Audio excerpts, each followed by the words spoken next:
The mine tunnel was groaning.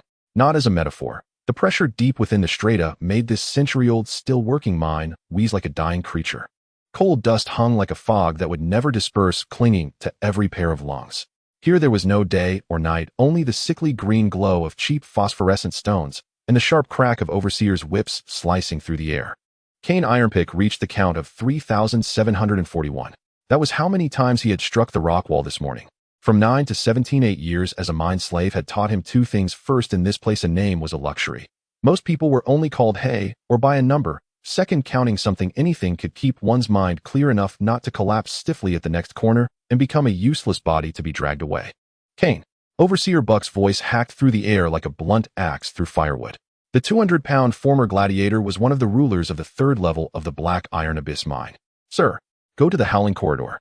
There's seepage in the eastern branch. Clear out the drainage channel. Buck bared his teeth, stained brown by tobacco. Don't dawdle. If you're not done before supper, you don't get your bean gruel tonight. Around them, several miners lowered their heads even further. The Howling Corridor, so named because the wind rushing through its fissures made sounds eerily like a baby crying. Worse, the rock there was as thin as eggshell. It had collapsed 4 times in 3 months, burying 9 people.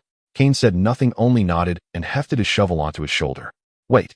Buck called him back, narrowing his eyes. Those eyes of yours, they're still an eyesore. Kane lifted his gaze. His gray irises were nearly silver in the dim light. It was the only inheritance his mother had left him. A pair of eyes that could see clearly 3 steps ahead in darkness, and the reason he had been called Grayed Mongrel since childhood. Forgive me, sir. He lowered his gaze. Buck gave a derisive snort and turned away. Kane headed toward the depths of the mine. The deeper he went, the more damp and chill the air became. The phosphorescent stones on the walls grew sparser. He had to slow his pace, relying on his mild night vision to pick out the path. Then the sound began, not crying but wind moaning through countless narrow cracks layered upon itself until it truly did resemble invisible infants sobbing in the dark. 2 hours later, he found the clogged drainage channel. Black sludge mixed with shattered rock had nearly choked the half-man-high trench. Kane began to dig, his movements mechanical yet efficient. Sweat traced down his spine, blooming dark stains across his coarse burlap shirt. Just as he cleared the last section, an ominous tremor rose beneath his feet. It was not a local cavian. The entire level of the mine was shuddering. Kane sprang backward, and almost simultaneously spiderweb cracks split the rock where he had just been standing. Pebbles pattered down, followed by larger stones. He turned and ran, but the way back was collapsing. Left, an old voice shouted. Kane had no time to think. Instinct hurled him into a narrow, half-forgotten side shaft to the left. He rolled as he went, and behind him, the main tunnel caved in completely, the thunder of falling stone nearly deafening. Through the swirling dust, Kane saw the person who had saved him. A gaunt, misshapen old miner curled up deeper in the side passage, clutching half a moldy piece of bread. Old Morrill. Kane recognized him. The old man had worked this mine for 40 years, older than most overseers, a living legend. Grayed boy, Old Morrill rasped. You almost got yourself turned into a meat patty. Thank you. Kane climbed to his feet and glanced back at the blocked way. Is there any other way out? Old Morrill did not answer at once. He only fixed his cloudy eyes on Kane. After a long moment, he said, there is. But it's worse than dying. The Deadfall Chasm is no rumor. Old Morrill led Kane through a labyrinth of abandoned shafts. These passages had long since been erased from the mine maps. Only a handful of old miners remembered them. 30 years ago, I was still a strapping lad. Back then, the Duchy sent an expedition down there hoping to find the giant's relic. Old Morrill's voice echoed down the cramped tunnel. 17 men went down, well equipped with 2 court mages among them. Not a single one came back. And you're still taking me there? Because the way behind us has collapsed, the way ahead is a dead end, and this is the only place that might still have air. At a fork, Old Morrill stopped and pointed left. Half an hour that way will circle you back to the second mining district. But you'd have to pass the gas pit, and you won't survive it. He pointed to the right. That shaft was even narrower, its walls slick with moisture sloping downward. This one leads to the edge of the chasm. If you're lucky, you might find some jutting ledges. If you're not, Old Morrill shrugged. At least it's more dignified than choking to death on poison. Kane stared at the 2 paths. Half an hour. Given his strength, he would not last even a quarter of that in the toxic fumes. I'll take the chasm. Old Morrill nodded and fished a small, greasy bundle from his tunic, pressing it into Kane's hands. There are a few rock candies in there. Make them last. And this. He unhooked the water skin at his belt. Not much water, but it's clean. Why are you helping me? Old Morrill grinned with his toothless gums. Because you count. Kane was taken aback. I've watched you for 3 months. Your strikes, your footsteps, even your breathing. You're always counting. In this hellhole, someone who can still hold to that kind of discipline shouldn't die like a cornered rat. Old Morrill patted his shoulder. Go. Don't look back. Cain gave the old man one last look, then turned and walked into the downward sloping shaft. The deeper he went, the thinner the air became. The temperature of the rock was rising, wrong in a mind that should grow colder with depth. Cain licked his cracked lips and advanced with care. The passage grew steeper and steeper until he was nearly crawling down it with his chest against the rock. Then he saw light. Not the green of phosphorescent stone, nor the red of magma. It was a cold, ghostly blue light welling up from below. The passage ended abruptly here. Ahead lay a cliff edge dropping into an unfathomable abyss. The blue radiance rose from that blackness. Cain lay flat at the brink and peered down faintly, making out a small, protruding ledge about 20 meters below. Below that there was only pure darkness and the source of the blue light. He had no choice. He unfastened his belt and tied it to the short length of rope he carried. Every miner kept such a piece on him just long enough to haul himself clear of a cavian. Together they barely reached the ledge. The descent was nerve-wracking, the slick rock face offering almost nothing to brace against. At the last 3 meters the rope ran out. Cain let go and dropped onto the ledge, rolling twice before skidding to a stop at its edge. Half a foot farther, and it would have been a sheer fall into the abyss. After catching his breath, he stood and examined his surroundings. The ledge was larger than he had imagined, stretching forward into the mouth of a cave. The blue light spilled out from somewhere deep within. He stepped inside and froze. In the center of the cavern knelt the skeleton of a giant. Even as bare bone, it rose higher than a 10-story building. The dark gold bones glimmered faintly, as though some remnant of life still flowed within them. Its head was bowed, hands folded before its chest, as if in prayer, or as if guarding something. At the place where its heart should have been floated a crystal the size of a fist, within which a whole starry sky seemed to be sealed. Cain felt his blood begin to boil. No, it truly grew hot. A resonance rose from the depths of his marrow, as though something long dormant were awakening. He approached the remains. With every step the resonance grew stronger. When he reached the place directly beneath the bones, the crystals suddenly flared with blinding light. 1,000 years. The voice sounded directly in his mind. Ancient, weary, yet carrying unquestionable majesty. At last, the echo of our bloodline. Cain tried to speak, but no sound emerged. I am Colossus, last of the Titans. Thy blood is thin as a guttering candle, yet thou art indeed of my kin. The gaze of the giant's remains seemed to fall upon him. Even as barebone, the pressure nearly forced Cain to his knees. This is the primordial heart bearing the last legacy of the Titan race. Touch it, and thou shalt shoulder our destiny and our curse. Refuse, and thou mayest live out thy days here. I can provide food and water. Ethereal images flashed a corner of the cave, where droplets seeped from the rock, glowing moss carpeting the ground. He could live, yes, live like a burrowing beast. Cain raised his head to stare at the crystal. 8 years as a mind slave had taught him the most important lesson of all: when no options remain, choose the one that looks worst. For the true dead end is often disguised as the safest trap. He reached out his hand without hesitation. The instant his fingertip touched the crystal, the world shattered into a flood of light. Cain saw civilizations rise and fall. He saw giants stride across the primal continent, a casual sweep of their fingers raising mountain ranges, their breath becoming monsoon winds that blew for 10,000 years. He saw cities built in the palms of their hands, tiny beings gazing up at those mountain-like figures and calling them creators and guardian gods. Then war came. Black tides surged from the depths of the starry void. Wherever they flowed, life withered and laws of reality crumbled. One by one the giants fell, golden blood soaking into the earth. In the final battle, Colossus dragged his shattered body to this place, using his last strength to seal this pocket of space, tearing the primordial heart from his chest, and waiting for the day a descendant of his blood would reclaim this power. Their name is the Void Devourers. Colossus's voice grew weaker. They will return, and thou art the last spark. An onrush of information crashed into Cain's mind. The undying body. A method to temper flesh into an immortal weapon divided into 9 tiers, each a heaven unto itself. The Myriad Laws Codex, a secret scripture for wielding the 6 primal laws, from sensing elements to reconstructing the rules of reality. And countless battle memories, ancient lore, lost history. When the light finally faded, the crystal was gone. Cain knelt on the ground, drenched in sweat. Beneath his skin, faint golden lines flickered in and out of sight. That was the first sign of Titan power beginning to merge. He felt strength surging through his veins. He curled his fingers lightly into a fist, and the air itself cracked in his palm with a sharp pop. His sight, hearing, and perception had all leapt several tiers at once. He could even see the flow of energy in the cavern. The ghostly blue light was Titan divinity, leaking into the air, slowly dispersing. The cavern will collapse in 3 marks of the sundial. Colossus's final message surfaced. The teleportation array lies beneath my remains. Offer thy blood to awaken it. Go east, "Seek the guardian of the star-seeing tower." The remains began to crumble. The dark gold bones dissolved into motes of light rising and dispersing. When the last piece vanished, all that remained was a complex circular array carved into the floor. Cain bit his finger and let a drop of blood fall onto the center of the array. The instant it sank in, the array flared layer by layer, and the light swallowed him. In the final instant, he glanced back at the place that had changed his fate. The cavern's ceiling was breaking apart, boulders plunging down to bury this secret forever. When the light cleared, he was lying on soft earth. Sunlight, real warm sunlight, bathed his face. Cain opened his eyes to see shafts of light filtering through leaves, to hear birdsong wind in the branches and the murmur of a distant stream. He sat up and found himself at the edge of a forest. His miner's clothes were torn to rags, but his body, the once skinny, scar-riddled body, now bore smooth, powerful muscles. The faint golden lines under his skin had faded from sight, but the strength remained pulsing with every heartbeat. Cain walked to a nearby brook and knelt to drink.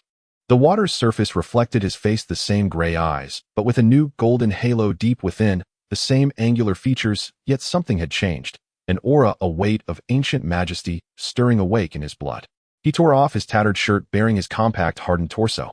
His fingertips traced across his chest. With a thought, a thin film of pale golden light spread over his skin. This was the nascent form of iron skin, the first tier of the undying body. It would need endless tempering, but it had begun. From afar came the sound of hooves. Cain instinctively slipped behind a tree. Moments later, a troop of cavalry thundered past, around 20 riders in fine armor on powerful horses. Their leader bore a banner, the double-axe mountain emblem of the Blackrock Duchy. They were hunting someone. Not long after, they passed a woman's cry, and the clash of steel rang from deeper in the forest. Cain hesitated for a heartbeat.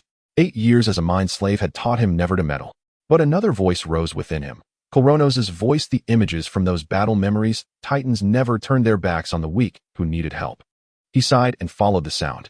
Pushing through a thicket, he stopped short at the sight before him. More than 10 assassins in black were besieging 3 people. 2 bodyguards already lay dead.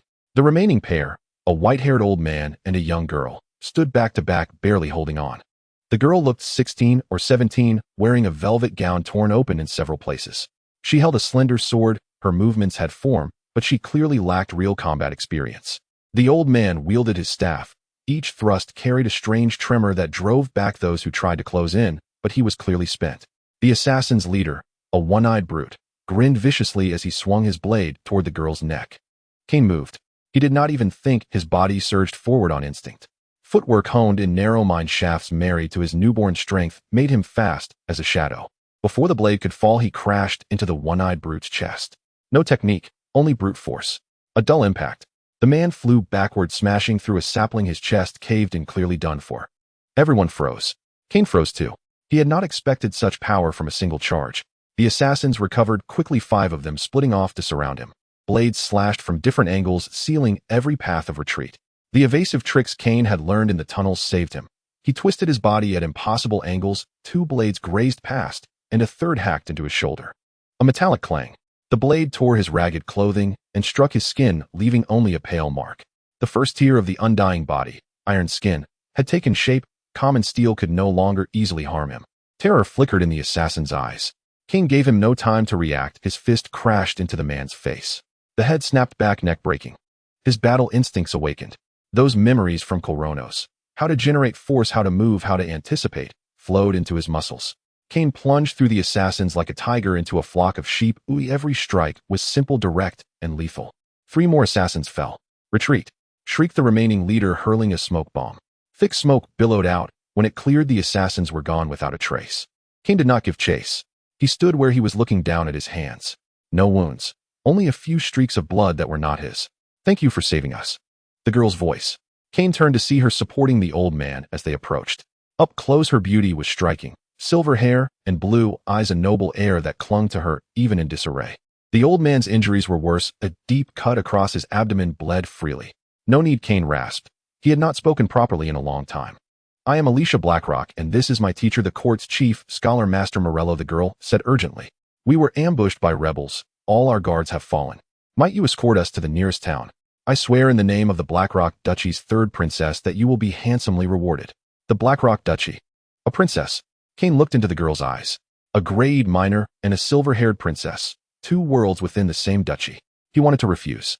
But the old man suddenly convulsed in a fit of coughing, spitting up a mouthful of black blood. Teacher is poisoned. Alicia's face went ashen. The assassin's blades had been tipped with venom. Kane crouched to examine the wound.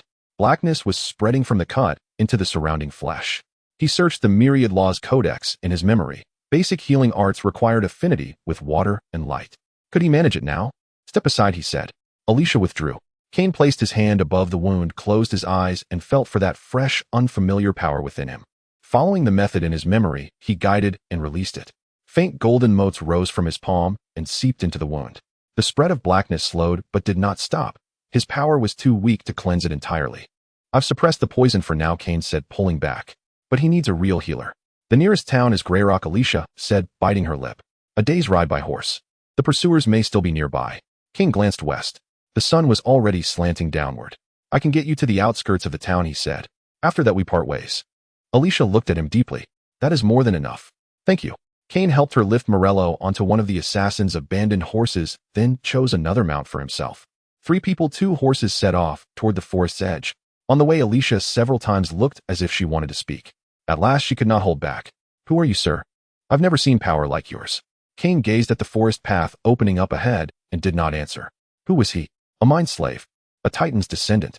Or something else entirely? He did not know. But he knew one thing from the moment he touched the primordial heart. His life had set upon a road with no return. Ahead, the outline of Greyrock town rose on the horizon. Far away in the black iron abyss, Overseer Buck drew a line through Kane's number on the roster and muttered, another one dead. He would never know that the grayed mongrel had not died. On the contrary, he had just awakened. On the map of the Blackrock Principality, Greystone Town was nothing more than a border mark printed in the tiniest possible font. Yet to Kane, who had just climbed out of the mine shaft, this small town ringed by wooden walls felt larger than any place he had ever seen in his life. 3 main streets, a single square, dozens of shops, and in the distance the spire of the Lord's castle. This was the most prosperous scene he had laid eyes on in his 17 years. The setting sun stretched the shadows of the wooden walls into long, dark bands. The gate was about to close, and the guards had already begun to drive away the farmers still lining up to enter the town. Halt. Inspection. The guard captain was a middle-aged man with a face full of brutish flesh, his armor stained with unidentifiable grime. He stopped the horses of Kane and his 2 companions.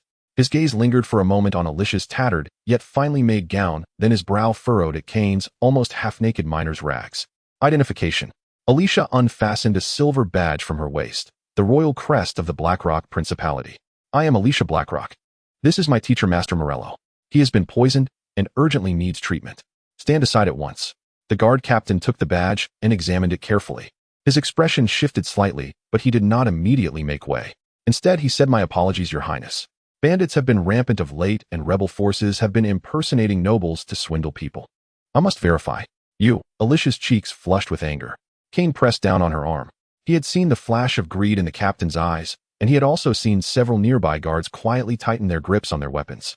Something was wrong. Let them check, Kane murmured. But have the horse move forward slowly. Alicia did not understand, yet she still did as he said. She gently pressed her heels to the horse's belly, and it began to amble ahead. The guard captain instinctively stepped back, and in that instant Kane saw it on the inside of the belt buckle at the man's waist was a tiny mark, a dagger dripping blood. The mark of an assassin organization. He had heard of it in old Maul's stories. They are rebels, Kane said, his voice low yet clear. Alicia's pupils constricted. Almost at the same moment the guard captain roared, do it. Spears thrust from both sides.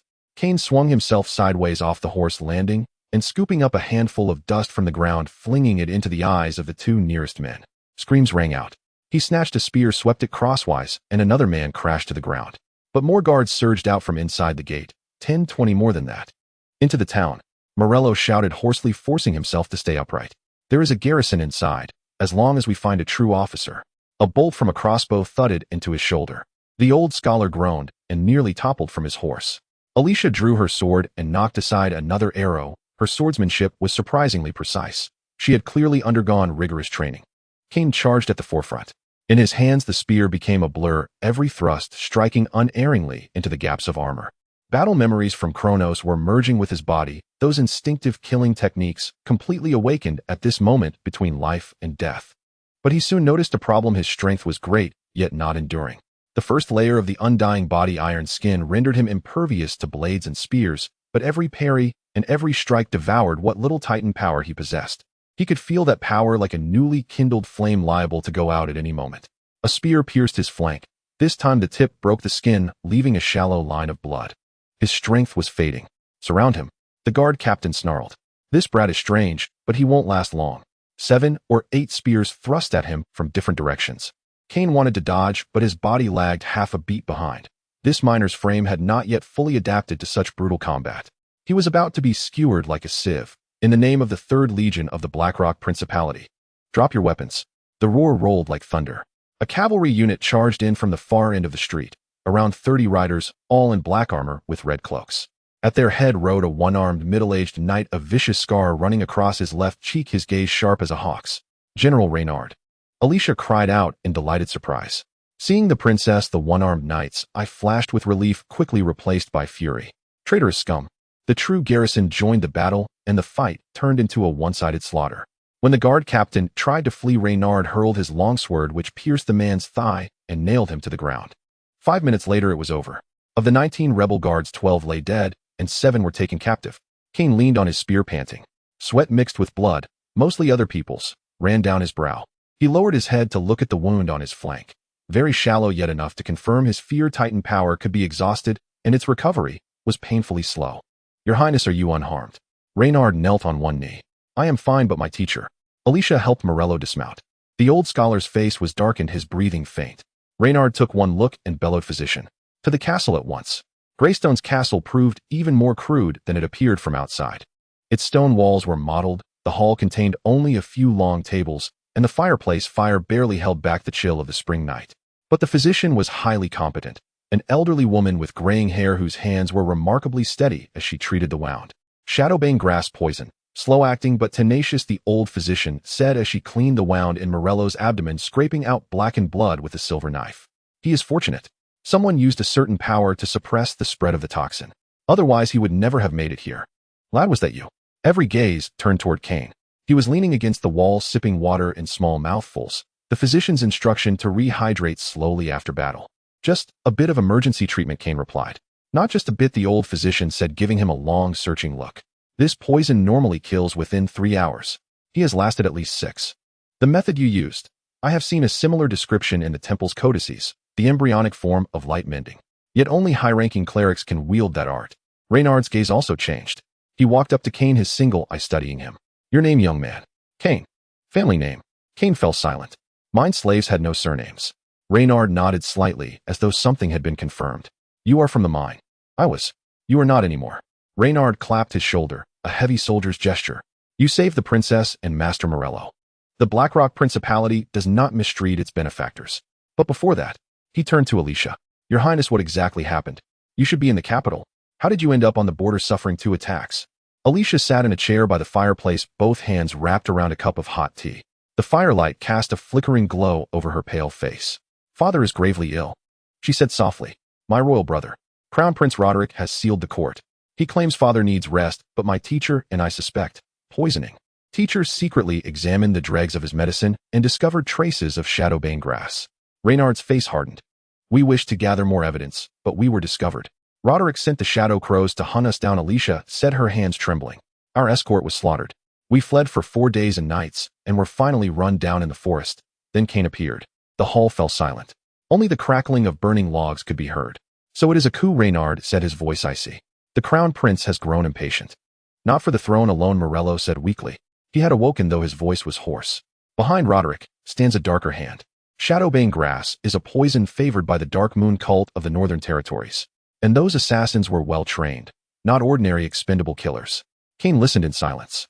Court intrigue, poisonings, assassinations, these things were distant from the mine. But he knew one thing: he was already entangled. Those assassins had seen him, they knew he was with the princess. And according to Old Mall's tales of the court, those who became entangled in such matters rarely lived long. We must send Her Highness back to the capital, Reynard said, rising to his feet. But not yet. The presence of rebel sympathizers in Greystone means they have already infiltrated the frontier. We must wait for reinforcements. We cannot wait, Morello coughed. Roderick will claim that the princess has been abducted or slain by rebels, and then rush to be crowned. Once he sits the throne, it will be too late. But we have only 30 men. Not only.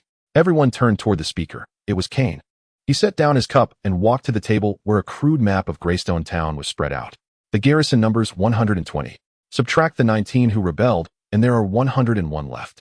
At least half of them are locals with families in town. They will not follow a rebellion. How do you know this? Reynard frowned. I passed the barracks earlier and saw their drills, Kane said, pointing to several points on the map. Guard posts, patrol routes. This is a standard defensive layout. If most of the garrison had turned, the configuration would never look this orderly. Reynard stared at him in astonishment. A mind slave who could discern a defensive deployment at a glance. Furthermore, Kane continued, the rebels only tried to seize the gate, which means they are short on manpower and can only hold key points. The main force is likely elsewhere, for example lying in ambush along the only route the princess must take to return to the capital. Alicia rose to her feet. Then we should take a different route. There is no way around, Reynard said, shaking his head.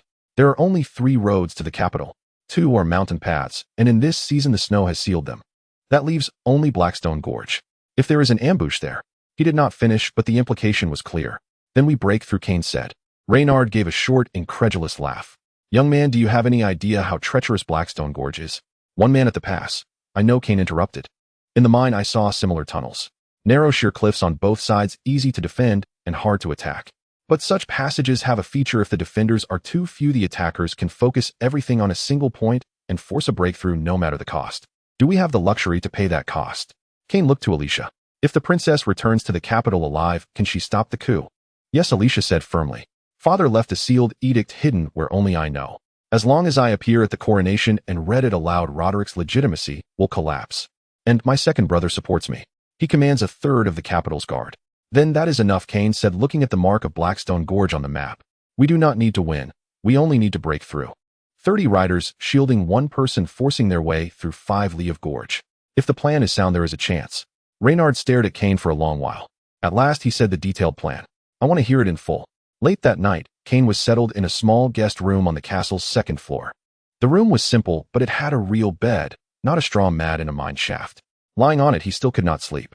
The bed was not the problem. It was the power within his body growing restless. During the day's battle, he had not felt it. Only now in the silence did he realize that the Titan power was growing. It was like a seed breaking through the soil roots, spreading along his veins, a fine, tingling sensation coursing through his entire body. More troubling still, fragmented images began to surface in his mind. Towering temples where giant gods forged weapons from starlight. A female Titan placed a bundle of light no larger than an infant into a human's hands and said, "Guard this well until we return." Darkness welled from a rift in the starry sky, swallowing the stars. There were whispers as well. Not the voice of Kronos, but something older, more chaotically ancient, murmuring at the edge of his consciousness. A chaotic screeching echoed, urging him, "Slaughter, devour of all." Kane sat up, beads of sweat forming on his forehead. He approached the window and pushed open the wooden shutters. The cold spring night wind rushed in, slightly alleviating the heat within him. Under the moonlight, the rooftops of Greystone Town stretched endlessly, with the dark silhouettes of mountains in the distance. "Can't sleep." A voice came from below. Kane looked down and saw Alicia standing in the courtyard, gazing up at him. She had changed into clean clothes, a simple linen dress, her silver hair flowing like water in the moonlight. "You too," Kane replied. "Worried about tomorrow's plan. Worried about many things." Alicia paused for a moment and asked, "Can I come up?" Kane nodded. Soon footsteps echoed from the stairs, and Alicia pushed the door open. She carried a small tray with 2 cups of hot milk. The physician said this helps with sleep. She offered him a cup. Kane accepted it, but did not drink. "You shouldn't be here. A princess shouldn't be alone with a stranger in the middle of the night." "But you're not a stranger." Alicia sat on a chair by the window. "You are my savior. And..." She paused. "I don't think you are a bad person. Bad people don't wear their intentions on their faces. But the eyes never lie." Alicia looked at him. "In the forest, the way you looked at those assassins' corpses, it wasn't excitement, nor was it numbness. It was sadness. Though only for a fleeting moment I saw it." Kane tightened his grip on the cup. He had indeed felt a twinge of sorrow, not for the assassins, but for life itself. In the mines he had witnessed too much death. Each time pondering, this person was breathing yesterday, and today they have become a lifeless object to be dragged away. Life is too fragile. "You come from the mines, right?" Alicia asked softly. "Yes. I've heard it's very harsh there. More bitter than you can imagine." Kane finally took a sip of the milk, the warm liquid flowing down his throat. "But bitterness isn't the most terrifying part. The most terrifying part is hopelessness. You know you will die down there, becoming just another nameless corpse, forgotten and uncared for." Alicia bowed her head. "In the palace it's not much different. Everyone smiles at me, but few genuinely care what I think. After my father fell ill, even those smiles turned into calculations. They fell silent." The call of an owl echoed outside. Why did you save me? Alicia suddenly asked. In that forest, you could have simply turned and left. Cain did not answer immediately. He gazed outside at the mountain silhouettes under the moonlight, somewhat resembling the massive rock layers in the mines. Because someone once told me, he said, that in this world one must hold on to something. In the mines I counted. Outside the mines I may not have found what to hold on to yet, but at least I know. I cannot turn back. Alicia smiled.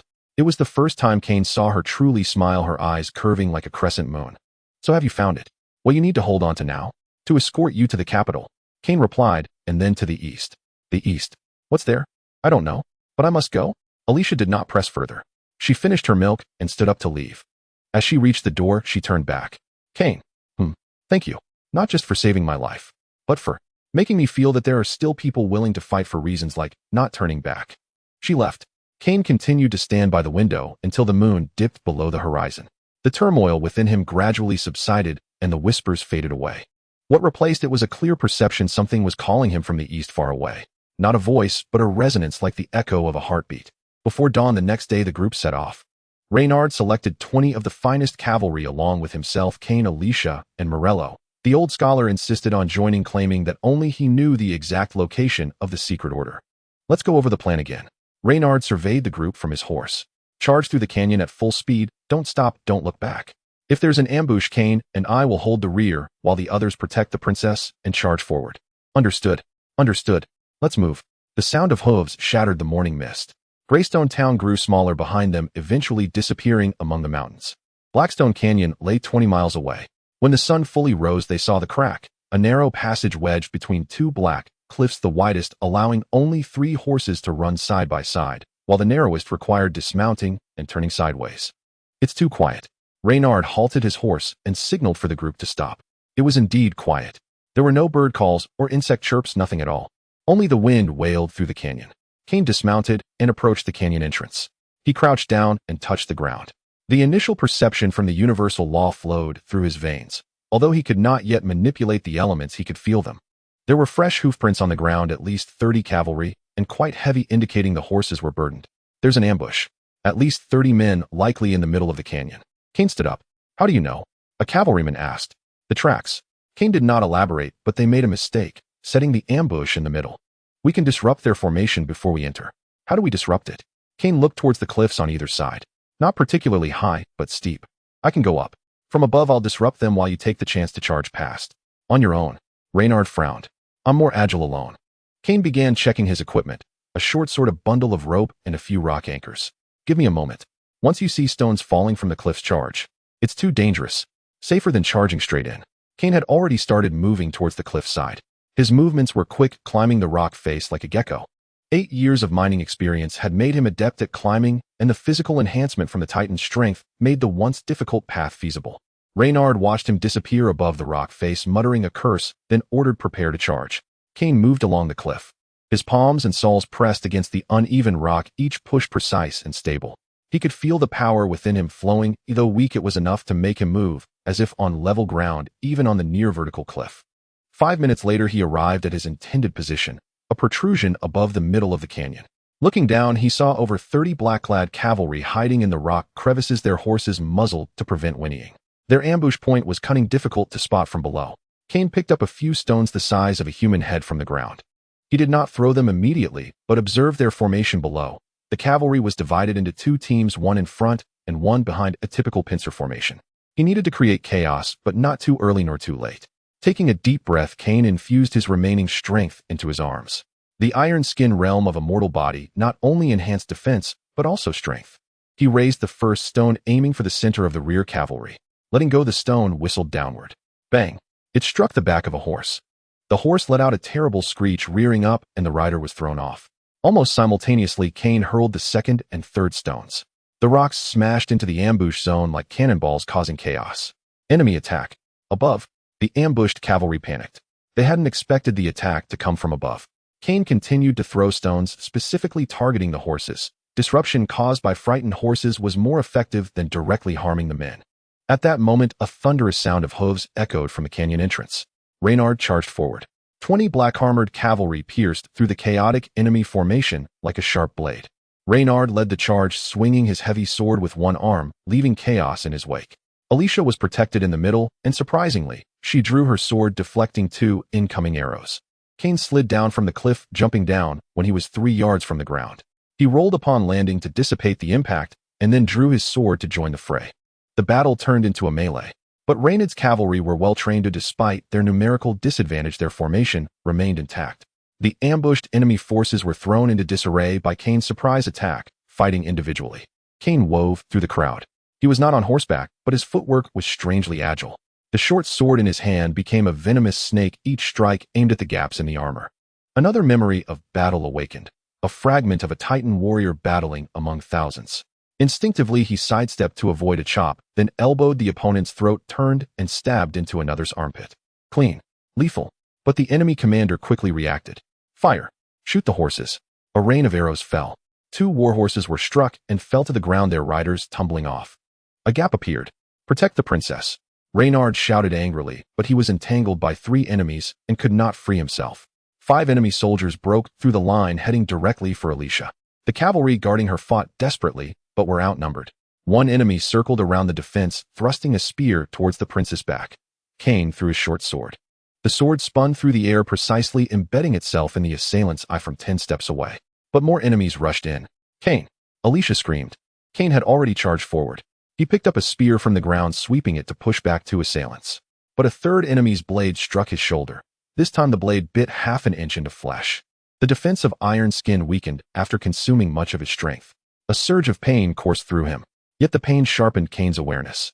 The whispers returned, but this time, not as chaotic screeches, rather a clear voice from the memory of Kronos. The power of the Titans comes from the earth. When you stand on the ground, you never walk alone. Kane knelt on one knee, pressing his palm against the ground. He closed his eyes, attempting to feel the earth pulse described in the universal law. At first there was nothing, only stones and soil. But gradually he felt it. A faint tremor resonating from deep within the earth, like a heartbeat. That was the pulse of the earth. He directed the remaining power within him into the earth. Then he requested. Not a command, but a request. Like a child asking a mother. The earth responded. Boom! The ground 10 steps ahead suddenly heaved up, a wall of earth rising. Though only half a person high, it was enough to block the oncoming enemy. The warhorses were startled, causing chaos. Everyone was stunned, including Reynard. Magic, a cavalryman murmured. No, it was not magic. Kane could sense that this was merely the earth's natural reaction, like pushing a tilted boulder, causing it to fall. He simply provided that little push. But that was enough. Charge through. Reynard was the first to react, leading the team to charge out from the side of the earthen wall. The enemy commander wanted to organize a pursuit, but Kane stood up, raising a stone as if to throw it. The enemy instinctively pulled their horses to a halt. They had just been frightened by the stones. In those few seconds of hesitation, Reynard's team had already burst through the encirclement, galloping towards the other end of the canyon. Kane took one last look at the chaos of the enemy before turning and sprinting. He caught up with the rear of the group, a cavalryman reaching out to pull him onto the horse's back. Hold tight. The horses sprinted with all their might, the wind of the canyon howling in their ears.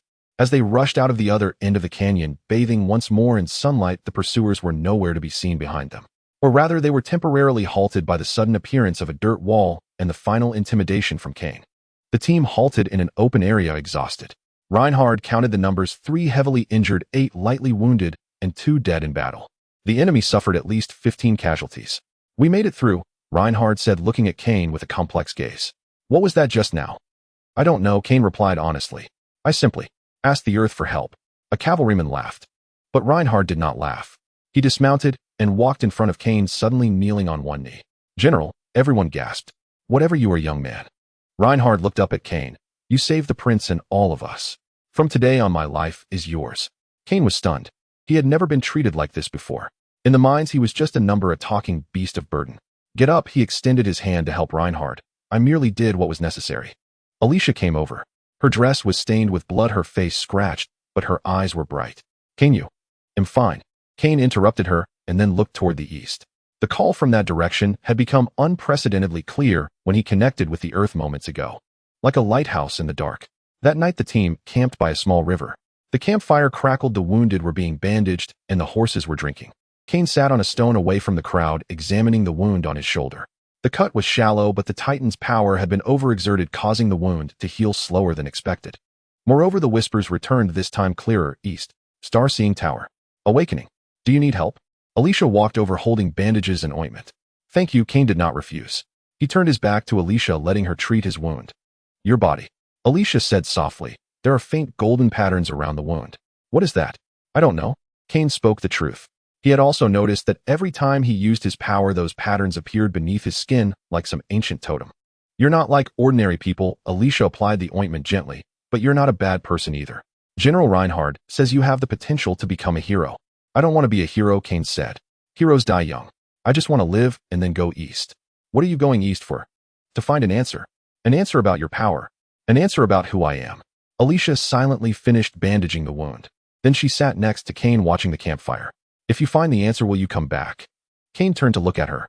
In the moonlight, the princess' profile was illuminated by the firelight, her eyes reflecting the flickering light. I don't know, he said. Then, Alicia bit her lip. Before you find the answer, can you do me a favor?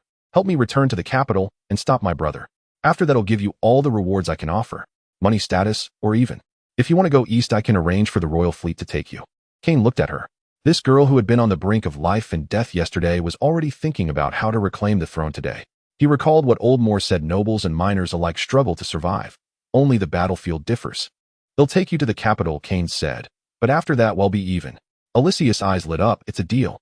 She extended her hand. Kane hesitated for a moment before taking it. Her hand was small and soft, but her grip was strong. However, Kane added, on the way to the capital, I may need to learn a few things. Like how to ride a horse, how to use a sword, and how to control this power. They'll teach you horseback riding and swordsmanship, Reinhard's voice came. He walked over and sat down by the fire. As for controlling your power, perhaps someone can help you. Who? Lady Aurora, the chief priestess of the cathedral in the capital. She is the one in the whole principality with the most knowledge of ancient lore and mysticism. Reinhard looked at Kane. If you are willing, I can introduce you when we reach the capital. Kane was silent for a moment before nodding. He needed guidance. The memories of Kronos were too fragmented, and the power in his blood felt like a wild horse that had broken free. If this continued in the next battle, he might lose control, or be consumed by those whispers. 3 days later, the team arrived at the outskirts of the capital. The capital of the High-End Principality, Iron Rock City, is nestled between two mountain ranges with towering walls and numerous towers. But at this moment, the flags hanging on the walls made everyone's hearts sink. It was not the principality's flag, but the royal mourning flag, black and white, representing national mourning. Father. Alicia's face turned pale. Not necessarily. Morello propped himself up from the stretcher. It could be a fake death notice from Roderick. We need to get into the city to confirm. How do we get in? A cavalryman asked. The city gates must be sealed. Reinhard looked at Kane. Do you have a way? Kane gazed at the distant city walls. The Titan's power within him was subtly restless, as if something inside the walls was attracting it. Yes, he said, but not through the city gates. He pointed to a corner of the city wall. There is a crack in the foundation. It's small but enough for a person to crawl through. I've crawled through smaller cracks in the mines. But that's the city wall of the capital. There are soldiers patrolling. Before dawn, when the soldiers are at their most drowsy. Kane said, they'll go and first find Lady Aurora. If the king is really dead, we need her support. If not, we need to know the truth. It's too dangerous, Alicia opposed. Safer than a frontal assault. Kane stood up, moving his shoulders. The wounds had already scabbed and his strength had mostly returned. Give me a map of the capital marking the location of the cathedral. He'll be back before dawn. If I'm not back. He didn't finish, but everyone understood. Alicia grabbed his arm. You must come back. Kane looked at the worry in her eyes and nodded. Deep in the night, the team hid in the woods outside the city. Kane approached the city wall alone. He found the crack he saw during the day. It was a break in the drainage ditch, just large enough for a person to pass through. There was the sound of flowing water inside, apparently connected to the underground drainage system. He took a deep breath and crawled in. Darkness, dampness, stench. But for Kane, who came from a mining background, this was much cleaner than the mines. He crawled along the drainage ditch, judging the direction based on the map in his memory. 10 minutes later, he arrived at a larger junction. Above him was an iron grate through which moonlight filtered down. Kane pushed the grate. It was severely rusted and opened easily and climbed up. Outside was a narrow alley filled with garbage, but in the distance he could see the spire of the cathedral. He advanced silently. The streets of the capital were more complex than he had imagined, but fortunately, it was late at night with few patrolling soldiers. Occasionally a drunkard would stagger by, and he would quickly hide in the shadows. Finally, the cathedral appeared before him. The magnificent stone structure with stained glass windows shimmering under the moonlight. Kane circled to the side and found a low window. It might be a monk's room. The window was unlocked. He climbed in and landed in a study. Moonlight streamed through the window, illuminating the walls lined with bookshelves. The air was filled with the scent of dust and old paper. Visiting at this hour is not very gentlemanly. A frail old voice. Kane turned abruptly. In the corner of the study, an old woman sat in an armchair. She wore a simple nun's robe, her hair completely white, her face lined with wrinkles, but her eyes shone brightly, as if she could see through the hearts of people. "Lady Aurora, it's me," the old woman said, putting down the book in her hands. "Reinhard's child sent word to me saying a special young man would come, but I didn't expect it to be this special." She stood up, walked in front of Kane, and examined him closely. Then she reached out her hand and lightly touched Kane's forehead. In an instant, Kane felt the Titan's power within him surge violently, the golden patterns beneath his skin uncontrollably emerging. Lady Aurora withdrew her hand, her eyes flashing with shock, realization, and sadness. "So it is," she murmured. "The last spark has finally ignited." "You know?" Kane asked. "I know many things, child." Lady Aurora gestured for him to sit down. "For example, the king is not dead, but it's almost as if he is. He has been doubly ravaged by shadow grass and dark magic, lying in a coma. Roderick has placed him under house arrest, preparing for a coronation in 3 days. Princess Alicia has returned with a secret edict. That's not enough." Lady Aurora shook her head. "Roderick controls the palace guards and half the nobility. Without solid evidence and sufficient power to support her, the princess would only be executed as a traitor if she were to appear. What do we do?" The old woman looked at Kane, staring for a long time. Then she said, "The blood flowing in your veins is the key. But I need to know, are you ready to use it? Once opened, there will be no turning back." "Open what?" "Your destiny. The destiny of the Titan. And..." Lady Aurora gazed out the window, moonlight spilling onto her face. "The destiny of this world." Kane fell silent. He thought of the minds of old, more of the divine remains beneath the abyss of death, and of Cronus' last words. "I'm ready," he said, not because he was particularly brave, but because he knew that from the moment he touched the heart of the source, there was no turning back. Lady Aurora nodded and took out a badge from her desk drawer, silver engraved with patterns of stars and eyes. "This is the token of the star-seeing tower. Take it to the old clock tower in the east of the city. There is a teleportation array leading to the temporary base of the star-seeing tower. There are people there who can help you control your power and bring the princess the ally she needs." Kane took the badge. It felt cold to the touch, but a warm current surged within. "But I must remind you," Lady Aurora said seriously, "the people of the star-seeing tower are not all friends. Many covet the Titan's legacy. Furthermore, the teleportation array can only transport one person at a time and requires enormous energy. It can only be activated once within 3 days. When do I go?" "Now." Lady Aurora walked to the bookshelf and pressed a thick tome.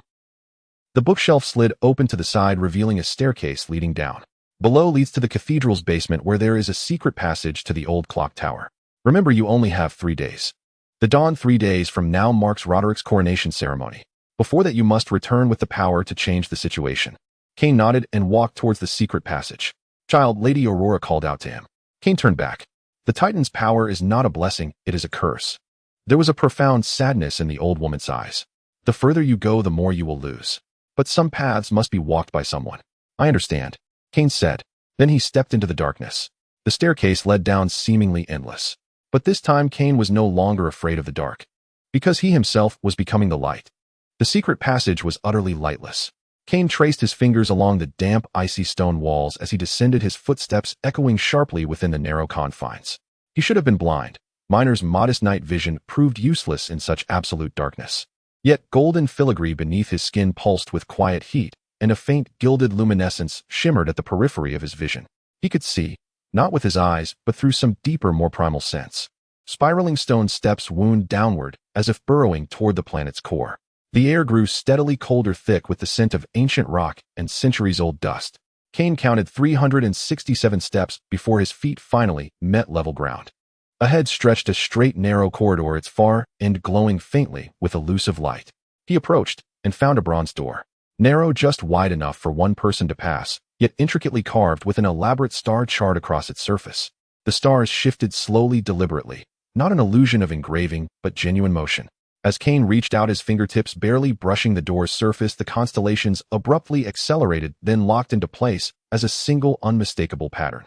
An eye, encircled by orbiting stars. He withdrew the medallion Lady Aurora had given him and pressed it precisely over the eye's pupil. With no sound, the bronze door slid inward. Beyond lay a circular chamber, compact, no more than 5 paces in diameter. Its walls were seamless black stone, unadorned and austere save for a single silver-gleaming teleportation array etched into the floor at the center. Its sigils were dizzyingly complex. Kane felt his consciousness begin to unravel after only a glance. "Step onto it," a voice commanded. not heard through the ears, but resonating directly within his mind, neutral, measured, devoid of emotion. Kane scanned the chamber. No one stood there. I am the guiding spirit of this array. Step forward and speak your destination. Stellar Seer Spire, Kane replied. Confirmed. Energy infusion commencing. The array's silver radiance flared blindingly bright. Kane felt the floor tremble, not merely beneath his feet, but the entire chamber vibrating around him. The black stone walls bloomed with star charts, identical to those on the bronze door. Starlight spiraled faster, intensifying until it coalesced into a swirling vortex of liquid silver. Teleportation countdown 3-2. White light consumed his vision. No sensation of falling or rising.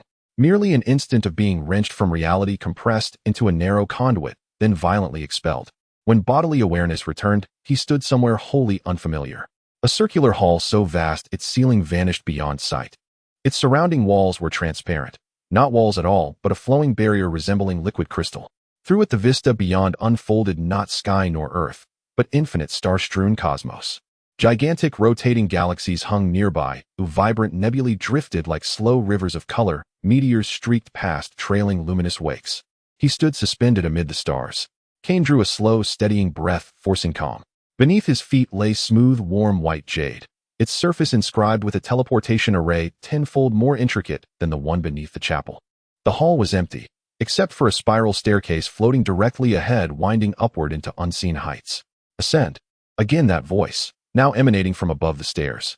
Kane stepped onto the first tread, transparent, yet solid beneath his weight. With each step, ripples spread outward from his footfall, like walking upon still water. He climbed, roughly 100 steps, until he reached the stairs' terminus, a small platform bearing only a stone table and 2 stone chairs. Upon one chair sat a figure, or rather, something that resembled a human. Cloaked in simple gray robes, its hood obscured most of its face, revealing only jawline and lips.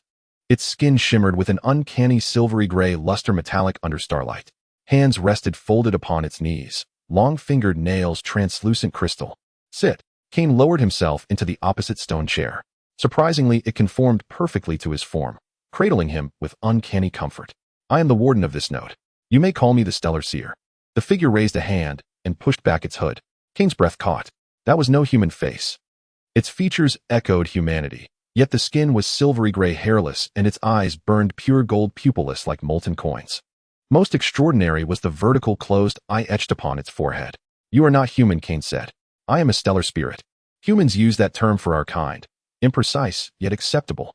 The Stellar Seer's lips scarcely moved as its voice resonated directly in Kane's mind. Lady Aurora transmitted word of your arrival, but I did not anticipate you would arrive so raw. Your bloodline has only just awakened, like a newly kindled flame, and yet you must face the storm gathering to engulf the world. The golden gaze held Kane's unwaveringly. Tell me, Scion of the Titans, do you know what you must do? Kane fell silent for a moment. Rescue a princess. Prevent a coup. Then journey east, to find you. No. The Stellar Seer shook its head. Those are waypoints, not purpose. Your sole objective is this: survive. Grow. Until you can bear the Titan legacy. And then at the precise moment stand in the precise place and do what must be done. What must be done? To end what has already begun. A rare tremor entered the Stellar Seer's voice, a sigh almost. But I cannot tell you more. Knowledge too heavy will shatter an unprepared soul. Now, let me examine your flame. It extended its palm upward and open. Kane hesitated, then placed his hand atop that silvery gray one. Instantly, a vast, overwhelming consciousness flooded his being. Not an assault, but an examination, an invisible hand probing bone, flesh, and soul alike. Fragments of memories from Colossus stirred, dormant Titan power surged awake, roaring through his veins. The golden tracery beneath his skin blazed forth fully, spreading from arms to torso, a luminous living lattice. Kane clenched his jaw, enduring the agony of absolute exposure. At last the Stellar Seer withdrew its hand. The golden light upon Kane's body receded gradually. Fascinating, it murmured. Colossus entrusted you with his primordial heart. Do you grasp its significance? Kane shook his head. It means you are his chosen heir, and also every covetous soul's prey. The Stellar Seer rose and walked to the platform's edge, gazing outward into the boundless starfield. The Titans ruled the previous epoch. Upon their fall they left 12 source hearts, each containing a fragment of their fundamental cosmic law. Yours is Colossus's Heart of Earth. Heart of Earth. The law governing matter, gravity, and structure. Perfected, you could raise mountains, sink continents, halt the turning of stars. The Stellar Seer turned to meet his gaze. But now, You strain even to lift a single stone. Cain recalled the earthen wall in the gorge, mere pushing, not creation. I must learn, he said. Not merely learn, the stellar seer replied, returning to sit. You must unseal. Titanic power is not acquired. It awakens with your bloodline layer by layer. Each unsealing grants access to its corresponding tier of ability. At present, your unsealing stands below 1%. 1%. Cain struggled to fathom it. If this was only 1%, what terror awaited full awakening? Titans walk as gods. 1% suffices to crush nearly all mortals. A fingertip tapped the stone table. A three-dimensional hologram bloomed above it, Cain's own anatomy studded with countless pinpoint lights. Observe, these are your power nodes. Only 3 glow thus far. The image zoomed 3 lit points, one over the heart, one at the brow, one in the right palm. The heart houses Colossus' core, the brow anchors your own consciousness, the palm serves as interface to the outer world, the stellar seer explained. To unseal further nodes, you require 2 things: pressure and guidance. I understand pressure, but guidance? I am your guide, the stellar seer said. For the next 3 days I shall cast you into the trial corridor. It is the stellar seer spire's foundational training ground, designed expressly to catalyze bloodline awakening. But let me be unequivocal: trials simulate authentic mortal peril. You will suffer injury. You will endure agony. You may even die. Though illusory, the pain is real, the fear of death real. Fail to endure, and your psyche will fracture, leaving you a hollow living husk. Cain met those golden eyes. And if I refuse, then you remain forever at 1%. Hunted by rival heirs of the source hearts, or hunted down by the void devourer's agents who would drain your bloodline dry and reduce you to mere sustenance. The stellar seer's tone remained serene. The choice rests with you. Do I truly have a choice? Not since the moment your hand touched the primordial heart. A faint, almost imperceptible smile softened the stellar seer's expression. No muscle shifted, yet warmth flickered in its gaze. But you hold the right to choose how you walk this path: as a coward hiding, or as a warrior advancing. Cain rose. Take me to the trial corridor. The stellar seer snapped its fingers. Ripples shimmered at the platform's edge, and a doorway appeared. Beyond lay a dim corridor lined with countless sealed doors. The trial corridor holds 100 chambers, each a unique trial.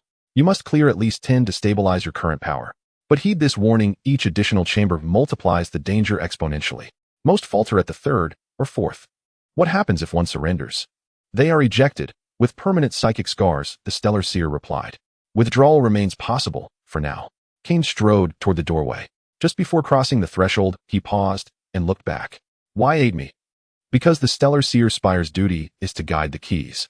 The Titan legacy is the lock, and inheritors such as you are the keys that turn it. As for what lies beyond the lock, you shall know when the time comes. Cain stepped into the corridor. The doorway sealed behind him, plunging him into absolute darkness and silence. Then the first door ahead slid open, bathing the threshold in crimson light. He entered. The first chamber was a volcano. Not illusion, raw searing heat. Rock beneath his feet blistered, air warped in shimmering waves.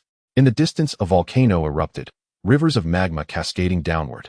Cain stood upon an isolated stone islet, surrounded entirely by churning lava. Trial 1: survival, the stellar seer's voice echoed in his mind. Before the lava engulfs you, locate the exit. Time limit 1 hourglass cycle. Cain studied the surging magma, calculating flow velocity. At most 30 minutes remained before the lava submerged his islet. He scanned the surroundings. Scattered stones jutted from the lava like stepping stones, but spaced impossibly far apart. The nearest stood 3 zhang away. Impossible to leap, certainly not with his current physique. But he possessed the heart of earth. Cain crouched and pressed his palm flat against the scorching rock. He recalled the sensation from the gorge, reaching to connect with the earth. At first, only heat and vibration answered him. Gradually, however, he sensed a deeper pulse. The volcano's heartbeat, the magma's surge, the crust's deep tremor. Then he requested, not creation, guidance. He focused his will upon a point within the lava river, imagining it rising. Nothing happened. Sweat sizzled into vapor on the stone. Lava crept closer, heat searing his skin. Cain gritted his teeth and poured every ounce of Titan power into the earth. Rise. Stone rose, not singly, but an entire row erupting from the lava like a stone bridge arching toward the nearest stepping stone. It lasted only 3 seconds, then sank back into the molten flow. 3 seconds, enough. Cain launched himself the instant the stones emerged, leaping onto the stepping stone just as the bridge dissolved beneath him. Then the second, then the third. Repeating the cycle, summoning 3-second bridges, then sprinting madly across them. Lava chased him relentlessly, more than once licking at his heels. When he finally burst from the volcanic chamber onto the next safe platform, he was drenched in sweat, skin blistered in multiple places. Yet the light point over his heart burned noticeably brighter. Trial 1 complete. Rest period 15 minutes. Kane collapsed gasping. Agony flared from his burns, but the golden tracery beneath his skin flowed steadily, easing the pain. Titan power repaired his body. 15 minutes later, the second door opened. This time, glaciers. Extreme cold. Blizzards. Visibility less than 3 paces. Objective: locate the stone of warmth buried deep within the ice. Kane trudged through the blizzard. Cold was crueler than fire. It stole sensation, lulling victims into numb, fatal stillness. He attempted to link with the glacier through the heart of Earth, but ice resisted his touch. His perception remained shallow. Only the crudest structural awareness of the ice layers beneath his feet. 3 hours passed. Nearly frozen solid, he finally found the glowing stone nestled within a deep ice fissure. The moment he grasped it, warmth flooded his limbs, frostbite receding. Both the heart and brow light points glowed fractionally brighter. Third door, gravity maze. Gravity shifted unpredictably, down 1 second, left the next, then hurling him toward the ceiling. Kane endured it for a full day, breaking 3 ribs, before deciphering its shifting patterns and locating the exit. Fourth door, suffocating depths. Fifth door, endless staircase. Sixth door, illusionary interrogation. He witnessed the mind collapse, old more collapsing under rubble, himself trapped forever in suffocating dark. He nearly shattered, but at the final moment the light point over his heart blazed fiercely, dispelling the illusions. Each chamber cleared, sharpened his strength, and deepened his communion with the heart of Earth. Yet the cost: accumulated fatigue, trauma, wounds layered upon wounds. By the 7th chamber, Kane was battered, bleeding, his mind fraying at the edges. The 7th door opened, revealing pure, featureless white. Nothing existed. No sound, no temperature, no gravity, not even the sensation of his own body. Absolute void. Trial 7, solitude, the stellar seer intoned. Here, even yourself will fade. Endure until you recall who you are, and you may depart. There is no time limit. Yet most go mad here. Kane drifted in the white. At first, thought persisted. I am Kane, mind slave, titan, air rescuer of a princess, traveler east. But gradually those concepts dissolved. Without reference, without sensation, without time, the self crumbled like a sandcastle. Who am I? A voice asked. I am who? Memory fragments surfaced, then vanished. Darkness of the mind shaft. Glow of the divine relic. The princess's eyes. Renard's trust. Lady Aurora's sorrow. All blurred, as if viewed through frosted glass. Finally, only one image remained. Beneath the abyssal chasm, the instant his hand touched the primordial heart, Colossus's voice echoed. Survive. Only those words. No reason. No grand mission. Just the simplest command. Survive. White began to recede. Kane felt his body again, his heartbeat, his breath. He dropped to his knees, gasping violently, tears streaming unbidden down his face. Not grief, but the raw, instinctive release of one who has narrowly escaped annihilation. Reaction. Trial 7 passed. The voice of the Star Observer carried a hint of approval. Few can emerge so quickly. You grasped the essence. The power of the Titans, first and foremost, is for survival. Survival, and then other matters. In the 8th, 9th, and 10th rooms, Kane progressed increasingly faster. It was not that the trials had become easier, rather he had grown stronger. His control over power, his endurance of pain, and his self-awareness were all rapidly improving. As he stepped out of the 10th room, he was a completely different person. The golden patterns beneath his skin could now appear and vanish at will, exuding a sense of steady power in his every movement. The 3 light points at his heart, brow, and palm shone brightly like stars, and 2 more points were flickering into existence along his spine. 10 days. The Star Observer appeared at the end of the corridor. You took 10 days to pass through 10 rooms. Among all the heirs through the ages, you rank 37th. 10 days. Kane was taken aback. He felt that only 3 days had passed. The flow of time in the trial corridor differs from that of the outside. Only 1 day has passed outside. The Star Observer waved his hand, and the doors along the corridor vanished, transforming into a sea of stars. Now you have the foundation. But it is not enough, far from enough. Next, I will teach you the truly important things: how to fight. In the following 2 days, Kane underwent hellish combat training under the Star Observer's guidance. It was not about technique. The combat memories of Kronos had already given him top-tier skills. Instead, it was about application, how to combine the power of the Titans with technique, and how to maximize his abilities in different environments. The Star Observer created various opponents, from ordinary soldiers to powerful magical beasts, and even simulated bodies of other Source Heart inheritors. Each battle brought Kane to the brink of life and death, yet every time he found a way to survive and then counterattack. The heart of the Earth is not just about controlling earth and stone. The Star Observer pointed out after one battle, Gravity is part of the Earth's structure, is part of the Earth, even temperature. The heat of the Earth's core is also part of the Earth. You must learn to perceive the structure of everything, then find that point. The point that causes mountains to crumble, the point that makes walls fall, the point that brings a person down. The star observer lightly tapped with his finger, and a distant boulder silently turned to dust. Everything has structural weaknesses. Find it, and with a gentle touch you can trigger a chain collapse. This is the Titan's way of fighting, not brute force, but precise deconstruction. Cain attempted it. Initially it was difficult, but gradually he began to see. Not with his eyes, but with his perception. Cracks in the rock joints in the human body, nodes of energy flow. Beneath the facade of the world lies a multitude of stacked structures. Before dawn on the third day, there was no true dawn in the star observation tower, but Cain's biological clock knew the star observer called a halt to the training. Time's up, he said. In the outside world, dawn is approaching. Today is Roderick's coronation day. Cain gasped for breath as he rose from the ground. In the last simulated battle, he had faced 10 versions of himself, mirrors created by the star observer. He won, but at the cost of being covered in wounds, with his Titan power nearly exhausted. Your progress is rapid, but remember, real battles are always more brutal than training. The star observer handed him a small cloth pouch. Inside are 3 items. First, the beacon of the star observation tower. Crush it in case of danger, and I will know. Second, a talisman that can deflect a lethal attack. Third, a notebook that records the fundamental techniques of the heart of the Earth. Cain took it solemnly. Moreover, regarding the power within you. The star observer hesitated for once. Have you recently heard whispers? Cain nodded. Sometimes. It sounds like many people are talking at once, chaotic and incomprehensible. That is not a whisper, it is a resonance of memories. The star observer said seriously, when Kronos gave you the source heart, he also imparted a portion of his memories and fragments of his personality to you. As you unlock more power, those fragments will become increasingly active. You must be vigilant, do not let them drown you. You are Cain, not Kronos, nor anyone else. I will remember. Lastly, regarding the mission of the star observation tower. The star observer looked at Cain. We are neither your allies nor your enemies. We are observers, recorders, guides. We guide each key toward the lock, but whether it opens the lock is up to you. Thus do not rely on me, do not rely on anyone. Your path must be walked by yourself. Cain bowed deeply. Thank you. Let's go. The teleportation array has been set up and will send you back to the old clock tower. Remember, you only have one chance to reveal the truth at the coronation ceremony. If you miss it, there will be no second chance. Cain approached the teleportation array he had come from. Just before stepping in, he turned back one last time. If I succeed, can I come back? Anytime. But next time the trial will be harder.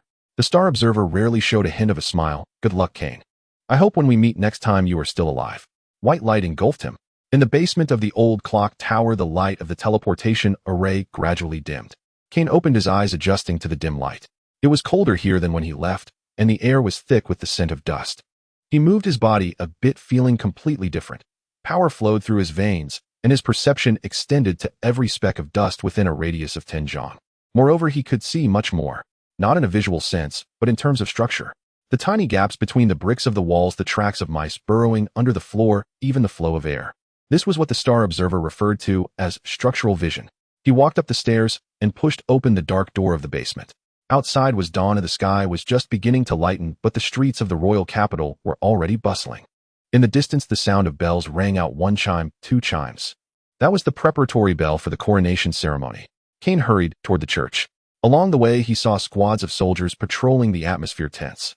The bulletin board at the street corner was plastered with new announcements featuring a portrait of Roderick with the words, New King Coronation Nationwide Celebration, underneath. But the pedestrians moved hurriedly, their expressions grave with no signs of joy, only unease. He circled to the back door of the church, knocked 3 times, lightly paused, and then knocked 2 more times. The door opened, and Lady Aurora stood behind it. When she saw him, surprise flashed in her eyes. You are different, she murmured. I found my direction. Cain slipped inside. What's the situation? Not good. Lady Aurora led him through the corridor to a small chapel.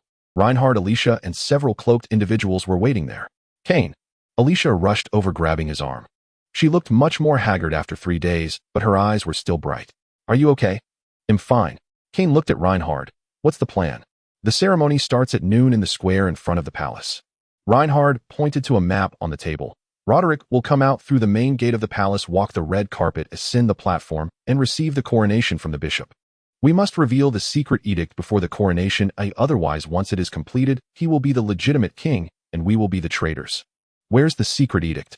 In the underground treasury of the palace, in the deepest secret compartment. Morello sat in a chair, still pale, but looking much better. Only those of royal blood can open it with a special incantation. His Highness knows the incantation. The problem is how to get in. A cloaked figure spoke, pulling back his hood to reveal a rugged, middle-aged man. The palace is currently heavily guarded by Roderick's men. Not even a fly can get in. I am the head of the underground intelligence network in the royal capital, Night Owl. General Reinhard found me, but to be frank, the chances of success are less than 10%. Then we must try. Alicia gritted her teeth.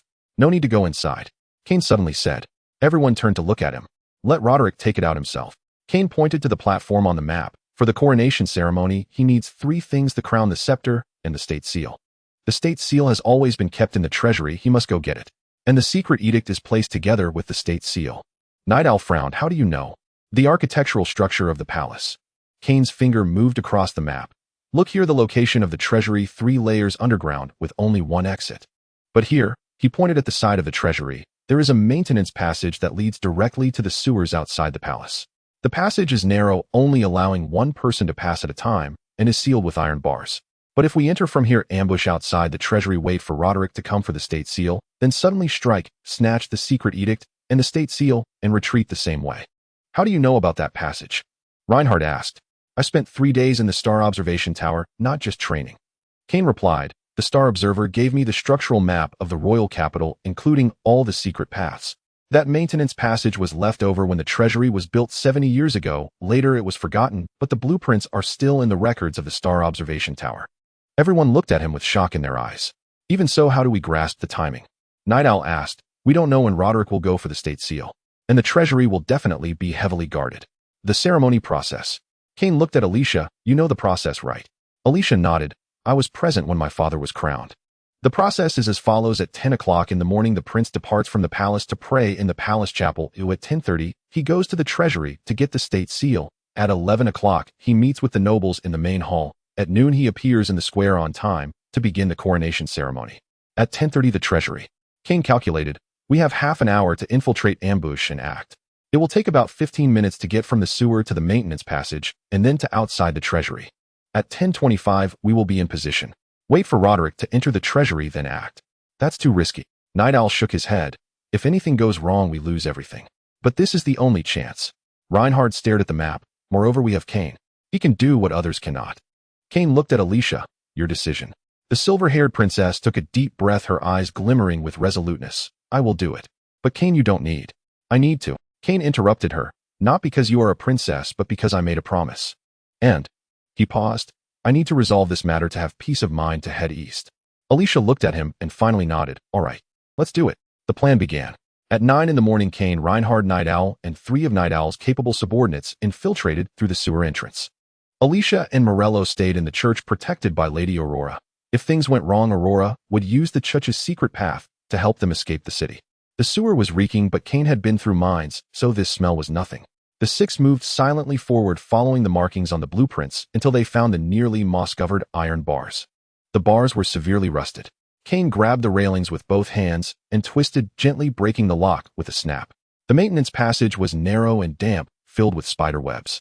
But it was indeed as shown in the blueprints, leading directly to the underground of the palace. They crawled for about 10 minutes and reached the end. There was another iron barrier, and beyond it was the corridor outside the treasury. Kane observed through the gap in the bars. The corridor was wide, covered with a red carpet, and 6 fully armed guards stood on either side. At the end was a heavy metal door etched with the emblem of the Blackrock Duchy. That was the entrance to the treasury. 6 men, all elites, Reinhard whispered. A hard charge would alert more people. No need for a hard charge, Kane said. He closed his eyes and activated his structural vision. The walls, floor guards, even the airflow they breathed. Everything was clearly presented in his perception. He could see the weak points of the walls, the connections of the guards' armor, and how the air flowed around them. When Roderick arrives, at the moment he opens the door, the guards will relax for an instant. Kane said, that moment will be enough for me to subdue the 2 in front of the door. You all take care of the other 4 quickly without making a sound. How do we subdue them? They are wearing full plate armor. Leave that to me.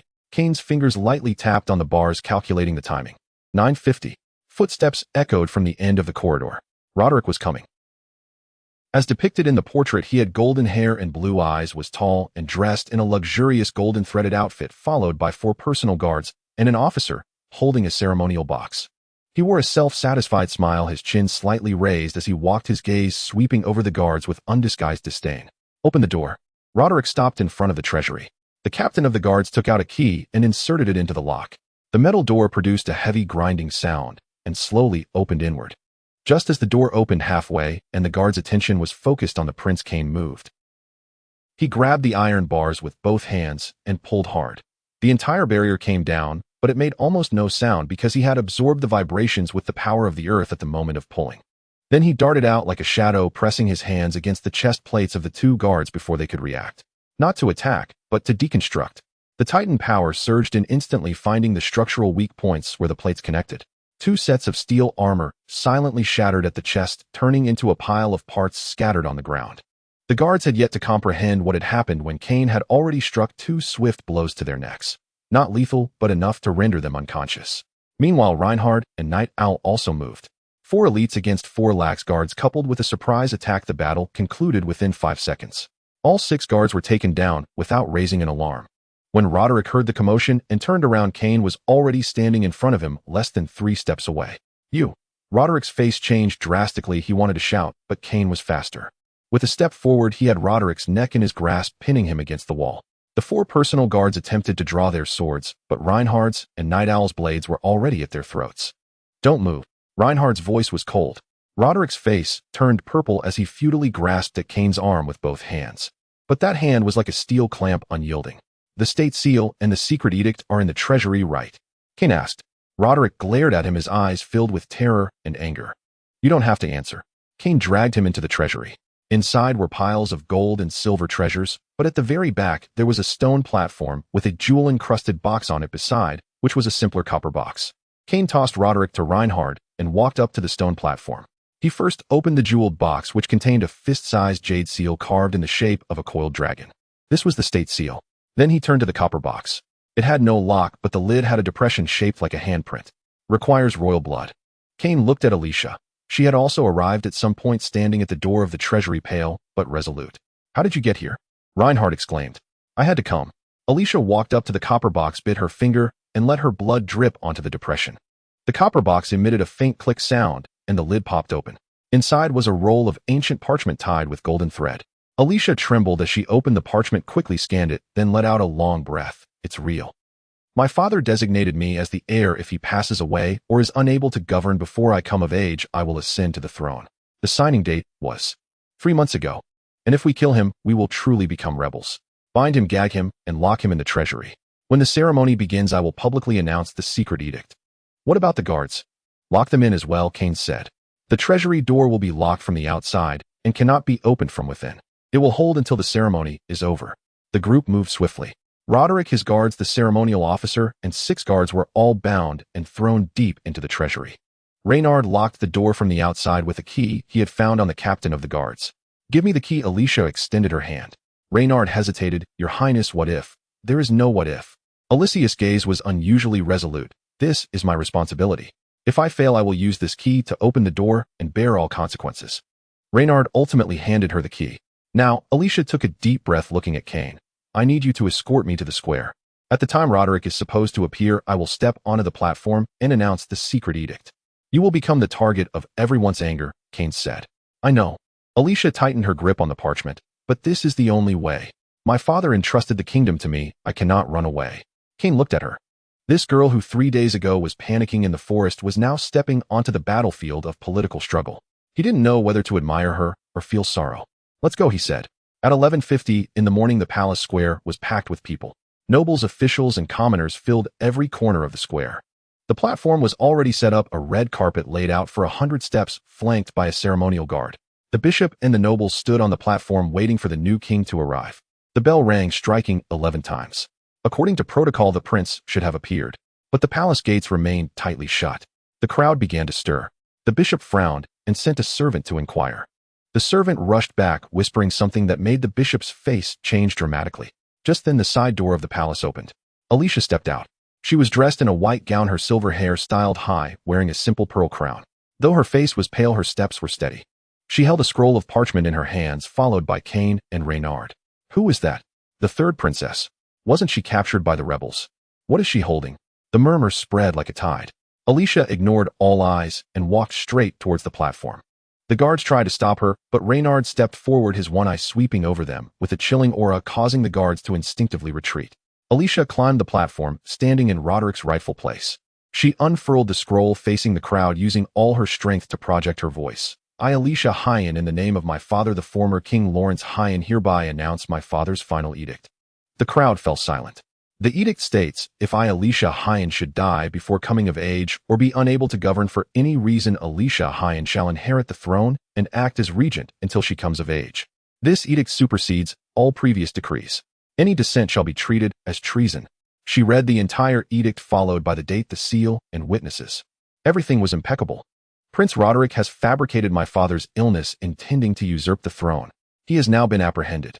Alicia's voice echoed across the square. I hereby declare as the legitimate heir that the coronation ceremony is cancelled. All subjects, lay down your weapons and await investigation. A dead silence. Then an uproar. The nobles exchanged glances, the commoners whispered, and the guards were at a loss. The bishop's face turned ashen as he tried to say something, but the royal seal on the edict could not be faked. At that moment, an old yet authoritative voice rang out. I, Morello the scholar, as the chief scholar of the court and a close friend of the former king, attest that this edict is genuine. Morello, supported by Lady Aurora, stepped out from the crowd. Though he looked frail, his voice resonated magically, reaching everyone. 3 months ago, the former king sensed a flaw in his health and secretly issued this edict with me as a witness. Upon learning of this, Prince Roderick placed the former king under house arrest and attempted to hunt down the princess with ample evidence of his crimes. Now even the last shred of doubt was dispelled. Morello was highly respected in the principality, and his words were worth more than gold. Support the princess, someone in the crowd shouted. Support the legitimate heir? The shouts grew louder. The guards exchanged looks, and ultimately the captain of the guards knelt on one knee. We obey the edict. One by one the guards knelt, the nobles knelt, and finally even the bishop had to bow his head. Alicia stood on the platform looking at the sea of kneeling people, her body slightly trembling. Kane stood beside her, whispering, stay steady. You have won. It's not over yet, Alicia replied in a voice only they could hear. Roderick's faction is still out there. My father is still in his hands, and... She didn't finish, but Kane understood. The game of power is never decided by a single speech. Sure enough, in the crowd, several nobles exchanged glances and quietly withdrew. And further away in the palace's tower, shadows flickered. Be careful, Kane pulled Alicia back a step. Almost simultaneously, a crossbow bolt flew through the air, grazing Alicia's hair as it lodged into the wooden pillar behind her. An assassination. The crowd erupted in chaos, screams filled the air. Kane shielded Alicia behind him, activating his structural vision. He saw 3 directions, 3 assassins hiding in the crowd, reloading. Reynard, 9 o'clock rooftop. Kane shouted. Reynard instantly drew his sword and rushed in that direction. But for the other 2 assassins, Kane had to handle it himself. He raised his hand not towards the assassins, but towards the roof beneath their feet. The power of the earth surged forth, not to destroy, but to loosen. Suddenly the roof tiles slid down. The 2 assassins lost their footing and fell, their crossbow bolts misfiring and embedding in the ground. Kane rushed over and pinned each one to the ground before they landed. With a faint crack, both of their shoulder joints dislocated, rendering them unable to resist. The 3rd assassin was captured by Reynard. The crisis was temporarily averted, but the square was in disarray. The nobles fled under the protection of their guards, the commoners scattered in all directions, and the guards struggled to maintain order. Alicia stood on the platform, watching the chaotic scene with a pale face. But her hand tightly gripped the edict, refusing to let go. Return to the palace, she commanded loudly. Secure all key departments. Arrest all of Roderick's faction. And also go rescue my father immediately.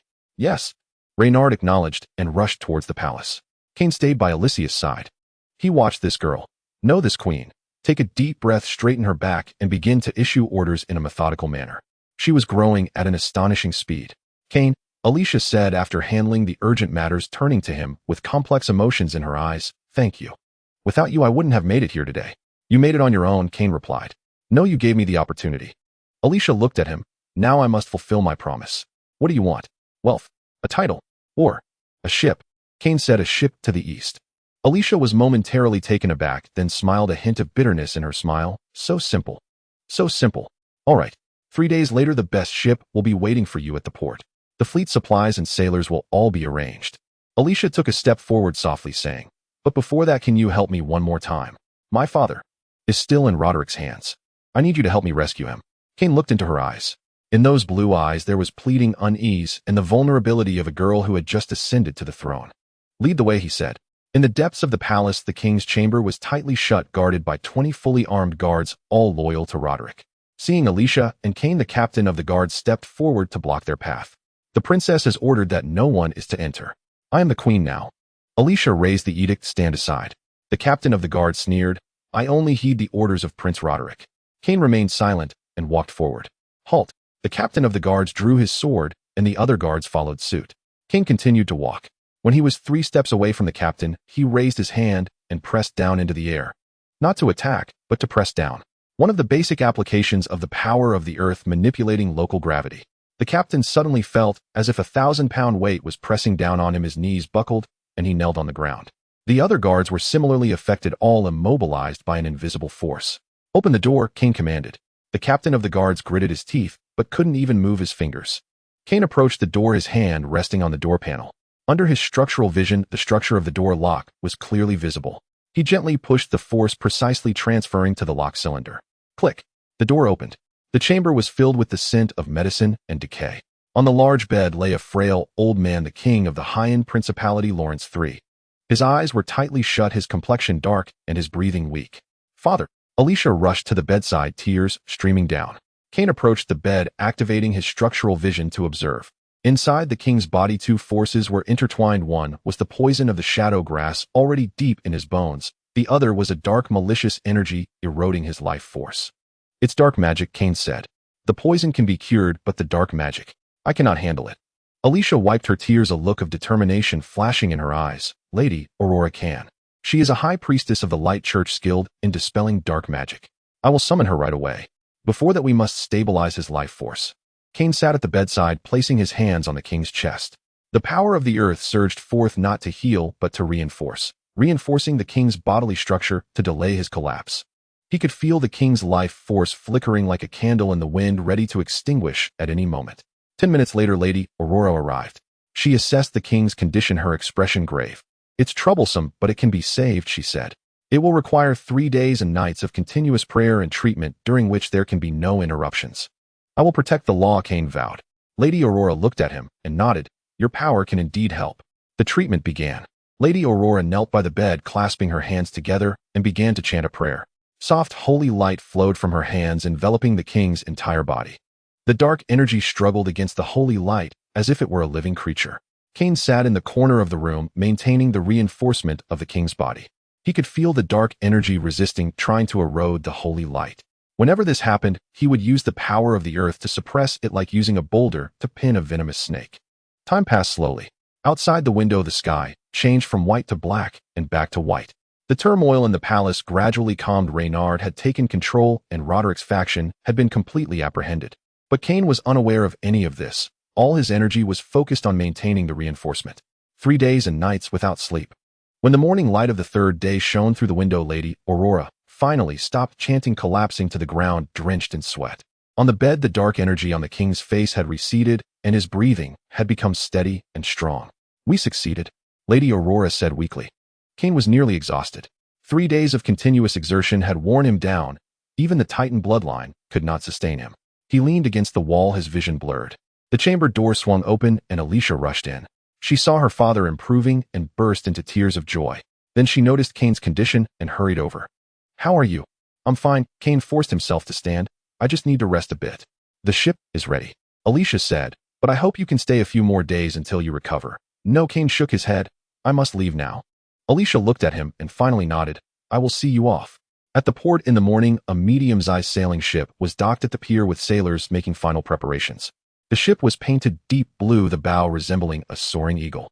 "This is the Zephyr, the fastest ship under my command," Alicia said. "The captain is my man Trustworthy. He will take you to the eastern Emerald Port, the furthest known port. Beyond that lies unexplored waters." Kane nodded, gazing into the distance. On the horizon, the sun was rising, turning the sea into gold. The call from that direction grew clearer. "This is for you." Alicia handed him a small pouch. "Inside is some money and my token. In any place with a high-end principality trading post, you will receive help." Kane accepted it and hung it at his waist. "And—" Alicia hesitated, then suddenly stepped forward and hugged him. It was light and quick. "Take care. You must live." "You too," Kane replied. "Be a good queen." He turned and boarded the ship. The sailors pulled up the gangway, and the sail slowly rose. The ship left the dock sailing towards the sea. Kane stood at the stern watching the port shrink, watching Alicia's figure turn into a small, but finally disappearing beneath the horizon. The wind tousled his hair, carrying the salty taste, and the cries of seagulls. Eastward, the call of the Starview Tower, and those fragments of memories whispering in his bloodline.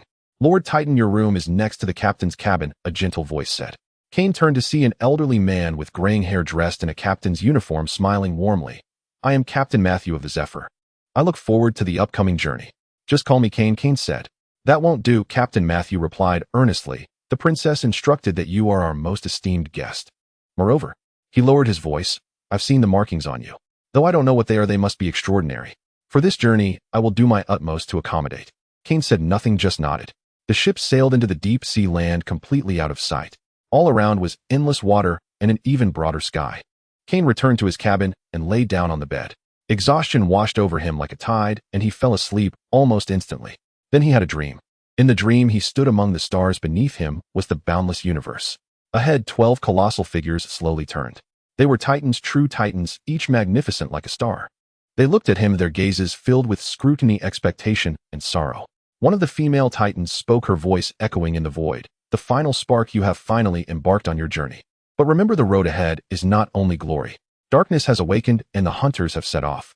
All you can do is grow stronger until you can ignite a new era. The dream shattered. Kane woke up drenched in cold sweat. Outside, the night had fallen and the stars filled the sky. He walked to the deck and looked up at the starry sky. Those stars under structural vision presented a completely different appearance. Not points of light, but energy nodes, the manifestation of order, the structural veins of the entire universe. And in the east, one star shone particularly bright. No, it was not a star. It was a tower. The essence of the Starview Tower was calling to him. Kane gripped the railing, his knuckles turning white. I am coming, he whispered. The ship sailed through the night, sea cutting through the waves, heading towards the unknown east. And in the deeper darkness, something opened its eyes. Hard to port. Reef the mainsail. Captain Matthew's roar was nearly shredded by the gale. The sky hung low and leaden clouds pressing down as if to crush the mastheads. Rain did not fall. It was hurled sideways by the wind, stinging like shards of glass against the skin. Kane gripped the mainmast's rigging with both hands, his feet rooted to the rain-slicked deck. It was his 7th day aboard, and the storm's 3rd. This voyage had been ill-fated from the outset, first an unnatural countercurrent, then days of impenetrable fog, now this tempest, as though bent on rending the sea itself asunder. Steady. Hold her steady. The first mate wrestled the helm at the stern, tendons corded like steel beneath his forearms. A colossal wave surged in from starboard, a wall of water in motion. Instinctively, Kane summoned the power of the earth, but instantly realized its futility. This was the open sea, not solid ground. The earth's strength here was diminished to its absolute limit. The wave crashed onto the deck, flooding the hold. 2 sailors were swept off their feet. One slid perilously toward the rail. Kane released the rope and lunged across the heaving planks, seizing the man's belt at the final instant and hauling him back. Thank you. The young sailor's face was ashen. Below decks now, Kane bellowed. Crewmen scrambled with buckets and pumps, but the inflow outpaced them. Captain Matthew staggered forward, rain streaming from his salt and pepper beard. My lord, we must jettison part of the cargo. Too heavy. Jettison it. Kane did not hesitate. Sailors began heaving lashed wooden crates overboard. These held silks and spices destined for trade at Jade Harbor, each crate worth a fortune. Yet now life outweighed gold. Kane strode to the bow, facing the maelstrom, seeking to sense what lay beyond the storm. His structural vision faltered here. The sea flowed without fixed form. Yet he sensed something deeply unnatural about this tempest. It was too focused, as though aimed solely at the Zephyr wind. Captain, look there. The lookout's cry pierced the gale, thin as a mosquito's hum. Kane followed the pointing finger. Within the churning black clouds, something moved, a vast serpentine shadow flickering between cloud and sea. Not a bird, not a cloud, a dragon. No, larger. Hydra, shrieked an old sailor. The 9-headed sea abomination. We've breached its domain. The legendary Leviathan said to guard the eastern seas. 9 heads, each spewing a different annihilating force. A creature sailors spoke of only in hushed dread, long dismissed as myth. Now myth stood before them. 9 colossal heads emerged from the clouds, each as thick as a mast armored in slate-black scales. Their eyes glowed dull gold, cold and unblinking in the downpour. It did not strike, not yet. It watched, like a cat observing a mouse beneath its paw. Full speed, away from here. Captain Matthew's voice trembled, but the ship barely advanced against the gale. And then, the Hydra moved. One head dipped low jaws agape. No sound issued forth, yet Cain felt the air vibrate. In the next breath, a searing white lightning bolt erupted from its maw, streaking straight for the hull. Cain charged forward, palms slamming onto the deck. Earthly power surged, not to fortify, but to guide. He channeled it into the ship's frame, twisting its structure just as the lightning struck. Crack! The bolt grazed the starboard rail and plunged into the sea, detonating a column of water high into the sky. The vessel shuddered violently, but escaped direct impact. What did you do? Captain Matthew stared dumbfounded. No time to explain. Cain kept his gaze locked on the Hydra. Its 9 heads seemed momentarily baffled. Then a second head lowered, exhaling frost. A wave of cold swept the deck. Ice bloomed instantly. 2 sailors froze mid-step, then shattered like brittle glass. Cain rushed forward, pressing his palms to the ice. Heat surged from his hands, melting the frost, but too late. They were already gone. A third head spat corrosive acid, green viscous, eating great holes through the timber. A fourth unleashed fire. A fifth. At this rate the ship will sink, the first mate roared. Cain knew it. He needed to act, but Earth's power was rootless upon the sea. Wait, rootless. His eyes fell to the sea. Beneath those waves lay the seabed, deep yes, but real. Cain sprinted to the rail and plunged both hands into the churning water. The cold bit like knives, but he ignored it, pushing his perception downward, deeper still, through hundreds of meters of seawater, until he touched siltstone bedrock. He had found the root, and poured his earth power into the deep, not as assault, but as entreaty as he once had in the canyon. Yet this was far harder. Distance sapped his strength, and seawater diffused it like mist. The Hydra's 6th head dipped, exhaling venomous mist. Purple vapors coiled across the deck. One sailor inhaled, and collapsed, convulsing, flesh sloughing from his bones. Cain gritted his teeth, driving his power to its breaking point. Far below, a massive reef awoke, rising, swelling upward. The sea surface didn't merely swell, it heaved as if lifted by some titanic hand. The Hydra sensed it. All 9 heads swiveled as one toward the rising column. Boom! A stone pillar wider than 10 men abreast erupted from the depths, spearing the heavens. Not one pillar, but dozens, forming a vast, jagged forest of stone encircling the zephyr wind. The Hydra roared, in fury, not fear. It slammed its heads against the pillars. Shards of rock exploded outward. But for now it could no longer strike the ship directly. Now, full speed through the stone forest. Captain Matthew bellowed. Sails were reset. The ship threaded desperately between the monoliths. The Hydra pursued, snapping pillars one after another. But there were too many, and Cain kept raising new ones. His strength drained like sand through fingers. His heart hammered against his ribs. Darkness pulsed at the edges of his vision. Golden sigils beneath his skin flared and dimmed. He was nearing collapse. My lord, land ahead. The lookout's voice rang with desperate elation. Cain raised his eyes, through the curtain of rain, toward the horizon where a jagged black coastline pierced the sea. Not Jade Harbor. The charts showed no such obsidian cliffs near it. It didn't matter. Land meant survival. The Hydra too saw the shore. It hesitated. Then all 9 heads threw back their throats in a deafening, world-shaking roar, before vanishing beneath the waves. The storm weakened, clouds parted, sunlight blazed through the rift. Did we survive? A sailor collapsed onto the deck, whispering. Cain leaned heavily on the rail, gasping ragged breaths. He was hollowed out, his earthen power nearly spent. Yet he remained upright. Tally the dead, repair the hull, steer for shore. Captain Matthew issued the order, then approached Cain and bowed deeply.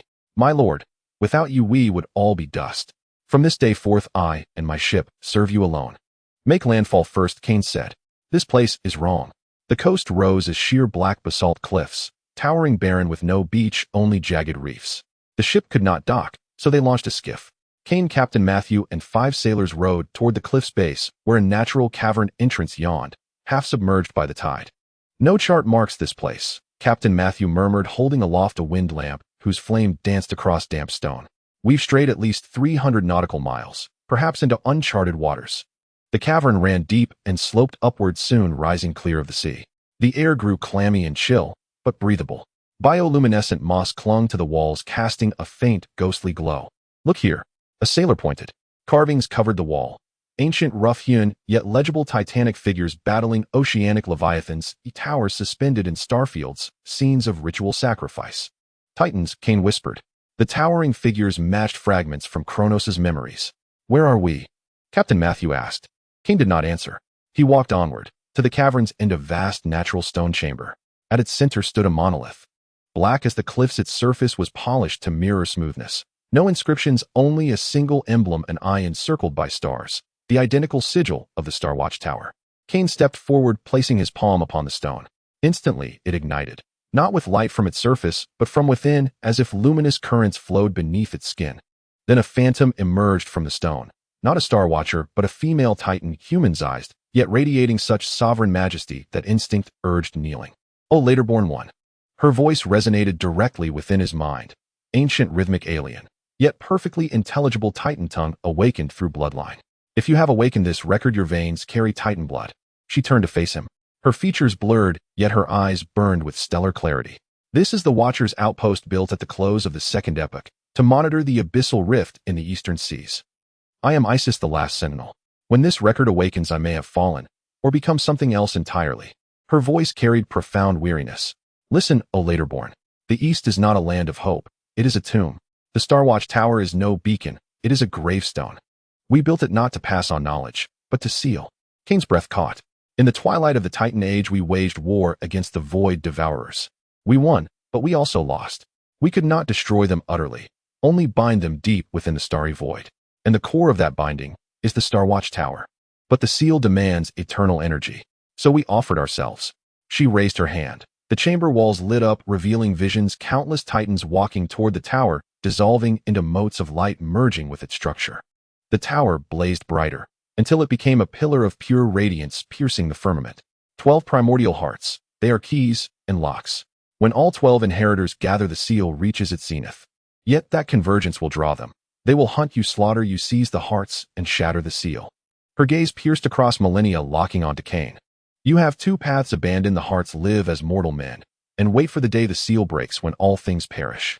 Or embrace your duty, gather all hearts, reinforce the seal, and stand watch eternally, awaiting the next cycle." Kane fell silent. He recalled Kronos' final words, "Titan power is not a blessing. It is responsibility." Now he understood its weight. Yet there is a third path. The phantom spoke suddenly, voice lowered, as if uttering a forbidden truth. "A mad prescribed idea. What if we do not reinforce the seal, but deliberately break it open?" And in the very moment they surge forth, unleash the combined might of all 12 hearts in one final decisive assault. Either eradicate them utterly, or perish together. She smiled, a smile both desolate and resolute. "I chose not to walk this path, because I feared. But you, O laterborn, you hold the right to choose. Go to the Starwatch Tower. Seek the Gravekeeper. He will tell you all. Then make your choice." The phantom began to fade. "Lastly, beware the Hydra. It is no monster. It is a watcher, a guardian of this outpost. It attacked you because you bear the scent of a heart. It tested you, to see if you were worthy of this power. You passed, so it withdrew. But more trials lie ahead." The light vanished. The monolith returned to inert stone. Silence filled the chamber.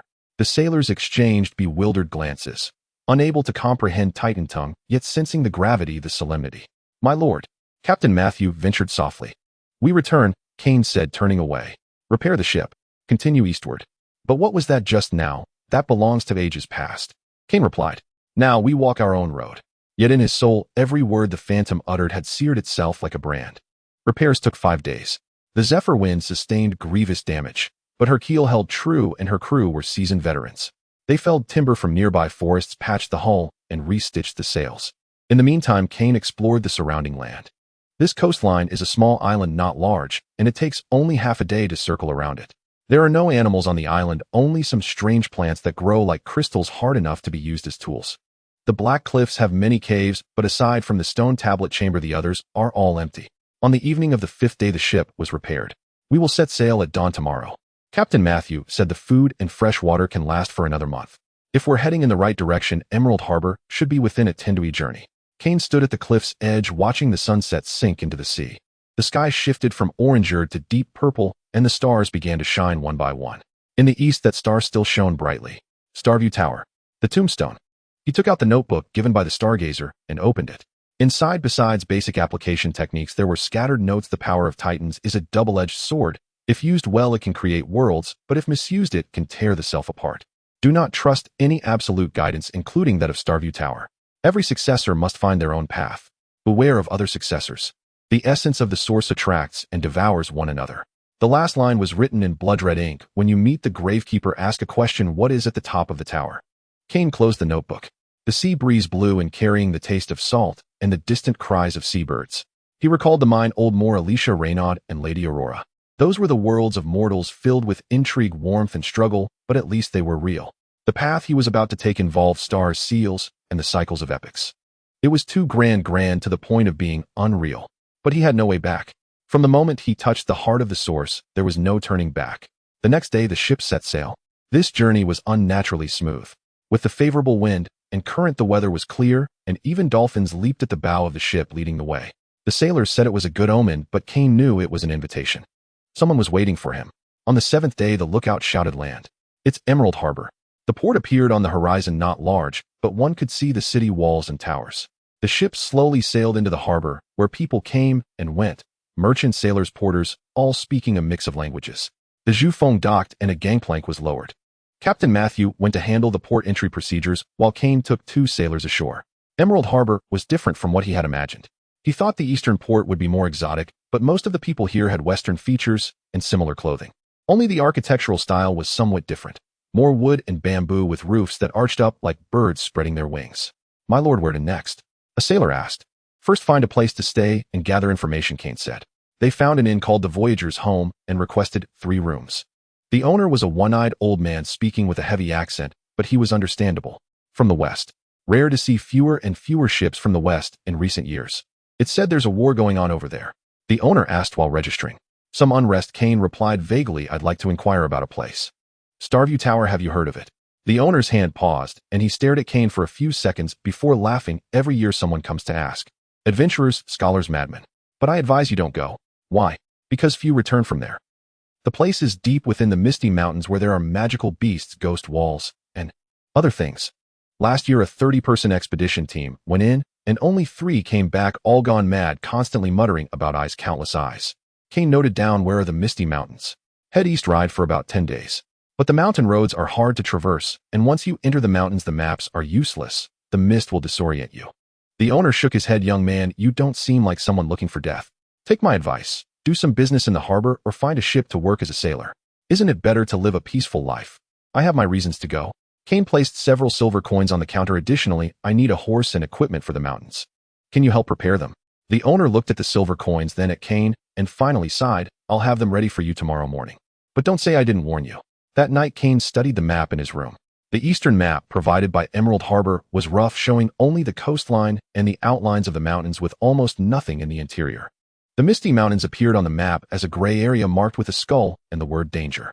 Outside the window the sounds of the harbor at night filled the air, sailors singing, the bustling of taverns, and the distant crashing of waves. It was a living world filled with the smell of smoke, desire, and the cycle of life and death.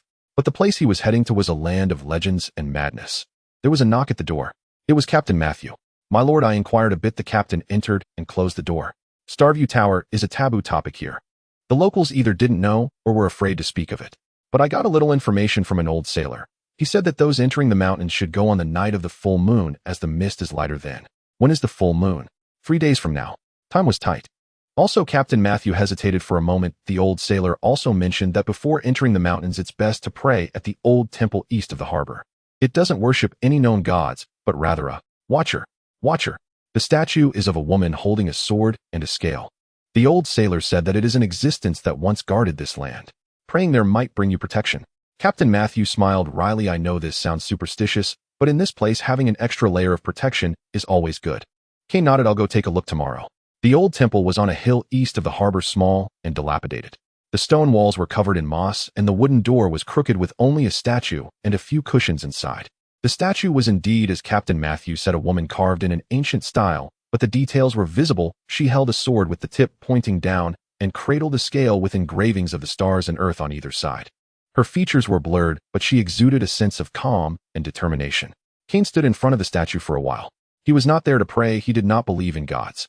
But as he gazed at the statue, the heart of the source within him suddenly trembled lightly. Resonance. He reached out his fingertips, touching the base of the statue. In an instant, a fragment of memory surged into his mind. Not a memory of the Titans, but of a human. A young girl knelt before the statue, praying devoutly. "Great Watcher, please grant my father a safe return." Then the scene shifted. The girl grew up to become a female warrior wielding a sword and a scale guarding this land. She fought against magical beasts and battled pirates, ultimately sacrificing herself during an assault by a sea monster, luring it into the deep sea to perish together. People built this temple for her, honoring her as the Watcher. The fragments of memory dissipated. Cain withdrew his hand, lost in thought. She was not a god, but a person who had been deified. Yet there was a kind of power remaining within her. Not the power of titans, but something else softer, yet equally resilient. You felt it too, didn't you? A voice came from behind. Cain turned to see an old woman in a gray robe standing at the temple door. She was very old, her back hunched, but her eyes were clear and bright. What do you feel? Cain asked. Her thoughts. The old woman stepped forward and placed a bouquet of wildflowers before the statue. Every guardian leaves behind a thought after death, a collection of obsession, belief, and will. The reason this temple is sacred is that this thought remains still guarding this land. Who are you? The temple priest, and also the last believer of the Watcher. The old woman smiled, revealing sparse teeth. I am May. Young man, you are heading into the Misty Mountains, aren't you? How do you know? Your eyes are like those of everyone who enters the mountains, confused, determined, and a hint of fear. But you are different from them. There is something older within you. Cain sat down across from her. Do you know about Starview Tower? I know, but I have never seen it. May said my grandmother's grandmother went there. She said it is not a tower, but a door. What lies beyond the door she did not say, but she mentioned that one day the door would open, and at that time the world would either be saved or destroyed. Another door. The shadow of the stone tablet also spoke of sealing. What should I pay attention to when entering the mountains? Cain asked. 3 things. May raised 3 fingers. First, do not trust the voices in the mist. They can mimic the people you love, luring you into the abyss. Second, do not drink the water from the mountains, no matter how clear it appears. Third, and most importantly, she looked into Cain's eyes. Do not look at the eyes at the top of the tower. If you see them, immediately close your eyes, turn back, and never look back. Eyes at the top of the tower. My grandmother's grandmother said that there is a giant eye at the top of the tower, always open, watching all who approach. Those who have seen that eye either go mad or become something else. Cain noted down. Thank you. No need to thank me. May stood up, took out a small cloth bag from her bosom, and handed it to him. Inside are the leaves of awakening grass. Keep it in your mouth to resist the illusions of the mist. And this, she took off a pendant from her neck, very simple, just a small stone strung on a leather cord. This was brought out from the mountains by my grandmother's grandmother, who said she found it near the tower. I have carried it with me, and now I give it to you. Perhaps it will help you. Cain accepted it. The stone felt warm in his hand, an ordinary pebble, but it had a natural pattern resembling a closed eye. I have nothing to repay you with, he said. Coming back alive is the best reward. May patted his hand. Go now, young man. Remember, no matter what exists in the tower, you are first and foremost yourself. Do not let any existence define you. Cain bowed deeply and left the temple. As he descended the mountain, he looked back once. May stood at the temple door, the sunset stretching her shadow long. She waved as if bidding farewell. The next morning, Captain Matthew delivered the prepared items, a sturdy brown horse fully equipped, along with a backpack containing rations, a water pouch, rope, flint, medicine, and a short sword. My lord, do you really not need me to send someone with you? Captain Matthew asked. No need. This is a path I must walk alone. Cain, check the equipment. You wait for me at the harbor. If I don't return in a month, go back west and tell Alicia. Just say I found what I was looking for. Captain Matthew hesitated, finally, just nodding. Take care. Cain mounted the horse, took one last look at Emerald Harbor, and then urged the horse eastward. The harbor grew smaller behind him, eventually disappearing at the end of the road. Ahead were the rolling mountains, shrouded in eternal mist. The mountain path became steeper, the trees transitioning from broadleaf to coniferous, the temperature dropping. The first day went relatively smoothly. He encountered a few woodcutters and hunters along the way, all advising him to turn back, but he insisted on moving forward. By the afternoon of the second day, he entered the territory of the Misty Mountains. As the name suggested, white mist rose from the ground, thickening rapidly, reducing visibility to less than 10 steps. The horse grew restless, snorting, unwilling to advance. Cain dismounted and led it forward. The mist was cold and damp, carrying a faint sweetness reminiscent of decayed flowers. He recalled old mice warning and took out a leaf of awakening grass, placing it under his tongue. The bitter taste spread, and his mind did feel a bit clearer. Cain. A voice echoed in the mist. Very soft, very familiar. It was Alicia's voice. Cain, come back. I need you. Cain halted. The voice came from the left, tinged with tears, terrifyingly real. He could even imagine Alicia's look at that moment, tears welling in her eyes. But he knew this was an illusion. Alicia was in the west, in the royal capital, and it was impossible for her to be here. Keep moving forward, don't listen, he told himself. He pressed on. The voice faded away. Yet figures emerged from the mist. Sometimes they were human-shaped, sometimes strange creatures flitting by in an instant. The horse grew increasingly restless, several times attempting to turn back and flee. On the third day, the fog was so thick that he could hardly see his own hand. Cain could only rely on the faint perception granted by the earth's power to find his way. He discovered that this mist was not merely vapor, it was mixed with some kind of energy that interfered with his senses, and even distorted his sense of time. He felt as though he had walked for several hours, but looking at the sun, the fog was too dense to see anything more than a blur of light. It was likely that only a few minutes had passed. In the evening, he found a cave and decided to rest. He tied the horse at the cave entrance, started a small fire, and dried his rations. The firelight appeared very faint in the thick fog, but it at least dispelled a bit of the chill. At night, he heard singing. It was a woman's voice singing in a very ancient language, the melody mournful. The song drifted from deep within the fog, sometimes close, sometimes far away. Cain tightened his grip on his short sword, but the song did not come closer. It simply continued, as if recounting a lost tale. On the fourth day, the fog thickened even more. Moreover, there appeared a fork in the road. The mountain path divided into three, each looking almost identical. Cain used the Earth's power to sense the geological structure of the three paths and found them to be completely different. The left was solid rock, the middle was loose soil and stone, and the right was empty, leading to a chasm below. He chose the left path. On the fifth day, he encountered his first living being. Not a beast, but a person, or rather what had once been a person. It was a man dressed in tattered explorer's clothing, leaning against a rock. His eyes were open, but his pupils were gray and white, lacking any focus. He was smiling a silent laugh with the corners of his mouth stretching to his ears. Cain approached, but the man showed no reaction. He just continued to smile. Cain checked. There was still breath, there was a heartbeat, but consciousness was gone. Like a living shell. In his backpack, there was a diary. Cain flipped through it, and the last page read, "I saw the tower. The eye. Forgive me, Mother." The handwriting was twisted, filled with madness. Cain closed the diary and continued forward. He could not help this person, or no one could. On the sixth day, the fog began to thin. It did not dissipate, rather its color changed from white to a pale golden hue. Moreover, the sweetness in the air vanished, replaced by a dry dust-like taste. The mountain path reached its end. Ahead lay an open valley, in the center of which stood a tower. The Star Watch Tower. It was completely different from what he had imagined. Cain expected to see a magnificent structure towering into the clouds, but the tower before him was not tall, about 10 stories, with an ancient design made of a gray-white stone. There were no windows, only a single door. The tower's surface was covered in cracks, as if it could collapse at any moment. Yet the sense of oppression was real, as if the entire tower were a living being, asleep, breathing long and heavy. Cain approached. The tower door was open, revealing darkness within.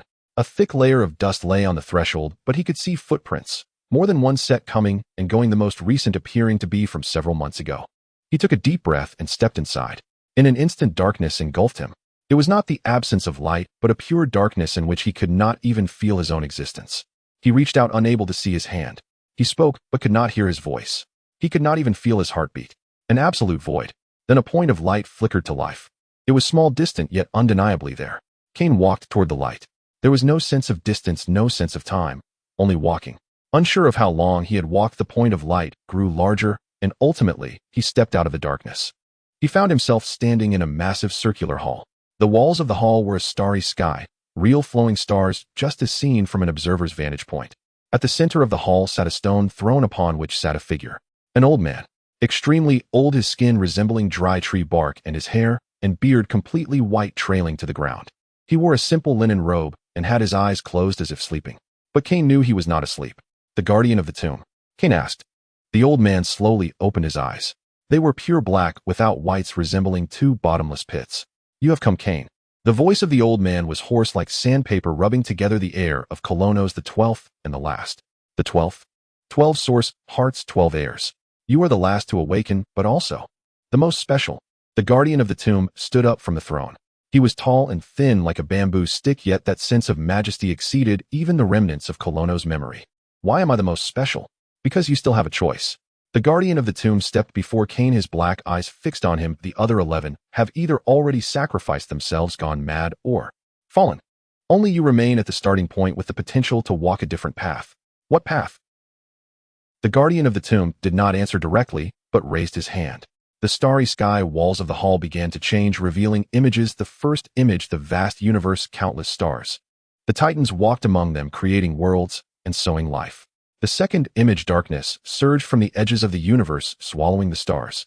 The Titans fought back, their blood staining the starry sky. The third image, the remaining Titans built a tall tower, sacrificing themselves to create a seal that trapped the darkness outside the universe. The fourth image, the seal, weakened over time. Darkness seeped in, turning into whispers that tempted living beings. This is the past, said the guardian of the tomb. The images continued. The fifth image, 12 points of light flickered across the world, awakening the source hearts. The sixth image, 3 of the points extinguished. Heirs died, their source hearts taken. The seventh image, 4 points, turned black. Heirs fell, siding with darkness. The eighth image, 2 points merged into the tower. Heirs sacrificed themselves to reinforce the seal. This is the present. The guardian of the tomb pointed to the starry sky wall where only 3 points of light remained, 1 golden, Cain 1 silver, another heir, and 1 crimson, yet another heir. 3 heirs still holding on. You and 2 others. But they are also close to breaking. The voice of the guardian of the tomb carried sorrow. The silver one in the northern ice fields is being invaded by darkness. The crimson one in the southern jungle is already half mad, hunting down other heirs. Cain looked at the 3 points of light. So what is my choice? The first sacrifice. Like those 2 heirs merge into the tower, reinforce the seal, buying more time for the world. But this is merely delaying. The seal will eventually shatter. The second fight. Find the other 2 heirs, gather all 3 source hearts, and then hunt down the fallen, reclaiming the tainted source hearts, gathering all 12 to launch a full assault. But the probability of success is less than 1 in 10,000. More likely you will be consumed by darkness before you gather them, or turn on each other. The third, the guardian of the tomb, pause, turn back, and leave. Abandon the source heart. I can help you strip it away, and you will become immortal, living for several decades, then die with billions of beings when the seal breaks. Cain fell silent. All 3 choices felt like dead ends. The shadow of the stone tablet said there is a 4th path. Cain said to actively open the seal, and at the moment darkness surges forth, use the 12 source hearts to launch a full assault. The guardian of the tomb paused for a moment, then he smiled. That smile was ugly, resembling a cry. Isis. She is still so mad. He shook his head, but that is not a path, it is suicide. The moment the seal is opened, darkness will instantly corrupt you. You won't even have the chance to attack before becoming their puppet. So is there no hope? Hope. The guardian of the tomb looked at Cain. Child, when the Titan era ended, there was no hope left. Everything we did was merely counting down to death. The difference lies in whether you wait quietly for death or struggle against it. The hall fell silent. Only the starry sky wall continued to flow gently. After a long while, Cain looked up. What is the eye at the top of the tower? The guardian of the tomb stiffened. You know. The old woman in the temple told me not to look at the eye at the top of the tower. That is the watcher of the seal, the guardian of the tomb said quietly, and the collective consciousness of all Titans. It watches the outside, preventing darkness from seeping in. It also watches the inside, preventing the heirs from falling. Yet looking at it for too long will cause you to be assimilated and become part of the seal. So do not look. Is it watching me? It has always been watching. The guardian of the tomb pointed upward. Since you stepped into the mountains, it has been watching you. Every choice you make, every hesitation, it observes. Cain felt a chill run down his spine. That feeling of being watched was not an illusion after all. Now, said the guardian of the tomb, tell me your choice. Sacrifice, fight, or leave. Cain closed his eyes. He recalled the darkness of the mind, the last words of old Mora Lycius, tears, and Grandma, mice blessings. Those were the ties of mortals, the weight of being human. Then he thought of Colossus' life. Not save the world, not inherit the mission, but simply the most basic life. He opened his eyes. I choose the 4th path. The guardian of the tomb frowned. I said that is suicide. It is not to open the seal. Cain said it is to create new possibilities. If gathering all 12 source hearts merely reinforces the seal, then victory is forever out of reach. If a full assault is suicide, then it is meaningless. The path I want to take is to find a 3rd path beyond the seal and the full assault. What is that? I do not know. Cain said honestly, but I will seek it out. I will first find the other 2 heirs, then search for the fallen, gathering all source hearts. But before that, I will neither sacrifice nor give up. I will live constantly searching until I find the answer or die. The guardian of the tomb looked at him for a long, long time. Then he sighed and sat back on the throne. Foolish, naive, but also like a titan. He waved his hand and a map appeared on the starry sky wall with 2 points of light flickering. This is the location of the other 2 heirs. In the northern ice fields and the southern jungle. Go find them, persuade them. But I warn you, they may not be willing to follow you. I will try. The guardian of the tomb took out another object, a black crystal the size of a fist with swirling nebulae inside. This is the star core, a fragment of the tower's core. With it you can temporarily borrow the tower's power when needed. But it can only be used 3 times, each time for no more than a quarter of an hour. If you exceed that, you will be assimilated by the tower, becoming a guardian of the tomb like me. Cain took the star core. It felt cold to the touch, but warm inside. Finally, the guardian of the tomb stood up, walked to Cain, and placed his withered hand on his shoulder. Remember, no matter what path you choose, do not forget what you are fighting for. It is not for the glory of the Titans nor for the survival of the world, but for those concrete people, those you care about, and who care for you. That is something the darkness can never understand or take away. He pushed hard. Cain fell back, plunging into darkness. When he opened his eyes again, he lay in the valley outside the tower. The sky was bright, the fog had dispersed, and he could see the blue sky and white clouds. The tower door was tightly shut as if it had never opened. Kane sat up and checked himself. The star core was in his arms, and the map clearly floated in his mind. Additionally, he felt that the source heart in his chest was different from before. It was more stable, more docile, and it was calling to the northern ice fields, to the southern jungle. He stood up, brushing off the dust from his clothes. The horse was grazing not far away, and upon seeing him, it whinnied joyfully. Kane mounted the horse, taking one last look at the Star Watch Tower. At the top of the tower, under the sunlight, there indeed seemed to be an outline of an eye, but it flickered away, possibly just an illusion. He turned the horse's head and rode down the mountain. Ahead lay a long road, 2 companions or enemies, and the unknown darkness. But he was no longer lost, for he knew he was not alone. He had the memories of Colossus, Elysius, Hope's grandma, Mice Blessings, and countless mortals living, loving, and struggling behind him, and he would carve out a path to survival for them. The horse trotted lightly, galloping toward the mountains. And at the top of the tower, that eye slowly closed, a drop of crystal liquid sliding from the corner of the eye, dripping onto the tower, dissipating into starlight. The North. In Kane's conception, the North refers to the snow-covered mountains at the border of the Black Rock Duchy, the icicles formed at the mine entrances during winter, and the biting cold winds that occasionally sweep down from the north, capable of cracking skin. But that is not the true North. The true North is the land of eternal frost. Here the ground is white, the sky is white, and even time seems to have frozen. There are no trees, no grass, only endless glaciers and snowfields, accompanied by an unceasing wind that feels like 1,000 ice blades scraping against the bones. On the 37th day after leaving the misty mountains, Kane stepped into this white hell. The horse had died a month ago, not from freezing, but from falling into a crack in the ice. Kane barely climbed back up using the power of the earth, but the horse and most of his supplies had plummeted into the abyss.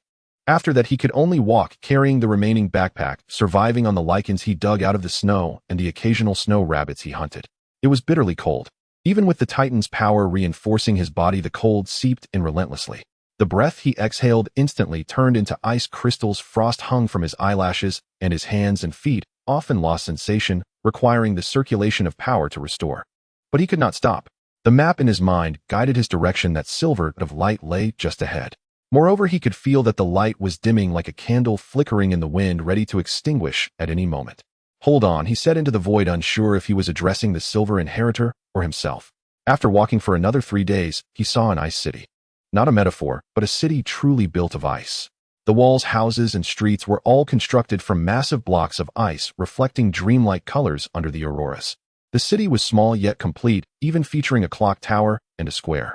It was just completely deserted, like a meticulously crafted tomb. In the center of the city stood a tall tower with silver light shimmering at its peak. Kane approached the city gate. The gate was open and silence reigned within. Thick ice coated the streets, crunching underfoot with a crisp sound. The ice houses on either side had windows through the ice layers. He could see the frozen furnishings inside, tables, chairs, and even a human-shaped ice sculpture frozen beside the dining table. The entire population of the city had been frozen in an instant. Kane tightened his grip on his short sword and walked towards the central tower. The tower door was also made of ice, adorned with intricate patterns resembling a magical array. He tried to push the door, but it did not budge. He infused it with the power of the earth, and the ice door cracked with a sound like shattering glass, then opened inward. Inside the tower were spiraling ice stairs. Kane ascended, and the higher he went, the colder it became. Even his breath froze into ice mist in the air. At the tower's peak was a circular hall, and in the center lay an ice coffin. Inside the coffin rested a woman. Her silver hair spread beneath her, her skin pale and transparent, revealing the bluish veins beneath. She wore a simple white robe, her hands crossed over her chest, eyes closed, appearing to be asleep. But Kane could sense that the silver power was slowly flowing away from her like sand in an hourglass. "You have come," a voice came from behind. Kane turned sharply, seeing a woman standing at the staircase. She looked exactly like the one in the ice coffin, but this one was alive. She stood barefoot on the ice, her silver hair trailing on the ground, wearing the same white robe, yet the edges moved without wind. Her eyes were silver, lacking pupils like 2 ice crystals. Moreover, she was semi-transparent like a ghost. "You are." "I am Silver Moon, the last living person in this city." The woman approached, her footsteps silent. "You may also call me Ariel. The one in the ice coffin is my body. What you see now is my spirit." "What happened?" Ariel walked to the ice coffin, her fingers gently brushing over the ice surface. 100 years ago, darkness seeped from the earth's veins. It polluted the water source, and then overnight it turned the entire city's inhabitants into ice sculptures, including me. But I possess a source heart, which preserved my soul, allowing me to exist in this form. However, the power of the source heart is nearly exhausted after 100 years. She turned to look at Cain. Did the guardians send you? Yes. He said you need help. Help it. Ariel laughed a sorrowful smile. Unless you can purify the polluted earth's veins, no one can help me. Purifying the earth's veins requires the power of the heart of light. But the inheritor of the heart of light died 300 years ago, and the source heart was lost. So I can only wait for death. Cain was silent for a moment. Perhaps the heart of light is not needed. My heart of the earth might be able to try. You are too weak. Ariel shook her head. The heart of the earth can indeed affect the earth's veins, but the power you can currently summon can't even shake 1/10th of this vein. Moreover, darkness has already taken root in the earth's veins. If you rashly touch it, you will only be polluted. Then I must try anyway. Cain walked to the window, looking outside the city. In his structural vision, he could see the earth's veins, a glowing river of energy flowing from deep within the earth. But now that river was black, as if polluted by ink. Darkness spread from the earth's veins, rooting into the ice layer like tree roots, permeating the entire city.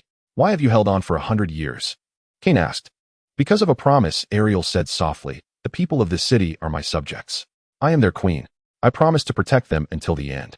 So even though they have all died, even though I am close to death, I still guard this place, preventing the darkness from spreading out. She looked at Cain. But you are different. You can leave. While there is still time, go. Head south, find Bloodfang. He might still be able to save you. Bloodfang, another inheritor, the master of the heart of blood. Ariel said, he hunts everything that approaches him in the jungles of the south. Some say he has gone mad, others say he is guarding something. But at least he is still alive and his power is intact. Cain did not move. He looked at the sleeping body in the ice coffin and then at the semi-transparent spirit before him. 100 years guarding a dead city alone against the encroachment of darkness. This kind of loneliness is more terrifying than death. Tell me where the core of the earth's veins is. He said. Ariel stared at him. You will die. Maybe I will, maybe I won't, Cain said, but I cannot watch you die and then turn away. Kronos gave me power not to make me a coward. After a long time, Ariel sighed, stubborn. Just like Kronos. She raised her hand, and a map of the city appeared on the ice surface with a point flashing red. Here, directly beneath the city, 300 meters deep, is the junction of the earth's veins. The core of darkness is there. But it has been polluted into the abyss realm, and your power will be suppressed there. Moreover, there are guardians. What guardians? The spirits of the earth's veins that have been corrupted by darkness, turned into monsters. Ariel said, I will do my best to help you.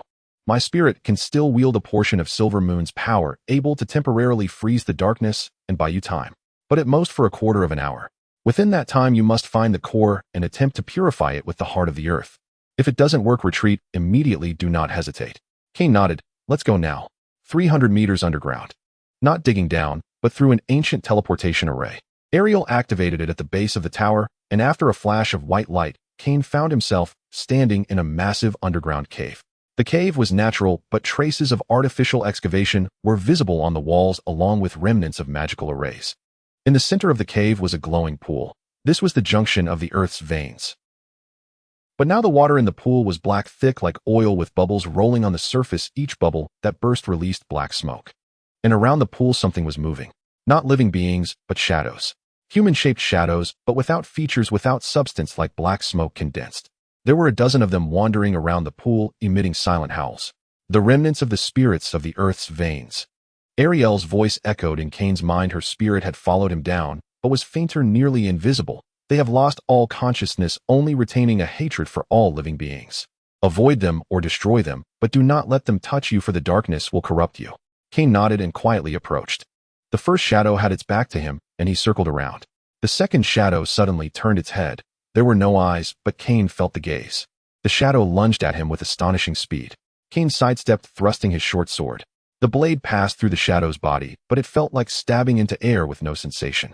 Yet the shadow grabbed his arm. Cold. Not cold from temperature, but the deprivation of life. Cain felt his arm rapidly losing sensation, black patterns emerging beneath his skin. He immediately summoned the power of the earth, golden light radiating from his arm, countering the darkness. The sizzling sound resembled red-hot iron plunging into water. The darkness retreated, the shadow let out a silent scream and dissipated. But on Cain's arm remained a blackened scar, unable to heal for a period. They fear pure energy. Ariel exclaimed, use the power of the source heart. Cain sheathed his short sword and cupped his hands. The power of the earth gathered in his palms, forming two orbs of golden light. He dashed towards the pool, shadows lunging at him along the way. He swung his fists, the light orbs exploded, golden light raining down, and the shadows screamed and dissipated in the radiance. But more shadows surged from the pool endlessly. I will clear the way for you. Ariel's voice became solemn, her spirit suddenly glowing with silver light, hands raised high. In the name of Silver Moon, freeze. Silver light erupted from her center, instantly enveloping the entire cave. All the shadows were frozen in place like black ice sculptures. The black pool water also ceased, rolling, a layer of ice forming on the surface. Hurry! I can only maintain this for 30 seconds. Kane rushed towards the pool. In his structural vision, he could see a black core deep within the pool, pulsating like a heart. That was the source of the pollution. He jumped into the pool. Cold. Not the cold of water, but a chill at the soul level. Darkness surged from all directions, trying to invade his body, corroding his consciousness. He heard countless whispers in his ears, tempting, threatening, pleading. Give up. Join us. You shall gain eternity. Is it painful? Is it lonely? We can help you forget everything. Look at this world, how ugly and filthy. Destroy it, create anew. Kane gritted his teeth, fully channeling the power of the earth. Golden light erupted from within him, forming a shield that kept the darkness at bay. He dove deeper. The pool was deeper than it appeared, and the darkness resisted like thick sludge, every step forward consuming immense energy. 20 seconds. He saw the core right in front of him, a black, irregular crystal with dark red light swirling within. 15 seconds. He reached out and touched the core. Instantly, a massive flood of dark memories surged into his mind. He saw the past of this land, vibrant forests, prosperous cities, then darkness descended and everything withered. He saw the wails of the spirits of the earth's veins, saw Ariel's 100 years of steadfastness, saw countless beings struggling and dying in the darkness. Pain, despair, madness. Kane nearly let go, but another voice echoed his own voice. You are not them. He opened his eyes, gripping the core tightly. The power of the earth surged forth, not to purify, but to reconstruct. He recalled Kronos memories, the images of the Titans reshaping the land. What he aimed to do was not to dispel the darkness, but to cover it using pure earth energy, to overlay the polluted structures.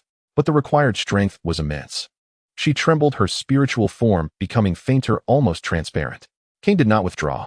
He infused all his power along with the strength of the few glowing points into the core. Golden light erupted from within the core like the sun rising in the darkness.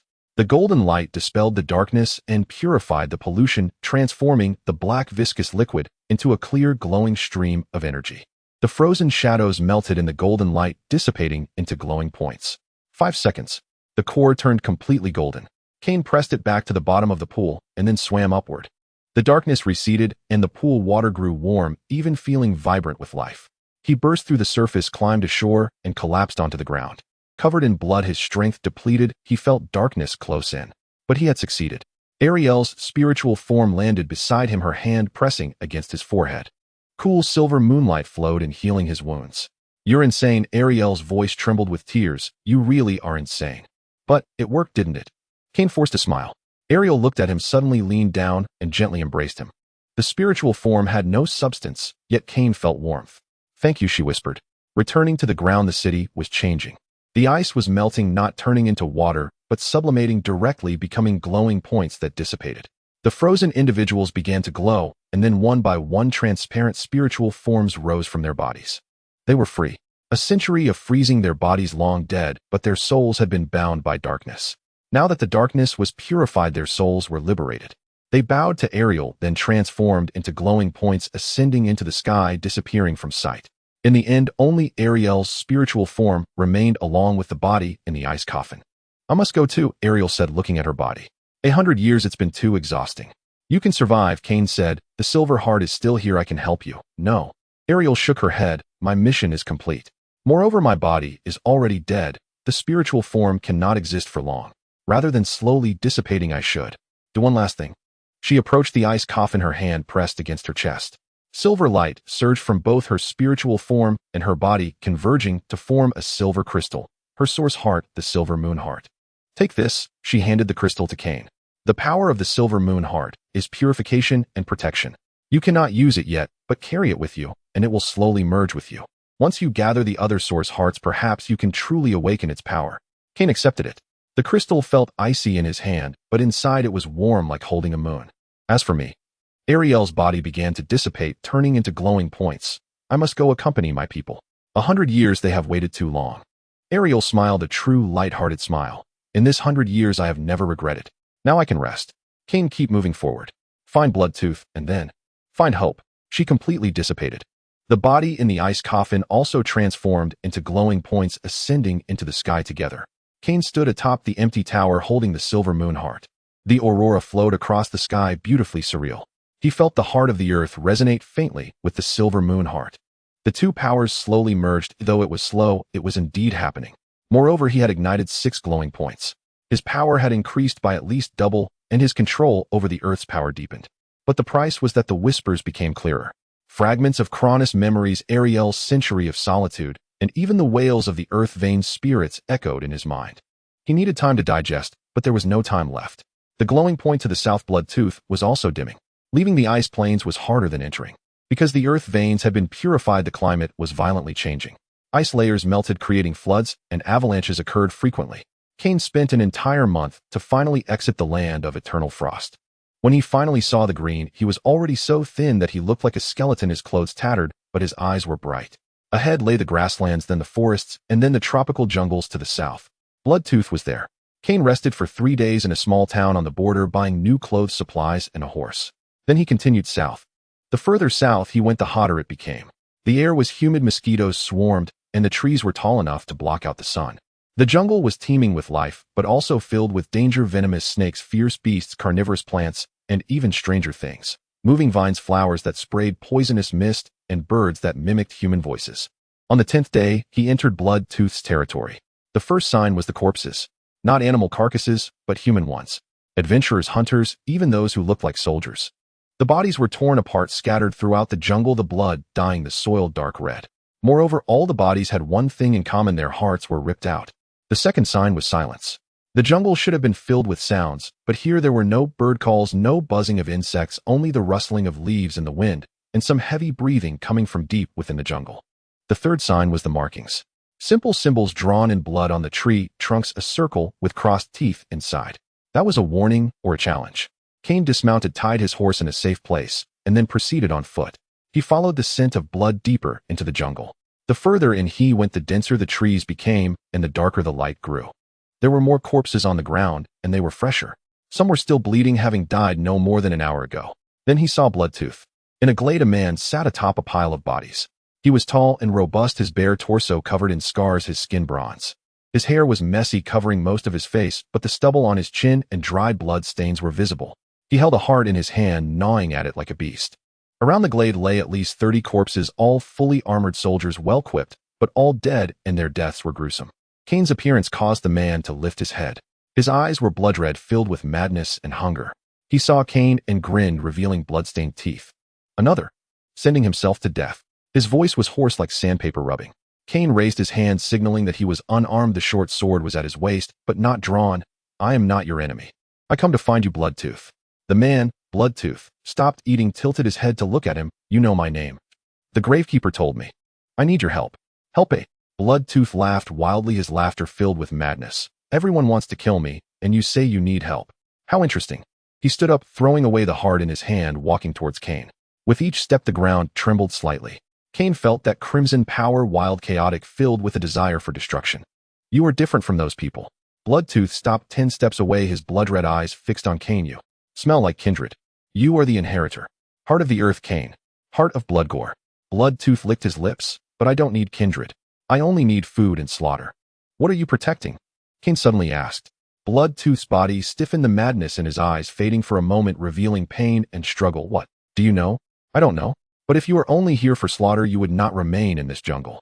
You are protecting something or someone. Tell me, maybe I can help you." "Help me?" Bloodtooth growled. "No one can help me. They are all dead. All dead. Because of me." He suddenly charged forward, moving as fast as lightning. Cain couldn't draw his sword in time, and could only cross his arms to block. Bang! It felt like being struck by a battering ram. Cain was thrown backward, crashing into a tree and falling to the ground. His arms ached severely, his bones might have cracked. He immediately mobilized the earth's power to heal, while rolling to evade Bloodtooth's second attack. The ground was smashed into a pit. "You cannot defeat me." Bloodtooth stood at the edge of the pit, his blood-red eyes looking down at him. "But you are different from those scraps. Do I allow you to die with some dignity? Stand up and fight me with all your strength. Let me see how much weight the heart of the earth carries." Cain stood up, moving his arms. He had nearly healed. He knew that reasoning with Bloodtooth was useless. He had to subdue him first. He drew his short sword. But this time he did not plan to rely solely on the sword. The power of the earth infused into his feet, causing the ground to tremble. Vines broke through the ground, wrapping around Bloodtooth. Bloodtooth ripped them apart with a wave of his hand, but more vines surged forth. At the same time, Cain stepped forward the ground, heaving up to form a stone fist that struck towards Bloodtooth. Bloodtooth laughed wildly, not dodging or retreating, shattering the stone fist with a punch, and then charging at Cain. The two battled fiercely in the jungle, leaving broken trees and cracked ground in their wake. Cain realized that Bloodtooth's power was pure violence, lacking technique, but sheer force could overwhelm skill. Moreover, his recovery ability was astonishing. When entangled by vines, he tore through them, flesh ripping and healing instantaneously. When struck by the stone fist, he merely staggered but continued to charge.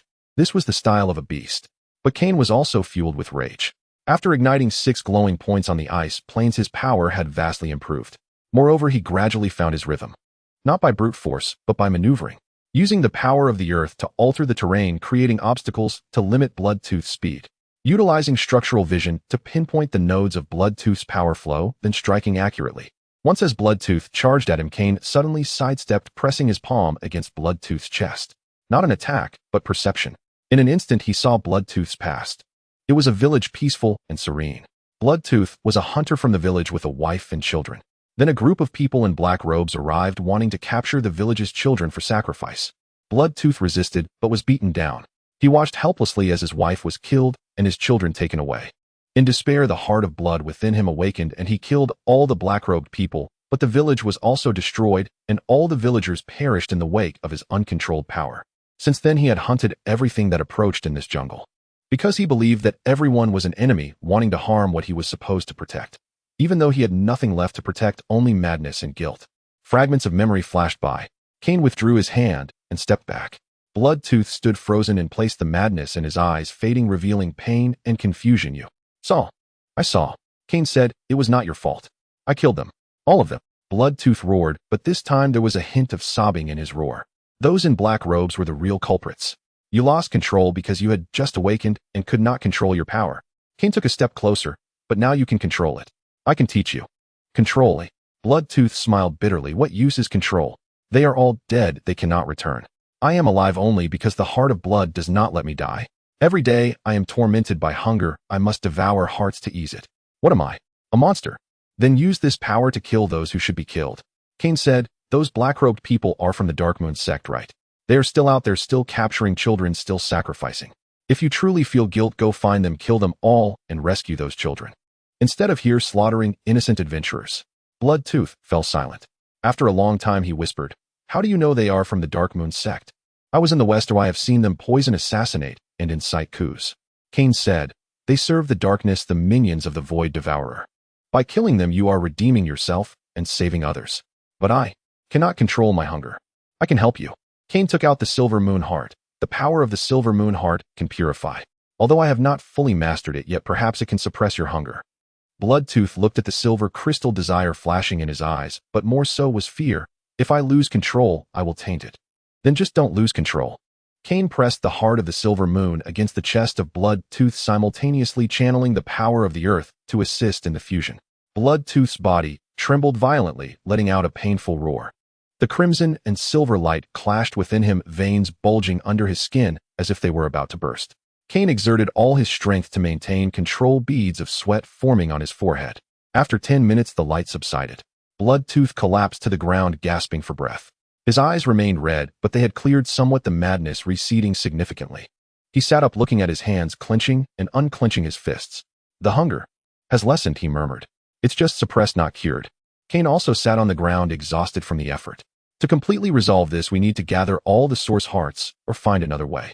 But for now, at least you can control yourself. Bloodtooth looked up at Cain, his expression complex. Why help me? We just met. Because you need help and I have the ability to assist, Cain replied. Moreover, I need you. Darkness is closing in and we need all heirs to unite. Unite for what? To find a way to survive. Cain stood up, extending his hand. I am Cain. Will you join me, Gore? Bloodtooth looked at the outstretched hand for a long time, then grasped it and stood up. Gore is dead, he said. Call me Bloodtooth. As for whether to follow you, let me see how many scum of the Dark Moon sect you can help me kill. Deal, Cain smiled. At that moment, the sound of hooves echoed from outside the jungle, many people approaching. Bloodtooth's expression changed. It's those soldiers' accomplices, they're back. Every time we kill a batch, more come. It's endless. Cain glanced towards the sound, activating his structural vision. He saw at least 100 fully armed soldiers clad in uniform black armor with the Dark Moon sect's emblem, a bloodied crescent moon, on their armor. Just in time, Bloodtooth licked his lips, the red light in his eyes brightening once again, but this time it was a sober, killing intent. Let me practice my skills. Cain pressed a hand on his shoulder. Wait. They outnumber us. Charging in recklessly would be unwise. Also, I want to know why they are hunting you. Because I killed many of their people. Not just that, Cain looked deeper into the jungle. Whatever you are protecting, they want to obtain it. Tell me, what exactly are you guarding? Bloodtooth was silent for a moment, then turned around. Follow me. He led Cain deeper into the jungle. There was a hidden cave, its entrance covered by vines. Entering the cave and going down, they arrived at an underground space. In the space, there was a stone platform, and on it lay an egg. A huge dark red egg with black patterns on its surface resembling veins. The egg pulsed slightly like a heartbeat. This is... Cain felt the life force emanating from the egg, powerful, yet unstable. I don't know what it is either, Bloodtooth said. 3 years ago, it fell from the sky and crashed into the jungle. When I found it, there were Dark Moon sect members all around performing some ritual to open it. I killed them and brought the egg here. Since then, they have been hunting me. Cain approached the egg, activating his structural vision to observe. The eggshell was thick, but he could see inside a curled-up humanoid creature with wings and a tail, and 2 hearts, 1 golden and 1 black, beating alternately. This is not an ordinary creature, Cain whispered. This is a hybrid, the child of a titan and some dark existence. Bloodtooth was stunned. What? The life within the egg has the bloodline of a titan, but is tainted by darkness. The Dark Moon sect wants to hatch it and control it as a weapon. Cain looked at Bloodtooth. You protect it because it reminds you of something, doesn't it? Bloodtooth lowered his head, clenching his fists. My daughter. If she were alive, she would be about ready to have children. Cain understood. Bloodtooth projected his guilt over his daughter onto this egg. But what now? Bloodtooth asked. The sect members are coming again, and this time there are even more. Should we run with the egg? No, Cain looked at the egg. We will hatch it. What a... It is calling to me. Cain pressed his hand against the eggshell. The shell transmitted a warm pulse, and the heart of the earth in his chest resonated intensely. It needs pure titan power to dispel the darkness and complete its hatching. I have the heart of the earth, you have the heart of blood, and with the purification of the heart of the silver moon, we might be able to do it. But what will hatch? A monster? I don't know, but it's better than letting it fall into the hands of the Dark Moon sect, Cain said. Moreover, I feel it doesn't want to be a monster. It is struggling, wanting to break free from the darkness. Bloodtooth looked at the egg for a long time, then nodded. All right, what do we do? You guard the cave entrance and don't let anyone in. I will hatch it, but during this process I cannot be distracted or interrupted. If interrupted, both I and it might die. Leave it to me. Bloodtooth turned and walked towards the cave entrance. Before I die, no one can enter. He stopped at the entrance and turned back. Cain. Moi. If I lose control, kill me. Don't let it fall into anyone's hands. Cain looked at him and nodded. I promise. Bloodtooth grinned, a hint of relief in that smile. Then he stepped out of the cave, and the vines dropped down, covering the entrance. Cain took a deep breath and placed both hands on the egg. The power of the earth and the purifying power of the heart of the silver moon surged forth, infusing into the egg. The egg began to glow. Outside the cave, combat had already erupted. The soldiers of the Dark Moon sect discovered the cave and charged forward. Bloodtooth stood at the entrance like a wall. He no longer killed indiscriminately, but fought skillfully, using the jungle terrain to take them down one by one. The power of the heart of blood under the suppression of the heart of the silver moon became controllable. He no longer lost control, yet he remained ferocious. One soldier after another fell. But there were too many sect members, and this time powerful foes had arrived. 3 black-robed mages hovered in the air, beginning to chant dark magic. Black chains erupted from the ground, wrapping around Bloodtooth. He tore through the chains, but more chains surged forth. At the same time, a rain of arrows fell, and poisonous mist engulfed the area. Bloodtooth was injured, but he did not retreat. Because behind him the light in the cave grew brighter, and he felt the life within the egg responding. It's almost there, he murmured, smashing the head of an approaching soldier with a punch. Just hold on a little longer. Inside the cave, Cain had entered a deep state. His consciousness, connected through power, entered the egg. He saw the curled-up life form a girl. He felt it was a girl with silver hair and dark red wings. She was entangled in black chains, the darkness polluting her. Deep within her consciousness, 2 entities faced off. One was a golden, majestic titan apparition, her father. The other was a black, twisted shadow, the dark entity that was polluting her. The titan apparition was protecting her, but it was weak and fading quickly. The shadow was encroaching, about to completely take over. Kane's consciousness descended. The Titan apparition looked at him, surprise flashing in its eyes, followed by gratitude. The last heir. You have come. Who are you? Kane asked. I am Starwing, the last Sky Titan. This is my daughter Eve. I was gravely injured in the battle against darkness tainted, and before my fall, I sealed her with my last strength, hoping that one day, pure Titan power could purify her. What should I do? Give me your power. I will use my final existence to dispel the darkness for her, but afterward I will completely dissipate, and she will inherit my heart of the sky, becoming the new heir. But she is still young and needs guidance. Kane did not hesitate, transmitting all the power of the earth and the heart of the silver moon to the Titan's apparition. The apparition's radiance surged golden light, dispelling the darkness. The shadow screamed and struggled, but was consumed by the golden light. The chains broke inch by inch, the darkness on the girl receding. In the end, the apparition transformed into a beam of light, merging into the girl. The girl opened her eyes. They were golden eyes like stars. The eggshell shattered. Outside the cave, Bloodtooth was covered in wounds, yet he still stood. Surrounding him were piles of corpses, at least 50. But there were still more than 30 soldiers and 3 black-robed mages. He can't last much longer. One last strike, one mage shouted. All attacks focused on Bloodtooth. He grinned, preparing to embrace death. At that moment, the cave exploded. Not with an explosion, but with light. Golden light shot into the sky, dispelling the poisonous mist and melting the dark magic. Amidst the light, a figure slowly rose.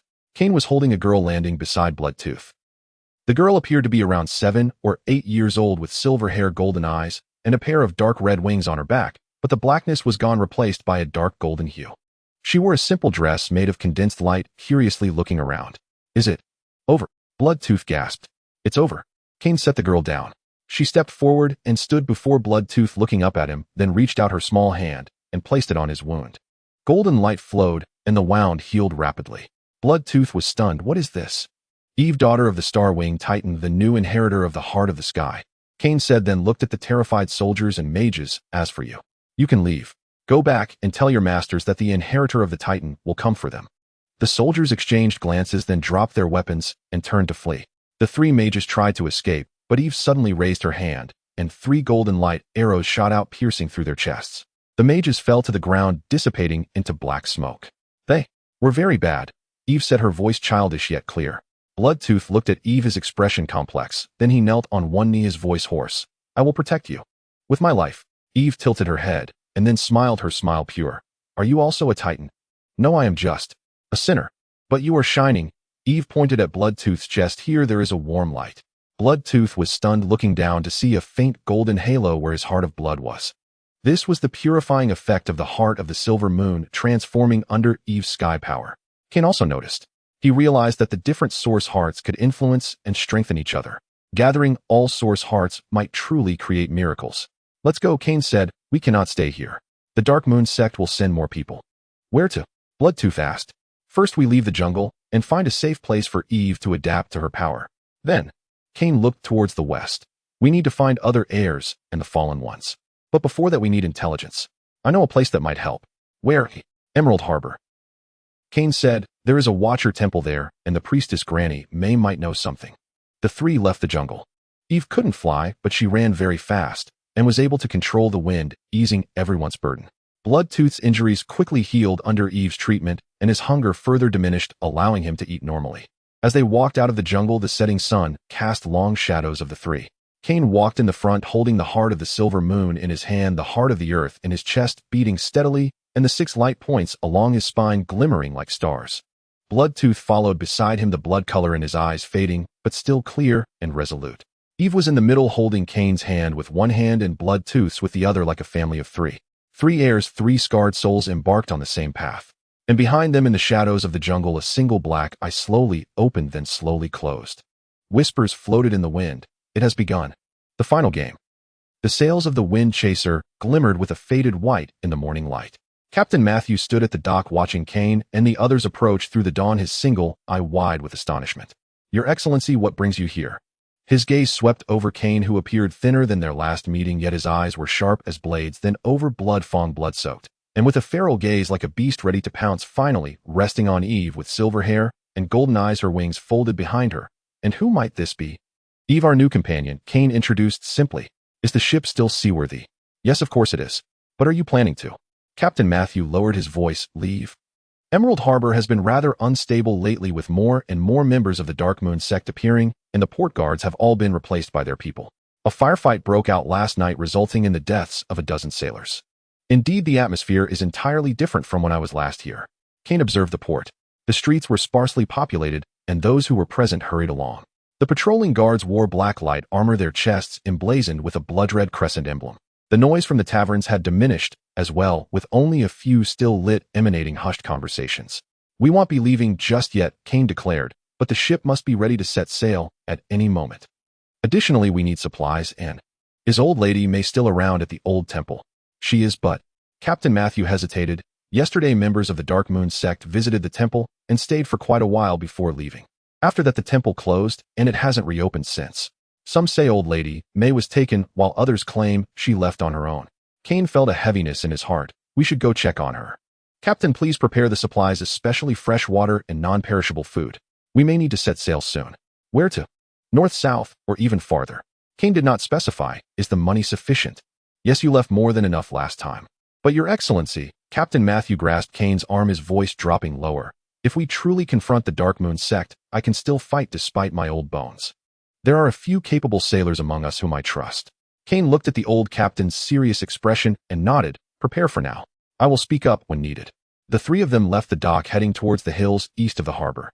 Along the way, Blood Fong remained silent, eyes vigilantly scanning their surroundings. Eve held Kane's hand tightly, her small face tense as she sensed the oppressive air. What are the sect members doing here? Blood Fong suddenly asked. I don't know, but it surely isn't good news. Kane recalled Old Lady May's words. She mentioned that her grandmother had been to the Starview Tower, knowing that the tower was a gate. The Dark Moon sect serves darkness and is interested in the gate, which makes sense. Is that old lady important to you? Blood Fong asked again. She gave me awakening grass and a pendant helping me. Kane replied. Moreover, she might know more about the Starview Tower and the darkness. We cannot let anything happen to her. As they approached the hill, Kane signaled to stop. He activated his structural vision, gazing in the direction of the temple. The temple was quiet, its doors closed and windows shut. However, around the temple there were 6 scouts from the Dark Moon sect, disguised as woodcutters, beggars, and passers-by, spread out in various directions. In the distance, 2 patrols moved back and forth along fixed routes. The defenses are tight, Kane whispered. It feels less like surveillance and more like waiting for fish to bite. Are they waiting for us? Blood Fong clenched his fists. It's possible. Old Lady May might have transmitted a message in some way, letting them know we were coming. Kane observed the positions of the scouts, but it's not certain. Eve, can you sense what's happening inside the temple? Eve closed her eyes and after a moment opened them. Inside, there are 2 people. One is very weak, like a candle. The other is very cold, like ice. Old Lady May and a guard, Kane analyzed. But there should only be 1 guard, which doesn't add up. There might be a trap. What should we do? Kane pondered for a moment. You and Eve should go around from the back mountain, while I approach from the front. If they are truly waiting for me, my appearance will attract most of their attention. You can take the opportunity to enter from behind and rescue Old Lady May. If things go awry, retreat immediately without engaging. It's too dangerous for you alone, Blood Fong opposed. I have the heart of the earth and can protect myself. Besides, I need to confirm whether their target is truly me. Kane looked at Blood Fong. Protect Eve. She is the key. Blood Fong glanced at Eve and finally nodded. All right. But if anything happens to you, I will kill them all. Agreed. The 3 separated. Kane adjusted his clothing, concealed his short sword beneath his cloak, and strode towards the temple. As expected, the moment he appeared on the mountain path, the scouts sprang into action. 2 woodcutters dropped their loads and reached for their waists. The beggar stood up, eyes fixed on him. The patrol guards also slowed their pace, hands resting on their sword hilts. Kane pretended not to notice and walked straight to the temple door, raising his hand to knock. Old Lady May, are you in there? I am Kane, here to return the pendant. There was a moment of silence inside, then the door opened. It wasn't Old Lady May who answered, but a cloaked figure. Tall and thin, he wore a silver mask that revealed only his red eyes. In his hand, he held a staff embedded with black crystals, and at the top of the staff floated a slowly rotating image of an eyeball. Kane the Nameless. The cloaked man's voice was hoarse, carrying a metallic rasp. We have been waiting for you for a long time. Where is Old Lady May? Kane inquired. Inside, still alive, the cloaked man stepped aside. Please come in. Rest assured those outside will not act unless you do not cooperate. Kane entered the temple. It was dimly lit with only a few oil lamps. Old Lady May sat on a mat in front of a stone statue, her eyes closed, but her chest rose and fell, indicating she was still alive. Her hands were bound with black chains engraved with glowing runes. Grandma, Kane called softly. Old lady May opened her eyes, saw Kane, and a flash of anxiety crossed her gaze, but she said nothing, merely shaking her head slightly. She cannot speak. I have used a silence curse. The cloaked man closed the door and approached Kane. Let me introduce myself. I am Hearken, the seventh apostle of the Dark Moon's hand, waiting here by the command of the high priest for the inheritor of the heart of the earth. Waiting for me to do what? To cooperate. Hearken spread his arms as if embracing something. You and the other inheritors are the keys. And we wish to open the door. We can help you gather all the source hearts, and in exchange you will help us unlock the seal. After that, a new world will arrive, and you will become one of the new gods.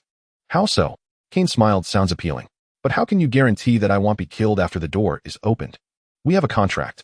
Hearken pulled out a roll of black parchment from his robes, inscribed with blood-written words. In the name of the Lord of Nothingness, I swear, as long as you cooperate, we will share the authority of the new world. Moreover, we will resolve your little issue. Those whispering fragments of memories in your mind, we can help you strip them away. You know, we know everything. Hearken's voice was laced with temptation. The memories of the Titans are a curse gradually replacing you. But we can help you cleanse them, allowing you to retain your power without the burden. You can exist in the new world as your pure self, immortal. Kane fell silent. He was indeed troubled by the fragments of memories, those of Kronos, Ariel, even the memories of the Starwing, all influencing him. Sometimes he could not distinguish whether he was Kane or merely a collection of those memories. I need to think, he said. Of course. But you only have time until sunset. Hearken pointed out the window. At sunset there will be a ritual at the harbor. We need 12 pure souls to please the Lord of Nothingness. If you agree, the ritual will be cancelled. If you refuse, then the ritual will continue, and the first sacrifice will be this old lady. Old lady May opened her eyes abruptly, filled with rage, but unable to speak. I will give you my answer before sunset. Kane turned to leave. Wait, Hearken said. The pendant. The one Grandma gave you, please return it to me. It is our sacred object, not meant for mortals. Kane's hand reached inside his robe, grasping the smooth pebble pendant. It felt warm to the touch, the closed patterns glowing. What if I refuse to return it? Then I will be very sorry. Hearken's staff glowed with a black light, and you will not walk out of this door. The sound of fighting erupted outside. Bloodfang and Eve had engaged in battle. Kane no longer hesitated, suddenly turning, drawing his short sword and lunging at Hearken. Hearken had been prepared, waving his staff to conjure a black barrier before him. The short sword struck the barrier, emitting a shrill screech, unable to advance. Foolish, Hearken sneered. Did you think I was unprepared? He chanted a spell, causing a black magic circle to appear on the ground, countless black tendrils emerging from it, coiling around Kane. At the same time, the temple doors burst open. 4 cloaked figures rushed in, wielding curved blades. Kane retreated, unleashing the power of the earth. The ground rose, forming a stone wall to block the tendrils. He charged towards old lady May, intending to sever the chains, but Hearken's staff shot out a beam of black light, striking his back. A sharp pain coursed through him.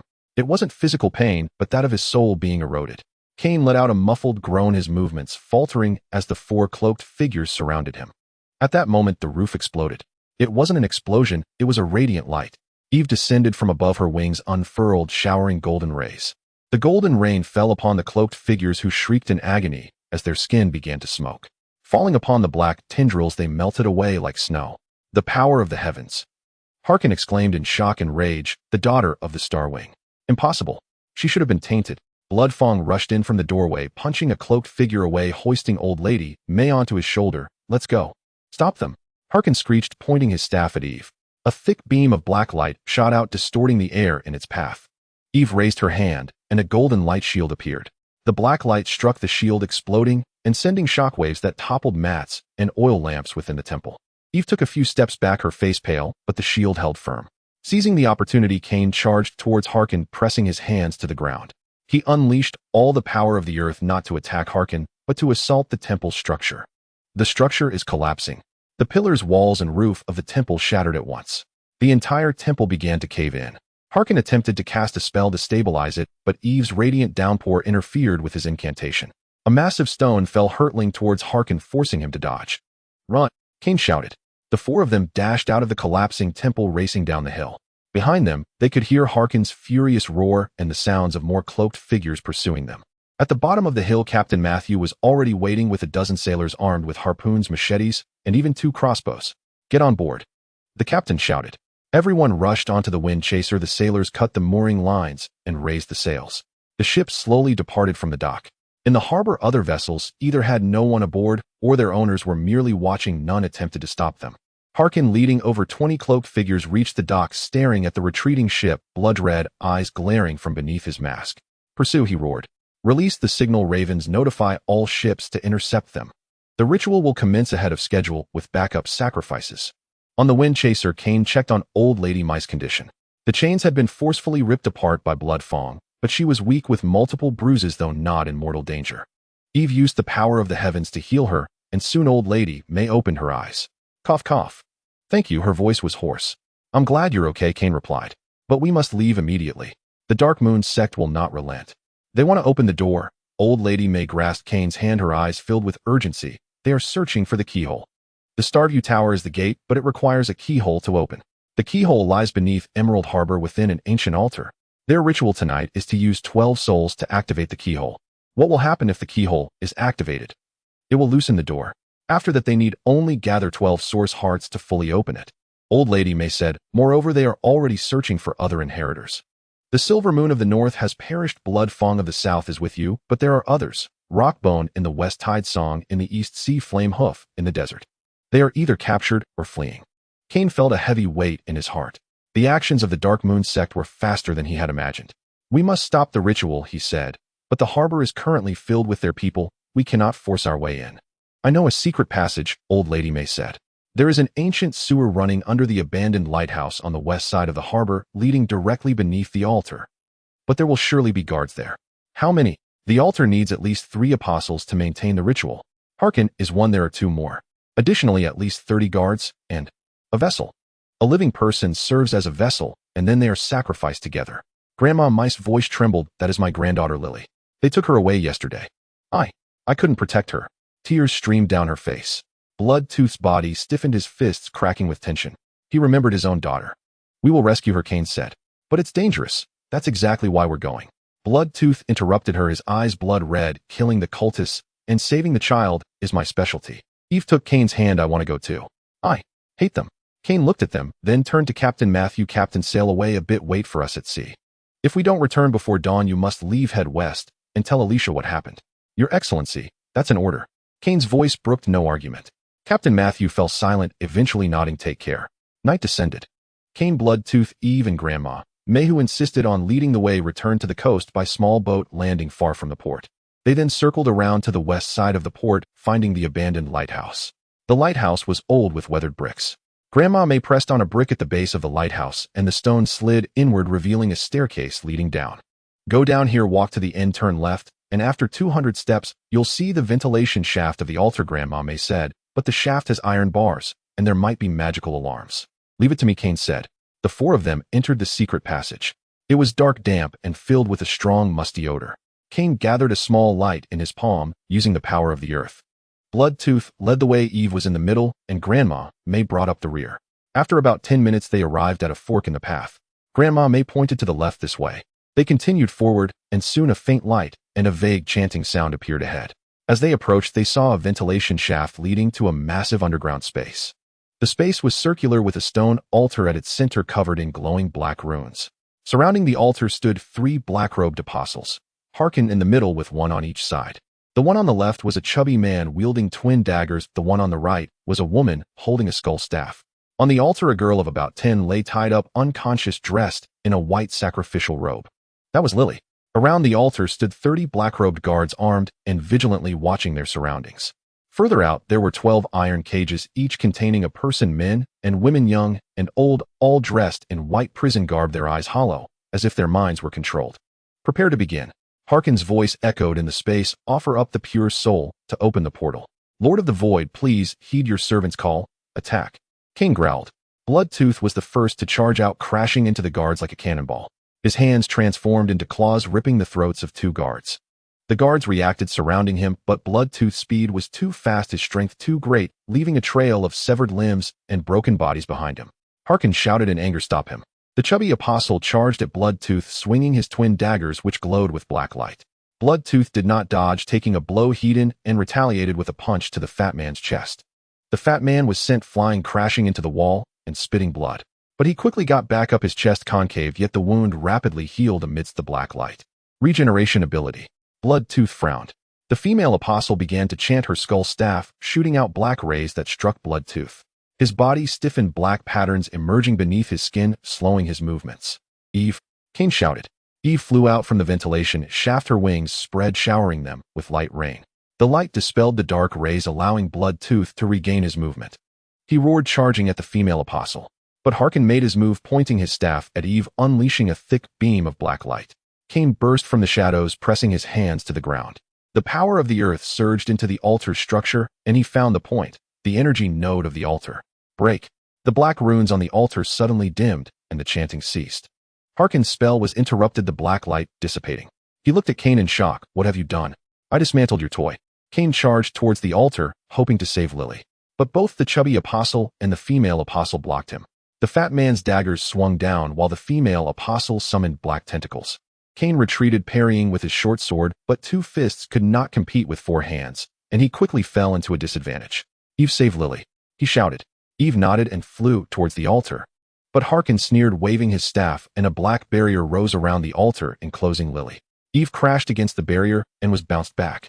"It's useless. While the power of the sky restrains the darkness, the energy of the barrier comes from the altar itself, and you cannot break through it." Harkin looked at Cain. "Surrender. Hand over the source heart, and I can make your deaths a bit more painless. In your dreams." Cain gritted his teeth, his mind racing. The altar's energy came from the ley lines, but was tainted by darkness. If he could purify the ley line node, he could cut off the energy supply. But where was the node? He activated his structural vision, looking beneath the altar.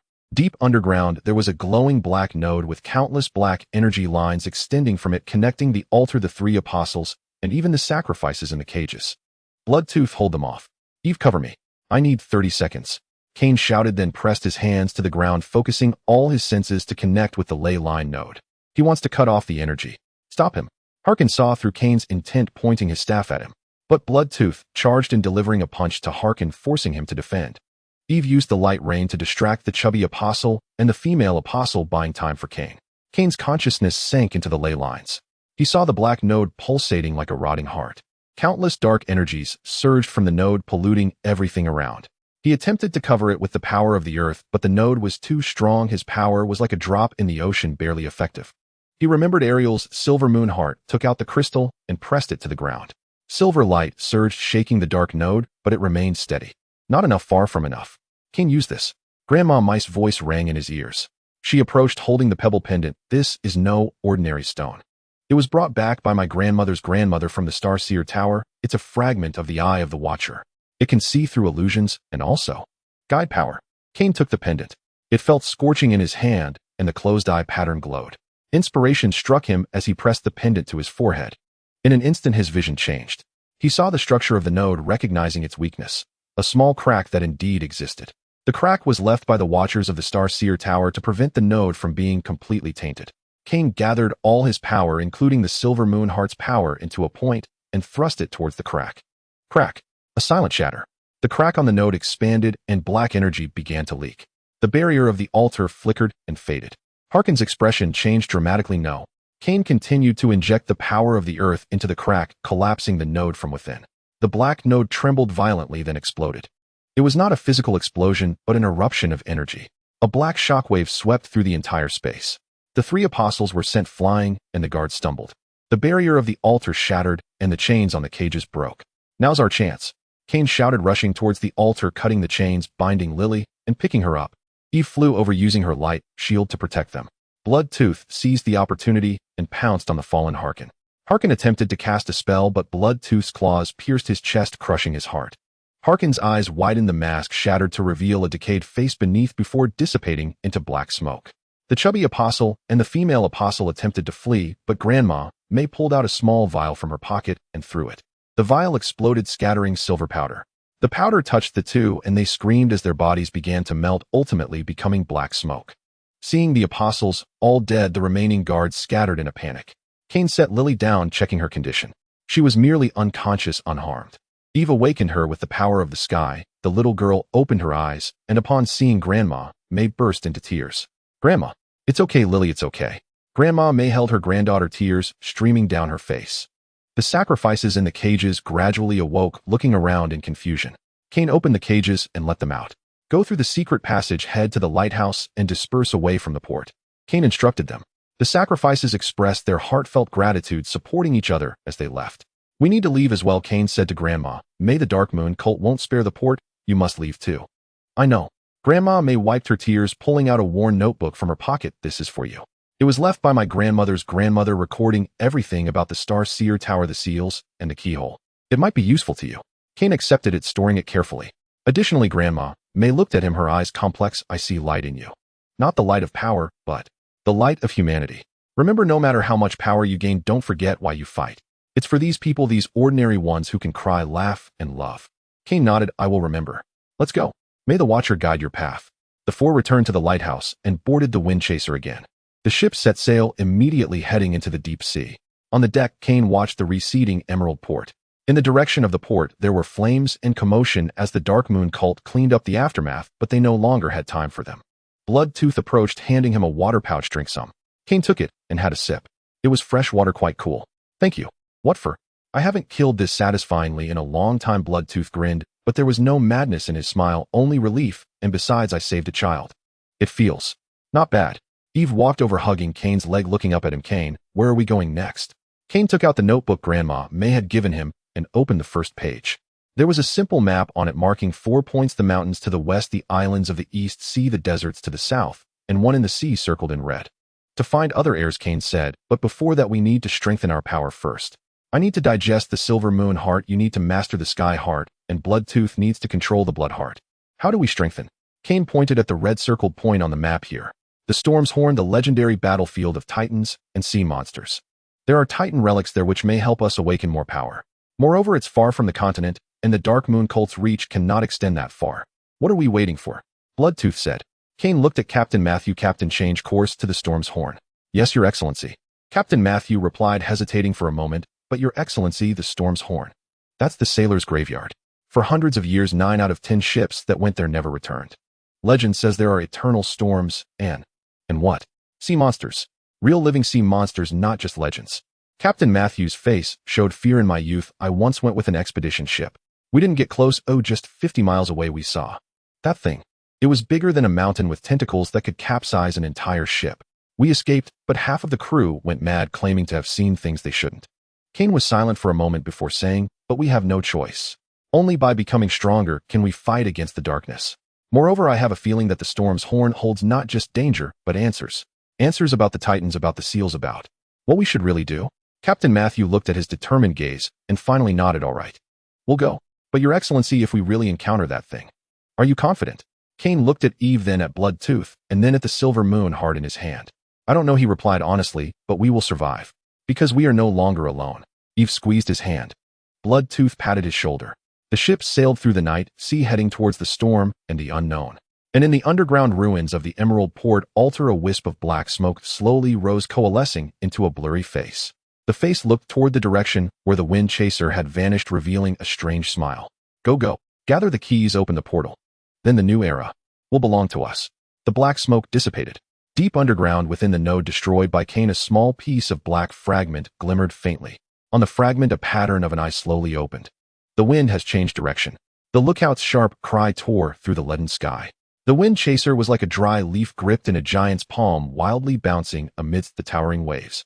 The ship's hull groaned under the immense strain, each crack of the wood making the sailors' faces turn paler. Cain gripped the base of the main mast tightly, the salty sea spray stinging his face like a whip. He could no longer discern whether it was rainwater, seawater, or his own blood. Half an hour ago, a piece of sail ripped apart by the hurricane had cut a gash on his cheek. Hard to port. No hard to starboard. Damn it, the rudder's broken. The first mate's shout was fragmented in the storm. Captain Matthew tied himself to the remains of the ship's wheel at the stern, his one eye fixed intensely on the chaotic wall of the storm ahead. This was not a natural phenomenon. The wall of the storm rose straight up and down so high that its top was invisible, like a massive gray wall spanning the horizon between sea and sky. Within the wall, enormous shadows could be faintly seen moving. With each shadow that passed, the winds and waves grew even more violent. We can't go in. An old sailor cried out. Captain turned back. At least we could die more painlessly. Turning back is also death. Captain Matthew roared. The storm has already surrounded us. Now there was only one way. Charge in. Cain wiped the water from his face and looked up at the storm wall. From a structural viewpoint, the wall exhibited a strange regularity. It was not a chaotic airflow, but rather countless layers of swirling energy vortices like some vast formation. And deep within the wall, he saw a quiet point like the eye of the storm. "Captain," Kane shouted, his voice weak, yet clear in the wind, "head towards 10 o'clock, full speed. That is the eye. The waves are the smallest there." "Are you sure?" "Absolutely." Captain Matthew gritted his teeth and used all his strength to turn the half-broken rudder. The wind chaser tilted and charged towards the direction Kane indicated, almost capsizing. The bow cleaved through a towering wave 5 zhang high, piercing into the storm wall. In an instant, the world fell silent. It was not true silence. The sounds of the wind, waves, and thunder remained deafening, but the omnipresent feeling of oppression vanished. The ship entered a relatively calm passage about 100 steps wide with the swirling storm walls on either side, but within the passage only stable, strong winds remained with no giant waves capable of capsizing the ship. "God!" A sailor slumped on the deck, murmuring. Kane released his grip and looked towards the depths of the passage. The passage twisted and turned, leading towards the center of the storm. And at the end of his line of sight, the outline of an island appeared. Not an ordinary island. There was no greenery, only jagged black stones and a towering, incomplete structure. The architecture was ancient, resembling a pyramid that had collapsed on one side, but the material was not stone, rather some dark golden metal glimmering faintly even in the dim light. "Titan ruins." Bloodtooth's voice came from behind. He approached, drenched, but with bright eyes, the excitement of a hunter spotting its prey. "I smell blood. Ancient blood." Eve also emerged from the cabin, her face slightly pale. The power of the sky made her particularly sensitive to the energy fluctuations of the storm. "There are many cries. Many crying sounds. Not from the living." Eve tightened her grip on Kane's hand. "It is the cries of memories, of those who died here, and other things." Kane patted her hand, and then looked at Captain Matthew. "Can we approach the shore?" "He'll give it a try, but the waterway is narrow, and there may be hidden reefs beneath the surface." The captain ordered to lower the sails and proceeded at minimal speed. The ship slowly sailed towards the island. The closer they got, the stronger the oppressive feeling became. It wasn't the oppression of the storm, but something older and heavier. Kane felt the heart of Genesis in his chest beating violently, the heart of Silver Moon also heating up, and even Bloodtooth instinctively pressed his hand against his chest. "They are resonating," Bloodtooth murmured. The shore of the island was a stretch of black sand, the grains rough, like shattered obsidian. Scattered across the beach were things, not shells, but shattered armor, rusted weapons, and massive bones. Some bones were clearly not human, belonging to some giant creature with a single finger bone as thick as a ship's mast. The wind chaser ran aground 30 steps from the shore. The water was too shallow for the ship to pass. "Launch the small boat," Kane said. "My lord, I will go with you," Captain Matthew said. "No, you stay on the ship. If the storm changes, or if we don't return in 3 days, you must leave and not wait for us." Kane looked at the old captain. "That is an order." Captain Matthew opened his mouth and finally bowed his head yes. Kane, Bloodtooth, and Eve boarded the small boat and rowed towards the shore. The moment Kane stepped onto the black sand, he felt the earth beneath his feet tremble. Not a physical tremor, but a resonance of energy. The island itself was alive, or rather had once been alive. "This way," Eve pointed towards the metallic pyramid at the center of the island. "The cries are coming from there." The three of them walked into the island. There were no paths, only scattered stones and bones. The further they went, the more bones they encountered, human, monstrous, and those that were a mix of both. Some bones maintained the posture of battle, a sword piercing one's chest, another knife cutting into the neck, both meeting their end. This is a battlefield of a great war. Bloodtooth crouched down to examine a skeleton, a crystal spear embedded in its chest, the spear still clear and transparent after countless years. Titan's weapon. But the wielder of the weapon was not a Titan, but a human or a race similar to humans. Kane had noticed as well. The battlefield clearly showed a division of camps. One side had massive dark golden skeletons, Titans, while the other side had relatively smaller but more numerous various race skeletons. Moreover, at the center of the battlefield, the Titans' bones were often those who had been besieged to death, surrounded by dozens or even hundreds of enemy corpses. "The Titans lost," Kane whispered.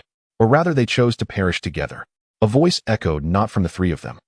The voice was ancient and weary, coming from all directions, as if the island itself was speaking. "Who?" Bloodtooth immediately entered a combat stance, his eyes blood red. "The Guardian, or rather the Gravekeeper," the voice replied, "but not the same as that from the Star Observation Tower. I am a survivor of this war, and also a prisoner." Ahead, the base of the metallic pyramid slowly opened a crack like a mouth. Inside the crack was darkness, but deep within the darkness, 2 points of red light began to glow. "Come in, inheritors. I have been waiting for you for a very long time." Inside the crack was a downward-sloping path made of the same dark golden metal as the pyramid, but covered in cracks and signs of repair. On the walls flanking the slope bas-reliefs depicted the war the first image titans walked among the stars, spreading life, creating civilization. The second image darkness poured out from the cosmic rifts corroding the stars. The third image titans rallied and battled the darkness. The fourth image the battlefield shifted to this island where the titans used their last strength to seal themselves and their enemies here. The fifth image a titan stood at the top of the pyramid inserting a staff into its own heart, the staff bursting with light, forming a storm that enveloped the entire island. The last image was blank with only an outline as if waiting for someone to complete it. At the end of the slope was a circular hall. In the center of the hall floated a massive crystal within which was preserved a figure. A female titan, eyes closed, hands folded over her chest as if in slumber. But her body was translucent like a ghost. "Welcome to the tomb of the final battlefield," the voice said, now clear, emanating from the crystal. The female titan opened her eyes. Her eyes were silver, resembling Ariel's, but older and more worn. "I am Starry Sky, the last commander of the battlefield." Her gaze swept over the three, lingering longest on Eve, the aura of the sky's power. "You are the daughter of the Star Wings." Eve nodded, a bit nervous. He succeeded. Starry Sky's voice held both comfort and sorrow, exchanging his life for your purity. A typical Star Wing trait, always putting others before oneself. "Do you know my father? We were comrades, and also the last companions." Starry Sky looked at Cain. "Inheritor of the heart of Earth, you carry the aura of Kronos. He chose you. It seems he finally learned to trust others." "He gave me a choice," Cain said. "He always did that, giving others the choice while bearing the consequences himself." Starry Sky smiled wryly. "Well then, let's stop with the pleasantries. You came to Storm's Edge to learn the truth or to gain power? Both are needed," Cain said honestly. "Honesty. Good." Starry Sky raised her hand, and the walls of the hall illuminated, revealing dynamic images. Not carvings, but real memory playback. In the images, Storm's Edge was not yet Storm's Edge, but a prosperous floating island, a Titan outpost. The island was inhabited by Titans and many subordinate races in a state of peace. Then the darkness came, not from the outside, but from within. The island's ley lines were polluted, and some Titans suddenly went mad, attacking their comrades. Among the subordinate races, traitors also emerged. War broke out simultaneously from within and without. It was the whispers of the Void Devourers. Starry Sky's voice explained from outside the image. They couldn't directly break through the Titans' defenses, so they used pollution and temptation to undermine us from within.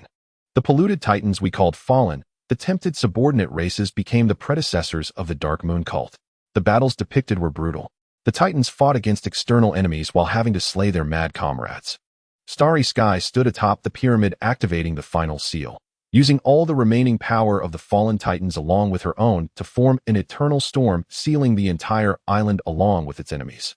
"But I kept a hand free," Starry Sky said. "I did not fully sacrifice myself, but preserved my consciousness sealed within this crystal. I have been waiting for a day when inheritors would come here to complete what I couldn't." "What is that?" Bloodtooth asked. "Purification." Starry Sky looked towards the depths of the hall where there was a tightly closed metal door. Behind the door lies the core of this war. A polluted ley line node 100 times larger than the one you destroyed at Emerald Harbor. The node is sealed with the remains of 3 fallen Titans, as well as countless polluted souls. As long as the node exists, the Dark Moon cult can use it to gain power and corrupt more ley lines. "You want us to purify the node?" "No, I want you to destroy it." Starry Sky's voice turned cold. "Purification is no longer possible. The node's pollution is too deep. Even the heart of Silver Moon is powerless. Only by completely destroying it can we cut off the source of darkness. But destroying the node will release the pollution sealed inside. If not handled properly, the entire sea area could become a dead zone. So what should we do?" "Enter the node and find the source hearts of the 3 fallen Titans. They have been polluted but are still source hearts. Use your source hearts to absorb them, suppressing the dark side with your light side, and transform them into your own power. This way the node will lose its core and naturally collapse. And you will gain the power of the 3 source hearts, awakening to a new level." "Sounds tempting, but what's the price?" Cain asked. "The price is you must confront the purest temptation of darkness. The source hearts of the fallen Titans contain all their madness, hatred, and despair. To absorb them, you must also bear these. If you can't withstand it, you will become new fallen. If you endure, your power will leap, and—" Starry Sky paused. "You will see the truth. About the Void Devourers, about why the Titan era ended, and about how to truly win this war." The 3 fell silent. The risk was too great. But Starry Sky was right. They needed power, they needed the truth. "Ilgo," Bloodtooth was the first to speak, his eyes blood red. I was already a monster. A bit more madness or a bit less doesn't make a difference. Besides, I need power to wipe out the Dark Moon cult. I will go too. Eve tightened her grip on Cain's hand. Father exchanged his life for me to survive. I need to become stronger to protect everyone. Cain looked at them and then turned to Starry Sky. How do we get in? That door leads to the ley line passage, which goes directly to the node. But there are guards in the passage, polluted ley line spirits 10 times stronger than those in Emerald Harbor. Moreover, within the node, the consciousness of 3 fallen titans wanders, attacking anything that enters. Starry Sky said, I will use my last strength to open the passage for you and suppress part of the pollution. But once you go in, you'll have to rely on yourselves. She raised her hand, and the crystal burst with light. The metal door slowly opened, revealing rolling black mist, and deep within the mist, faintly pulsating dark red light could be seen. Remember, do not trust everything you see or hear. The darkness will use your memories, your fears, and your desires. Stay true to your heart. Remember. Who are you? Remember why you fight. Cain took a deep breath and stepped towards the door. Bloodfang and Eve followed. The moment he stepped into the black mist, the world changed. It was not a physical passage, but a realm of the spirit. Cain found himself standing on a desolate land. The sky was blood-red, devoid of the sun. Only a massive blood-veined eye gazed down upon him. The ground cracked, black viscous liquid oozed from the crevices, and human faces floated in the goo, silently screaming. Welcome to my hell, a voice said. Ahead, a figure rose from the liquid. It was Cain himself, but his eyes were pure black. Dark patterns coursed beneath his skin, and his mouth twisted into a grin reaching his ears. Look at you, how pathetic. Dark, Cain said, his voice distorted and hoarse, yet it was Cain's own, mind-slave, lowly scum scraping by in darkness all your life. What right do you have to inherit the power of the Titans? Just because you can count. Cain said nothing, only clenched his fists. Admit it, you hate. Dark, Cain approached. You hate those overseers who treat you like livestock. You hate the nobles up high. You hate this unjust world. You want revenge to destroy everything and then reshape the world into what you desire. Why not? You have the power now. That's not what I want to do. Cain replied. Then what do you want to do? Be a hero. Save the princess. Save the world. Dark, Cain laughed heartily. Don't fool yourself. You saved Alicia because she is beautiful, because she can give you a ship. You helped Bloodfang because you needed muscle. You brought Eve along because she is a weapon. Everything you do is for yourself? Memories flashed before his eyes, the humiliation in the mines, old Mower's death, Alicia's tears, Bloodfang's madness, Eve's fear. Each scene distorted, stained with dark colors. Cain felt a heaviness in his chest. The whispers returned, but this time clearer, a voice of Dark, Cain, along with those thoughts deep within him that he dared not admit. Yes, why should he bear all this? Why should he risk again and again, suffer again and again? He could, like Dark, Cain said, seize everything with power, enjoy everything. As for the destruction of the world, what does it matter to him? Dark, Cain's cold hand rested on his shoulder. Join us. You don't need to suffer. You don't need to struggle. You can have everything, and you will become whole. Those fragmented memories that haunt you, we can help you integrate them, making you a true, powerful being, not this conflicted, weak, pitiful creature who doesn't even know who he is. Temptation. A tremendous temptation. Cain closed his eyes. He remembered many things. Old Mower's rough hand when he last gave him rock candy, Alicia's trembling yet determined voice at the coronation, Granny May weeping while holding her granddaughter, the trusting gaze Eve had when she called him Cain, and Kronos' last words, stay alive. Stay alive, not as a monster, but as a person. He opened his eyes and looked at Dark. Cain. You're right, I have hated, I have been confused, I have been selfish. But those are a part of me. I accept them, but they do not define me. He raised his hand and pressed it against Dark Cain's chest. Not an attack, but an acceptance. I am who I am. Mind slave, Cain Titan heir, the confused one, the guardian. All of this is me. I do not need to become someone else. I just need to become a better version of myself. Dark Cain was taken aback, then he smiled, and that smile became relieved. Good. You passed the first trial. His body began to dissolve, transforming into light particles merging into Cain's body.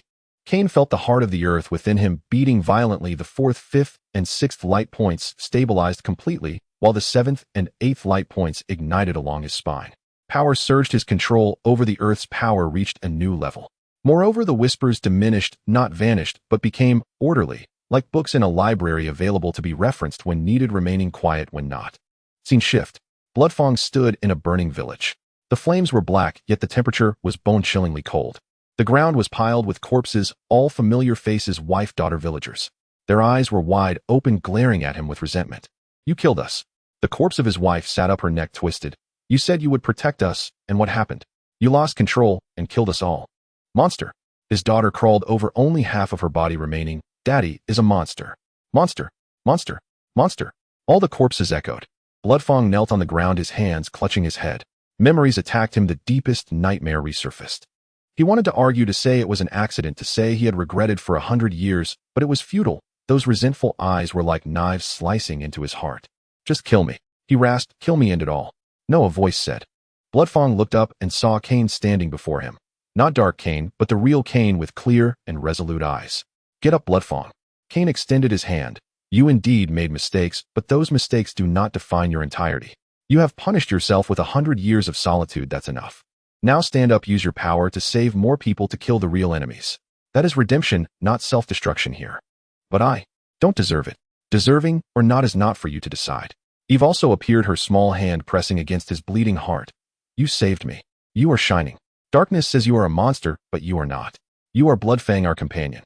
Warmth radiated from Eve's palm, a pure essence of sky power that dispelled the chill in Bloodfang's heart. The blood heart in his chest, under the influence of the silver moon heart, and the sky power, shed its blackness and turned dark red like cooling lava. The apparitions of the vengeful souls began to dissipate. His wife cast one last glance at him, her eyes no longer filled with resentment, but compassion, forgiveness. She transformed into light particles. His daughter also turned into light particles. All the corpses turned into light particles, merging into Bloodfang's body. Bloodfang rose, his body changing. The blood-colored patterns beneath his skin became clearer, yet no longer chaotic, but flowed in order. His eyes remained red, yet clear and resolute. The 7th and 8th light points ignited within him. Thanks, he said to Cain, and Eve's voice still hoarse but devoid of madness. Scene shifts again. Eve stood amidst the starry sky. In front of her was her father, the star-winged titan, but his eyes were black, his wings were damaged, and his body was ensnared in chains. Daughter, save me. The star-wing reached out, his voice filled with pain. The darkness is corrupting me. I am in so much pain. Help me, purify me with your power. Eve wanted to step forward, but Cain held her back. Don't go, Eve. That is an illusion. But Dad, your father is already dead. He traded himself for you. Bloodfang said, the real Starwing would not plead for your help. He would say stay alive, grow stronger, and then help others. Eve was taken aback. Indeed, the last memory her father left her was warm light, and the words live happily, not a plea for help. You are not my father. Eve said, her voice trembling but firm. The dark Starwing froze, then his body twisted, transforming into a swirling mass of black mist, countless eyes emerging within the mist. Foolish little thing. You could have become one of us, possessing eternal life and supreme power. But now you choose to die. The black mist lunged forward. Eve raised her hand, and the power of the sky erupted. Golden light shone like the sun, dispersing the black mist. The black mist screamed, coalescing into a black spear aimed at Eve. Cain stood in front of her, the power of the earth forming a shield. Bloodfang charged from the side, shattering the spear with a punch. The three of them combined their powers, intertwining golden light, blood light, and earthy light, completely dispelling the black mist. After the black mist dissipated, 3 floating black crystals remained. Those were the source hearts of the fallen titans, their outer darkness purified, revealing the pure light within. Absorb them. The voice of the starry sky echoed, quickly. The collapse of the node is about to begin. The 3 exchanged glances, reached out, and grasped the crystal each. In an instant, tremendous power surged into their bodies. Cain saw a memory, not of the fallen titan, but of the original titan, the memory of the forger who created this source heart. It was the ultimate truth about structure. Everything is composed of structure. Alter the structure, and you can change everything. He understood why Kronos said the heart of the earth is the law of controlling matter, gravity, and structure. Bloodfang beheld the truth about life. Blood is the vessel of life. You control blood, and you can control life. Healing, strengthening, plundering. The essence of the blood heart is absolute control over vitality. Eve saw the truth about the sky. The sky is not void, but a sea of energy, a flow of laws. Control the sky, and you can command wind, thunder, light, and even space. The powers of the 3 surged wildly. Cain ignited the 9th and 10th light points. Bloodfang ignited the 8th and 9th, and Eve ignited the 6th and 7th. Moreover, their understanding of the source heart shifted from usage to control, but the cost was pain.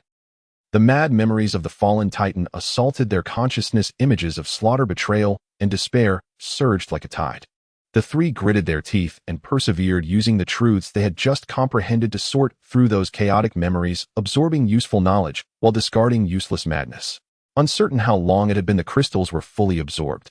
The 3 opened their eyes and found themselves back in the pyramid's hall.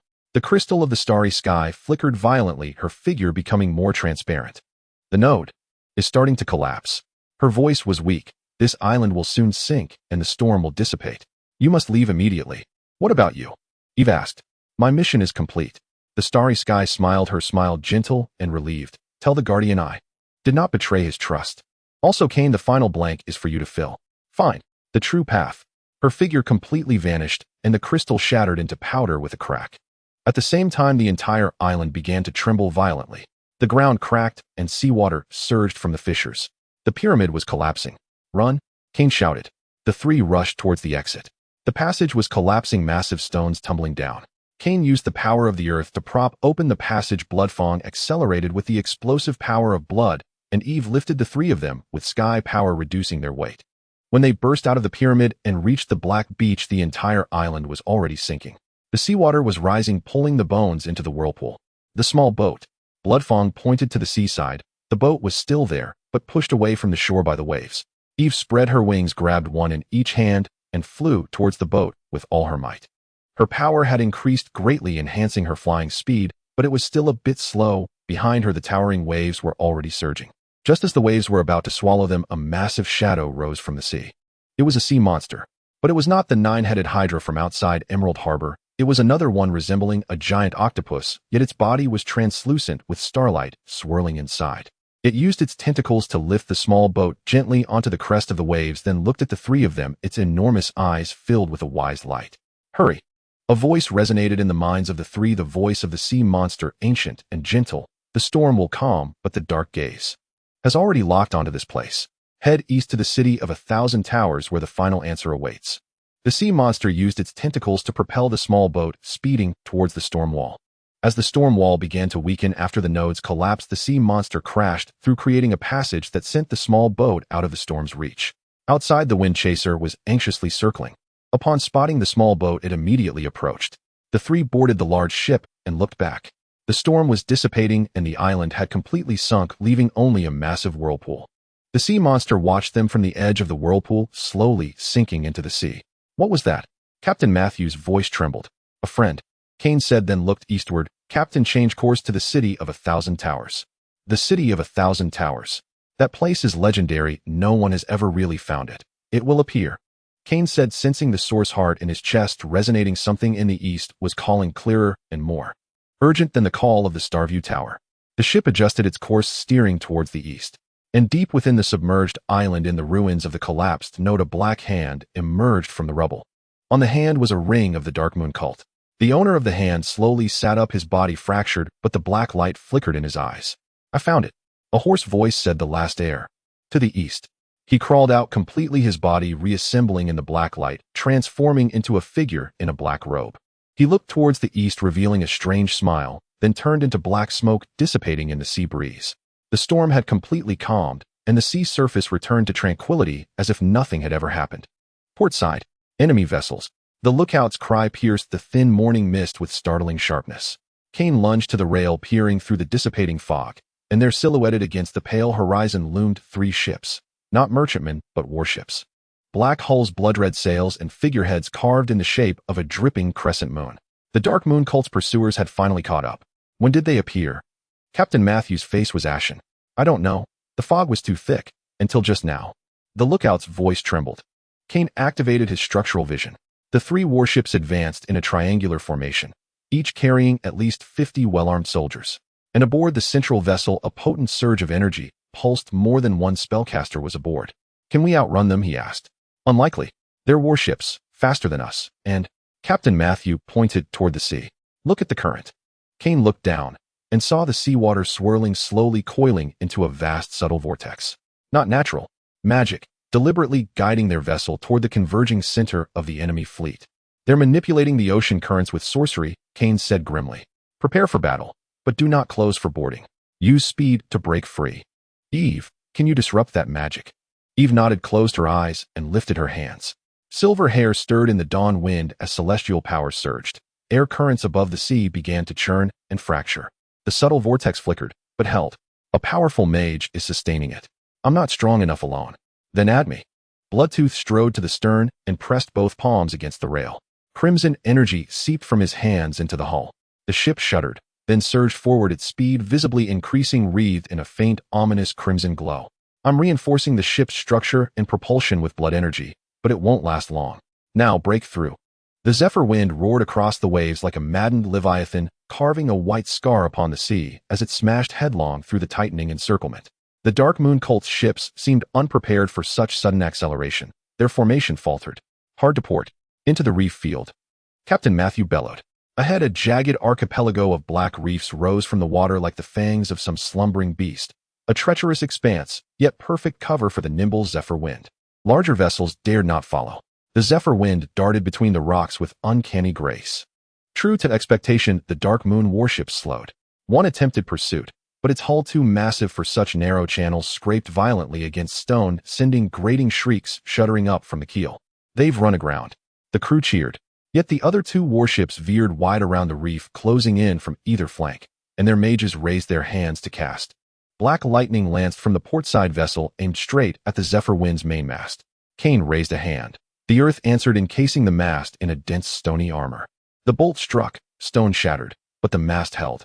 From starboard, a green fireball slammed into the stern. Its flames clung and spread, devouring all they touched, malevolent arcane fire. Crewmen doused it with seawater, only to watch the blaze flare brighter. Eve. She raised her hands. Golden rain descended. Purity made manifest, cleansing the cursed flame. But the two warships had completed their pincer movement, now within bowshot. Arrows rained down, trailing black light. Bloodtooth stood firm on deck, arms outstretched. Blood-red barriers shimmered into being, deflecting most of the volley. Yet under relentless assault, the barrier thinned rapidly. We can't hold much longer. Bloodtooth gritted his teeth. Kane looked ahead. The mist had vanished entirely. On the horizon, where sea met sky, rose a coastline crowned by countless towers. No ordinary landmass. This was a forest of spires densely packed, piercing the heavens like petrified giants. The city of 1,000 towers. Legends spoke of it as the Titan's final capital, lost to time itself, yet now unmistakably real before their eyes. And Kane felt his core of origin resonate fiercely. Not only the Earth core, but also the Silver Moon core, Bloodtooth's blood core, and Eve's sky core, all thrumming in unison. The city was calling them. Full speed ahead, into the city. Kane roared. But those towers. Captain Matthew hesitated. It said the city of 1,000 towers is alive, and attacks all who draw near. If we don't enter, we die here, now. Bloodtooth snarled. Matthew clenched his jaw, spun the wheel. The zephyr wind shot forward toward shore. Behind them, the Dark Moon warships gave chase, arrows and spells raining down like a storm. At 100 paces from shore, the sea erupted. Countless stone spikes burst upward without warning, forming a dense, lethal thicket of living rock. The two Dark Moon warships, unable to evade, were impaled beneath the waterline. Hulls breached, sinking fast. Screaming mages and soldiers tumbled into the churning sea. But the zephyr wind was not spared. A single spike pierced the hull from below, shooting up through the deck. The ship groaned like a dying beast, listing sharply. Abandon ship. Swim for shore. Kane seized Eve, then turned to Bloodtooth. Take the captain. Bloodtooth hoisted Captain Matthew onto his shoulder. All four plunged into the water as the zephyr wind sank behind them. Desperate strokes toward land, while surviving Dark Moon soldiers struggled after them, many blocked by the stone thicket. When Kane's foot touched sand, he glanced back. The zephyr wind's mast vanished beneath the waves. Corpses of sailors floated motionless on the surface. Captain Matthew collapsed onto the shore, his single eye brimming with tears. They were brothers. I'd sailed with them for over a decade. We will avenge them. Kane placed a firm hand on his shoulder. But first, we must enter the city. Before them rose the gateway, two soaring towers framing a colossal archway. The arch stood open, yet inside lay absolute darkness, deep and swallowing like the throat of some primordial leviathan. I sense it. Eve pointed into the city's heart. Something there, weeping and laughing. Not just one core of origin, Bloodtooth murmured, licking his lips. Many, at least 5. And they're devouring each other. Kane felt it too. Deep within the city, immense forces clashed, merging, straining, tearing at one another. Other inheritors. Some still alive. Others mutated beyond recognition. Let's go. He led them toward the arch. As they crossed the threshold, darkness consumed them. Not absence of light, but an active force suppressing sight itself. Kane activated structural vision. Still he saw only blurred outlines. The streets were wide, utterly deserted. Towering stone spires lined both sides, their surfaces cracked and veined with creeping vines. Dust lay thick upon the ground, yet fresh footprints marred its surface. Not one set. Several. Others entered before us. Kane crouched, examining the prints. At least 3 groups. One belongs to the Dark Moon cult, another, adventurers. And the third, light, nearly invisible. A master assassin. To the center, Bloodtooth pointed toward the tallest tower, the city's apex. its form unervingly slender like a finger pointing skyward, crowned by a glowing gem visible even in the gloom. They advanced cautiously. With every step toward the heart, the clash of powers intensified. The air vibrated, the earth trembled faintly, and surges of raw energy occasionally erupted from the depths, whipping up gales. In a broad plaza they found bodies. Dark Moon cult soldiers, over 20, slain in grotesque fashion, some torn limb from limb, others charred to cinders, still others petrified mid-flight, frozen forever in terror. No human did this. Bloodtooth examined a corpse, its chest rent by a massive claw wound, bone laid bare. A monster, or another inheritor. They pressed on. The streets bore scars of battle, shattered buildings, molten cobblestones, ice sculptures frozen mid-explosion. And then, they heard sounds, clashing steel, furious roars, and song. Ancient, lamenting, sung in Titan tongue, of a lost homeland of eternal vigilance. The melody drifted from a nearby tower. Its door stood open. Light flickered within. "Let's go in," Kane said. Inside, a spiral staircase wound upward, its walls inscribed with Titan glyphs and murals. At the summit, a circular chamber. In its center sat a woman, ethereally beautiful, silver-haired and blue-eyed, clad in a gown woven from light and flowing water. But she had no corporeal form, only a translucent spirit like Aylar. She cradled a harp, playing and singing softly, tears tracing silver paths down her cheeks, each drop striking the floor and hardening into pearls. Hearing their footsteps, she ceased her song and lifted her gaze. "Another inheritor," she whispered, voice echoing like distant chimes. "The earth core and the silver moon blood and sky cores. You bear 4. But insufficient. Far from sufficient." "Who are you?" Kane asked. "I am Tidesong, the inheritor of the water core," she replied, "and this city's prisoner. I have kept watch here for 3,000 years, waiting for someone to come and end this endless torment." 3,000 years. Eve's eyes widened.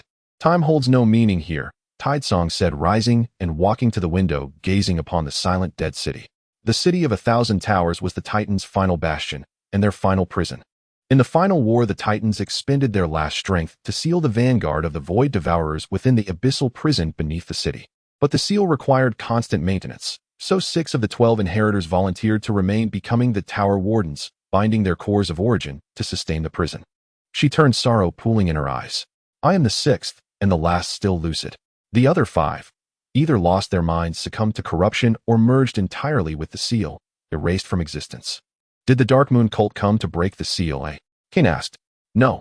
They seek to liberate what lies within." Tidesong's laugh was cold. "Fools. They believe the Void Devourers will grant them power. They do not know, once the seal shatters and the vanguard emerges, they themselves will be the first devoured. What can we do, oi?" "2 choices," Tidesong raised 2 fingers. "First, kill me, and the other 5 wardens. Shatter our cores of origin.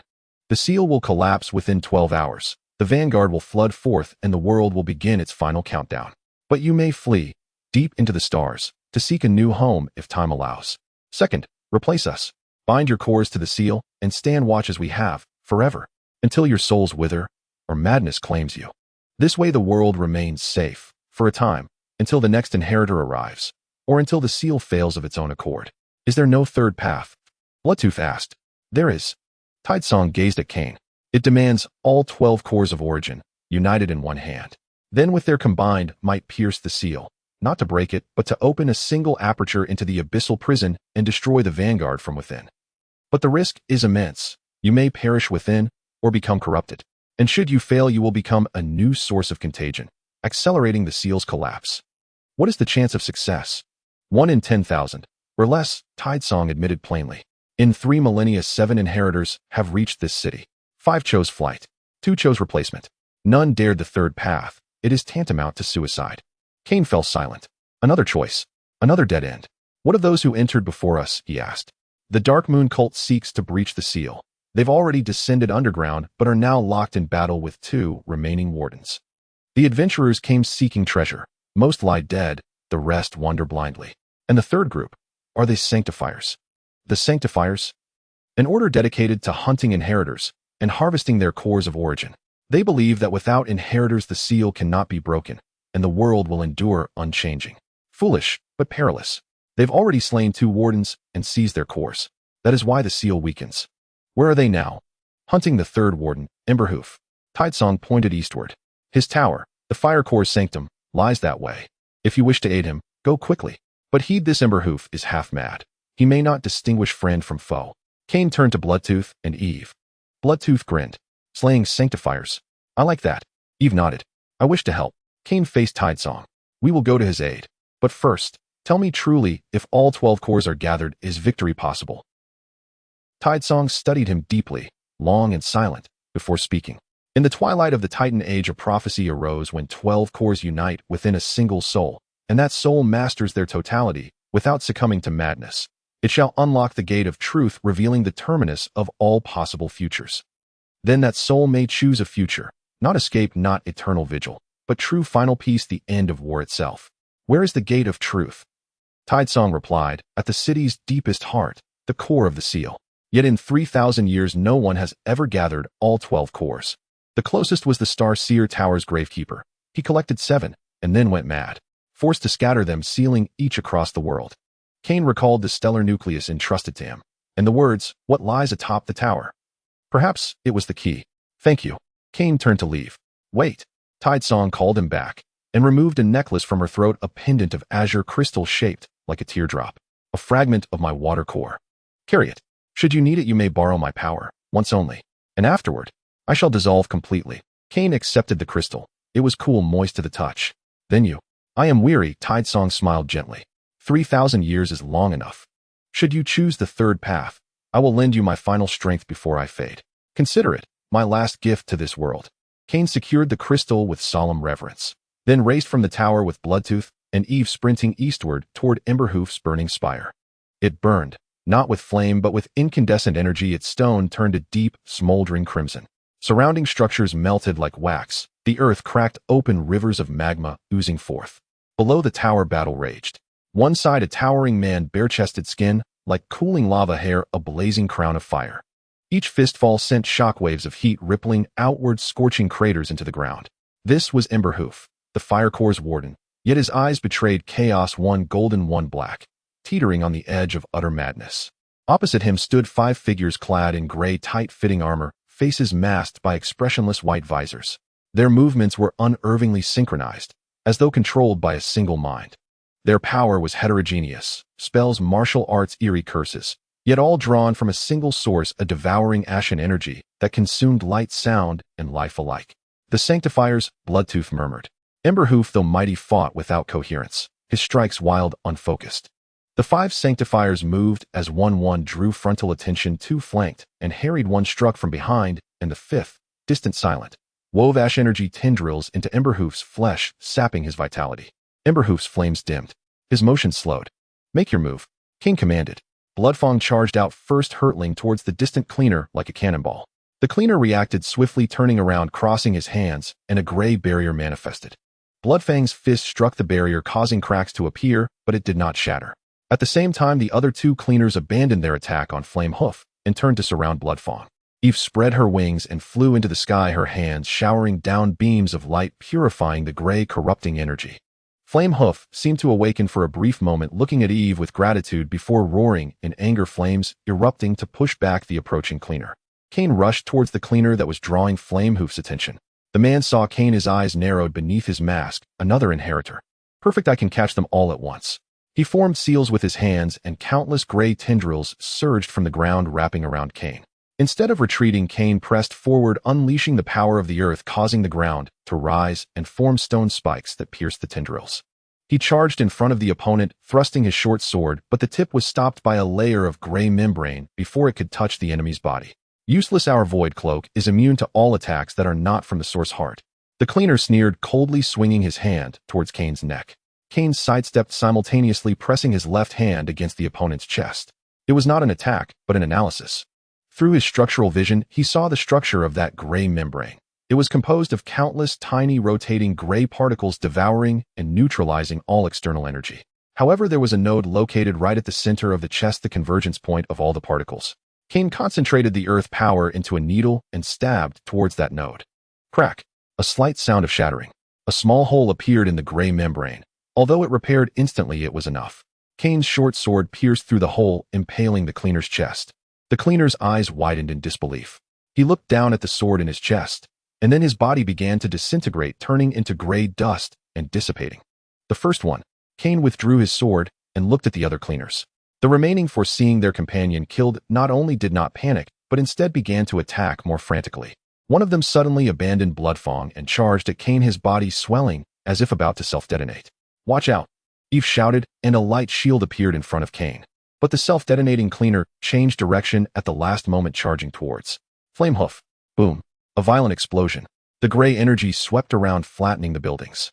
Flamehoof was struck heat-in, flying backward and crashing through 3 towers before coming to a stop.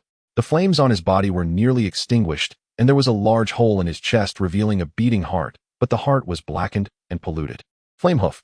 Eve rushed over to heal him, but the gray energy resisted, making the healing process very slow. The remaining 3 cleaners took the opportunity to huddle together back to back, one of them taking out a small black magic array and placing it on the ground. The array unfolded, forming a gray vortex from which a massive figure slowly rose. What are they summoning? Bloodfang roared, charging towards the array, but was repelled by the gray barrier. Cain looked towards the vortex. The aura that surged from within was familiar to him. It was the aura of the Void Devourer, but very weak, merely a projection. Stop them. Cain pressed both hands to the ground, channeling all the power of the earth, causing the ground to fracture, attempting to destroy the array. But the array was very stable, and the massive figure was about to emerge. It was a giant claw composed of gray mist covered in eyes, each eye rotating and looking at different people. Looking at the eyes will drive you mad. Cain shouted, closing his eyes and relying solely on perception to fight. But Bloodfang and Eve had already seen it. Bloodfang's body stiffened, countless chaotic images flashing in his eyes as he struggled. Eve covered her head, letting out a painful whimper as she saw the tainted memories of Starwing. The claw swatted down, targeting the weakened Flamehoof. Cain rushed over to block it with his body. The claw struck his back, and the armor formed from the power of the earth shattered instantly. He spat out a mouthful of blood, flying out and crashing into the ruins. Cain! Eve screamed, forcing herself to concentrate, her wings fully unfurling, unleashing a burst of golden light. The power of the sky transformed into countless light arrows that shot towards the claw. The claw was pierced by the light arrows, the mist dissipating somewhat, but it quickly reformed. Bloodfang also broke free from the illusion, his eyes turning completely blood red, but not in madness, rather in extreme rage. He howled to the sky, his body beginning to change. His skin turned dark red, muscles bulged, and bone spurs grew, transforming him into a humanoid monster. This was the complete liberation form of his blood heart, but the cost was a reduction in rationality. Die! Bloodfang lunged at the claw, grabbing it with both hands and tearing with all his might. The gray mist boiled and evaporated under the power of blood, but it was also corroding Bloodfang's body. Ignoring everything, Bloodfang attacked frantically. The 3 cleaners were maintaining the array, unable to move. Cain crawled up from the ruins, wiping the blood from the corner of his mouth, looking at the core of the array, the small black magic array. Through structural vision, he saw the energy flow of the array with a core node located between the 3 cleaners. To destroy the array, he had to attack that node.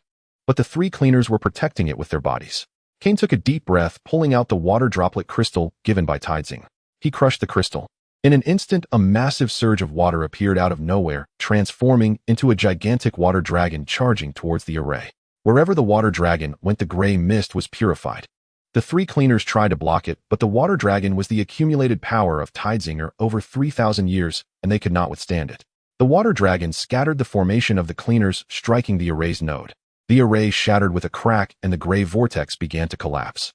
The claw emitted a soundless roar, retracting back into the vortex and vanishing. The 3 cleaners were thrown back by the residual wave of the water dragon, heavily injured and collapsing to the ground.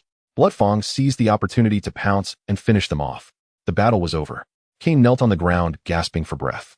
Using Tidesinger's power was immensely exhausting, and he felt that in the distant tower, Tidesinger's aura was rapidly dissipating. She had fulfilled her promise and then left. Eve was healing Flamehoof. The hole in Flamehoof's chest was slowly healing under the power of the sky, but the blackness of the heart had not faded. He opened his eyes, looking at Eve with a complex emotion. "You are the girl of the sky heart." His voice was hoarse. "Your father was my brother. You knew my father." "Yes. He was a fool, always fighting for others." Flamehoof smiled bitterly, "but stronger than me. I guarded for 3,000 years, and in the end, I was still corrupted. You can kill me, take my source heart, and then do what you must with it. But be quick, the other tower guardians may already be." He suddenly coughed, spitting out black blood. The blood fell to the ground, corroding a pit. The cleaners are not just these. They have more people hunting the other inheritors. Moreover, the Dark Moon sect has already entered the underground prison. They want to use sacrifices to forcibly open the seal. It must be stopped. His voice grew weaker and finally, he closed his eyes, his breath ceasing. But at his chest a dark red crystal slowly rose, which was the source heart of the fire heart. Cain reached out to grasp it. The crystal was burning hot to the touch, flames flickering inside, but there was also a hint of blackness swirling. He tried to purify it with earth power, but the blackness was stubborn, merely suppressed, and not disappearing. "I'll keep it for now." He stored the crystal, then looked at Bloodfang and Eve. "How are you two?" "I'm fine." Bloodfang had returned to human form, but his face was pale and his body was corroded in many places by the gray energy slowly recovering. "I'm also okay," Eve said, but her eyes were red and swollen, clearly affected by the earlier illusion. "We must go to the underground prison." Cain looked towards the highest tower in the city center. "The Dark Moon sect is there, and the cleaners may also be present. Moreover, the Door of Truth is there as well. This is our last chance. How do we get down?" Cain took out the star core given by the guardian of Starseam Tower, along with a piece of information Tidezinger had passed to him before dissipating, about how to unlock the underground passage of the City of Thousand Towers. "Follow me." The three of them advanced towards the city center. On the way, they encountered surviving adventurers. Only 3, all severely injured, hiding in the ruins. Cain gave them some medicine, telling them to leave the city as soon as possible. "You are going underground." An old adventurer trembled. "Don't go, that's not a place for humans." The strongest mage in our team went mad just by getting close to the entrance and gouged out his own eyes. "We have to go," Cain said. "Well, good luck to you," the old adventurer said bitterly. As they approached the central tower, they saw members of the Dark Moon sect, at least 100, arrayed under the tower, seemingly performing some ritual. The base of the tower had been opened, revealing a staircase leading down from which a black sulfurous aura emanated. Across from the formation of the Dark Moon sect was another group of people, 10 cleaners confronting the Dark Moon sect. Neither side had made a move yet, but the atmosphere was tense. "What are they waiting for?" Bloodfang asked in a low voice. "Waiting for the ritual to finish, or waiting for us?" Cain looked at the top of the tower where the glowing gem suddenly flickered violently, and then a beam of light shot from the gem, piercing the clouds. Within the beam of light, the phantom of a door appeared, huge, ancient, covered in cracks, yet still emanating a suffocating pressure. "The Door of Truth. It has appeared. Now is the time," shouted the leader of the Dark Moon sect, a richly robed old man. "The sacrifice begins." 10 people bound to the altar had their throats slit simultaneously, blood flowing into the grooves in the ground, following the patterns towards the Door of Truth. The cracks on the door began to glow, slowly opening a crevice.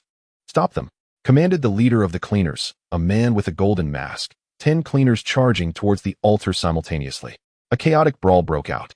Members of the Dark Moon sect and the cleaners clashed with magic swords and gray energy intertwining. And the Door of Truth, drenched in blood, began to open wider. From the gap in the door, darkness surged forth. Not mist, but pure, all-consuming darkness. Wherever the darkness went, the ground crumbled, buildings dissolved, and even light was devoured. "We must close that door." Cain dashed out, heading straight for the altar. But a gray barrier blocked his way. It was the cleaner with the golden mask floating in the air, coldly watching Cain. "Inheritor, your mission is to die here, using your source heart to reinforce the seal, not to go to your death. Get out of the way," Cain said. "Foolish." The golden mask waved his hand and countless gray chains extended from the void, wrapping around Cain. Bloodfang and Eve tried to help, but were blocked by other cleaners. Members of the Dark Moon sect were attacking them as well, creating a chaotic 3-way battle. Cain weaved through the chains, but there were too many, and finally one chain wrapped around his leg, pulling him down to the ground. More chains wrapped around him, trying to cocoon him. Just then the Door of Truth fully opened. Behind the door was not darkness, but a starry sky. But not a beautiful starry sky, it was a broken, dead, silent sky with the remnants of countless stars floating. Deep within the starry sky, a gigantic eye slowly opened, gazing at the world outside the door. As soon as the eye appeared, everyone froze. It was not due to a power suppression, but a sheer, incomprehensible existence that struck fear into their hearts. Even the golden mask of the cleaner began to tremble. The eye was searching for something, and then it saw Cain. "The key," a voice echoed directly in everyone's minds, not in words, but as a conceptual shock. "The last key has been gathered." A black light shot from the eye, enveloping Cain. Cain felt his body disintegrating, his consciousness fading. But the source heart in his chest, the source heart in his hand, and the source hearts of Bloodfang and Eve all erupted with light, resisting the black light. "No!" Eve screamed, her wings fully unfurling, the power of the sky pouring out recklessly, transforming into a golden beam of light that shot towards the eye. The eye narrowed slightly, seemingly surprised. Then it blinked. Boom. An indescribable shockwave. The entire city of Thousand Towers trembled, all buildings collapsing. The members of the Dark Moon sect and the cleaners were turned to ash in the shockwave. Only Cain and the two others survived under the protection of the Source Hearts, though they were all heavily injured. The door of truth began to close. That I cast one last glance at Cain, a glimmer of anticipation, compassion, then it vanished behind the door. The door shut. The city returned to silence. Only the sounds of collapse and the heavy breathing of the three remained. After a long while, Bloodfang climbed to his feet, helping Cain up. Eve crawled over as well, and the three supported each other standing among the ruins. The door of truth had disappeared, the altar was destroyed, and both the Dark Moon sect and the cleaners were annihilated. But the gaze of that eye was imprinted in their souls like a brand. It said, "The keys have been gathered." Bloodfang said hoarsely, "We only have 4, no, with Flamehoof's 5. Cain looked at the fire hard in his hand, still missing 7. Perhaps what it meant by gathering was not physical, but the gathering of destinies. Eve suddenly said, pointing to the sky, "Look." 12 stars appeared in the sky, forming a ring. 5 of them were shining. The golden of the earth heart, the silver of the moon heart, the red of the blood heart, the white of the sky heart, and the dark red of the fire heart. The other 7 were dim, but slowly brightening. The other inheritors are still alive, and they are coming closer. Cain understood that I is urging us to gather all the keys, and then open the door and face it. What do we do then? Cain looked at the Source Heart in his hand at Bloodfang, and Eve then gazed at the distant horizon. There the rising sun was dispelling the darkness. We will find the other inheritors. Gather all the Source Hearts. Then, he took a deep breath. We will return back to the west, to the Black Rock Duchy, to Starseam Tower. We need more information, more preparation. And I promised Alicia that I would return. Are you sure? Bloodfang asked. Sure. Cain said that I is not in a hurry, it is waiting. So we are not in a hurry either. We need to grow stronger, need allies, and need to find our own path. Tidezinger said that when 12 Source Hearts gather in one person's hand, that person can open the door of truth and choose the future. I want to be that person and then choose a future without darkness. That's difficult, but worth it. Cain smiled a calm smile after experiencing life and death, seeing through despair, and we are not alone. Bloodfang grinned, and Eve nodded. The 3 of them helped each other towards the coast. Behind them, the city of 1,000 towers completely collapsed in the morning sun, sinking into the ground, leaving only a massive pit and an irreparable scar. Deep in the starry sky that I slowly closed, whispering echoed in the void, the game has begun. Let me see what kind of door the last key can open. The flag of the Blackrock Duchy has changed. Captain Matthew squinted his single eye and looked towards the port through his telescope. 3 months after the Emerald Harbor incident, they used a stolen Dark Moon cult fast ship to brave Storm's pursuers and a bizarre time-space disturbance, finally returning to the Western Sea region. But the scene before them was alarming. Blackrock Harbor, the largest trading port of the duchy, was no longer flying the white mountain and black stone flag of Queen Alicia, but a dark red flag embroidered with a blood-dripping crescent moon. The port was under strict guard, warships patrolled, and the dock workers were silent and hurried with an atmosphere thick with oppression and fear. The Dark Moon cult has taken control of the duchy. Bloodtooth's voice was low, the red in his eyes swirling. Cain lowered the telescope, his face pale. He recalled Alicia's tears before their departure, General Leonard's loyalty, and Lady Aurora's instructions. In just 6 months, the world had changed. Captain, can we sneak in? Difficult. The port is completely sealed off with magical nets underwater and patrolling griffin riders above. Captain Matthew pointed to a hidden cove in the distance, but I know a place, a secret smuggler's passage. Perhaps the cult hasn't discovered it yet. Let's go there. The small boat turned and quietly sailed into the cove, surrounded by reefs under the cover of dusk. There was indeed a makeshift wooden dock in the cove, but it was empty with only a few battered ships half sunken in the water. The 3 of them disembarked, leaving Captain Matthew to guard the ship. They changed into rough sailor clothes, hid their faces with hoods, and stealthily made their way into the port. The changes in the port area were even more shocking. The streets were sparsely populated, and everyone walked quickly with their heads down. Patrolling soldiers in Dark Moon cult armor brutally checked every passerby. Most shops were closed, and the few that were open had empty shelves. In the center of the square stood a gallows with a dozen corpses hanging from it, swaying in the evening breeze. The corpses had wooden signs hanging around their necks reading Traitor, Heretic, and Queen's Remnants. Cain recognized a familiar face among the corpses, the adjutant of General Leonard, the young knight who had followed them in Greyrock Town. He died with his eyes wide open, a blood hole in his chest where his heart had been removed. The cult is collecting hearts. Bloodtooth said in a low voice, anger suppressed in his tone, for some kind of ritual, or to feed something. First find Lady Aurora. Cain said the church should not have been taken over yet. The church has its own armed forces and influence. They avoided patrols, passed through alleys, and arrived at the cathedral. The main door was tightly shut, but the side door was ajar. Cain pushed the door open, stepping inside to find it dimly lit with only a few candles burning in front of the altar. Lady Aurora knelt in prayer at the altar. Upon hearing the sound, she turned around. After not seeing her for half a year, she appeared to have aged 10 years with deep wrinkles on her face and tired eyes, but when she saw Cain, a glimmer of light flashed in her gaze. Cain, you really returned. She stood up, hurried over, and grasped his arm. I knew you wouldn't die so easily. What happened? Where is Alicia? Where is General Leonard? Lady Aurora closed her eyes and took a deep breath. Sit down, I'll tell you slowly. Half a year ago, shortly after Cain left, the Dark Moon cult launched a full-scale attack. They had long infiltrated the upper echelons of the duchy and staged a coup 3 months after Cain's departure. The Crown Prince Roderick did not die. He was rescued by the cult and became a puppet king. The true mastermind was the high priest of the Dark Moon cult, a mysterious figure calling himself the Faceless One. General Leonard led the army in resistance, but there were traitors within the ranks. After a month of bitter fighting, the royal capital was breached. General Leonard covered Alicia's escape, staying behind, his fate unknown. Alicia fled north and established a government in exile in Ironforge, but her controlled territory was less than 1/10 of the duchy. Lady Aurora's voice was calm, but her trembling hands betrayed her emotions. The church attempted to mediate, but the cult ignored them completely. They arrested priests, burned churches, and forced the populace to convert to the Lord of Nihility. Those who refused were publicly executed. Now the entire duchy, no, the entire western region is under the shadow of the cult. What do they want? Sacrifice. Lady Aurora took out a rolled-up letter from her bosom, the last message from the informant I placed within the cult. The cult is excavating underground in the royal capital, having discovered an ancient ruin within which lies a gate, similar to the Starwatch Tower, but smaller and more unstable.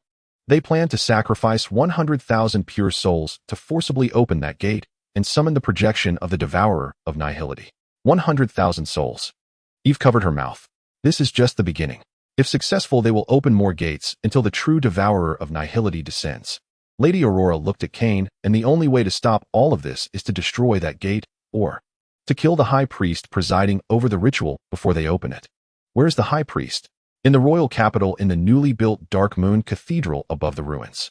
But that place is the core of the cult, heavily guarded, and the high priest himself is a powerful spellcaster surrounded by 12 apostles, all masters. Cain remained silent for a moment. Does Alicia need our help? Yes, but not right now. Lady Aurora shook her head. Ironforge is easy to defend, but hard to attack, temporarily safe. But they lack food, manpower, and equipment. If you can help her with supply issues, she can hold out longer, drawing the cult's forces and buying us time. How can we solve this? The Frostwolf clan of the North has always traded with the duchy. They respect the strong and despise schemes. If you can persuade them to support Alicia providing food and warriors, the situation can stabilize. Lady Aurora looked at him, but the orcs won't listen to a nameless person.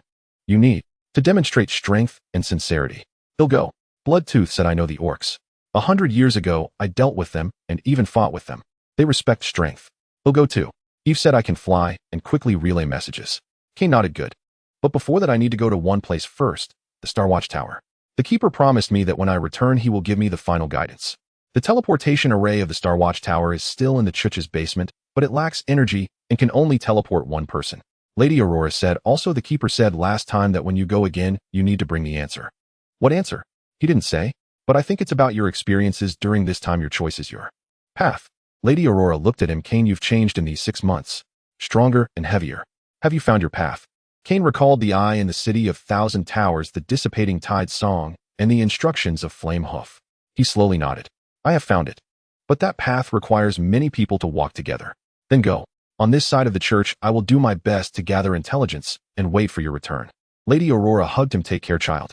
Remember, no matter how dark it gets, the light in your heart will never go out.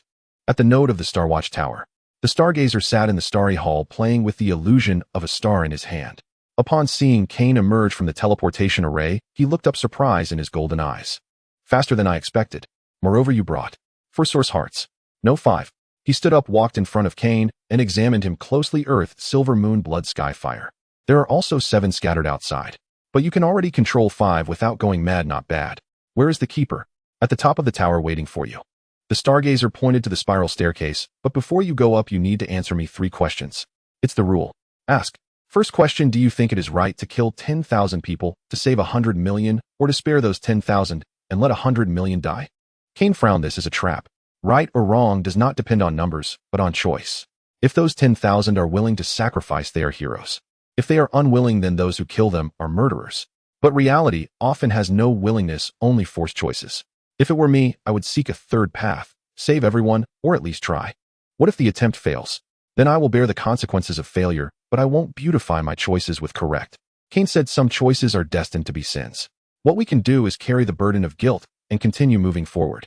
The stargazer nodded and continued asking second question, if you gather 12 source hearts, open the door of truth, and discover that the truth behind the door is, this world is just a dream of the devourer of nihility. All your struggles, sacrifices, loves, and hates are merely illusions within the dream. What would you do? Cain was stunned. This question was even more brutal than the first. If everything is meaningless, then the pain we feel within the dream is real, love is real, hope is real. He slowly said, therefore, even if the world is a dream, we should strive to make this dream a good dream. Moreover, if it is indeed a dream, what comes after awakening the dream? Perhaps a new reality. I won't give up on the present just because it might be a dream. The stargazer flashed a look of approval. Last question, if you had to choose between the one you love and the world, who would you choose? Cain remained silent for a long time. He thought of many people, old Moore, Alicia, Bloodtooth, Eve, Captain Matthew, Lady Aurora, and those nameless individuals dying quietly in the mines. I choose the third path, he said. Another third path, because the question itself is wrong. Cain looked at the stargazer. Protecting the world is to ensure that those we love can live. Protecting those we love is to give meaning to the world. The two are one. If it truly comes to a point where I must choose one, it means I have already failed. But before I fail, I will do everything I can to find a way to achieve both. If I can't find it, then I will die with those I love. At least I won't be alone. The stargazer smiled, a faint but genuine smile. You may go up. The keeper is waiting for you. Cain walked up the spiral staircase. This time the staircase had no end. He walked for a long time until he saw a door. It was an ordinary wooden door, and he pushed it open. Behind the door was a small room with bookshelves, a desk, and a bed. The keeper sat at the desk writing. He appeared older than the last time, his skin like dry bark, eyes closed, but Cain felt that he saw him. You have come. The keeper set down his pen. Sit. Cain sat down across from him. Your answers to the Star Watcher's questions were sound, but those were merely tests to determine whether you had gone mad or lost your humanity. The gravekeeper opened his eyes, those pitch black orbs fixed upon Cain. Now tell me of your past 6 months, from your departure from Emerald Harbor to the city of 1,000 towers, and then to that eye. Cain spoke. He withheld nothing, not his fear, not his confusion, not his doubt. The gravekeeper listened in silence, nodding occasionally. When he finished, the gravekeeper remained silent for a long while. You saw the primordial eye, he said. The void devourer itself cannot enter this world, but its eye may cast its gaze across the veil. It saw you, meaning it acknowledges your worthiness as the final key. What then does the key unlock? Not unlock, choose. The gravekeeper rose, walked to a bookshelf, and withdrew a thick ancient tome. As he opened it, starlight flowed across its pages, coalescing into shifting images. At the twilight of the Titan epic, our defeat did not stem from weakness, but from division. One faction believed we must sacrifice ourselves to seal the enemy away, buying time for future generations. Another insisted we should tear open the gate and storm the enemy's domain, annihilating both sides in a final conflagration. And a third, including myself, believed another path existed. What path? To rewrite the rules. The gravekeeper pointed to the page. The image shifted, revealing an impossibly intricate magical array. The laws governing this world were forged by Titans, but we may alter them so that the void devourer cannot exist here at all, like turning water into fire, rendering the realm uninhabitable for fish. This act would render the void devourer incompatible with reality, like transforming water into fire, making the world unlivable for fish. Is such a thing possible? In theory, yes, but it demands the combined power of 12 source hearts and an anchor of being capable of enduring the rewriting of cosmic law without shattering. That being is you, the gravekeeper said, gazing steadily at Cain. Yet the price is steep. You shall become part of the world's new law, forever bound within it like a living monument stripped of freedom. Cain thought of Tidesong of Emberhoof of the Tower Guardians. Like the Tower Guardians. Worse, they retain their selves. You may lose your very personhood, becoming pure, unfeeling law. Moreover, rewriting the fundamental laws carries catastrophic risk. The world itself might unravel instantly. The gravekeeper closed the book. This is the third path, and the most perilous of all. Thus you now face 3 choices. First, reinforce the ancient seal, as your ancestors did, buying time though ultimate failure remains inevitable. Second, deliberately breach the gate and charge into the enemy's domain, almost certainly ending in mutual annihilation. Third, attempt to rewrite the laws, a gamble that could save the world or erase it entirely, while costing you yourself. Which do you choose? Cain met the gravekeeper's gaze and smiled. I choose the fourth path. The gravekeeper frowned. There is no fourth path. Yes, there is. Cain rose to his feet. I refuse self-sacrifice. I reject mutual destruction, and I will not become stone. I will find a way to rewrite the laws and preserve my soul, to save the world and live beside those I hold dear. That is impossible. Before every impossibility was realized, all declared it, so Cain replied. Yet I have already forged too many impossibilities. Surviving the mines was impossible, I did. Inheriting Titan power was impossible, I did.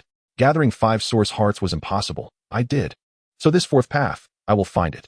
The gravekeeper studied him for a very long time. Then he sighed, shook his head, and smiled. Kronos chose well. You are more stubborn than he, and yet far more hopeful. He drew from his robes a stone key, ancient weathered. This is one fragment of the key of truth. The complete key requires 3 fragments. 1 rests with me, 1 lies within the sacred grove of the northern Frostwolf clan, the 3rd resides in the grand library of the southern city of scholars.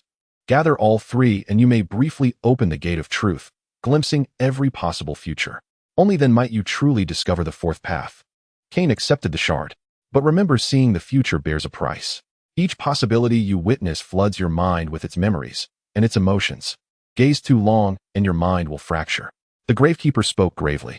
Therefore use it only in direst need, and only when 3 or more source heart-bearers stand with you sharing the psychic shock. I understand. Lastly, about the Umbral cult. The gravekeeper handed him a parchment map.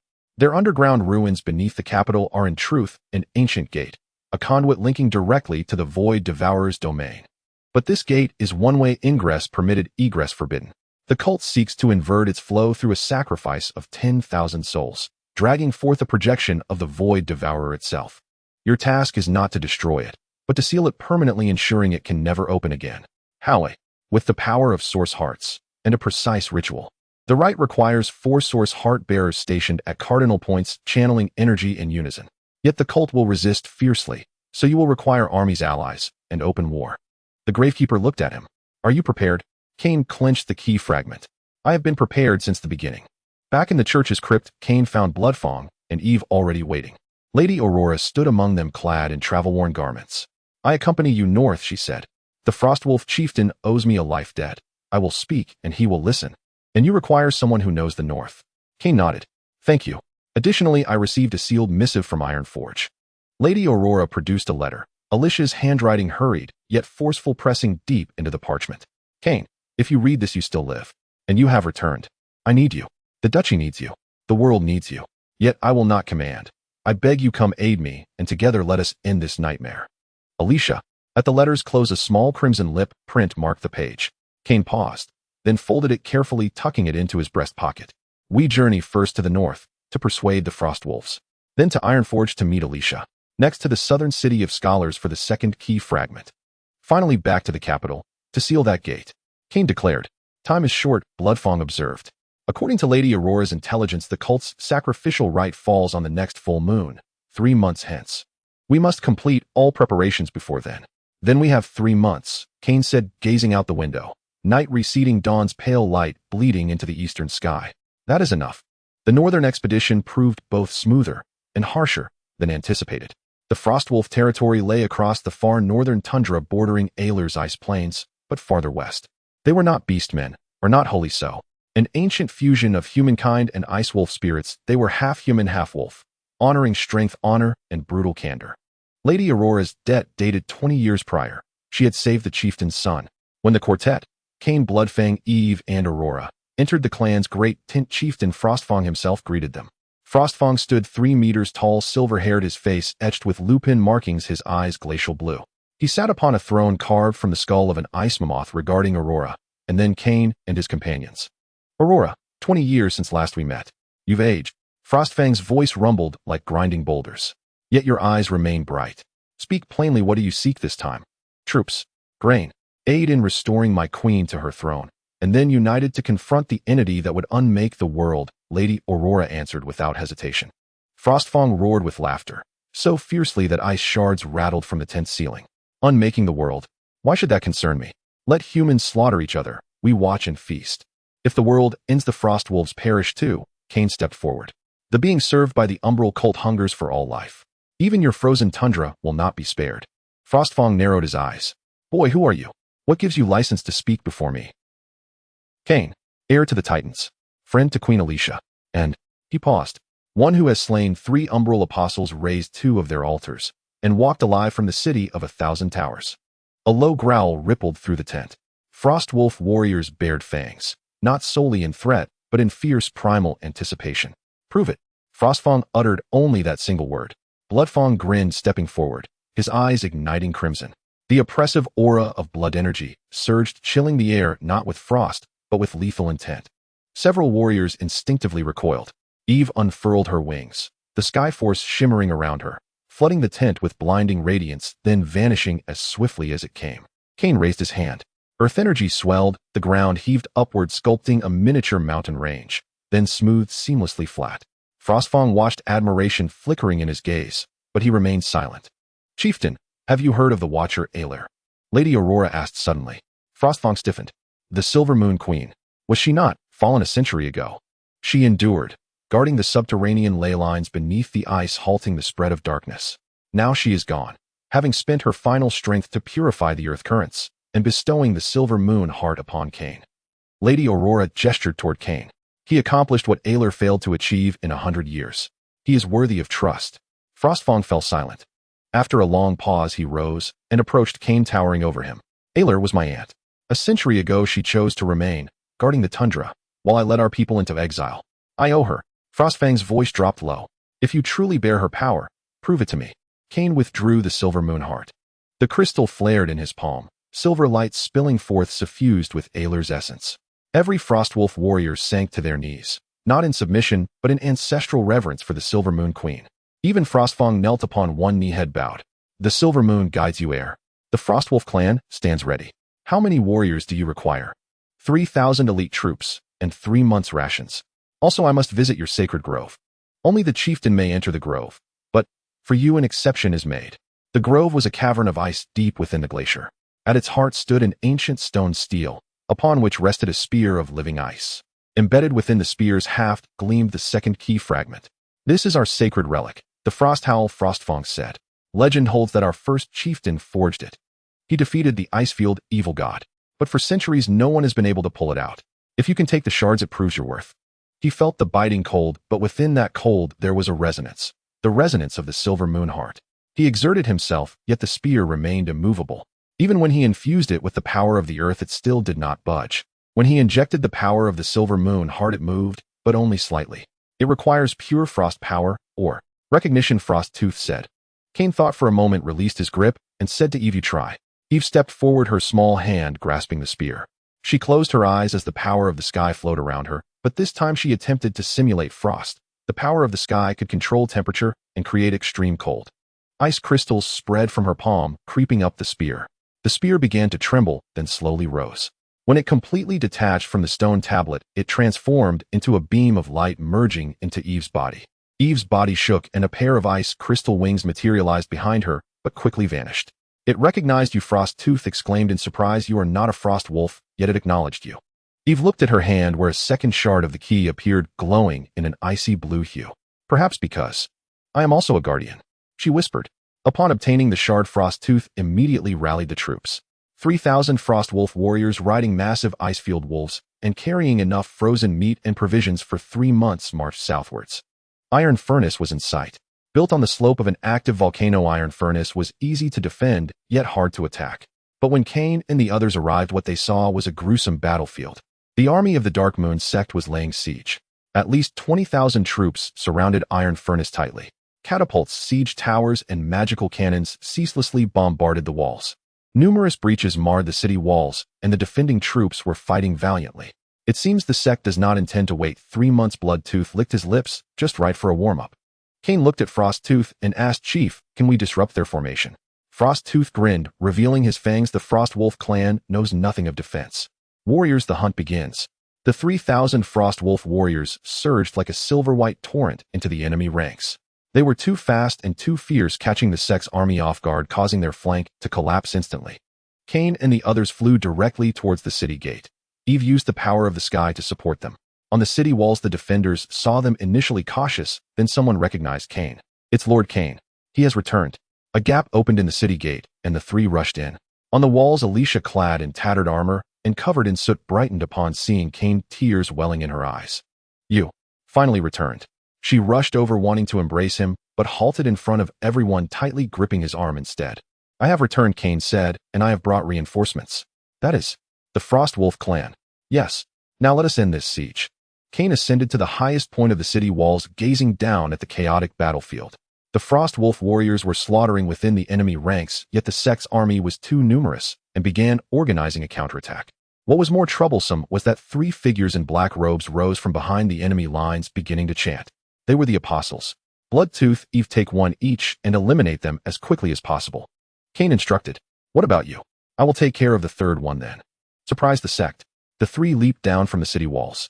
Bloodtooth charged towards the nearest apostle, who summoned black tentacles, but Bloodtooth shattered them by crashing his body into them, smashing the opponent's head with a fist. Eve gathered a light spear using the power of the sky, penetrating the second apostle's shield and piercing through the heart. Cain rushed towards the third one, but that apostle suddenly laughed and tore open his black robe. Inside was not a person but a swirling mass of black mist from which a face emerged. Hearken, the observer who was killed in the Emerald Harbor Temple. Did you think I was dead? Hearken's voice echoed from the black mist. In the realm of the Lord of Nihility, death is merely the beginning. Now let me show you the true darkness. The black mist erupted, transforming into a massive black vortex, beginning to swallow the surrounding soldiers regardless of friend or foe. The vortex expanded, threatening to engulf the entire battlefield. Cain halted, pressing his hands to the ground. He unleashed the full power of the earth, causing the ground to rise and form a ring of stone walls, temporarily blocking the vortex. However, the stone walls were rapidly crumbling. Eve, purify with the power of the sky. Bloodtooth, protect her. Cain shouted, simultaneously pulling out the silver moon heart and the fire heart from his bosom. He had a wild idea. He infused the power of the 2 source hearts into the earth heart and then mixed the 3 powers before injecting them into the ground beneath him. This was not an attack, it was a resonance with the earth's veins. Earth veins, respond to me. He roared. In an instant, the entire volcano trembled. Deep underground magma churned. Cain guided that power not as an eruption, but as a guidance, directing it beneath Hearken's vortex. Boom! The magma burst through the surface, colliding with the black vortex. Light and darkness, high temperatures and nothingness clashed in a frenzy. The explosive shockwave overturned everything within 100 feet. When the dust settled, Hearken's vortex had vanished, leaving behind a massive pit filled with solidified magma. Hearken's aura had completely dissipated. This time, he was truly dead. But Cain also knelt on one knee, spitting out a mouthful of blood. The burden of guiding the powers of the 3 source hearts was too great for his body. Moreover, he felt the earth heart in his chest trembling, somewhat unstable. Cain. Alicia rushed down from the city walls to support him. I'm fine, he said, wiping the blood away, looking towards the battlefield. Hearken's death had shattered the morale of the sect's army, causing them to flee. The Frostwolf warriors pursued, and the defenders also chased after them. They had won for now. That night in the Hall of Iron Furnace, Alicia washed away the soot and changed into a clean dress, yet the fatigue on her brow remained. In the hall sat Frosttooth Lady Aurora, General Renard, who was severely injured during the breakout, but still alive, and several surviving nobles. Cain recounted the experiences of the past 6 months, speaking of the Star Observation Tower, the City of 1,000 Towers, the Gate of Truth, and the decisive battle in 3 months. Therefore, we need to find the 3rd shard of the key within 3 months, then gather all our forces to assault the royal capital and close that door. But the sect has 50,000 defenders in the royal capital, and there is magical defense. A direct assault is nearly impossible, General Renard coughed. So we need allies, more allies. Alicia looked at Frosttooth. The 3,000 warriors of the Frostwolf clan are elite, but it's not enough. We need the Free City Alliance in the south, the Elven Kingdom in the east, and even forces from across the sea. The Free City Alliance is embroiled in infighting. The elves are indifferent to worldly matters, and the overseas distances are too great. Lady Aurora shook her head. Time is not on our side. Then we will resort to extreme measures. Bloodtooth said decapitation. We'll infiltrate the royal capital and directly kill the high priest, disrupting the ritual. As long as the ritual is interrupted, the sect will lose. But the high priest is surrounded by 12 apostles and countless guards. Infiltrating is nearly impossible. Cain said. Everyone fell silent. Indeed, a direct, strong attack was difficult, and infiltrating for decapitation was also hard, seemingly unsolvable. At that moment, Eve softly suggested, what if we allow them to create chaos amongst themselves? Everyone looked at her. The sect is not a monolith. Hearken is dead, but there are still 12 apostles. There must be conflicts among them. Moreover, the sect rules through fear. The people below may not genuinely be loyal. If we can create chaos, instigate infighting within the sect, while attacking from the outside, there might be a chance. Alicia's eyes lit up. A double-agent plan. But it requires intelligence and insiders, Lady Aurora said. I have it. A weak voice spoke up.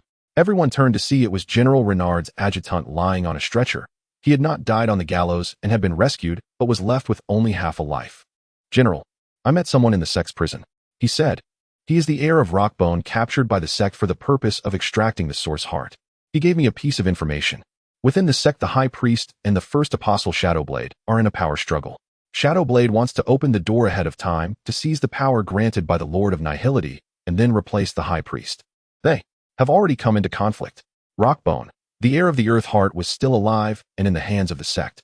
Kane clenched his fists. This was both a crisis and an opportunity. "We need to rescue Rockbone while also exploiting the sect's internal strife," he said.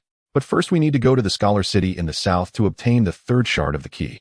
Then we will infiltrate the royal capital, rescue Rockbone, create chaos, and finally coordinate internally and externally to close that door." "Who will go?" Alicia asked. "I, Bloodtooth, and Eve will go south. Lady Aurora and Chief Frosttooth will stay here to help Alicia stabilize the defense while gathering all possible forces." Kane looked at Alicia. "Before the full moon night in 3 months we will return. At that time we will launch a general attack." Alicia looked at him, her eyes filled with reluctance, worry, but more so trust. "All right, I will wait for you," she said. "But Kane, promise me you must return alive. This time, don't disappear without a word." Kane nodded. "I promise you." In the deep night, Kane stood on the city walls, gazing into the darkness ahead. Bloodtooth approached, handing him a flask. "Drink some. The orc's strong liquor warms the body and bolsters courage." Kane took a sip, coughing from the spiciness. "It will only get harder from here. The Scholar City is to the south, requiring passage through areas controlled by the sect. Moreover, it is a land of knowledge, but also a land of traps. Scholars are clever, but also cunning. They may not necessarily help us. We must try," Kane said. Eve approached, as well, her wings shimmering in the moonlight. "Kane, I am a bit scared," she said softly. "Not scared of dying, but scared of failing. If we fail, the world will." "Then let us not fail." Kane ruffled her hair. "Moreover, we are not alone. We have the Frost Wolf clan, Alicia, Lady Aurora, and all those still resisting. And other heirs, they must also be fighting. We just do not know yet. Do you think we can really find the fourth path?" "I don't know. But I believe as long as we are alive and moving forward, the path will appear." Kane looked at the night sky, where 5 of the 12 stars were twinkling. The other 7 remained dim, but one of them to the south seemed to shine a little brighter. Rockbone was waiting for them. "Rest now. Tomorrow morning we set off." The City of Scholars does not exist on the map, or rather its location changes every day. At the heart of this city lies the Great Library, a vast complex of buildings folded, suspended, and hidden by spatial magic, with an entrance that opens only at sunset in a specific location within the southern Misty Marsh for those who know the password. Kane and his companions stood at the edge of the marsh, watching the sun gradually sink in the west. Bloodfang impatiently kicked the muddy water, disturbing several glowing venomous insects that he crushed with a flick of his hand. "How much longer do we have to wait? The smell in this cursed place is worse than rotting corpses." "Patience." Kane stared into the depths of the marsh, where strange silver light began to shimmer in the mist. Lady Aurora said the entrance would appear 10 minutes before the last ray of sunlight disappears. "If we miss it, we have to wait until tomorrow." Eve crouched by the water's edge, carefully avoiding the glowing mushrooms. She gathered a small orb of light, using the power of the sky, illuminating the situation beneath the water. Not water, but a thick, slowly flowing magical liquid within which floated remnants of books, broken scrolls, and even eye-shaped gems swirling about. "This place is very sad," Eve said softly. "The marsh is crying. It is cursed because too much knowledge has rotted and decayed here." The sun finally touched the horizon. The mist in the center of the marsh began to swirl, forming a silver vortex. Within the vortex, luminous steps emerged, ascending and disappearing into the depths of the mist. "Go!" The 3 rushed up the steps. The steps quickly retracted beneath their feet, as if afraid they would change their minds. The moment they stepped into the center of the vortex, the marsh, the sunset, and the sky all vanished. Before them stood a colossal structure indescribable by words. It was not built on the ground, but was a labyrinth of countless bookshelves, corridors, staircases, platforms, floating round halls, and inverted towers drifting, rotating, and connecting in a weightless space. Rivers of books flowed between the structures, waterfalls of scrolls cascaded down from above, and glowing letters danced like fireflies in the air. The air was filled with the scent of old paper, ink, and magical dust, along with something older, like memories covered in dust. "Welcome to the endless corridor," a gentle male voice echoed. A middle-aged man in a gray robe, wearing small round glasses, emerged from a row of floating bookshelves. He held a hefty tome, its pages turning automatically. "I am the guide page." The man adjusted his glasses, casting his gaze over the 3, lingering for a moment on Kane, Heir of the heart of the earth, resonator of the heart of the silver moon, berserker of blood power, and the whelp of the sky's wings. An interesting combination. Have you come seeking knowledge or to exchange secrets? We need the third piece of the key fragment, Kane stated bluntly. Page raised an eyebrow. The fragment of the key of truth. Interesting. Has that old guardian finally decided to part with it? However, the fragment is not with me, but with the curator. But the curator does not see outsiders unless. Unless what? Unless you undergo 3 trials and prove that you are worthy to touch forbidden knowledge. Page closed the book in his hand, which transformed into a paper crane and flew deeper inside. Follow me. The trials are simple. Just answer a few questions, sign a few contracts, and then make some choices. He turned and walked toward the depths of the building. Kane and the others followed, passing through corridors of floating bookshelves, crossing rivers flowing with star maps, and stepping over bridges made of countless quills. The endless corridor is both a grave of knowledge and a sanctuary, Page spoke as he walked. At the end of the Titan era, some scholars foresaw destruction and created this place with their last strength, preserving all knowledge that might be obliterated. The price is that we can never leave, nor can we actively intervene in the outside world. Unless someone from the outside pays a sufficient price to exchange for knowledge. What price? It depends on what knowledge you seek. Page stopped in front of a door made of stacked books which opened automatically, revealing a circular study with walls of flowing text, and a long table in the center with 3 chairs. Sit. The trial begins. The 3 sat down. Page sat opposite them, waving his hand to reveal 3 sheets of parchment and 3 quills on the table. The first trial, the contract. Write down the price you are willing to pay for the key fragment on the paper. Note that once the contract is established, it cannot be retracted or undone. The library's contract laws hold Titan-level binding power. Kane looked at the parchment. There was only 1 line of text, in exchange for, obtain the 3rd fragment of the key of truth. He picked up the quill, which automatically dripped out silver ink, like liquid moonlight. What should I write? Anything you possess and are willing to give up. Page smiled. Memories, emotions, lifespan, power, even existence itself. The higher the price, the greater the chances of passing the trial. But be warned, if the price you write does not match the value of the fragment, the trial will fail, and you will be expelled from the library, never to enter again. Bloodfang frowned. What if I don't write? Then please leave. The library does not welcome rude guests. Bloodfang cursed under his breath and picked up the quill, resolutely writing, in exchange for my 100 years of lifespan. The writing turned crimson, seeping into the paper, which glowed red before returning to normal. Passed. Eve bit her lip, writing, in exchange for half of my sky power. The writing turned golden, and the paper glimmered slightly, passing as well. Kane stared at the quill's tip. What could he offer? Lifespan. He was unsure how long he could live. Power. He needed power to combat the darkness. Memories. Those memories held important things. He recalled Grandma Mice's words, remember why you fight. He picked up the quill, writing, in exchange for my right to go home. Page paused for a moment, looking at Kane. Go home. If this war ends and I survive, I can never return to my homeland, to the side of those I care about, nor enjoy a peaceful life. Kane said calmly, is that price sufficient? The parchment trembled violently, the writing turned dark golden, and then the entire sheet caught fire, turning to ashes.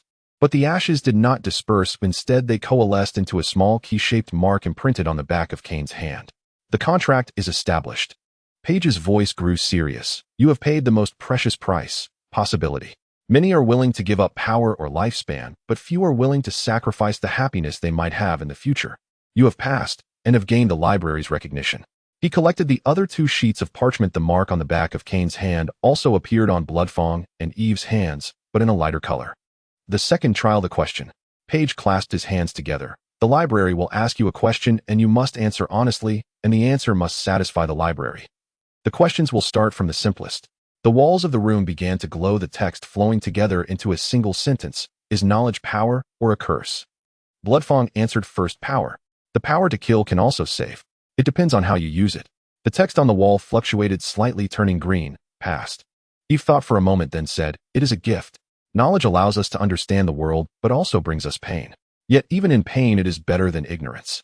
The text fluctuated again, turning golden. Passed. Kane was silent for a moment, then said, it is a mirror. What you see depends on who you are. Some use it to illuminate the path ahead, while others trap themselves. But the mirror itself is innocent. The text violently fluctuated, then exploded into countless points of light, dissipating.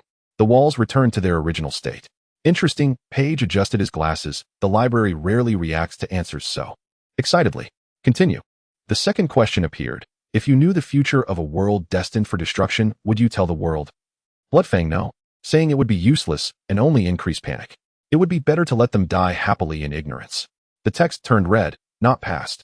Bloodfang was taken aback, then cursed. What kind of bullshit judgment is this? The library believes that concealing the truth is a disrespect to life, Page explained next. Eve, I would tell them. Even if it cannot change the outcome, at least it gives them time to say goodbye, time to do what they want to do. The text turned gold, passed. Cain, I would say, but I wouldn't just say the world is ending. I would tell them the truth, and then ask them, how do you want to live in the time that remains? The text exploded again, turning rainbow-colored, then coalescing into the image of a small key imprinted on the back of Cain's other hand. The second recognized key. Page's eyes showed surprise. You seem to be quite skilled at making the library happy. Last question. The text on the walls began to twist and rotate, ultimately coalescing into an ancient Titan script. Cain could not understand it, but Page translated. When guardians become imprisoners, when love turns into shackles, when justice breeds tyranny, should you break it or maintain it? This time the walls did not wait for their answers, but directly projected 3 images corresponding to the inner hearts of the 3. Bloodfang saw the scene of his uncontrollable destruction of the village from years ago. In the image, he was killing madly while the voiceover asked, you guarded the villagers, but killed them. Should your guardianship be broken? Bloodfang trembled, all over, blood surging in his eyes. Gritting his teeth, he hoarsely said, it should be broken, but not the heart of guardianship, rather the uncontrollable power. I was wrong, so I imprisoned myself for 100 years. But if I could do it all over again, I would. Learn to control it and continue to guard. The image shattered, and the wall turned dark red, barely passing. Eve saw the image of the Starwing Titan exchanging herself for her purity. The voiceover asked, your father imprisoned your darkness with his life. Is this love or a shackle? Should you break this love to release the darkness and gain freedom? Tears streamed down Eve's face, but she shook her head. No, Dad's love is not a shackle, it is wings. He gave me freedom, the freedom to choose light. I will not break it, I will inherit and then soar higher. The image shattered, and the wall turned golden, passing. Cain saw the scene of Alicia reading a secret decree on the coronation platform, then ordering the arrest and execution of Roderick's followers. The voiceover asked, she is committing slaughter in the name of justice. Should you break her justice or maintain it? The image shifted to Cain himself, killing the purifier in the City of Towers, destroying the altar in Emerald Harbor, guiding magma to consume enemies in Ironforge. The voiceover asked, is your justice also breeding tyranny? Cain stared at the image, silent for a long time, then said, justice is never perfect. It can err, it can corrupt, it can harm the innocent. But breaking it will not make the world better, it will only turn everything into nothing. So I will pursue justice, but always remain vigilant against its decline. I will correct it when it errs, purify it when it corrupts, rather than smash it directly. The image froze, and then all the text on the walls began to burn, ultimately turning to ashes. Amidst the ashes, the third key mark rose, imprinting on Cain's forehead. 3 recognized keys. Page's voice carried awe. Since the library was established, only 2 people have ever gathered all 3 keys.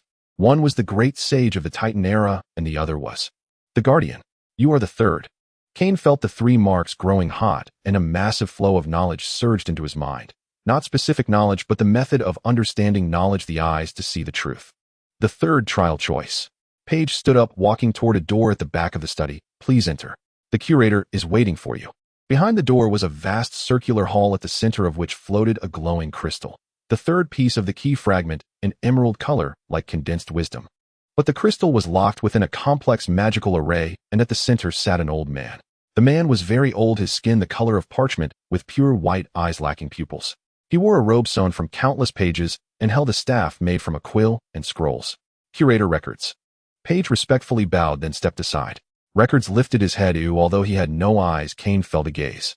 Holder of the 3 recognized keys, Records' voice sounded like turning pages. You have passed the first 2 trials. But for the third, you must make a choice, for me and for the library. What choice? Records raised his hand, and 12 images emerged around the hall, each depicting a person in captivity. These individuals varied in race, gender, and age, but the commonality was, they were all inheritors of the Source Hearts. Rockbone Heart of Earth was locked in an iron cage covered in wounds. A green-haired elven woman Heart of Wood was trapped in thorns, sleeping. A fishman Heart of Water was sealed in ice. A dwarf Heart of Gold was being roasted in a furnace. A winged person Heart of Wind was pierced by chains through their wings. And 6 others, their images blurred and indistinct, but their pain could be felt. The Dark Moon sect has captured them, extracting their Source Heart powers to open that door, Records said. The library observed all of this through the network of knowledge. But according to the contract, we cannot intervene. Unless Someone pays a sufficient price to purchase this information and requests the library's assistance for rescue. What is the price? The very things you already possess. Records pointed to the key marks on Kane's hand and forehead. Return them to me. The 3 recognized keys exchanged for the positions of these 12 individuals and a safe path for infiltration. But be warned, once you hand over the keys, you will lose the library's recognition, never able to gain knowledge here again, nor receive any assistance. Kane looked at the 12 images. Rockbone was struggling, the elven woman was in tears, the fishman was suffocating. They were all his kin, the key to overcoming the darkness. What if I refuse? Then you take the key fragment and leave. These 12 will die in pain, their source hearts polluted, bringing the world one step closer to destruction.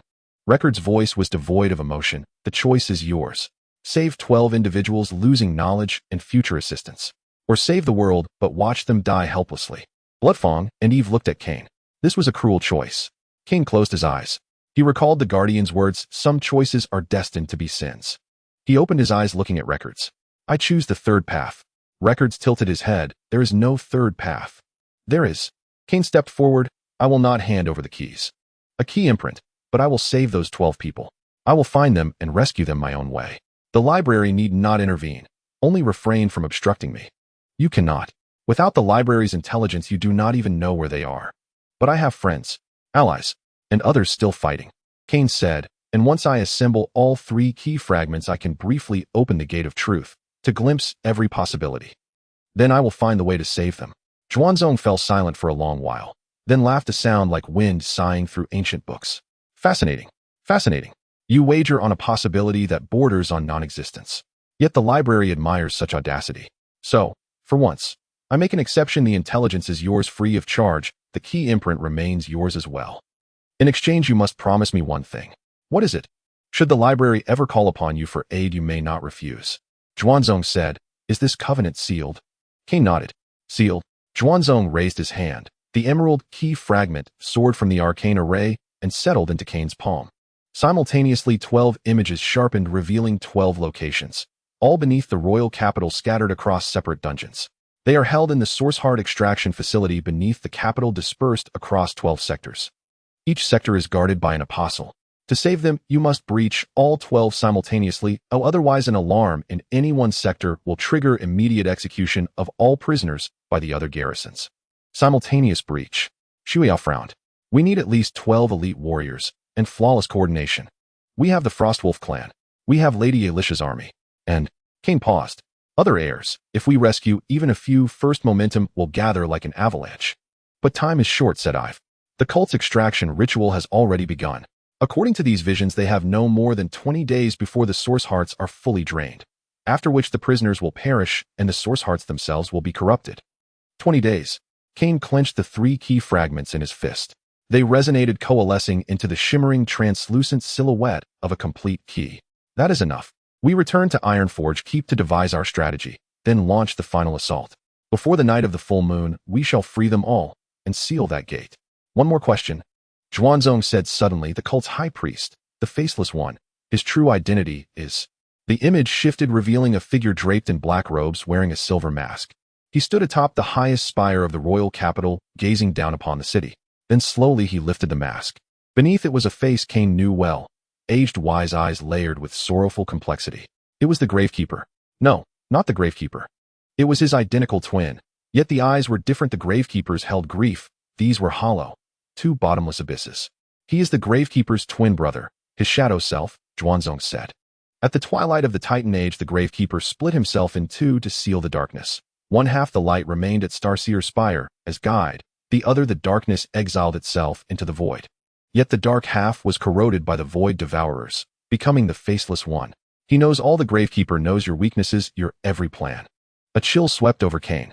No wonder the cult anticipated their moves. No wonder each ambush had been laid with uncanny precision. Does the Gravekeeper know? He does. But he can do nothing, for harming the dark half would wound himself. Zhuanzong said, this is the Titan curse, light and shadow forever bound, inseparable. What you oppose is not merely the cult, but half the Gravekeeper himself. The hall fell into utter silence. After a long moment, Kane drew a deep breath. Then let us fight them both. Light and shadow cannot be severed, but they can be subdued. We will defeat the dark half, then compel the Gravekeeper to reabsorb him and purify him. Or, Find a way for both to coexist, without malice. Naive, Zhuanzong shook his head, but his tone held a glimmer of admiration. Yet sometimes naivete is the greatest courage. Go forth there. The library will keep its gates of knowledge open for you, but the path is yours to walk alone. He gestured, and behind the three figures a radiant portal shimmered into being, revealing the mist-shrouded night of the Fen Marsh. Remember the covenant: when the library calls, you must answer. I will, Cain replied, and stepped through the gate flanked by Shuya and Ive. The portal closed. In the hall a page drifted to Zhuanzong's side. Archivist, do you truly believe he can win? Zhuanzong paused, then whispered, voice barely audible. I do not believe in him. I believe in the possibility he carries. The very possibility that even the void devourers find curious, even anticipate. Ironforge Keep, deep night. Cain and his companions returned bearing the key fragments and intelligence. In the emergency council, every face was grim. 20 days, 12 scattered dungeons, each guarded by an apostle, and half the gravekeeper manipulating events from the shadows. Lady Alicia massaged her temples. This is nearly impossible. Yet it must be done, General Renard, already out of bed though pale, said. If those 12 heirs perish and their source hearts become corrupted, even sealing the gate will not stop the darkness. It will seep through the tainted hearts. We must divide into 12 forces and strike all at once, said Shuangya. The Frostwolf clan can field 12 squads, 50 warriors each, but we need guides who know the capital's subterranean layout. I can draw the maps, said Lady Aurora. In my youth I oversaw repairs to the capital's underground conduits. I recall most of the structure. But some sectors have since been altered by the cult. They may have changed. Those who infiltrate must be elite, capable of swiftly neutralizing apostles without triggering alarms. Cain turned to Shuya and Ive. We three will each lead a squad, but 9 more masters are needed. Count me in, General Renard rose. Though not yet fully recovered, I am still more than capable of dispatching a few apostles. So am I, said Alicia. No. Cain and Renard objected in unison.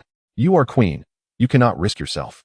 Precisely because I am queen I must go, Alicia declared, her gaze unwavering. This is my realm. My people suffer, and I wield the resonance of the silver moon heart. I can aid us. But, there is no but, Alicia cut in. Cain, you taught me that some paths must be walked alone. This is mine. Cain met her resolute eyes, and finally nodded. Very well, you will ride with me. The remaining 8. Shuangya counted. Our clan has several seasoned warriors, but not enough. We require more allies.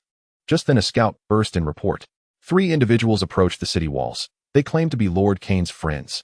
Friends? Cain blinked in surprise. They ascended the ramparts together.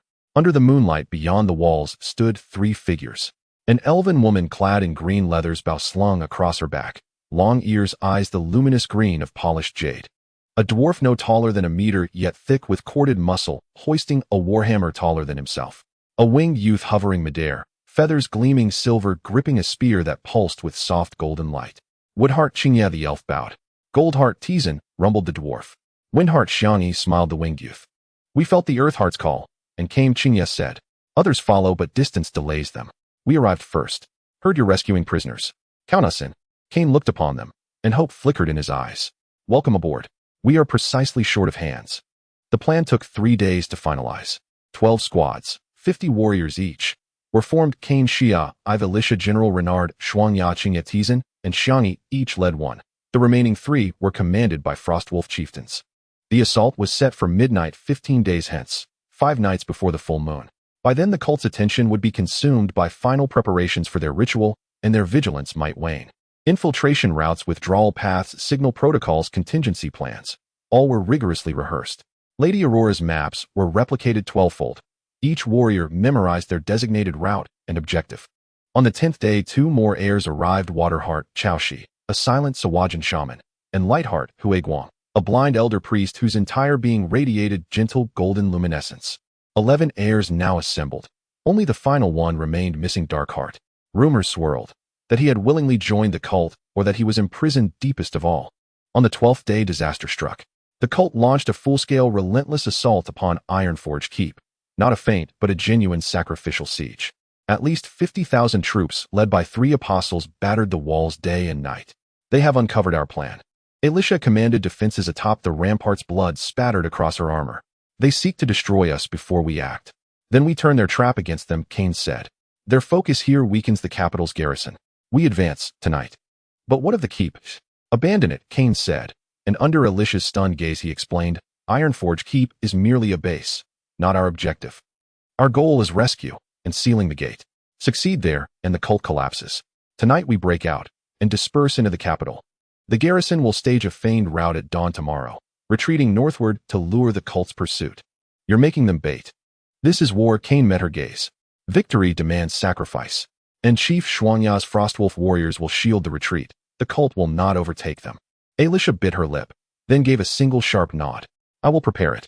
That night 12 hidden gates of Ironforge keep swung silently open, and 12 squads melted into the darkness, vanishing among the mountains like raindrops into shadow. Upon the ramparts, banners still snapped in the wind, torches burned bright, projecting the illusion of desperate, unyielding defense. Cain and Alicia led the first squad, target Rockbone's dungeon. With them rode General Renard and 20 Frostwolf warriors. Their route was the most perilous, straight through the ancient drainage tunnels directly beneath the capital. The tunnel reeked of decay and concealed magical traps. Patrol beasts stalked the gloom. Cain sensed ahead with Earth Force guiding them around danger.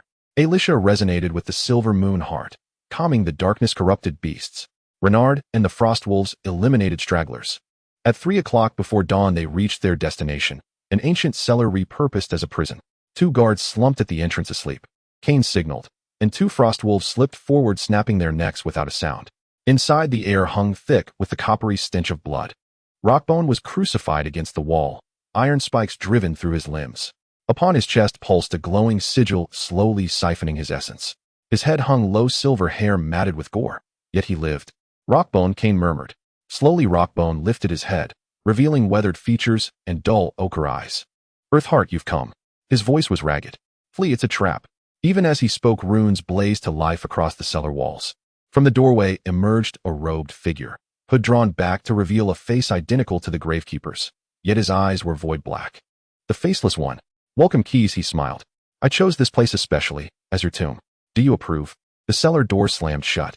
The runes spun, coalescing into a colossal binding array meant to entomb them all. Yet Cain smiled too. Did you know, he said. We knew this was a trap before we even entered. The faceless one's smile faltered. Because the gravekeeper told us everything about you.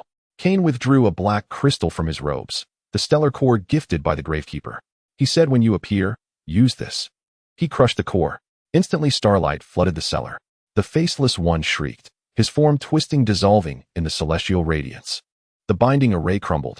No, how could you? Because light and shadow are never opposites, Cain's voice echoed amid the light. They are one whole. And you are only a discarded shadow. The starlight detonated. When the radiance faded, the faceless one was gone. Only a pool of viscous black ichor and a shattered silver mask remained. The restraints dissolved. Rockbone slid from the wall. Cain caught him, channeling Earth Force to stabilize his grievous wounds. Thank you. Where are the others? Alicia asked. In other dungeons, but each may hold a trap. Then move swiftly, Cain urged, turning toward the exit. Split up. We save whom we can. Regroup at the palace's subterranean entrance before dawn. They burst from the cellar into chaos. The capital was aflame. Alarms wailed, firelight tore the sky. Yet the cult reacted slower than expected, clearly distracted by Ironforge's feigned collapse. Having rescued Rockbone, Cain's squad sped toward the nearest dungeon, where they encountered Shuya's team, who had already freed Woodheart Qingya. The 2 squads merged and pressed onward. Before dawn, 10 of the 12 dungeons had fallen, and 10 heirs rescued. Only 2 remained unconquered: Darkheart's dungeon, and that of the last unknown heir. Their defenses proved overwhelming, forcing retreat. Enough. Cain surveyed the gathering at the palace's subterranean entrance. 11 heirs, including himself, plus Alicia, Renard, Shuangya, and others, over 30 souls, all wounded, all resolute. 10 source hearts, plus my 5, will suffice to seal the gate. But first, he gazed upon the immense stone gate before them, radiating palpable darkness, already cracked open just a hair. From within issued eerie whispers and wet gnawing sounds. The cult's ritual behind that gate had reached its final phase. We must enter, shatter the ritual's core, and seal the gate from within. But those who enter may never return. Who volunteers? Every soul stepped forward. Cain smiled.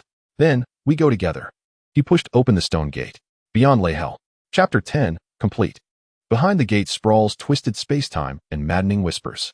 The cult's ultimate ritual nears completion. The projection of the Void Devourer looms imminent.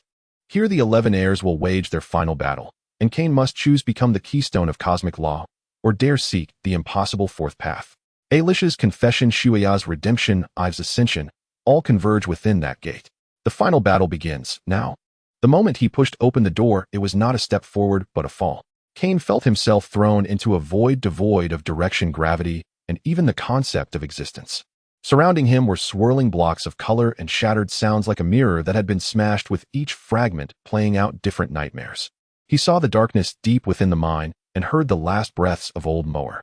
He witnessed Granny May at Emerald Harbor weeping while holding her granddaughter as the port crumbled in flames. He beheld the eye of the city of 1,000 towers slowly closing in the starry sky. He saw Alicia on the coronation stage pierced through the chest by a black arrow collapsing. No, it was an illusion. Cain bit his tongue, using the pain to awaken himself. He discovered he was standing in a vast, impossible space. This space was folded. The ground was a wall, the walls were the ceiling, and the ceiling was an extension of another wall. Countless doors opened and closed randomly in the space, each door emitting different sounds: weeping, maniacal laughter, roaring, whispering. And at the very center of the space floated a gigantic fleshy tumor made up of countless limbs and eyeballs. The tumor pulsed slowly, and with each pulse it released black ripples, distorting and shattering the laws of space wherever they passed. Beneath the tumor, 12 figures in black robes formed a circle, chanting. Their voices overlapped, creating a blasphemous melody.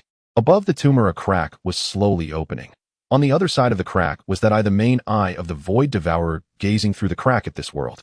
"The ritual is almost complete," said the voice of Rockbone, trembling, blood still seeping from the wound on his chest. "That tumor is the physical core of the gate, nurtured by 100,000 souls and 11 tainted source hearts. Once matured, the main eye can fully descend. How do we destroy it?" Bloodfang asked, his eyes blood red but alert. "With pure source heart power detonated from within. But it requires 11 source hearts to be injected simultaneously, and..." Rockbone looked at Cain. "One person must act as the fuse remaining inside the tumor to guide the power's explosion. That person will be obliterated with the tumor." Everyone fell silent. This meant a sacrifice was necessary. "He'll go." "I will go." Bloodfang was the first to speak. "No, I will go," Chinya said. "The wood heart possesses the strongest vitality. I can last the longest to complete the guidance." "Let me go instead." Huiguang, the blind old priest, smiled. "I have lived too long with time to serve the light." "No." Cain interrupted them. "I will go. I have gathered 3 pieces of key fragments capable of briefly opening the gate of truth to see the endpoints of all possibilities. Perhaps I can find a method that does not require sacrifice. But there isn't enough time." Eve pointed at the tumor, its pulsation accelerating, the crack widening. "The main eye is already penetrating. Give me 10 minutes. Cain produced the 3 key fragments and began to piece them together. The fragments fused automatically, forming a complete ethereal key. The key glowed in his hand, pointing towards a direction in the space. There a simple wooden door slowly emerged. "The gate of truth," Xiangyi murmured. "Guard me." Cain approached the door and inserted the key into the lock. He turned it. The door opened. Behind the gate of truth was not a room, but the river of all possibilities. Cain stood by the bank of a glowing river, its waters composed of numerous flowing images, each image a possible future. He saw one future: he sacrificed himself, detonating the tumor. The door closed, and the main eye retreated. The world was saved. Alicia became a great queen. Bloodfang found peace, and Eve grew up to become the new guardian. But everyone remembered him, weeping for him on this day each year. He saw another future. He did not sacrifice himself, but the main eye descended, and the world was swallowed by darkness. Everyone died. All civilizations were destroyed, leaving only eternal nothingness. And in the final moment, he was consumed by the main eye, becoming part of it. He saw a third future. He found a fourth path, using the power of 12 source hearts to construct a mini-universe inside the tumor, sealing the projection of the main eye within. But the cost was that the 12 successors would be forever trapped in the mini-universe, serving as the foundation of the seal, losing their freedom, yet remaining alive. He saw the 4th, 5th, and 100th future. Every future involved sacrifice, pain, and regret. There was no perfect ending. Cain knelt by the river, immersing his hands in the water, feeling the weight of those futures. Each future felt like a mountain pressing down on his shoulders. "Are you tired?" a voice rang out. Cain looked up to see a figure sitting on the opposite bank. It was himself, but older, more weary, with a gaze that seemed to see through everything. "You are the future me." "One of them, the future," Cain replied. "I chose the path of sacrifice. I detonated the tumor, closed the door, and saved the world. But I died, and those who lived were not so happy." The future, Cain pointed to the river. The images shifting. Alicia remained unmarried, ruling the country in solitude, ultimately dying from assassination. Bloodfang disappeared after the war. Some said he went mad, others said he committed suicide. Eve, upon growing up, tried to resurrect Cain, only to open new disasters. Every choice carries a cost. You saved 1,000,000 people, but those million will create new tragedies in the future. You stopped the darkness, but the corruption that breeds from the light will also destroy the world. There is no permanent victory, only eternal struggle. Cain fell silent, then asked, "Do you regret it?" "No regrets." The future Cain smiled, "Because I saved those I could and did what I believed was right at that time. As for the tragedies of the future, that is a matter for the future. We cannot refrain from going out today, just because it might rain tomorrow." He stood up, walked to Cain, and patted his shoulder. "So do not seek the perfect path. Choose the one you desire the most, then bear the consequences. That is the meaning of choice." The future Cain dissipated into light particles merging into the river. Cain stood up, gazing into the depths of the river. There an image flickered, faint and nearly invisible. It was a possibility he had never considered. He reached out, touching that image. In an instant he understood. It was neither sacrifice, nor mutual destruction, nor eternal imprisonment. It was negotiation. Back in the real space, only a minute had passed. The tumor's pulsations had reached their limit, and the crack widened enough to see the pupil of the main eye. The chanting of the black-robed figures reached a climax, and the space shook violently. "Cain." Alicia saw him and rushed over. "Did you find a way?" "I did." Cain looked at the other successors. "I need all of you to lend me the power of the source hearts, not to detonate the tumor, but to construct a path inside the tumor. A path connecting the main eye to this world, but the path is two-way," Cain said. "The main eye can see us, and we can see it. I want to negotiate with it." "Negotiate?" everyone exclaimed. The Void Devourer is not an unconscious monster. It is a higher existence, a form of civilization that we cannot comprehend. It devours worlds not out of malice, but out of necessity, just as we need to eat, Cain explained. Since there is a need, there can be a trade. We can give it what it needs in exchange for its departure, or change its methods. "This is too crazy," Iron Anvil shouted. "How do you know it will be willing to talk?" "Because I saw that possibility," Cain pointed at the tumor. "In the Gate of Truth, there is a future where we reached an agreement with it. The cost would be, we provide it with knowledge, all the knowledge of the Titan era and our understanding of this world. In return, it grants us time, 10,000 years. For 10,000 years, it would not devour this world. After 10,000 years, we negotiate again. But if it takes the knowledge, will we lose something? Knowledge is infinite, whose sharing does not diminish it. Moreover, the knowledge of the Titans might help it evolve, so it no longer needs to devour worlds. This is a gamble, but it is better than sacrifice, mutual destruction, or eternal imprisonment." The crowd fell silent. This was indeed the craziest, yet the path with the least sacrifice. "I agree." Rockbone was the first to raise his hand. "I have lived too long, but I do not wish to see the world destroyed. If we can trade knowledge for time, it's worth it." "I agree too," Chinya said. "I second that." Iron Anvil nodded. One by one, all the successors agreed. "All right," Cain took a deep breath. "Then let's begin. Everyone hold hands and pass the source heart power to me. Alicia, stand by me and use the power of the silver moon to stabilize my consciousness. Bloodfang Eve, you protect us and don't let the black-robed figures interfere." The crowd complied. 11 successors held hands, forming a circle, and the power of the source hearts began to flow, converging onto Cain. Earth, silver, moon, blood, sky, fire, earth, wood, gold, wind, water, light. The power of the 11 source hearts surged within him. The golden patterns beneath his skin fully revealed themselves, spreading from his heart throughout his body like a glowing net. His eyes transformed into pure dark gold, with the flow of the starry river visible in his pupils. Alicia placed her hands on his back, infusing him with the power of the silver moon to stabilize his body, which was on the verge of exploding. Bloodfang and Eve stood guard on either side, watchfully eyeing the black-robed figures. The black-robed figures realized their intentions, ceased their chanting, and let out furious roars as they charged forward. But Bloodfang and Eve blocked them, and a battle erupted. Cain disregarded the external chaos, immersing all his consciousness into the power guiding it to construct a path within the tumor.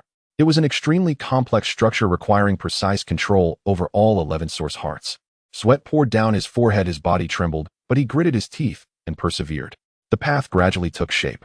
It was a glowing, transparent tube extending from within the tumor, passing through the crack to connect with the main eye. Main eye, Cain transmitted his consciousness along the path. "Can we talk?" In an instant, an indescribably massive will descended. It was not language, but a direct impact of concepts.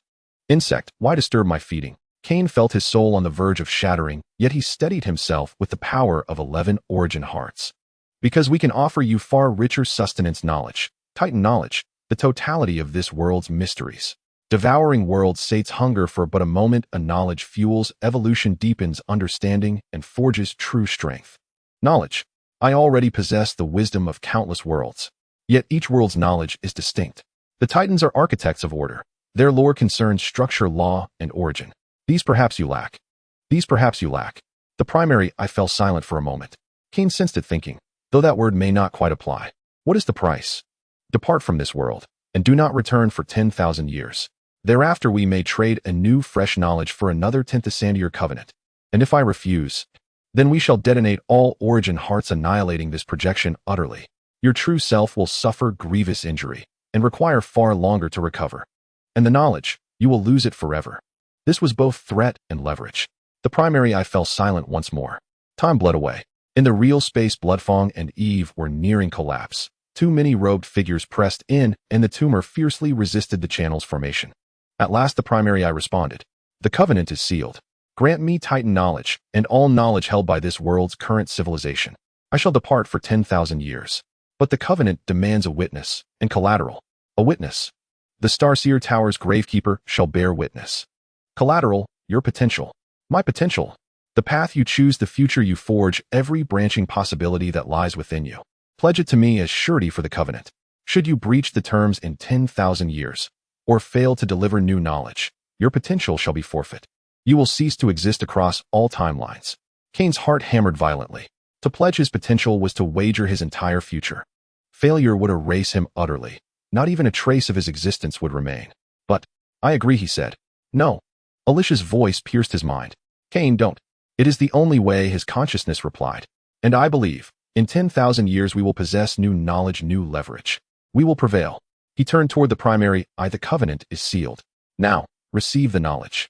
He opened his consciousness fully, allowing the memories of the 11 origin hearts, the accumulated Titan lore, and all civilizational achievements, from this world's genesis to the present, to flood through the channel into the primary eye. It was an ocean of information threatening to rupture the channel.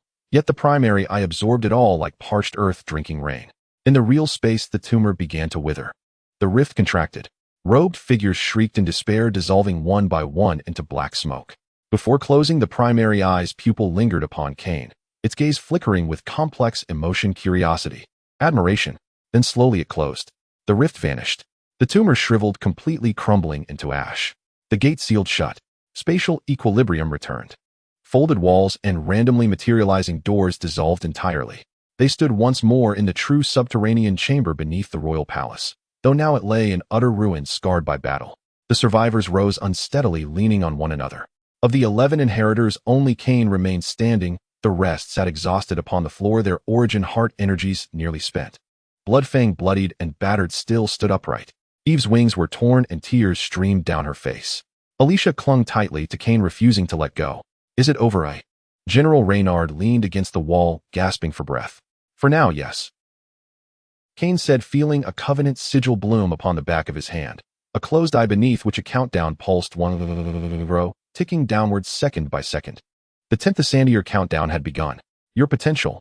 Alicia traced the sigil with trembling fingers, tears falling freely. Still remains, Cain murmured, brushing her tears away. So long as within these 10,000 years we uncover new knowledge and forge new paths, the covenant will never be enforced. And the gravekeeper stands as witness. He will aid us. Will the gravekeeper come? Even as the words left her lips, starlight shimmered into being within the subterranean chamber. The gravekeeper emerged slowly, older in appearance, yet his eyes remained crystalline and clear. The covenant is sealed. I have borne witness. He gazed at Cain, his expression suffused with quiet pride. You have accomplished what none of us dared attempt, to negotiate with darkness rather than merely destroy or flee. Madness perhaps, but also a new possibility. And the dark aspect? Cain asked. Gone. When the primary eye departed, it withdrew all its dark projections, including him. The gravekeeper sighed. In a sense, he is finally free. Thank you, Cain. And this gate? It shall remain sealed forever. With the last of my strength, I shall reinforce the seal, ensuring it cannot reopen for 10,000 years, the gravekeeper declared. But beyond that, the burden falls to you. You have ample time to prepare. He raised his hand, starlight cascaded down, mending wounds and restoring the origin heart's vitality. Then his gaze settled upon Cain. You pledged your potential, but your path has only just begun.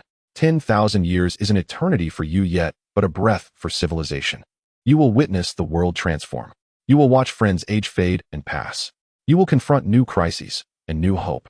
You will know solitude, doubt, and profound uncertainty about your choice. Yet remember, the path you chose is one brimming with possibility. Walk it forward, Never look back. Cain nodded.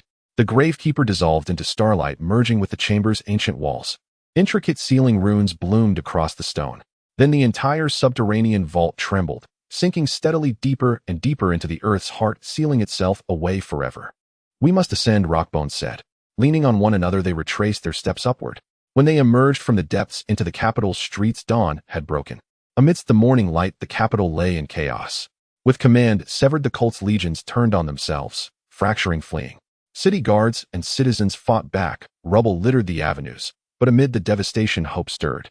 People emerged from hiding, gazing skyward at the rising sun, and erupted into cheers. The cult is finished. Long live the Queen. We have won. Cain's party was recognized instantly. Crowds surged forward, surrounding them, cheering, weeping, kneeling. Alicia stepped onto the ruins, raising her hand. Silence fell. The war is over. Her voice rang clear across the dawn air. The Umbral Moon cult is defeated. The gate is sealed. Our world is safe. Yet this is only the beginning. Rebuilding homes, healing wounds, honoring sacrifice, much remains. But today we celebrate. For life. For freedom. For the future. The crowd roared anew, their voices echoing across the capital. 1 month later, the capital's reconstruction advanced steadily. Remnant cult forces were purged, Roderick perished amidst the turmoil. Alicia was recrowned queen, embarking upon the arduous work of restoration. The Frostwolf clan returned northward, but forged a permanent alliance with the duchy. The other inheritors departed for their homelands, yet vowed to reunite in the capital every decade, sharing knowledge and advancing together. Bloodfang chose to remain appointed royal captain of the guard. He said he needed a new home and wished to watch Eve grow. Eve formally became Cain's disciple, learning to master the Skyheart and the other origin hearts. She matured swiftly. Within half a year, she stood as a young human woman, her wings shifting from somber gold to radiant pure white gold. Cain remained in the capital, not as an official, but as a guardian. He aided Alicia in governance, trained the military, and delved into scholarship. Yet the ever-ticking countdown upon his hands served as a constant, solemn reminder time was finite. 10,000 years, an eternity to mortals.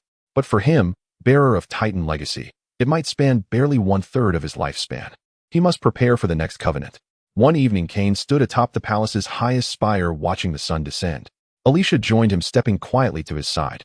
Watching the countdown again. 9,999 years and several hundred days remain. No need to rush. Alicia smiled, then paused. Cain, I must speak with you. What is it? Her cheeks flushed, yet her gaze held firm. I love you. From the moment you saved me in the forest, I have loved you. I know you are a Titan inheritor destined to endure millennia, while I am mortal, doomed to age and die within decades. But I do not care. Before I perish, I wish to stand beside you, even if only for years or months. Cain turned to face her. Dawn's last light gilded her silver hair and made her eyes gleam like flawless sapphires. I am unworthy, he whispered. I pledged my potential. I may vanish in 10,000 years. And I bear danger's burdens, responsibilities beyond measure. Then we faced them together. Alicia took his hand. Cain, I ask no vow of eternity. Only a promise of now. A promise of every day we share, together. As for the future, we shall create it side by side. Cain gazed into her tear-bright, resolute eyes, and finally he nodded. Yes. He bent forward, gently kissing her. Behind them the sun sank below the horizon, but stars began to pierce the violet dusk. 5 years later, the capital's reconstruction neared completion. The duchy regained stability and flourished more richly than before the war. Though Cain and Alicia held no formal wedding, political prudence demanded discretion as queen. They lived openly as partners within the palace. Bloodfang rose to become the duchy's most feared general, still fiery-tempered, yet disciplined. He founded an orphanage on the city's outskirts, training war orphans in combat and survival. Eve, now 16, had become a formidable Skyheart inheritor, flying across the continent to aid those in need. A young elven scholar courted her, yet she always replied, I am still too young. Other inheritors visited periodically. Qingye established a druidic academy in the southern forests, teaching harmony with nature. Anvil opened a new forge in the dwarven peaks, crafting enchanted arms.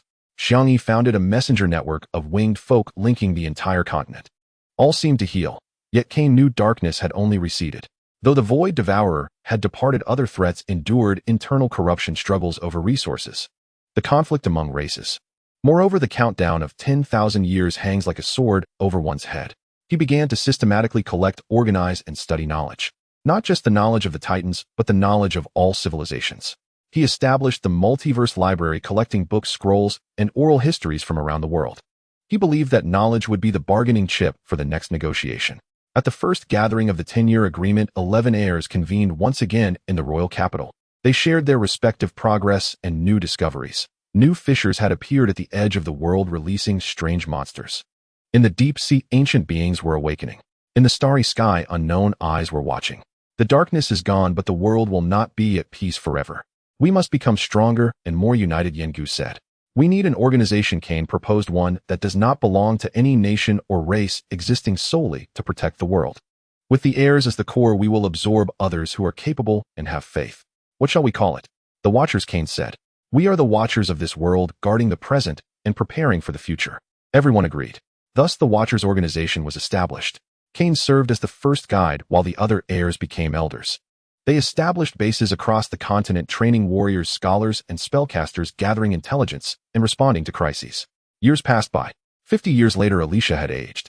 She remained a beautiful queen, but her silver hair was streaked with white and the corners of her eyes bore wrinkles.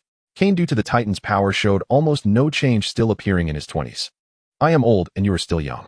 One night Alicia leaned against him and whispered, In my eyes you will always be the most beautiful queen. Kane kissed her forehead. Promise me when I am gone, do not be lonely. Find new companions, new friends. You still have 10,000 years to live and cannot dwell in memories forever. Kane said nothing, only held her tightly.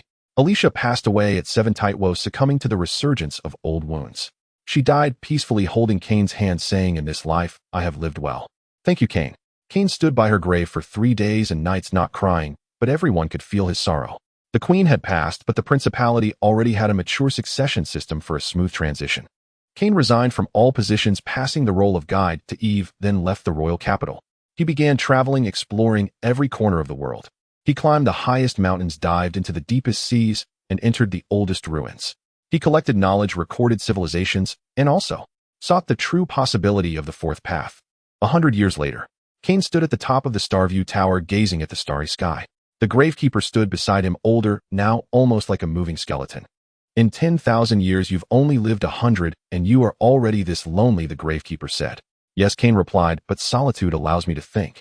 I have been pondering what exactly is the Void Devourer, and why does it consume worlds? Do you have an answer? There is a hypothesis. It may not be evil, it is simply hungry. It devours worlds, just as we eat bread. But perhaps we can teach it to farm, to create new worlds instead of plundering the existing ones. That way it would no longer be a threat, but a neighbor, perhaps even an ally. The gravekeeper was taken aback, and then laughed, coughing from laughter. Crazy, more insane than negotiation. But I like it. Is this your fourth path? Not to annihilate, not to flee, not to seal, but to transform. Let's give it a try, Kane said. We have 9,900 years to prepare. I will research the technology to create worlds, study how to communicate with them, and explore how 2 different existences can coexist. I wish you success. The gravekeeper said, but before that you should go back and take a look. Eve is in trouble. Eve indeed had encountered trouble. The Watchers organization had grown, but divisions emerged within. Some believed they should focus on protection and not interfere in the politics of various nations. Others believed they should take the initiative to eliminate all potential threats. The 2 factions argued endlessly, even clashing. When Kane returned to headquarters, Eve was in a state of panic. Seeing him, she rushed over just like when she was a child. Teacher, you have finally returned. I have returned, Kane said, patting her back. Tell me what's going on. After hearing Eve's account, Kane called for a general meeting. He looked at the young, passionate yet stubborn faces and slowly spoke. We are called Watchers, not judicators. Our duty is to protect, to observe, to prepare before crises arise, and to respond when crises come. But we do not have the power to decide the fates of others, nor the right to eliminate anyone for potential threats. But some threats must be nipped in the bud. A young warrior shouted. Then let it be nipped, Kane replied. But it must be proven to be a true and irredeemable threat, not one born of fear, prejudice, or interest. From today onward, we will establish an arbitration court. Any action must be assessed by the court, and a majority must approve before execution. I will serve as the first chief arbitrator. His strong authority quelled the disputes. The organization was united once again. Yet Kane knew this was only temporary. As time passed, new conflicts and crises would continue to arise. What he needed to do was to find the fundamental solution before that. 300 years later, Kane stood in a newly reborn forest. This was an ecosystem created by him and the other heirs using the Source Heart's power in a barren wasteland. Here there was a complete food chain, rivers, mountains, and even the nascent forms of simple, intelligent life. Creating a world is truly possible. Qingye stood beside him, her eyes sparkling. Although it is still rough, this is a beginning. Perhaps in 10,000 years we can create enough bread to feed the void devourer so it will no longer be hungry. Not just to feed it, Cain said. We can invite it to become part of this world. Let it use its devouring ability to help us clean the world's pollution, chaos, and entropy. And we will provide knowledge and creativity, mutual benefit and coexistence. That will require deeper trust and more complex contracts. So we have over 9,000 years to prepare. They left the forest and returned to headquarters. On the way, Cain saw a familiar figure. It was Bloodfang. He was still alive, but very old with all white hair, yet his gaze remained sharp. You have returned, Bloodfang grinned, missing a few teeth. I am nearing death and wanted to see you one last time. Cain helped him sit down. Don't say that you can still live for a long time. I have lived over 400 years, that is enough. Bloodfang said. Cain, the thing I regret the least in this life is following you. Though I was a sinner in the first half of my life, in the second half, I have atoned and saved many people. It was worth it. You are my best friend. How sentimental. Bloodfang lightly punched him. After I died, bury me next to Alicia.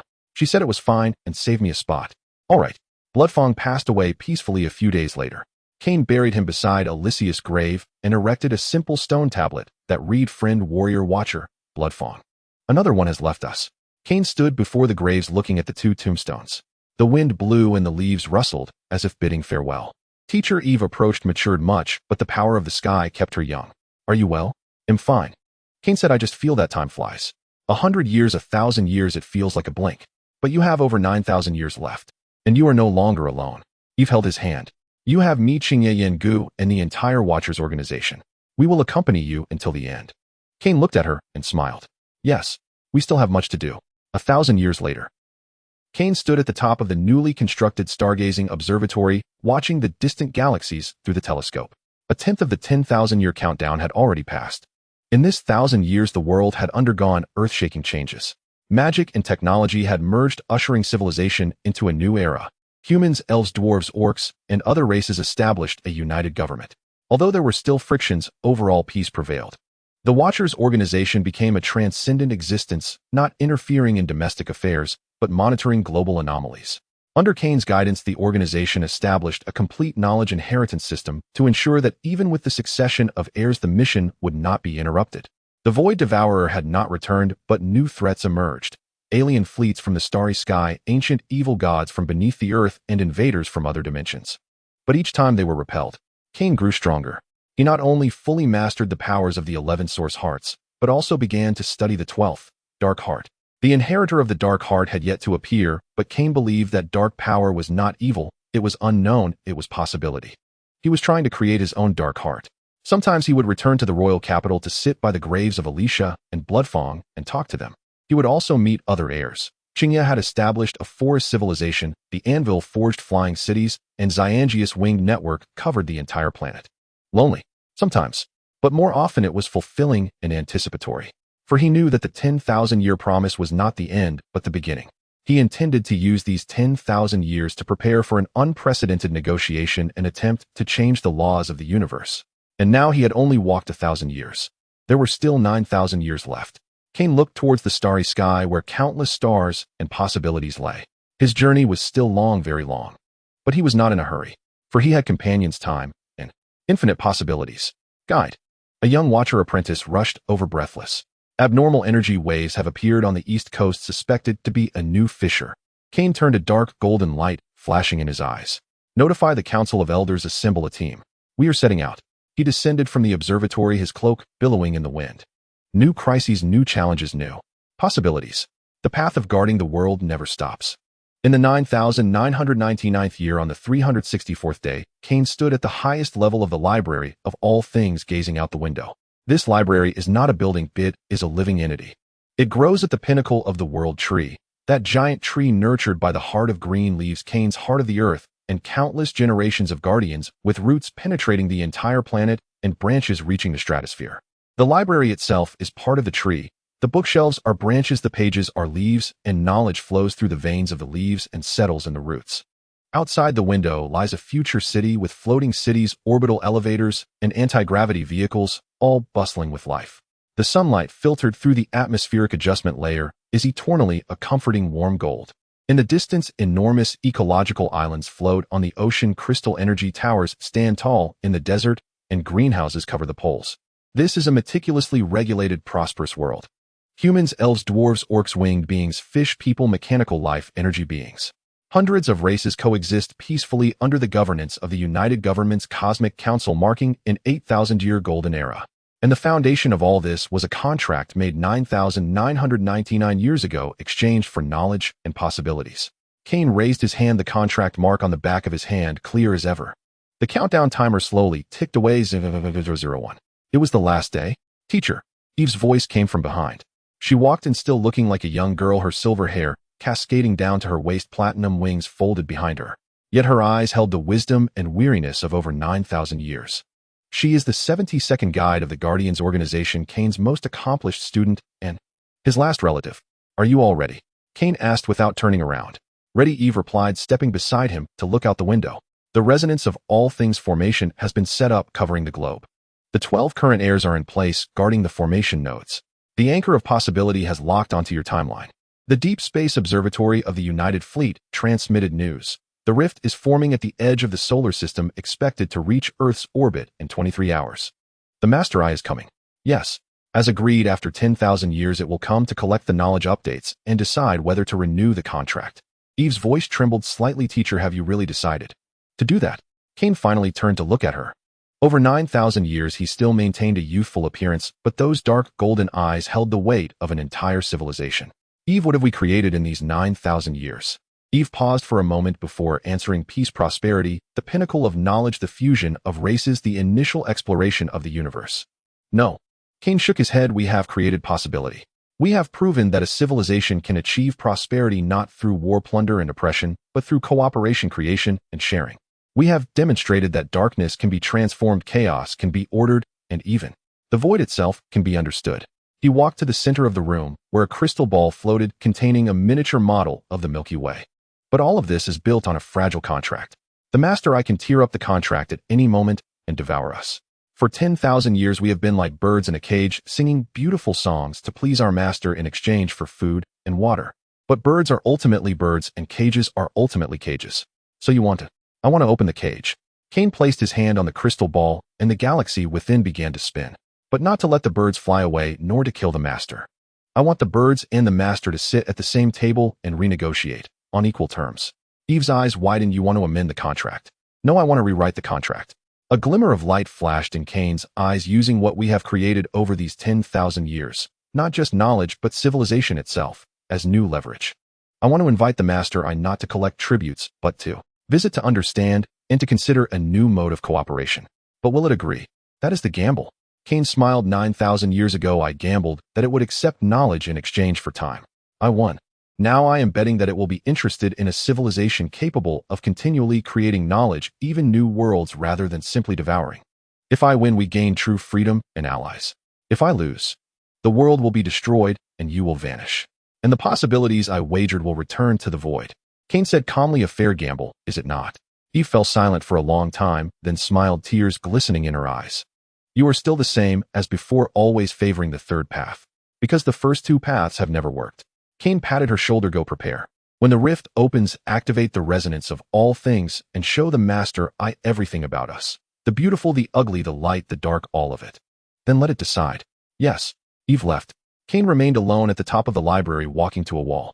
The wall was made of memory crystals upon which countless faces emerged. Alicia, Bloodfang, Reynard, Frostfang, Greenleaf, Iron Anvil, Skywing, Tide, Radiance, Rockbone. All the departed, all the comrades, all who had left their marks on his long life.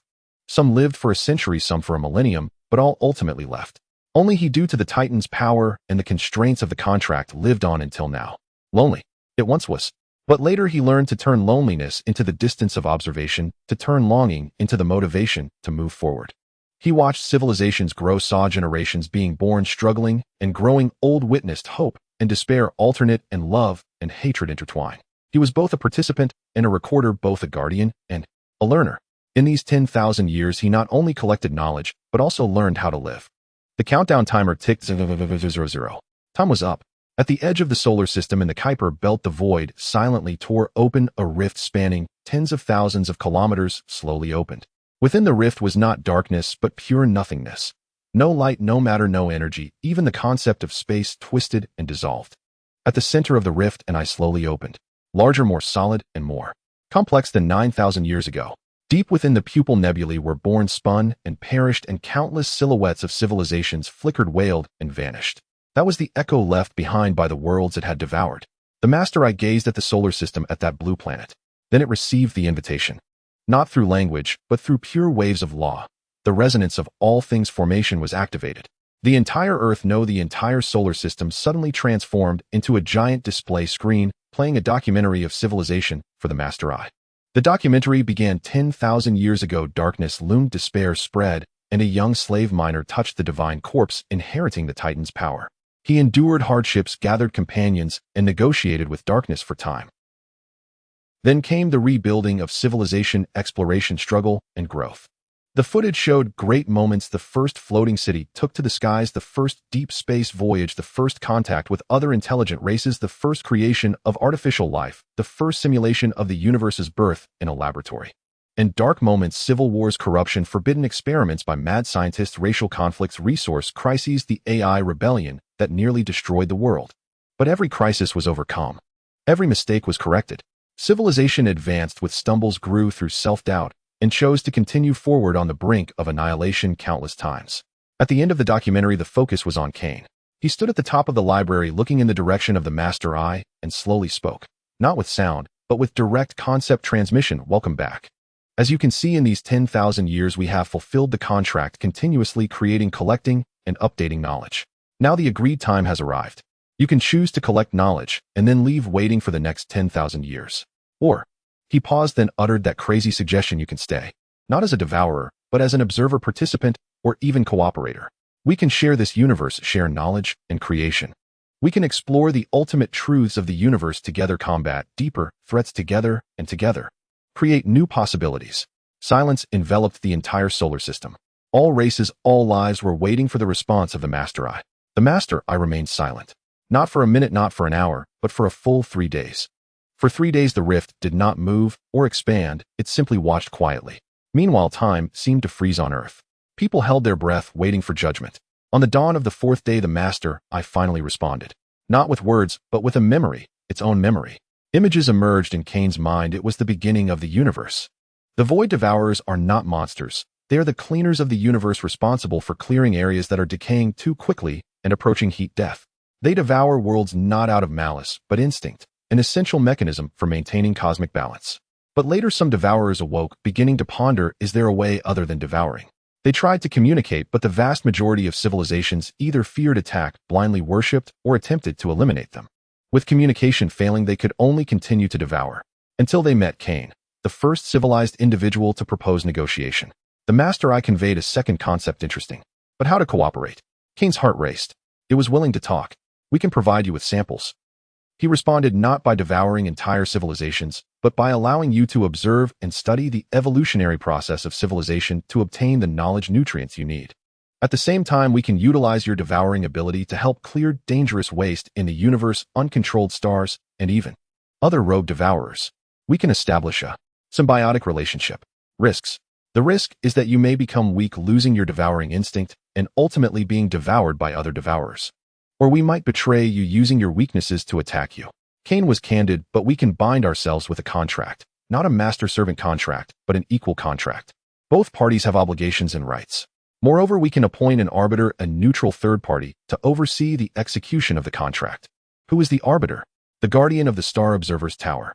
Cain replied, he is a remnant of the Titans, having witnessed the rise and fall of countless civilizations and understanding the essence of the void. He can serve as a witness and supervisor. The Master Eye fell silent once more. This time it only remained silent for 10 minutes. Then it transmitted the final, most shocking message: I accept. But the contract needs to be modified. First, I will reside in this star system in projection form, observing, but not intervening. Second, you must regularly provide civilization development reports and allow me to extract a small amount of civilization samples, non-lethal. Third, when the universe has waste that needs cleaning, you must assist me in locating and marking it. Fourth, if other devourers threaten this star system, I am obliged to protect you, and you are obliged to provide support. Fifth, the contract duration is permanent. Permanent. Not 10,000 years, but forever. Cain took a deep breath. I accept the contract on behalf of all civilizations in this star system. But permanent needs a definition. Is it until cosmic heat death, or until one party actively proposes termination? Until we find a better way to coexist, or one party perishes. Reasonable. Cain nodded. Then is the contract established? Established. In an instant, all lives in the entire solar system felt the change. It was not a physical change, but a change at the level of laws. A cold, malevolent gaze turned into a neutral, even slightly curious observation. The rift began to shrink, but not to disappear. It shrank to the size of the moon, resting near Mars' orbit, becoming a black moon with a slowly rotating pupil on its surface. That was the Master Eye's permanent projection. The resonance of all things formation closed.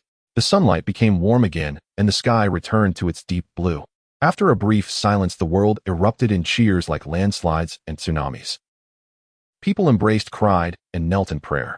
They knew that the greatest threat had turned into a potential ally. They knew that civilization was truly free. A month later, the signing ceremony of the new contract was held in the Star Hall at the top level of the Library of All Things. The projection of the Master Eye hovered in the center of the hall. Though reduced to countless times smaller, its presence still made everyone present struggle to breathe. Cain represented the civilizations of this star system, while the Guardian served as a witness and arbiter. The three parties left their marks on the contract scroll woven from laws.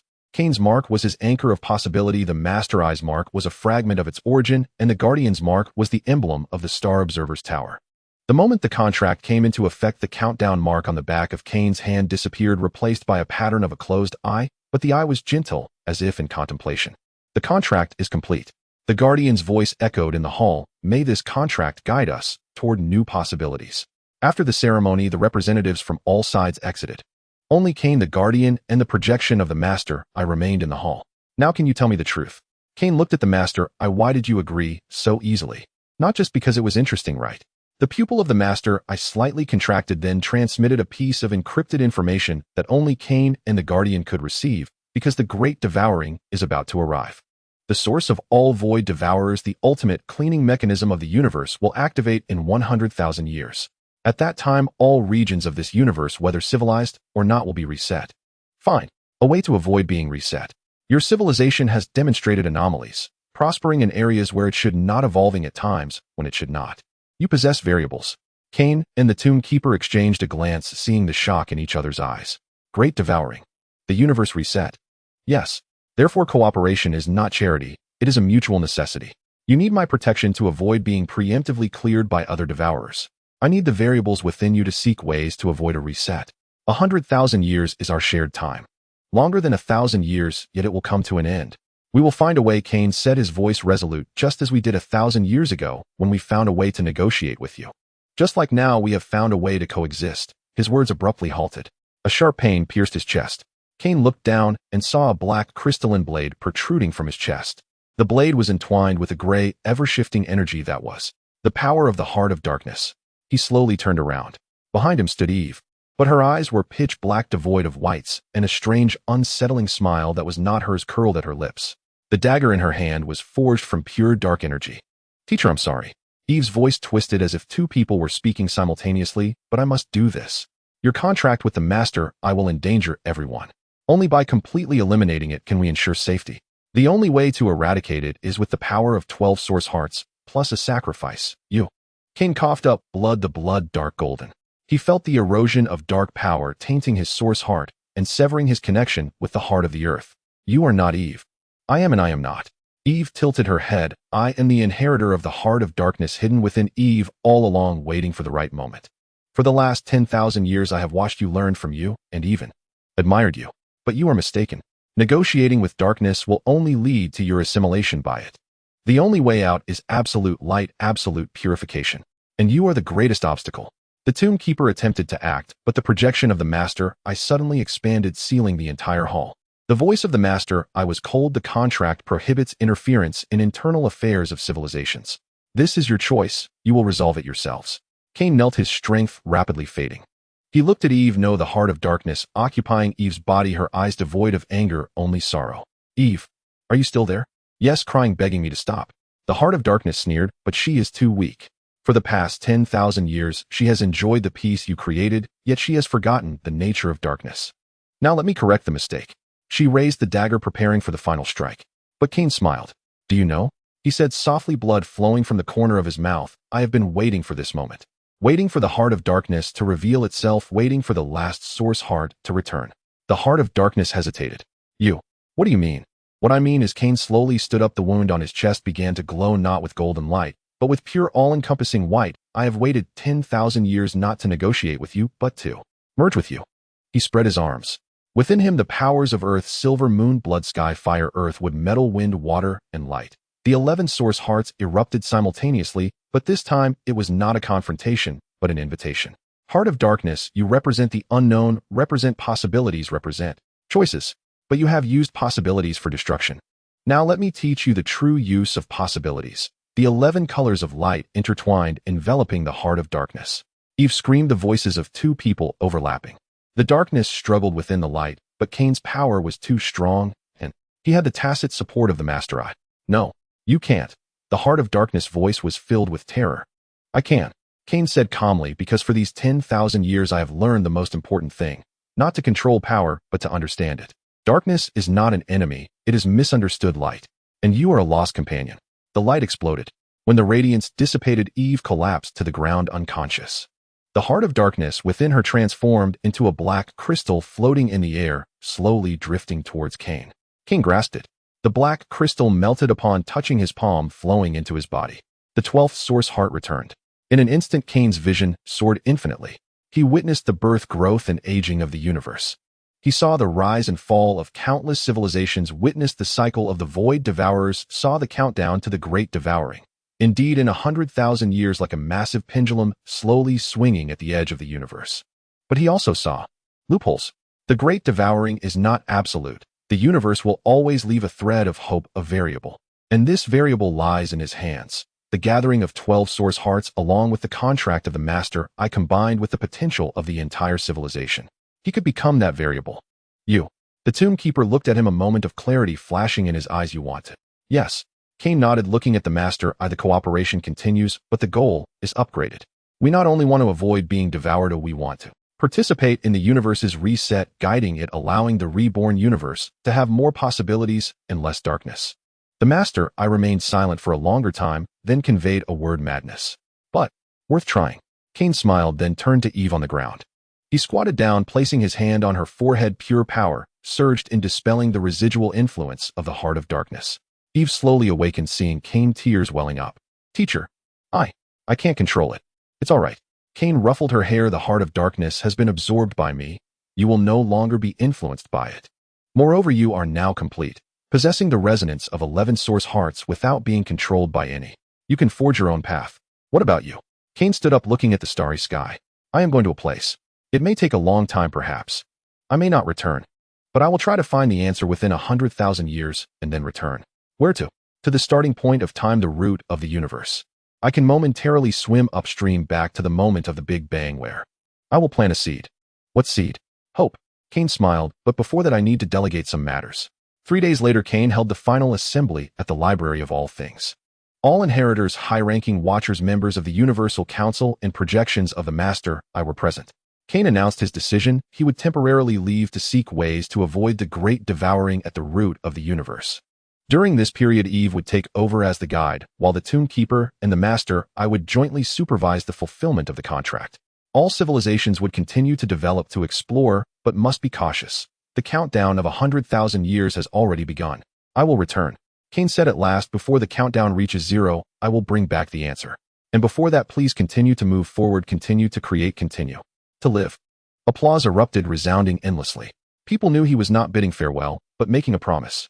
After the meeting, Cain went alone to the top of the world tree. There was an ancient teleportation array left by the Titans capable of sending him beyond time. Eve, the Tomb Keeper, and the projection of the Master Eye sent him off from outside the array. Teacher, you must come back. Eve said, her eyes red. I will. Cain replied, after all, I have a contract with this world. Take care, the last Titan. The Tomb Keeper said. You too, the last Tomb Keeper. Cain looked at the Master Eye. Pleasant cooperation. Looking forward to your answer. Cain stepped into the teleportation array. The array activated and light enveloped him. In the last moment before disappearing, he glanced back at this world. Bustling cities, brilliant starry skies, and the clamoring dreams of countless lives. All of this was worth him betting everything to protect and strive for. Then the light completely engulfed him. Beyond time, the root of the universe. Cain stood in a chaotic void where there was no time, no space, only pure possibilities swirling. Ahead was the singularity of the universe's Big Bang, like an infinitely small, yet infinitely heavy point pulsing slowly. He took out the 12 source hearts and arranged them in a circle. The source hearts began to spin, resonating, forming a passage leading into the singularity. Cain stepped into the passage. Inside the singularity, he saw the future of the entire universe. All timelines, all possibilities. He witnessed wars and peace, witnessed destruction, and creation, saw countless civilizations struggling, laughing, crying, and exploring. He also saw the great devouring, like a massive, merciless broom sweeping across the universe, reducing everything to zero. But at the edge of the broom, there were always some dust surviving, becoming seeds for the next universe. What he wanted was to become that largest and most potential seed, but not through confrontation, but through guidance. He aimed to use the power of the 12 source hearts at the moment of the great devouring to guide the direction of the reset, ensuring that the laws of the new universe lean more towards order, creation, and possibilities rather than chaos, destruction, and void. But this required him to merge with the singularity, becoming a part of the laws of the universe, and then during the reset retaining consciousness to execute the guidance. The cost was that he might lose himself and become pure law, or during the guidance process he might exhaust himself, completely vanishing. But it was worth it. Cain sat cross-legged, the 12 source hearts spinning around him, forming a cocoon. He began to meditate, synchronizing his consciousness with the singularity, weaving memories, emotions, and existence itself into the fundamental laws of the universe. Time held no meaning here. It could be a moment, or it could be eternity. When the tide of the great devouring finally arrived, sweeping across the entire universe, Cain opened his eyes. He saw the master eye. It did not resist, but transformed into a beam of light, merging into the tide, becoming part of the reset. It fulfilled the final obligation of the contract to protect this civilization until the end. Cain saw Eve leading the last fleet, resisting at the edge of the tide, then turning into a point of light and vanishing. But her eyes held no fear, only determination. He saw all civilizations, all lives perishing in the tide, but their knowledge, memories, and emotions were absorbed by Cain, becoming part of the seed. Then the tide swallowed the singularity. The universe returned to zero. Absolute void, absolute silence. Then a point of light ignited in the void. That was Cain's consciousness guiding the reset. He exhausted his last strength, inscribing the concepts of possibility, creation, order, symbiosis into the initial laws of the new universe. The point of light expanded, exploding. A new Big Bang. A new universe was born. This time, the initial parameters of the universe had a slight, yet crucial deviation, leaning more towards structure rather than chaos, more towards life rather than death, more towards exploration rather than stagnation. Cain's consciousness spread in the explosion, merging into every corner of the new universe. He lost himself, but became a part of the universe itself. His will became the tendency of the universe. His memories became the subconscious of the universe. His desires became the possibilities of the universe. The new universe began to evolve. Stars were born, galaxies formed, and planets coalesced. Among countless planets, some displayed anomalies early in their evolution. The probability of life increased, the speed of civilization emergence quickened, and the innate resonance between different races intensified. And on a newly born blue planet, the first batch of primitive life opened its eyes, gazing at the starry sky. They did not know that this universe had been blessed by an ancient existence. They did not know that inscribed in the fundamental laws of the universe was a wish: may all lives find their own path. May all civilizations see the light in darkness. May all possibilities bear fruit one day. A new universe, a new era, the first 100 billion years. A young civilization, having just invented spacecraft, flew out of their home planet for the first time. Their scientists, while analyzing cosmic background radiation, discovered a strange, inexplicable signal. The signal was faint but persistent, traversing the entire universe. It resembled a code, a melody, even a phrase. The scientists spent decades deciphering it, and finally one morning, as the first rays of sunlight illuminated the lab, they succeeded. The content of the signal was displayed on the main screen. Only one line written in an unimaginably ancient language, but all who saw it instantly understood its meaning: I have seen all possibilities, and I choose hope. The leader of the young civilization looked at the line, remaining silent for a long time before addressing the entire nation: we are not alone. This universe was blessed at the moment of its birth. Now it is our turn to explore, to create, to discover more possibilities. Because in this universe, hope is not a luxury, but the base color. The speech spread across the entire civilization via interstellar networks. People cheered, cried, and gazed at the starry sky. And deep in the stars, at the root of the universe, a weak consciousness trembled gently at the moment the signal was deciphered. Like a sleeping person smiling in a dream, then continuing to sleep. Waiting for the next civilization to discover the next signal. Waiting for the next possibility to bear fruit. Waiting forever. In the new cosmic era, the 172 billionth year, the signal still persists. It whispers like the background of the universe, threading through all dimensions and timelines. Young civilizations call it the voice of origin, while ancient races refer to it as the testament of titans. Mechanical life forms interpret it as base protocol deviation 1. 618. Yet regardless of the name, all intelligent life feels the same truth while gazing at the stars. This universe is designed. No, not designed, but blessed. The deep space exploration vessel Explorer hovers at the edge of the NGC 4414 galaxy. Captain Elena Stardust, a female of the Starlight race with silver-blue skin and 6 slender fingers, stands before the observation window, gazing at the massive spiral galaxy ahead. Her third eye, located in the center of her forehead, glows slightly. It is the innate spiritual sense of the Starlight race currently capturing a certain resonance. Captain, the background signal strength has increased by 0.3%, reports the science officer Taka, Stout Rock clan member, his voice resembling the sound of stone scraping. Moreover, the frequency is changing as if it is responding to us. Elena's third eye fully opens. Yes, it is a response. Since the voice of origin was deciphered by the entire universe 100,000 years ago, countless civilizations have attempted to communicate with the signal source, but to no avail. Until 3 months ago, the Explorer inadvertently entered this anomalous space during a routine jump, and the signal suddenly became active. Analyze frequency change patterns. Elena commanded. Analyzing. Oh my God. Tak's voice was filled with shock. This is the encoding method of the Book of Possibilities. Chapter 3, Section 7, regarding the terms of the symbiotic contract. The Book of Possibilities is a speculative text compiled by the Cosmic Council concerning the possible existence of ancient beings behind the voice of origin.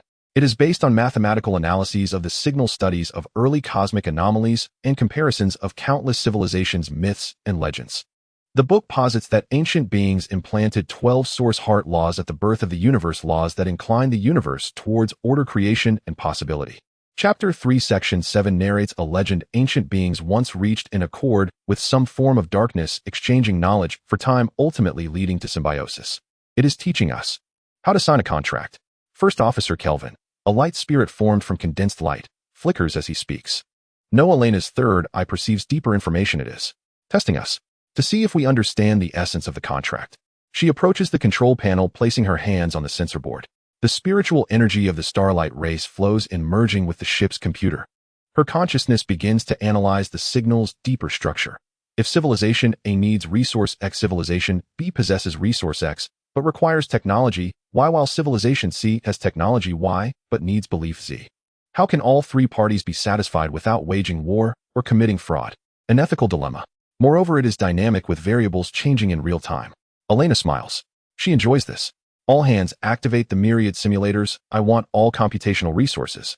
She commands Tak broadcast the question to all ship members, including AI.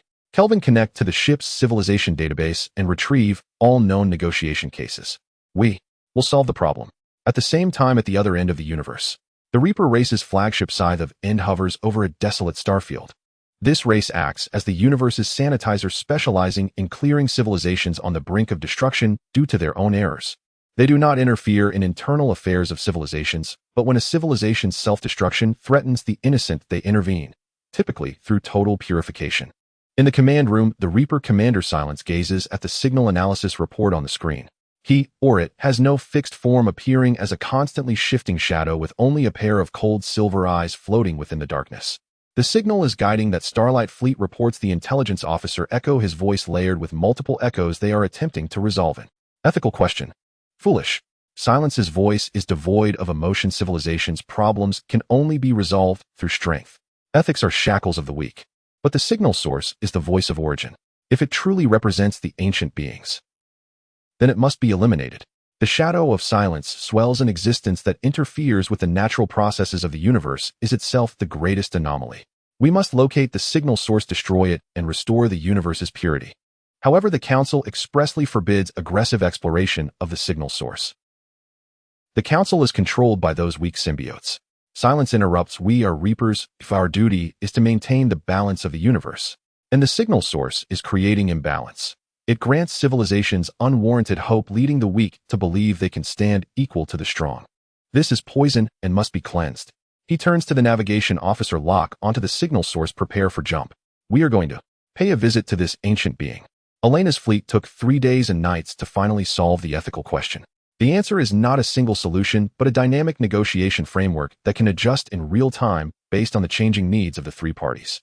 When they encoded the answer into a signal and sent it back to the source, two things occurred. First, the signal strength surged again and began to morph. No longer a fixed frequency, it started to mimic the spiritual energy fluctuations of the starlight race, the rock resonance of the rock clan, and the spectrum flickers of the light spirits. It is learning how to communicate with different races. Second, a new question arrived, but this time it was not an ethical question, but a practical simulation. Suppose you are the guardian of a primitive civilization. Your civilization has just discovered a new energy source, but this energy source will attract the attention of the Reaper race. The Reapers believe the new energy will accelerate the universe's heat death and intend to purify your civilization. You have the following options: A. Hide the energy but impede civilization's development. B. Make the energy public and wage war against the Reapers with a success rate of 0.7. C. Attempt to negotiate with the Reapers with an unknown success rate. D. Please fill in your solution. Elena's expression changed. The Reapers, one of the most fearsome races in the universe, are infamous for their purification. Moreover, the question mentioned new energy, which precisely reflects the current predicament of the starlight race. They discovered void crystals a year ago, a material capable of extracting infinite energy from the vacuum, but the council warned that this could attract the Reapers. This is not a test, Talk whispered. This is a warning and a call for help. Kelvin flickers. The signal source is telling us that the Reapers may have already set their sights on us, and it is teaching us how to respond. Elena's third eye throbbed violently. She felt a chill, not fear, but a deeper, older tremor from the depths of her bloodline. In the legends of the starlight race, there are mentions of the Watch of Titans and the guidance of dark moments. Could it be? Reply to the signal. She commanded. We choose D. Our solution is make the energy technology public, but designed as symbiotic. Only when shared with other races and forming an energy network can the energy output stabilize. In this way, if the Reapers wish to purify us, they must simultaneously be enemies of all civilizations utilizing that energy. And we can use this network to build a joint defense while inviting the Reapers to join the network, showing them that the new energy can slow down heat death instead of accelerating it. The proposal was sent. This time the signal remained silent for a longer duration. A full day. When the response finally arrived, it was neither a question nor an evaluation, but a memory. Elena's third eye was forced to see the images of mine, a grayed boy, a divine corpse, a pulsating crystal. Then came war, betrayal, sacrifice, negotiation, contracts, 1,000 years of watching the final offering. The last image was of the universe rebooting, of signals being sown, and the words that transcended time and space. I have seen all possibilities, and I choose hope. The memory ended. Elena slumped in her command chair, drenched in sweat. Talk and Kelvin also received the memory, one trembling, the other flickering violently. That was. Talk's voice quivered. The past of the ancient being. Elena murmured. His name was Cain. He wagered everything for the possibility of this universe. And now the Reapers aim to destroy it all. What do we do then? Elena stood up, her gaze resolute. We inherit his wager. Notify the council, disclose all technical information about the void crystals, and broadcast it to the entire universe. At the same time, initiate the symbiotic network plan, inviting all civilizations to join. As for the Reapers, she looked at the screen where the signal of the Reaper flagship's jump was displayed. We invite them to negotiate. The Reaper fleet jumped to the coordinates of the signal source. But there was nothing there. No planets, no buildings, not even matter. Only a pure empty space. But at the center of the space there floated a seed. The seed is small, only the size of a fist, its surface covered with intricate patterns, and within it 12 colors of light flow slowly. It has no physical form, it is pure energy condensed, yet it exudes an indescribable sense of existence. Is this the signal source? Silence's silver eyes squinted. Energy readings cannot be analyzed at the level of laws. It distorts the surrounding reality. Echo reports, and it is growing. Indeed, the seed is slowly expanding at a visible rate, its patterns spreading, its light intensifying. Even more bizarrely, phantoms began to emerge around the seed. Phantoms of stars, phantoms of civilizations, even phantoms of the Reaper fleet. It is simulating us. Silence understood. It is predicting our every possible action. Prepare to attack with the reality erasure cannon, utterly destroy it. But Commander, the Council forbids. Execute the order. The main cannon of the Reaper fleet began to charge, a weapon capable of erasing the very concept of existence of its target. But just as the charge reached 99, the seed suddenly erupted with intense light. In the light, a figure appeared. A young human, grayed, dressed in simple cloth, yet with star rivers swirling in his eyes. He floated before the seed, looking at the Reaper fleet, and then spoke. His voice resonated directly in every Reaper's consciousness. Greetings, I am Cain. Or rather, I am the echo left by Cain. The shadow of silence surged violently the ancient being. You are still alive. No, I am dead. But my will has merged with the laws of the universe. This seed is my last possibility. When the universe faces a major choice, it will activate guiding civilizations towards the best path. Cain's echo smiled, and you reapers are facing a choice: continue to execute your purification duties, even if it deprives the universe of possibility, or attempt a new path to become gardeners rather than herbicides. Ridiculous. The universe needs balance, needs purity. Your possibility will only bring chaos and destruction. Look at this.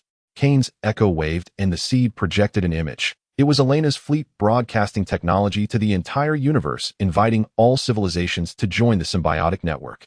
The image quickly switched, showing the responses of countless civilizations. Some hesitated, some were excited, some were fearful, but none outright rejected.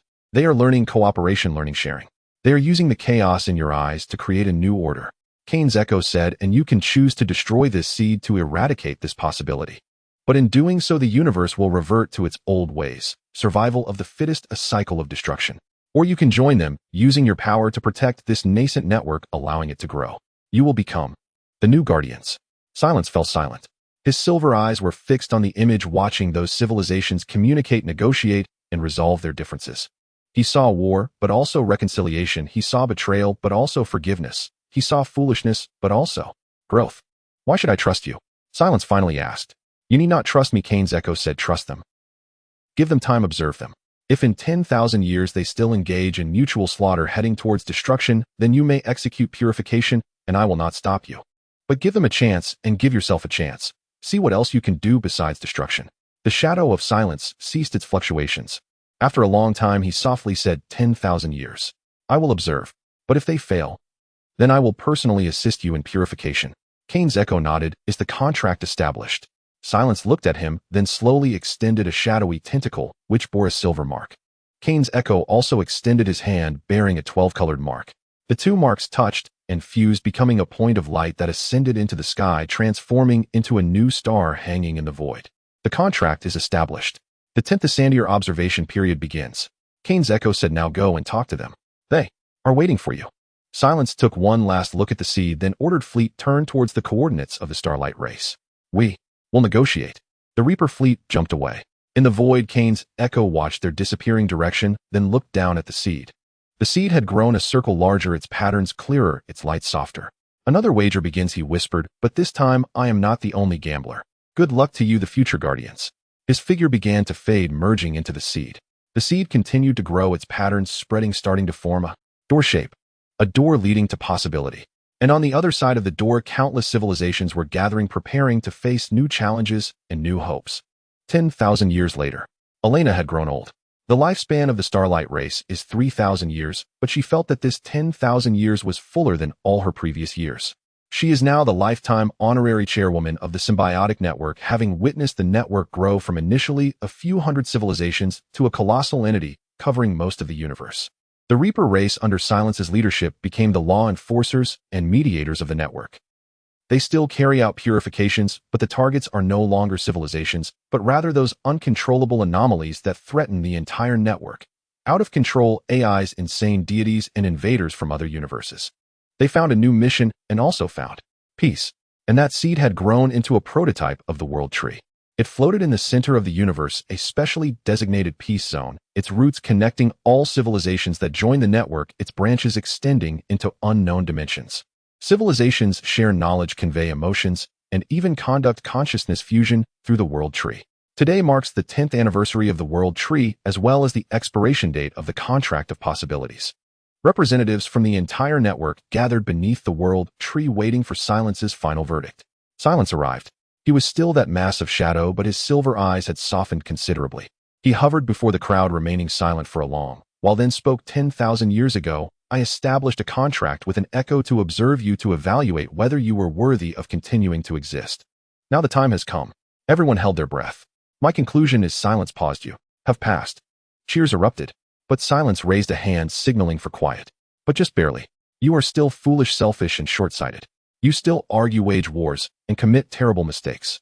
But he looked at the world tree. You have learned to learn from mistakes, to forgive, to cooperate. You have proven that even the darkest existence can find a path to light. Therefore the contract is renewed. For For the next 10,000 years, I will continue to observe, and you continue to move forward. Applause thundered.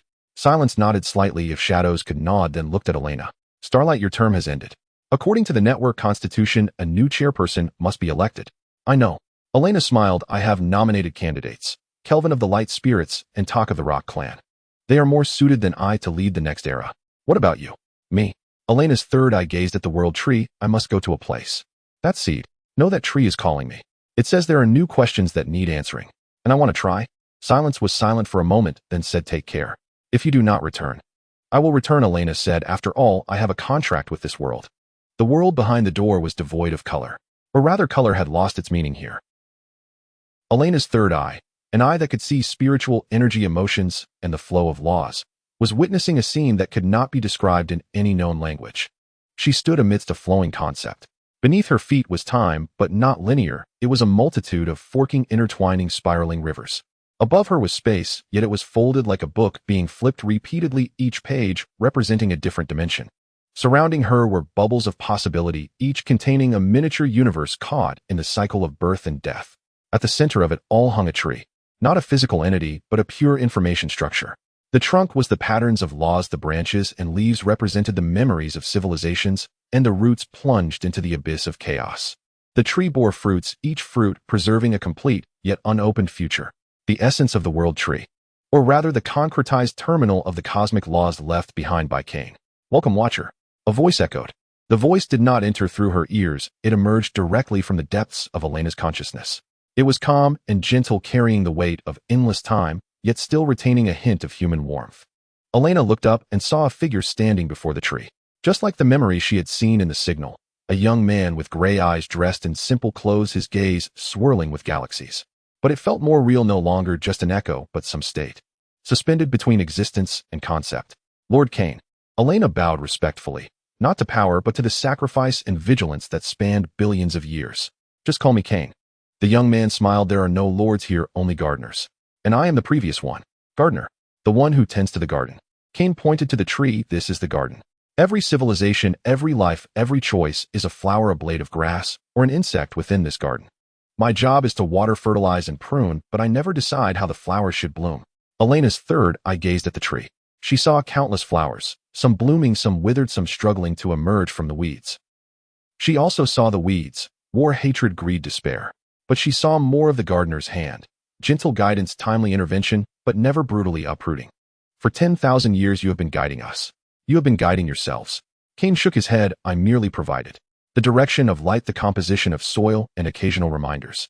What truly makes the garden thrive is the vitality of each flower. He walked toward the tree and reached out to touch the trunk. Images emerged on the surface of the trunk. Elena's life, from birth to becoming a captain to establishing a symbiotic network to stepping through this door.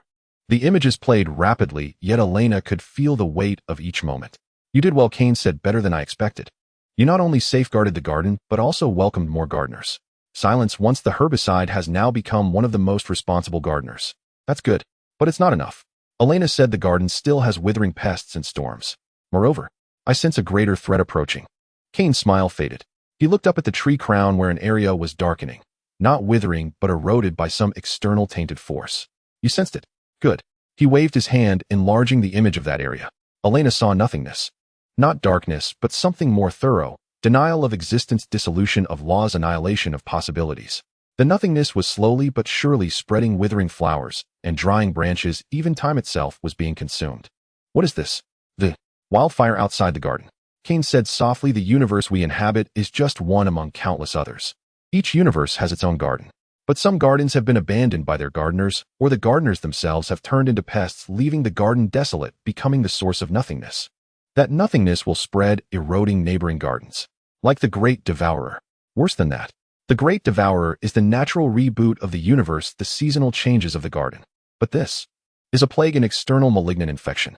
Cain looked at Elena. The seeds I left behind can resist the chaos within this universe, but to combat this cross-universal plague requires more. What can we do? First, you must become the new master gardener. Cain said, my power is already bound to this universe and cannot leave. But you can. You must step out of this tree into every corner of the garden, and then step outside the garden to see the world beyond. Elena's third eye throbbed violently. Step out of the universe. Yes, Go to other gardens, learn from their experiences, seek ways to combat the plague, and warn them that the plague is spreading. Cain's expression grew serious. This is a dangerous path. You may be viewed with hostility by the gardeners of other gardens, may be infected by the plague, or perhaps never return. Are you willing? Elena did not answer immediately. She looked at the tree, at the countless blooming flowers. Those were the civilizations she had protected for 10,000 years, everything she loved and cherished. Then she remembered 10,000 years ago when she first interpreted the sound of origins, the surge of excitement in her heart. Not responsibility, but desire, a desire to know more, to explore the unknown, to become the spark that lights up the darkness. I am willing, she said. Cain smiled, a smile filled with both relief and deep regret. This path will be lonely. You may face incomprehensible existences, make cruel choices, and bear unspeakable costs. But he extended his hand, plucking a fruit from the tree. The fruit melted in his hand, transforming into a seed, radiating 12 colors of light, identical to the one he left behind, yet smaller and more new. Take this. It is my blessing and also a contract. When you need help, it will respond. When you are lost, it will guide you. When you finally make a choice, it will witness. Elena received the seed. It felt warm to the touch, like a beating heart. What should I do? First, learn. Cain pointed to beneath the tree, where a table and 2 chairs appeared with a chessboard set out. Play a game of chess with me, using the rules of the garden. If you win against me, you will be qualified to step outside. Elena looked at the chessboard. It was not an ordinary chessboard, it was a microcosm of the universe. Each square was a galaxy, each piece was a projection of a civilization. The rules are not fixed, as the game progresses the laws change, and the attributes of the pieces evolve. This isn't fair. You are the creator, and just. There is no unfairness. Cain sat down, taking white first. In this game, we are both gardeners. The difference is that I have tended this garden for 17.2 billion years, while you have for 10,000 years. But time does not equate to everything, otherwise the oldest gardens would be the most prosperous, yet clearly they are not. Elena took a deep breath, sat down, and took black. The game began. They played for a long time. The flow of time in the garden was different from the outside world. Perhaps only a moment passed, or perhaps 1,000 years. Elena did not know. She was completely immersed in the game. This was not a contest of intellect, but a contest of understanding. Understanding the essence of civilizations, understanding the balance of laws, understanding the measure of sacrifice and gain. She lost many times. Each time she lost, Cain would review the game, explaining where she pruned too harshly, where she watered too little, where she should let the flowers compete naturally, and where she should intervene artificially. She learned more than in the past 10,000 years. Finally, in the 7th game, she won. Not through calculation, but through an accident. A single piece of hers, a weak and nearly extinct civilization, suddenly mutated in desperation, generating an antibody against the plague and quickly spreading it to other pieces. This accident disrupted Cain's layout, allowing her to find a breakthrough. Very good. Cain conceded, his eyes filled with admiration. You have learned the most important thing. Respect for the unexpected. The unexpected is not an error, but a possibility breathing. A true gardener does not eliminate the unexpected, but guides it to become new vitality. He stood up, and the chessboard vanished. You are ready. Now I will teach you how to open the door. Cain walked to the trunk of the world tree, tracing complex patterns in the air with his fingers. The patterns merged into the trunk, and a door emerged on its surface, similar to the one Elena had entered, but more ancient, with countless eyes carved into the door panel, each blinking and gazing in different directions. This door leads to beyond the garden. But outside is not emptiness, it is the gaps between gardens. A chaotic domain composed of fragments of laws from countless universes, remnants of information and dust of possibilities. You need to find the door of other gardens there. How? With the seed. Cain pointed at the seed in Elena's hand. It will resonate. When you approach a garden, it will glow and guide your direction. But be careful, not all gardens welcome visitors. Some are entirely closed, some have guards, and some are traps themselves. I understand. One more thing. Cain's expression became exceedingly serious. In the gaps you may encounter scavengers. Scavengers. Some existences that survived after the garden's destruction. They lost their own gardens, wandering in the gaps, collecting fragments from other gardens, trying to piece together a new home. But most scavengers have already gone mad. They hate gardeners who still have gardens and will attack, plunder, and even attempt to contaminate your seed. If you encounter them, do not hesitate, flee, or destroy them. Elena clenched the seed. I will be careful. Finally, Cain looked at her, his gaze complex. If you encounter an existence that looks exactly like me, but with pure black eyes devoid of light, do not believe anything he says, flee immediately. He is the shadow, my dark side, who escaped into the gaps when the contract was separated, wandering ever since, attempting to contaminate other gardens. He is powerful and knows everything about me. Your current strength cannot oppose him. Shadow. Elena committed the word to memory. Go, Kane said, patting her shoulder. Remember, you are not merely a gardener, but also a seed. Every choice you make will bloom into new flowers somewhere else. Elena bowed deeply, then turned and walked toward the door. The moment her hand touched the door's surface, countless eyes turned toward her at once. A wave of vertigo washed over her, then the door opened. Beyond it lay indescribable chaos. She glanced back for one final look at Kane. He stood beneath the great tree, smiling and waving. Then his form gently faded, dissolving into the trunk until he vanished entirely. The door closed. Elena stood alone in the interstice between gardens. The interstice was far more cacophonous than she had imagined. Not with sound, but with an explosion of information. Shattered laws, contradictory concepts, and fractured memories howled around her like a storm. The seed in her palm emitted a soft, steady light, forming a protective aura that filtered most of the chaos. Yet fragments still pierced through. Why betray? The last lament of a dying civilization. Light. I need light. The whisper of a dying star. Wrong, all wrong. The ravings of a maddened deity. Her third eye burned with searing pain. She focused her mind, recalling Kane's teachings, seeking direction within the chaos. The seed glowed, faint yet unwavering, as it pointed resolutely toward a single bearing. She began to move, not by walking but by drifting through concepts. Here time held no meaning, distance lost all coherence. Her speed depended solely on her understanding and adaptation to the underlying laws. She learned swiftly. After all, within the chessboard of her mind, she had already simulated such environments countless times. How long she drifted, perhaps a day, perhaps a century, she could not tell.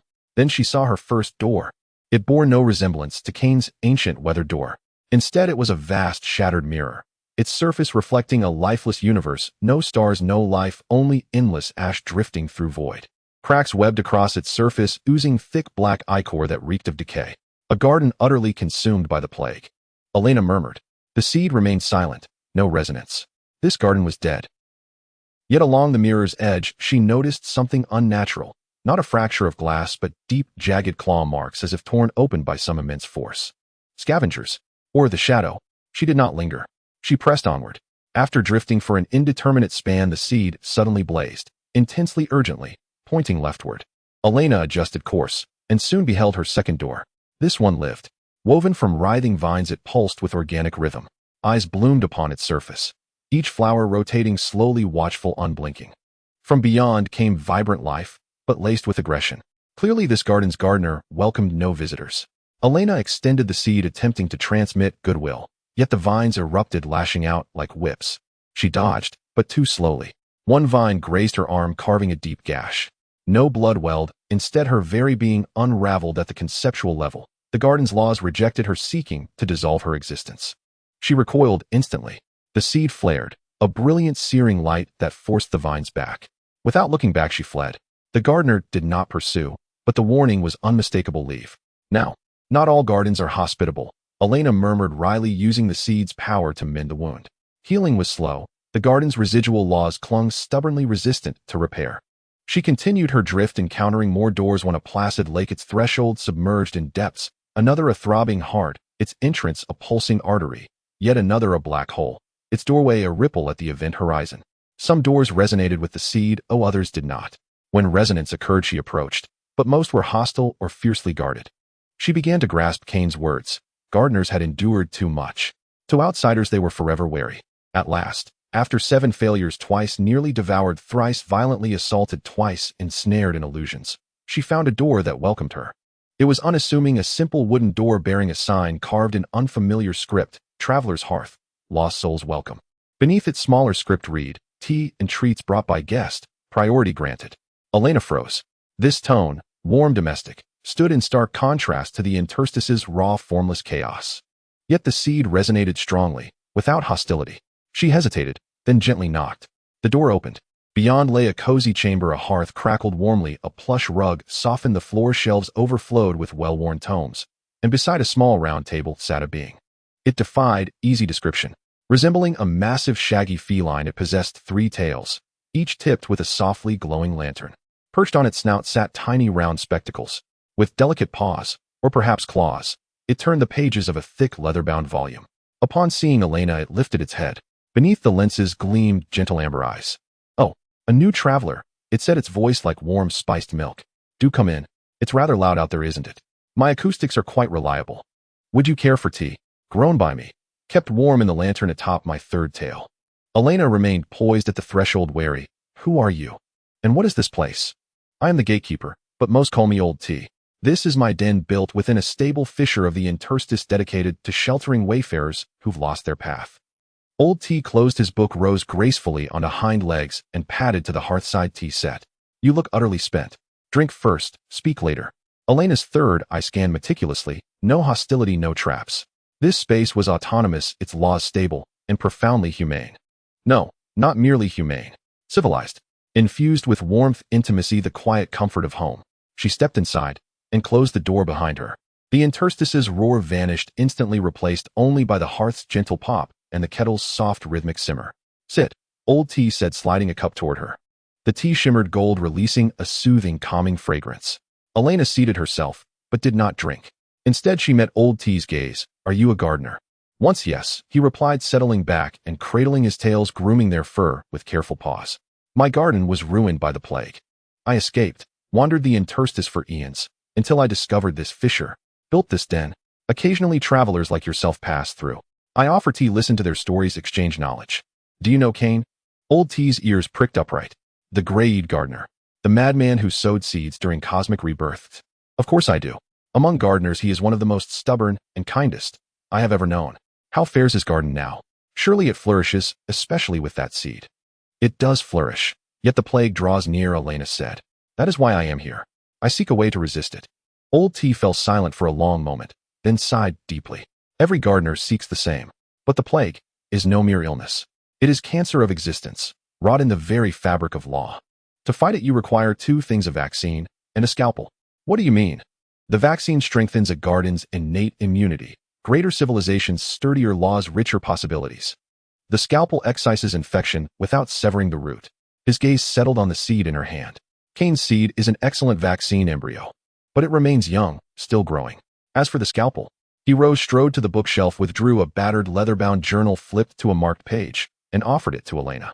The page bore a sketch of an extraordinary blade, translucent crystalline, within which swirled miniature nebulae. Its edge was not metal, but solidified time. This is the chronoblade, a legendary tool said to cut through laws without fracturing their structure. Yet it is no weapon, only an instrument demanding mastery beyond most beings' reach. And Old T paused. It resides in a perilous place. Where? The Shadow's Garden. That madman, Old T explained, after Cain sundered his dark aspect, fled into the interstice, forging a grotesque garden from stolen, shattered fragments. He seized the chronoblade as a trophy, displaying it upon his wall. To claim it, you must enter his domain and confront both him and his twisted creations. Elena's heart sank.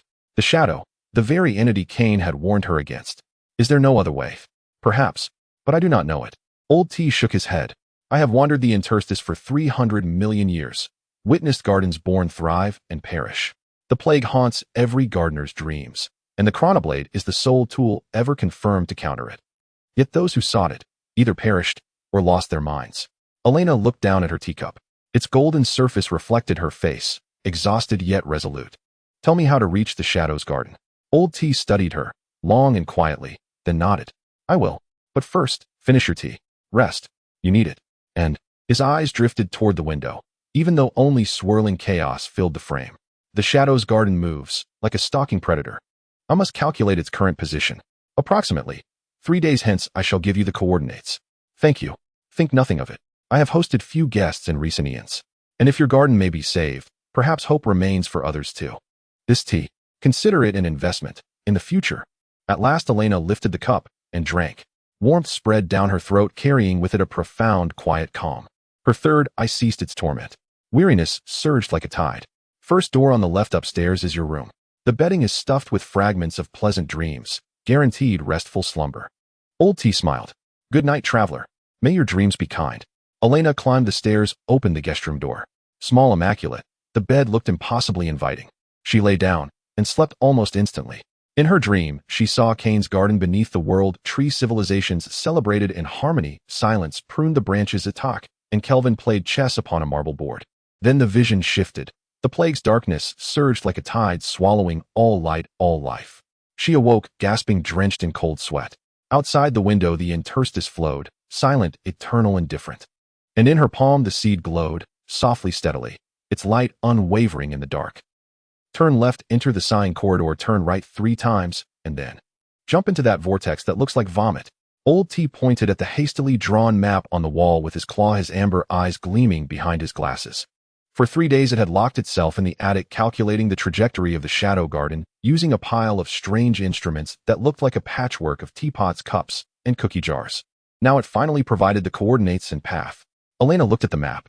The path weaved through gaps, passing by the memory graveyard, the law turbulence zone, and the time fracture belt, ultimately reaching an area marked as Heart of Corruption, where Old T had drawn a twisted castle with a black sun floating above it. The shadow has turned his garden into a mobile fortress, with the core being that black sun, an energy source condensed from the negative concepts of despair, madness, and betrayal he has plundered. Old T said seriously, surrounding the black sun is the amusement park where he exhibits his twisted creations, like exhibits and also like guards. The Blade of Time is in the trophy room at the top of the castle, but its exact location is unclear. It may be disguised as something else. Elena chewed on the word amusement park. Yes, the shadow is a madman, but even madmen have their aesthetics. He enjoys packaging cruel things as fun. Old T sighed. Remember, in the amusement park, do not trust your eyes, do not trust your memories, especially do not trust anything that looks like Cain. The shadow excels in disguise and illusion. How do I recognize the real Blade of Time? When you get close, the seed will react, not by glowing, but by stinging, like being pricked by needles.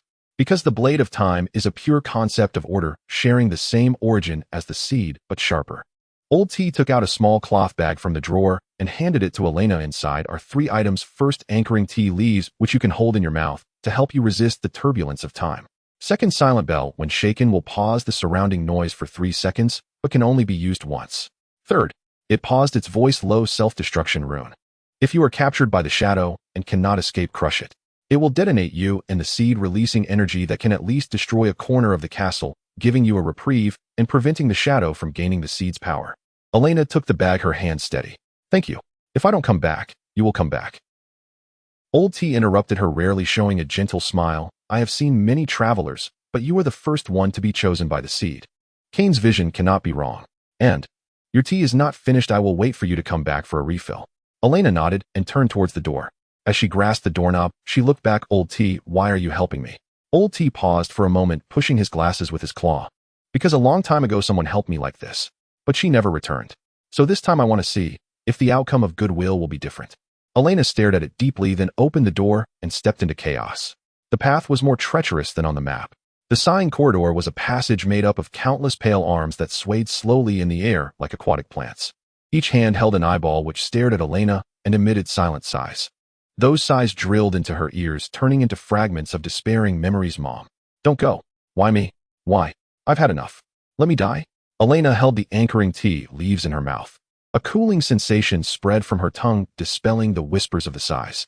She hurried through the corridor, the arms trying to seize her, but the light of the seed made them retreat. The law turbulence zone was a colorful storm where fragments of laws from different universes collided, tore apart, and reassembled. Gravity fluctuated, time sped up and slowed down, and space cut like shards of glass. Elena formed a layer of protective membrane on her surface, using the seed's power, struggling forward. A few times the turbulence nearly tore her apart, but she gritted her teeth and persevered. The time fracture belt was the most bizarre. Here time was not linear, but fragmented like a shattered mirror. She saw fragments of her past, present, and future floating around: the cries of her infancy, the oath when she became captain, the determination when she approached the world tree, and a future that never happened. She collapsed at the shadow's feet, the seed taken away and the garden consumed by plague. That was one possibility, but not a certainty. She closed her eyes, following the seed's guidance, forcibly passing through the fractures. Finally, the Heart of Corruption appeared ahead. It was a vast land floating in the void, shaped like a rotting heart, its surface covered in pulsating black veins. Above the land hung the black sun, not radiating light, but absorbing it, causing the surrounding chaos to be drawn and making that area appear particularly dark. And in the center of the land stood a castle. The style of the castle was a twisted Gothic, the spires crooked, the windows like weeping eyes, and the walls covered with constantly changing reliefs. Sometimes angels, sometimes demons, sometimes just twisted chunks of flesh.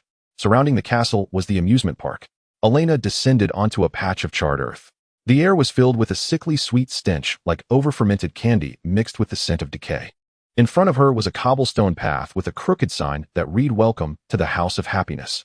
Please follow the rules, or the consequences will be yours to bear. The sign also had a smiling face drawn on it, but the eyes of the face were bleeding. Elena tightened her grip on the seed and stepped onto the cobblestone path. On either side were amusement facilities, but each radiated an eerie aura. To the left was a carousel, but the horses were not horses, but various tortured human forms nailed to poles and spinning. They emitted silent screams, their eyes shedding blood. To the right was a Ferris wheel, but the cabins were cages holding fragmented souls repeating their painful memories from before. Ahead was a haunted house, its entrance a massive mouth with rotting chunks of flesh hanging from its teeth. New guests. A cheerful voice rang out. Elena turned her head and saw a clown. If that could be called a clown. It wore tattered, colorful clothing, but the clothes were stitched from skin and still oozing blood. Its face was painted with exaggerated makeup, but the makeup was wriggling worms. It grinned widely, the corners of its mouth splitting to the roots of its ears, revealing shark-like, sharp teeth. Welcome, welcome. I am Joy, the guide of the amusement park. The clown danced towards her with a strange step. Which attraction would you like to try? The carousel offers the ultimate experience of pain. The Ferris wheel allows you to relive your deepest regrets. The haunted house has the most genuine fears. Of course, if you want to meet the master directly, you can play truth or dare, and the prize for winning is the blade of time. Elena's third eye throbbed violently. This clown was not a living being, it was a puppet fabricated from negative emotions by the shadow, but it was powerful, at least of law level. I want to see your master, Elena said calmly. I'll see the master directly. The clown tilted its head, worms falling out of its eye sockets. Then you must pass a test first. The master does not like boring guests. Come, let's play a game. It suddenly vanished, then reappeared behind Elena, a cold hand, if that was a hand resting on her shoulder. Guess, am I real or fake? Before the words fell, dozens of clowns suddenly appeared around her, all with identical smiles and identical voices closing in from all sides. Guess, guess. Elena closed her eyes, activating her third eye's full perception. Among all the clowns, there was only one core which had a condensed mass of dark energy in its chest. But that core was moving, quickly jumping between the clowns. If you guess wrong, you will have to stay and play with me. All the clowns said in unison, their voices overlapping into a nauseating choir. Elena took out the silent bell. But at that moment, the seed in her chest suddenly throbbed, not targeting the clowns, but in the direction of something at the top of the castle. The blade of time was calling. She changed her mind and put away the bell. Then she took out the self-destruction rune from the bag, but did not crush it, instead holding it high. I guess, she said loudly, you are fake. Because you are afraid to let me meet your master, fearing he will find you boring and dismantle you for firewood. All the clowns froze in their movements. The core stopped inside one of the clowns, remaining still. And Elena continued, her voice laced with mockery, you are merely a puppet guarding the door, without even a face of your own, only able to disguise your smile with the pain of others. So pathetic. The core clown's eyes widened, worms pouring out chaotically. You are looking for death. All the clowns lunged at her. But Elena was waiting for this moment. At the instant when they all concentrated their attack, she crushed the self-destruction rune. No, not completely crushed, just injected a hint of power to activate the rune's initiation signal. In an instant, a violent, destructive energy capable of obliterating laws leaked from the rune. All the clowns screamed and retreated, instinctively fearing this power. The core clown turned and fled. Now's the time. Elena tossed the anchoring tea leaves. Old Tea had said that this could not only resist the turbulence of time, but also briefly fix law entities. The tea leaves exploded in the air, forming a web of light that enveloped the core clown. The clown struggled, but the light web was shrinking, trapping it in place. No. Master, save me. Elena rushed forward, her hand pressing against the clown's chest. The power of the seed erupted. Light surged in, purifying the mass of dark energy. The clown let out one final scream before dissipating into black smoke. The other clown duplicates also crumbled simultaneously, turning into a ground of insects and blood. The amusement park fell into silence. The carousels stopped, the Ferris wheel ceased its rotation, and the mouth of the haunted house closed. Boring. A voice came from the direction of the castle. The voice was identical to Kane's, but cold and hollow like metal grinding. The shadow stood on the highest balcony of the castle, looking down at her. He wore a black robe, his hair silver white, but his eyes were pitch black, devoid of light, only a deep abyss. His face was identical to Kane's, but the expression was twisted, not anger, not madness, but an extreme void boredom. Another gardener here to die, the shadow said lazily, and this time you even brought the toy given by my other half. Does he think this will defeat me? I am not here to defeat you. Elena looked up, meeting those dark eyes. I am here to borrow the blade of time. The plague is spreading, and we need it to save the garden. The garden. The shadow laughed, his laughter filled with sarcasm. Those fragile, fleeting, pathetic toy houses. If they are destroyed, so be it. What is there to regret? As for the plague, that is the true purification, the universe cleaning up trash. You gardeners always think you are important, but in reality you are just the bugs on rotting fruit destined to be cleaned up in due time. Then why did you take the blade of time? Because it's fun, the shadow shrugged. Watching those gardeners desperately search only to perish before me is quite amusing. Moreover, the blade of time is beautiful, and I like beautiful things even if they represent the order I despise the most. He floated down from the balcony, landing 10 steps in front of Elena. Up close he appeared even more unreal. His body blurred at the edges like a poorly projected image, yet the oppressive aura was suffocating. Since you're here, let's play a game. The shadow extended his hand, and the surrounding scenery shifted. The amusement park disappeared, replaced by a massive chessboard, similar to the one beneath Kane's world tree, but more twisted and blood-soaked. Let's play a game of chess. The rules are simple. You use your garden as pieces, and I will use mine. If your pieces can reach my backline, I will give you the blade of time. If your king is checkmated, or if you concede, you will remain here, becoming my new collectible. On the chessboard, familiar scenes emerged for Elena. The home planet of the Star Spirit clan, the council chamber of the symbiotic network, the silent fleet, old Chaz small house. Everything she cherished and protected became pieces. Opposing them were twisted monsters, decaying planets, and the black mist of plague. This isn't fair, Elena said. Fair? The shadow laughed heartily. Do you still expect fairness? In the void, there are only the strong and the weak, the interesting and the boring. However, since you brought a seed, I will grant you a special advantage. He snapped his fingers, and on the chessboard, Elena's king, the piece representing the seed, suddenly glowed with 12 colors. Your king has a special ability, possibility eruption. Once activated, it allows a piece to randomly mutate, gaining an unknown new ability. But it can only be used once, and the mutation may be beneficial or harmful. How exciting, isn't it? Elena looked at the chessboard, then at the shadow. He was enjoying this game, relishing her struggle. If she refused, he would strike directly, and her chances of victory were nearly zero. If she accepted, there would at least be a glimmer of hope, and she could buy time, bringing her closer to the blade of time. The seed continued to sting, its direction aimed at the castle's top floor. I accept, she said, sitting down. Very well, the shadow replied, sitting opposite her and moving first with the black pieces. As he placed his piece, the black mist representing the plague began to move on the chessboard, devouring one of Elena's border pieces. It was a remote colonized star that had just faced an inexplicable resource depletion in reality. Elena's heart tightened. This was reality mapping. The changes on the chessboard would influence her garden in some way. She had to win, otherwise everything she cherished would be destroyed. She began to play chess, each move cautious, maneuvering her pieces for defense, feinting, testing. The shadow played casually, but each step was venomous and lethal, targeting her weaknesses. Soon she lost a third of her pieces, while the shadow only lost a few pawns. Boring, the shadow yawned. Is this all you've got?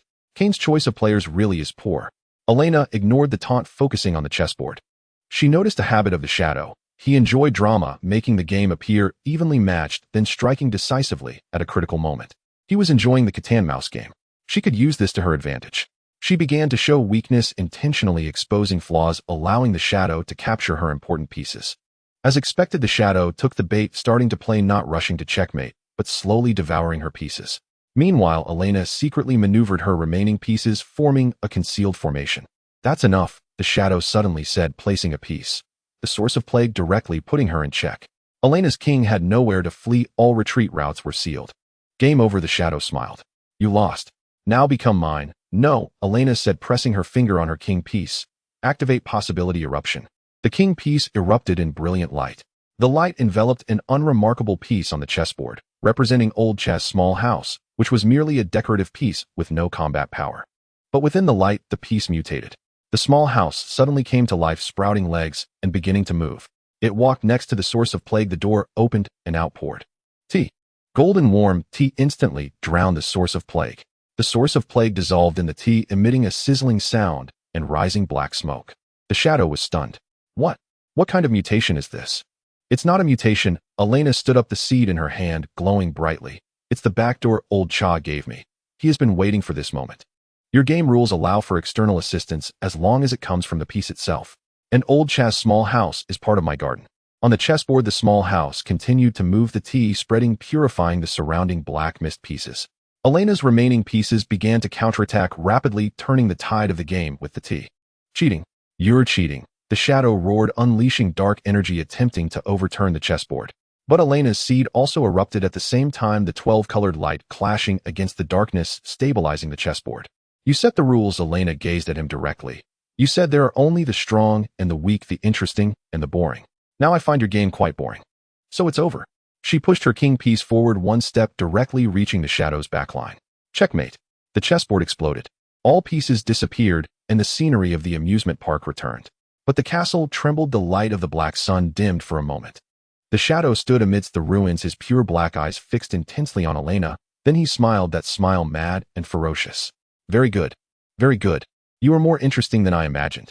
But do you think this is how you win? He raised his hand, and from the castle's top floor a beam of light flew down, landing in his hand. A long transparent blade with swirling nebulae inside. The blade of time. Do you want it? Come and take it. The shadow turned and dashed towards the castle. Elena immediately pursued. The two dashed into the castle door, chasing down the twisted corridor. The interior of the castle was even more bizarre than the outside. The walls were writhing flesh, the ceiling dripped with tendril-like intestines, and black slime flowed on the ground. The shadow moved at astonishing speed, but Elena's seed continued to guide her, allowing her to always find shortcuts. During the chase, the shadow suddenly stopped, turning to slash with his blade. The blade of time sliced through, cutting space and leaving an unhealable rift. Elena narrowly dodged, but her left arm was grazed. The wound did not bleed, but the time there was severed. Her arm aged and withered in an instant, then recovered, leaving behind a permanent scar on a fundamental level. The blade of time can cut existence itself, the shadow sneered. If you are wounded by it, your timeline will have gaps and memories, powers, and even your personality may leak from those gaps. Is it fun? Elena gritted her teeth, continuing the pursuit. She couldn't forcefully clash, she had to outsmart him. She remembered old Chaz's words: the shadow was a madman, but madmen had their own logic. He liked interesting things and despised boring ones. If she could make him feel bored, he might lose interest and reveal flaws. She began to speak. Cain said, "You are his dark side, the discarded part." She spoke as she chased, "But you must be quite pitiful, aren't you? Forever living in the shadow of the bright side, only able to prove your existence through plunder and destruction. But even so, you are merely a subpar imitation." The shadow's movements paused for a moment. "Shut up." Cain created a prosperous garden, leaving behind a spark of hope. "What about you? You only have this decaying amusement park and a pile of twisted toys." Elena continued, "You took the blade of time not because it is beautiful, but because it symbolizes order, something you can never understand or possess. You are jealous of Cain, jealous to the point of madness. He'll make you shut up." The shadow turned wildly, swinging the blade of time, leaving countless rifts in the corridor. Elena dodged clumsily, but continued to provoke him. "You don't even have your own face, you can only use Cain's face. You don't even have your own name, you can only be called Shadow. Everything about your existence is built on Cain's foundation. Without him, you are nothing. Shut up." The shadow completely lost control. He stopped fleeing, turning to pounce at Elena, the blade of time descending with the momentum of destruction. This strike contained all his madness and hatred. The space wailed, and the laws began to collapse. But Elena had been waiting for this moment. When the shadow attacked with all his might, his defenses would reveal flaws. And that flaw was on his wrist where he held the blade. There was a subtle crack, an old wound left from the time he separated from Cain. Elena did not dodge. She charged forward, forming a shield with the seed's power in front of her. The blade of time struck the shield, shattering it, but it also deflected the blade's direction. The blade grazed her shoulder, taking away a large portion of flesh, but her right hand grasped the shadow's wrist, holding the blade. Then she infused all the power of the seed into that old wound. "Ah!" The shadow let out a piercing scream. The old wound cracked under the seed's power, dark energy gushing out from the wound. He couldn't hold onto the blade of time. The blade flew out of his hand. Elena caught the blade of time, and with a reverse thrust stabbed it into the shadow's chest. Not the physical chest, but the core of existence. At the moment the blade of time pierced the shadow's body, began to disintegrate. He looked down at the blade in his chest, then looked at Elena, and for the first time different emotions appeared in his pure black eyes. Not anger, not madness, but confusion. "Why? Why?" He rasped. "I just wanted him to see me." "He saw you," Elena said softly. "He has always known you. But he chose the light while you chose the dark. This is not right or wrong, it is a choice." The shadow smiled, a hint of bitterness in that smile. Then he completely dissipated, turning into countless black specks of light scattering in the air. The blade of time clattered to the ground. The castle began to collapse, the black sun was extinguishing, and the amusement park was dissolving. Elena picked up the blade of time, grasping it in her hand. The blade was icy, but the inner nebula swirled, emanating a pure, firm, yet gentle power of order. The seed no longer stung, but emitted a warm light resonating with the blade of time. She succeeded, but the cost was severe. The time scar on her left arm was worsening, memories were leaking, and she could feel a part of her existence slipping from the wound. Moreover, the castle was on the verge of collapse, if she had to leave immediately. She turned and dashed towards the castle exit. The corridor was collapsing, the flesh walls were melting, and the entire heart of decay was crumbling. She ran with all her might, leaping into chaos, fleeing towards Old Chest's small house. Behind her, the Shadow's garden completely collapsed, turning into a void of dust swallowed by the chaotic currents of the void. And Elena tightened her grip on the blade of time, charging into the light. The tea had spilled. Elena heard Lao Cha's voice, distant, muffled, as if submerged beneath thick water. She strained to open her eyes, but her eyelids weighed like lead. A searing agony blazed along her left arm. Not pain, but emptiness, the utter absence of sensation, replaced by a chilling, expanding void. Don't move. Lao Cha's paw pressed down on her, uncharacteristically rough. Your timeline is tearing. Damn shadows. They struck you with the chronoblade. This is the most venomous wound of all. It will erase you from within. Elena forced her eyes open. She lay sprawled on the sofa in Lao Cha's cottage. Firelight danced in the hearth, yet everything appeared blurred, as though veiled behind frosted glass. From shoulder to fingertip, her left arm shimmered with an eerie translucence. Her skin remained intact, yet beneath it muscle, bone, and vein had dissolved into a ghostly ashen gray, like a faded photograph soaked and sun-bleached. And the transparency crept steadily upward, already surging past her shoulder, inching toward her chest. I got it. She rasped, her right hand fumbling until it closed around the cold, slender blade. The chronoblade remained clutched in her grip. Even unconscious, she had not released it. I know you've seized it, but set that aside for now. Lao Cha scrambled, yanking a battered medical chest from beneath the bookshelf. Inside lay no ordinary remedies. Only shimmering powders, writhing runes, and several vials swirling with iridescent mist. A temporal wound requires a coagulant to mend. But my reserves are insufficient. I must scavenge more from the memory graveyard. Yet I cannot leave you like this. Lao Cha's three tails lashed wildly, its lantern eyes flickered erratically. Elena drew a slow, deliberate breath, compelling her mind to focus. Her third eye still functioned, though vision wavered, allowing her to see the flow of time within herself. On her right side, time coursed like a tranquil river, steady from past to future. On her left, time had been severed, a sheer, crumbling cliff face. At its edge, fragments crumbled into the void, which in turn devoured the surrounding healthy chronology. How long do I have? She asked. At your current rate of erosion, no more than 3 days. Your left half will vanish entirely. Then the wound will spread to heart and brain. You'll... Lao Cha trailed off, but the meaning hung stark and silent. 3 days. Is that enough to reach the memory graveyard? The round trip takes 2 days, but only if you remain stable here while I race ahead, undistracted by your care. Lao Cha gazed at her, its amber eyes unreadable. Yet if I depart now, you may. Then take me with you. Elena struggled upright. Her left arm hung limp and lifeless of foreign weight. You said the memory graveyard is where the memories of fallen civilizations settle, that perhaps there lies something to anchor my memory. I cannot forget who I am. Especially not now. Her mission remained unfinished. The chronoblade must return to the garden. The plague must be halted. She would not dissolve here into hollow silence. Lao Cha studied her for a long, silent moment, its amber gaze shifting with quiet complexity, then sighed deeply and began packing. Very well, but the journey will be agony, and the graveyard is no sanctuary. Its memory specters hunt the living, desperate to seize your body and prolong their own fading existence.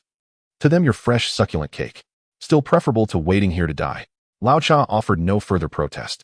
It withdrew a small vial of golden powder from the chest and sprinkled it over the translucent wound on Elena's left arm. On contact, the powder hissed fiercely, and though the encroaching transparency slowed markedly, the pain intensified tenfold. Elena clenched her jaw, stifling any cry, yet sweat instantly drenched her brow.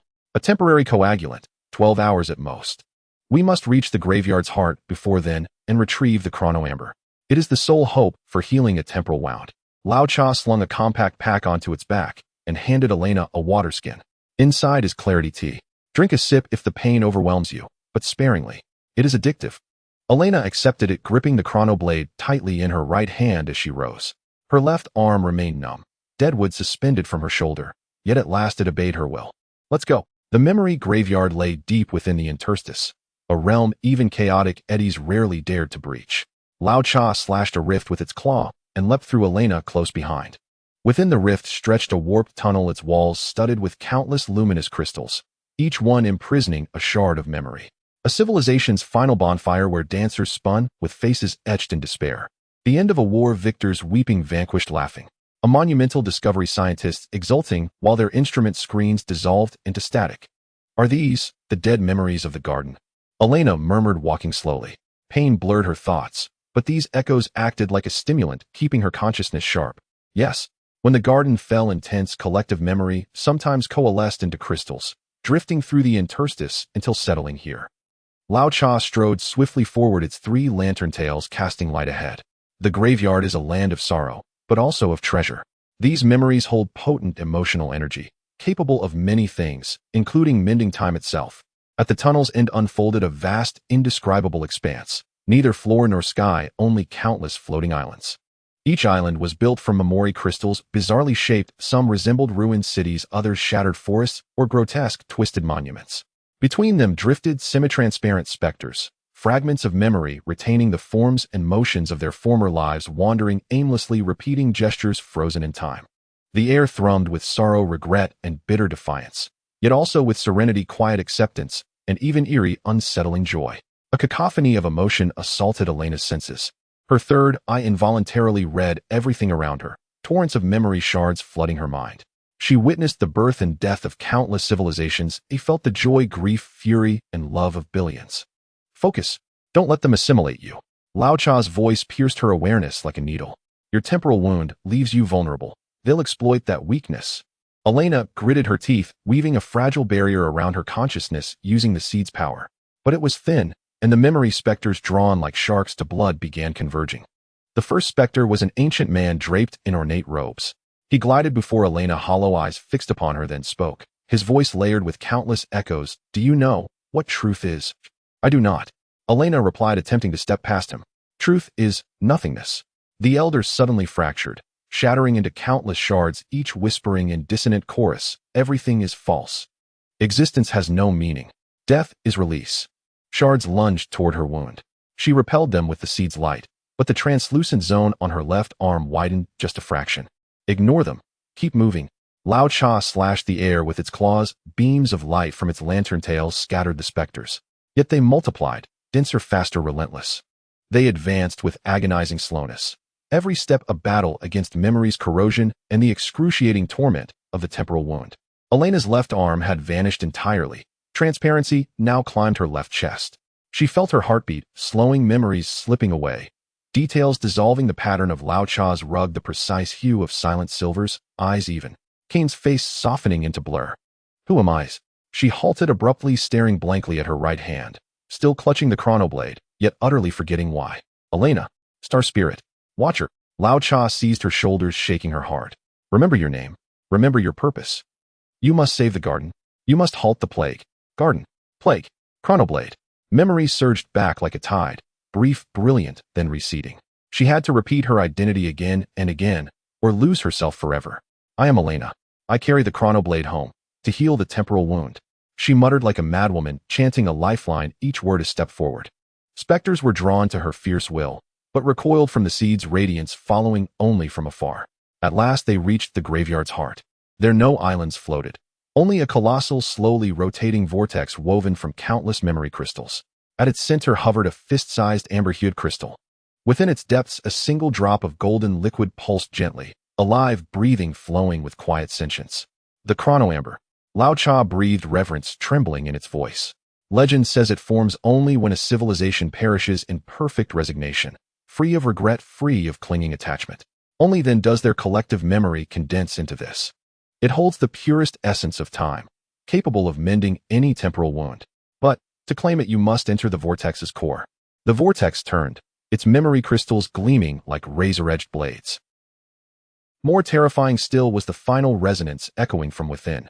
The civilization's last heartsong, not words, but raw, overwhelming emotion. We lived, we loved, we struggled. Now it ends, and that is good. An absolute transcendent peace, an ultimate surrender. Yet such serenity was lethal to the living. It would dissolve her resolve, whisper that nothing mattered, and lure her into passive surrender, until the vortex consumed her, transforming her into yet another memory crystal. What must I do? Elena asked. Half her left chest had already turned translucent. She could see her ribs, her heart beating slower, weaker. Memories fled faster now. Time was slipping through her fingers. Step into the vortex. Take the amber. Then emerge, immediately. But remember, no matter what you hear, no matter what you feel, do not resign. Your mission remains incomplete. Your garden waits for you. You must cling to defiance, to obsession, even to rage. Lao Cha spoke gravely. Only fierce, unyielding will can withstand that peace. I'll hold vigil outside, but once inside you are alone. Elena nodded. She pressed the chronoblade into Lao Cha's paws. If I don't return, take the blade to the garden. Tell them, I'm sorry, you will return. Lao Cha accepted the blade, its 3 lantern tails flared with blinding intensity. Because your tea remains unfinished. I despise waste. Elena smiled faintly, then turned and walked toward the vortex. As she crossed its threshold, the world felt utterly still. Not silence, no.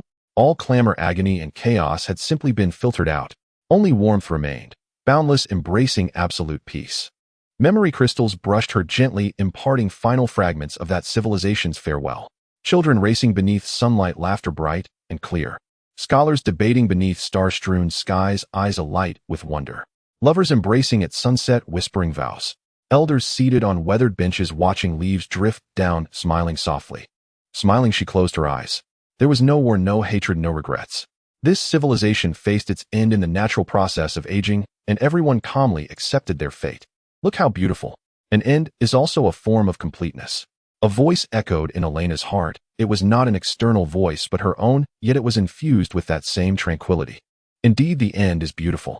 She was so tired, the scars, so painful, memories slipping away, the burden of her mission, so heavy. Why not rest? Right here, merging into this tranquility, becoming a part of eternal memory. Her footsteps slowed, and her gaze began to blur. The transparency in her left chest accelerated, already spreading to her right. But just then a sharp pain surged from the seed mark on her right hand. It was not the pain of a wound, but a call. A distant call from the garden. She saw an image silencer standing beneath the world tree, anxiety filling his silver eyes, waiting for her. Tak and Kelvin were arguing in the council hall about how to allocate defense resources, but their quarrel was laced with understanding. In the symbiotic network, countless civilizations prayed and hoped for her return.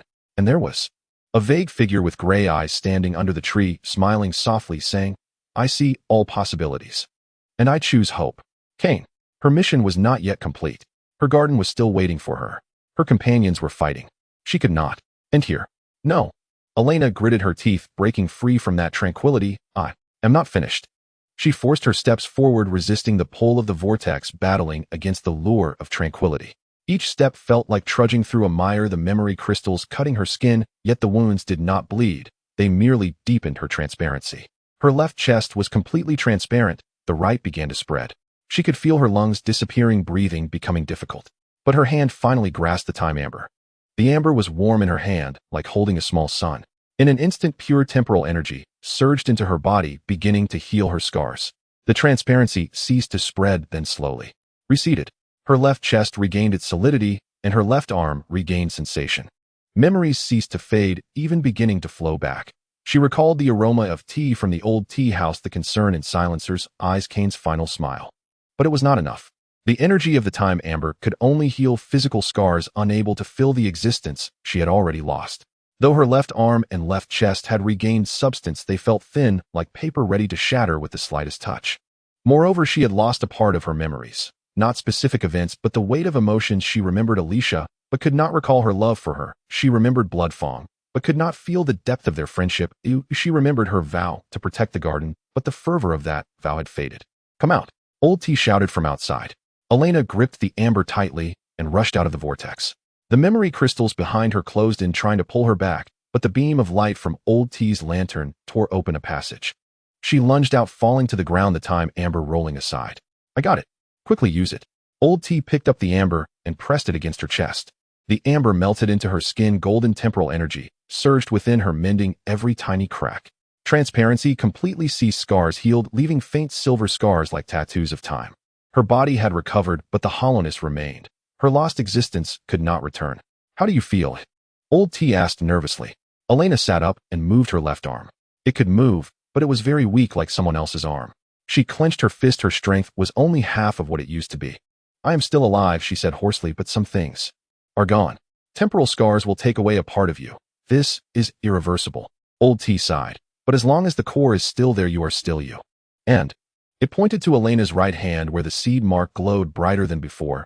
You obtained the time amber. The seed absorbed part of the essence of time. It has evolved.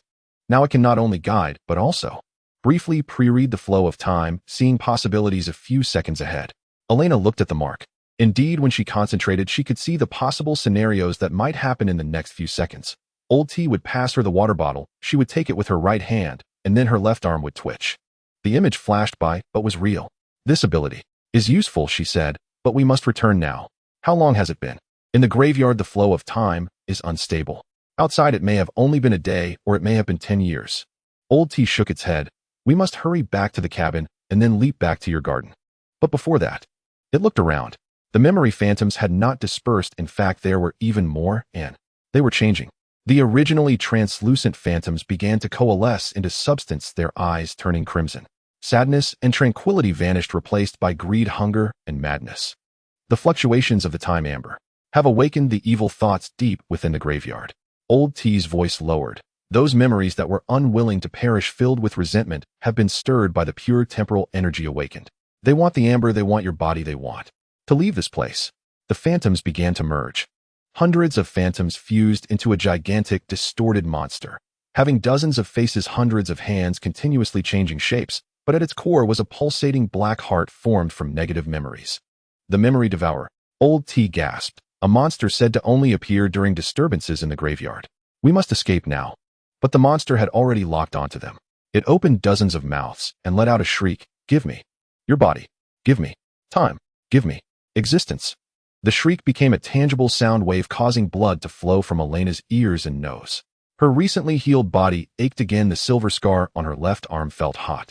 Run! Old T grabbed her. Its lantern with three tails erupted into a protective light shield around them, then rushed towards the tunnel exit with all its might. The monster chased closely behind, devouring memory crystals in its path, causing the island to collapse. The tunnel was ahead, but the monster was faster. A huge claw composed of countless arms came crashing down, shattering Old T's light shield in an instant. Elena was thrown by the shockwave, crashing against the tunnel wall, coughing up blood. The monster lunged at her, dozens of mouths biting down simultaneously. But just then the seed mark on Elena's right hand erupted with unprecedented radiance. It was not a defense, but the ultimate application of pre-reading. She saw all the possibilities of the next 3 seconds. The monster would bite down, she would die if she would dodge, but be caught by the claws, she would attack, but it would be ineffective if she would use the blade of time, but would not have time to swing it. Yet among countless possibilities, there was one extremely faint line. The monster's black heart would be exposed for 0.1 seconds when it bit down. At that moment, if she detonated the remaining energy of the time amber using the seed mark, she could briefly freeze the surrounding time for 0.5 seconds, enough for her to stab the blade of time and strike the heart. The success rate was less than 1. But this was the only way. Without hesitation, Elena concentrated all her willpower, activating the seed mark while detonating the residual energy of the time amber within her. Time paused. In an instant, everything around, monsters, Old T, splintering debris, even sounds and light, froze. Elena herself could not move, but her consciousness was still functioning. She saw the monster's gaping mouth stop just an inch from her nose, saw Old T's horrified expression frozen, saw the cracks in the tunnel wall cease to spread. 0.5 seconds. She swung the blade of time with all her might. The blade moved slowly yet steadily through the frozen time, piercing towards that pulsating black heart. The moment the tip of the blade touched the heart, time resumed its flow. Thud! The blade of time pierced through the heart. The monster let out a deafening scream, its body beginning to disintegrate. But at the last moment, with its remaining strength, it slammed into Elena. Elena was hurled away, crashing against the tunnel wall once more. This time she heard the sound of bones cracking. Her vision went black and she lost consciousness. Before she fell into a coma, the last thing she saw was Old T rushing over to grab her, dragging her into the depths of the tunnel. And the tunnel collapsed behind them, burying the monster and everything in the graveyard forever. When she woke up again, Elena lay on the sofa in Old T's cabin. The fireplace was burning brightly, the kettle was bubbling, and there was a faint herbal scent in the air. She moved slightly. Her entire body ached. The silver scar on her left arm felt hot, but her body was intact, and the blade of time lay beside her. Old T sat in the chair beside her, awkwardly sewing a broken lantern with its paws. 2 of its 3 tails still glowed, while the third's lantern had shattered and hung limply. You're awake. Old T looked up, fatigue filling its amber eyes. We are back. You were unconscious for 2 days. The graveyard tunnel completely collapsed after you got out. The memory devourer should be dead, but the fluctuations of the time amber may have attracted other things. We must leave as soon as possible. Elena sat up and checked her body. Her injuries were severe, but Old T had stabilized them with medicine. The existence she had lost could not return, as she now felt like a third of herself was missing, but the core remained, the memories remained, and the mission remained. Thank you, she said hoarsely. You're welcome. After all, you haven't finished your tea. Old T set down the needle and thread, poured her a cup of hot tea, and handed it to her. Once you finish this cup, we will set off. I have already calculated the coordinates for the leap heading directly back to your garden. But the leap will be bumpy, your body may not be able to handle it. Are you sure you want to leave now? Elena took the teacup, looking at the golden liquid inside, then drank it all at once. Warmth flowed from her throat to her stomach, dispelling a hint of chill. Let's go now, she said. The plague won't wait for us. Old T nodded, starting to pack up. It stuffed the remaining medicines, food, and a few old books into its backpack, then walked to the fireplace and pressed its hand against the wall. Complex runes emerged on the wall, beginning to glow. This is my emergency leap array directly leading to the surface of the rift, but it can only be used one way. It will be destroyed after use. Old T said, come stand next to me. Elena picked up the blade of time and walked over. Old T used its paw to cut its own wrist, if that was a wrist, letting a drop of silver blood fall. The blood mingled with the runes, fully activating the array, engulfing them in light. In the dizziness of the leap, Elena glanced back at the cabin. Warm fireplace, messy bookshelf, soft carpet, and the cup of unfinished tea on the table. Then the light exploded. The cabin, the rift, the chaos, all vanished. She felt herself being pulled, torn apart, and reassembled.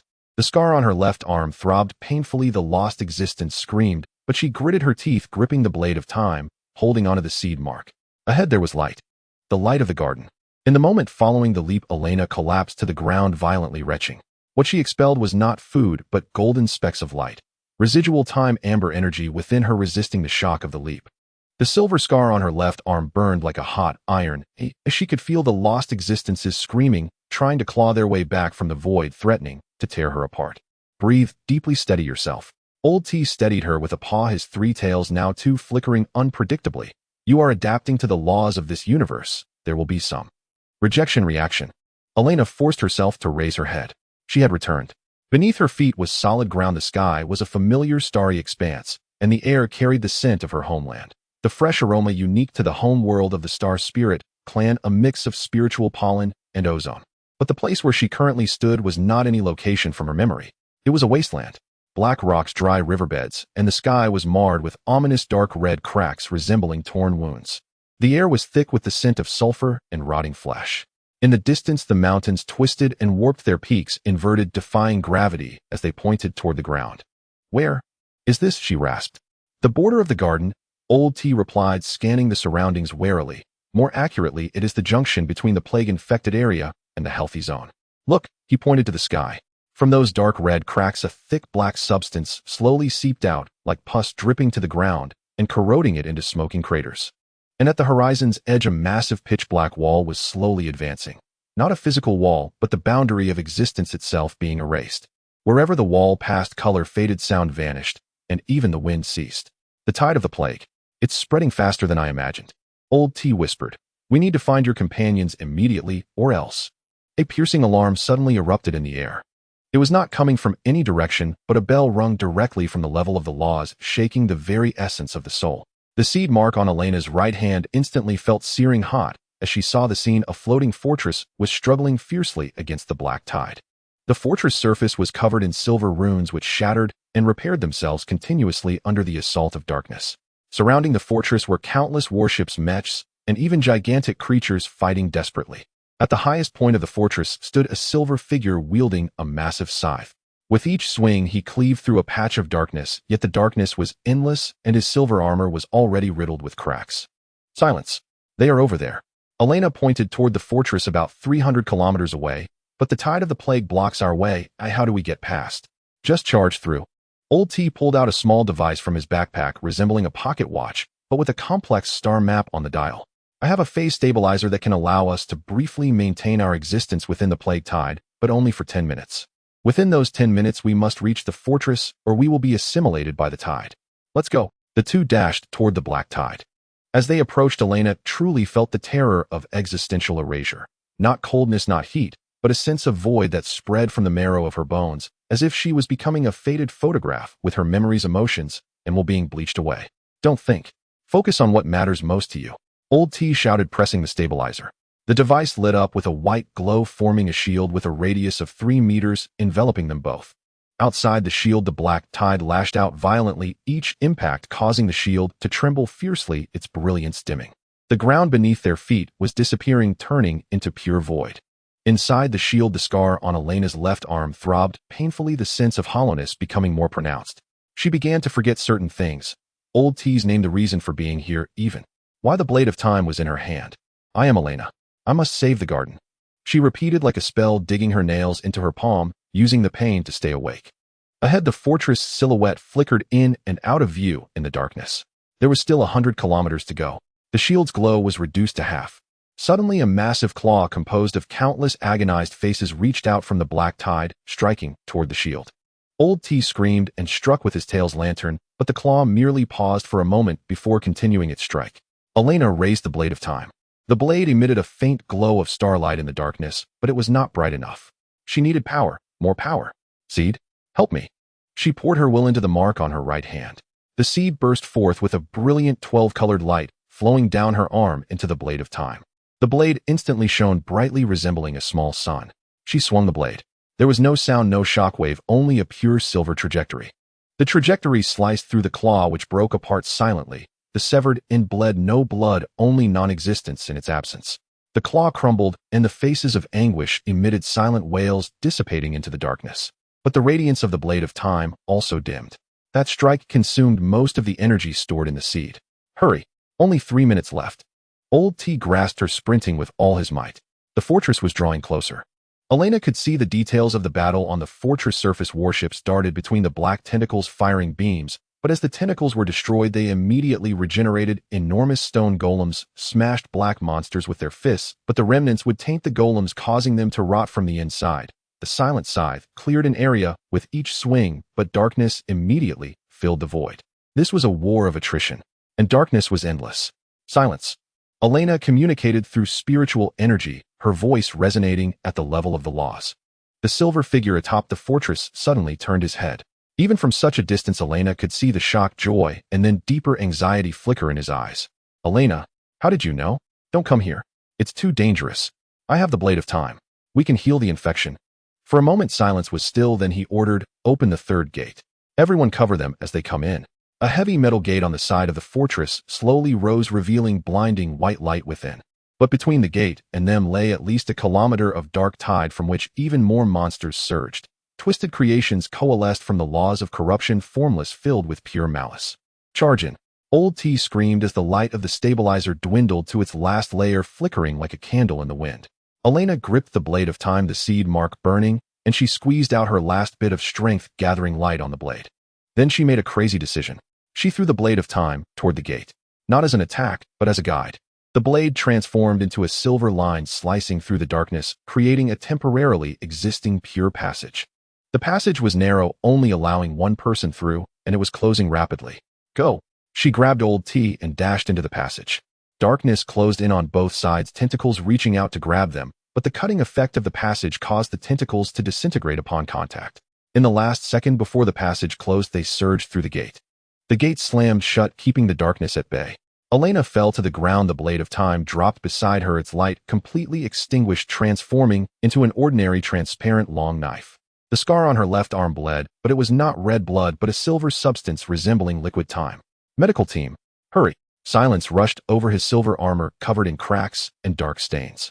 He wanted to help her, but his hand halted before touching her. Elena's body was slightly transparent, especially the left half, like a poorly projected image.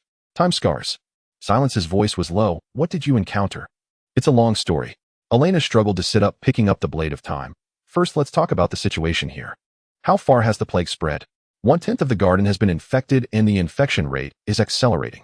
Silence pointed outside the fortress. The core of the plague is a distortion point 300 light-years away in the NGC 4414 galaxy, where you discovered the void crystals back in the day.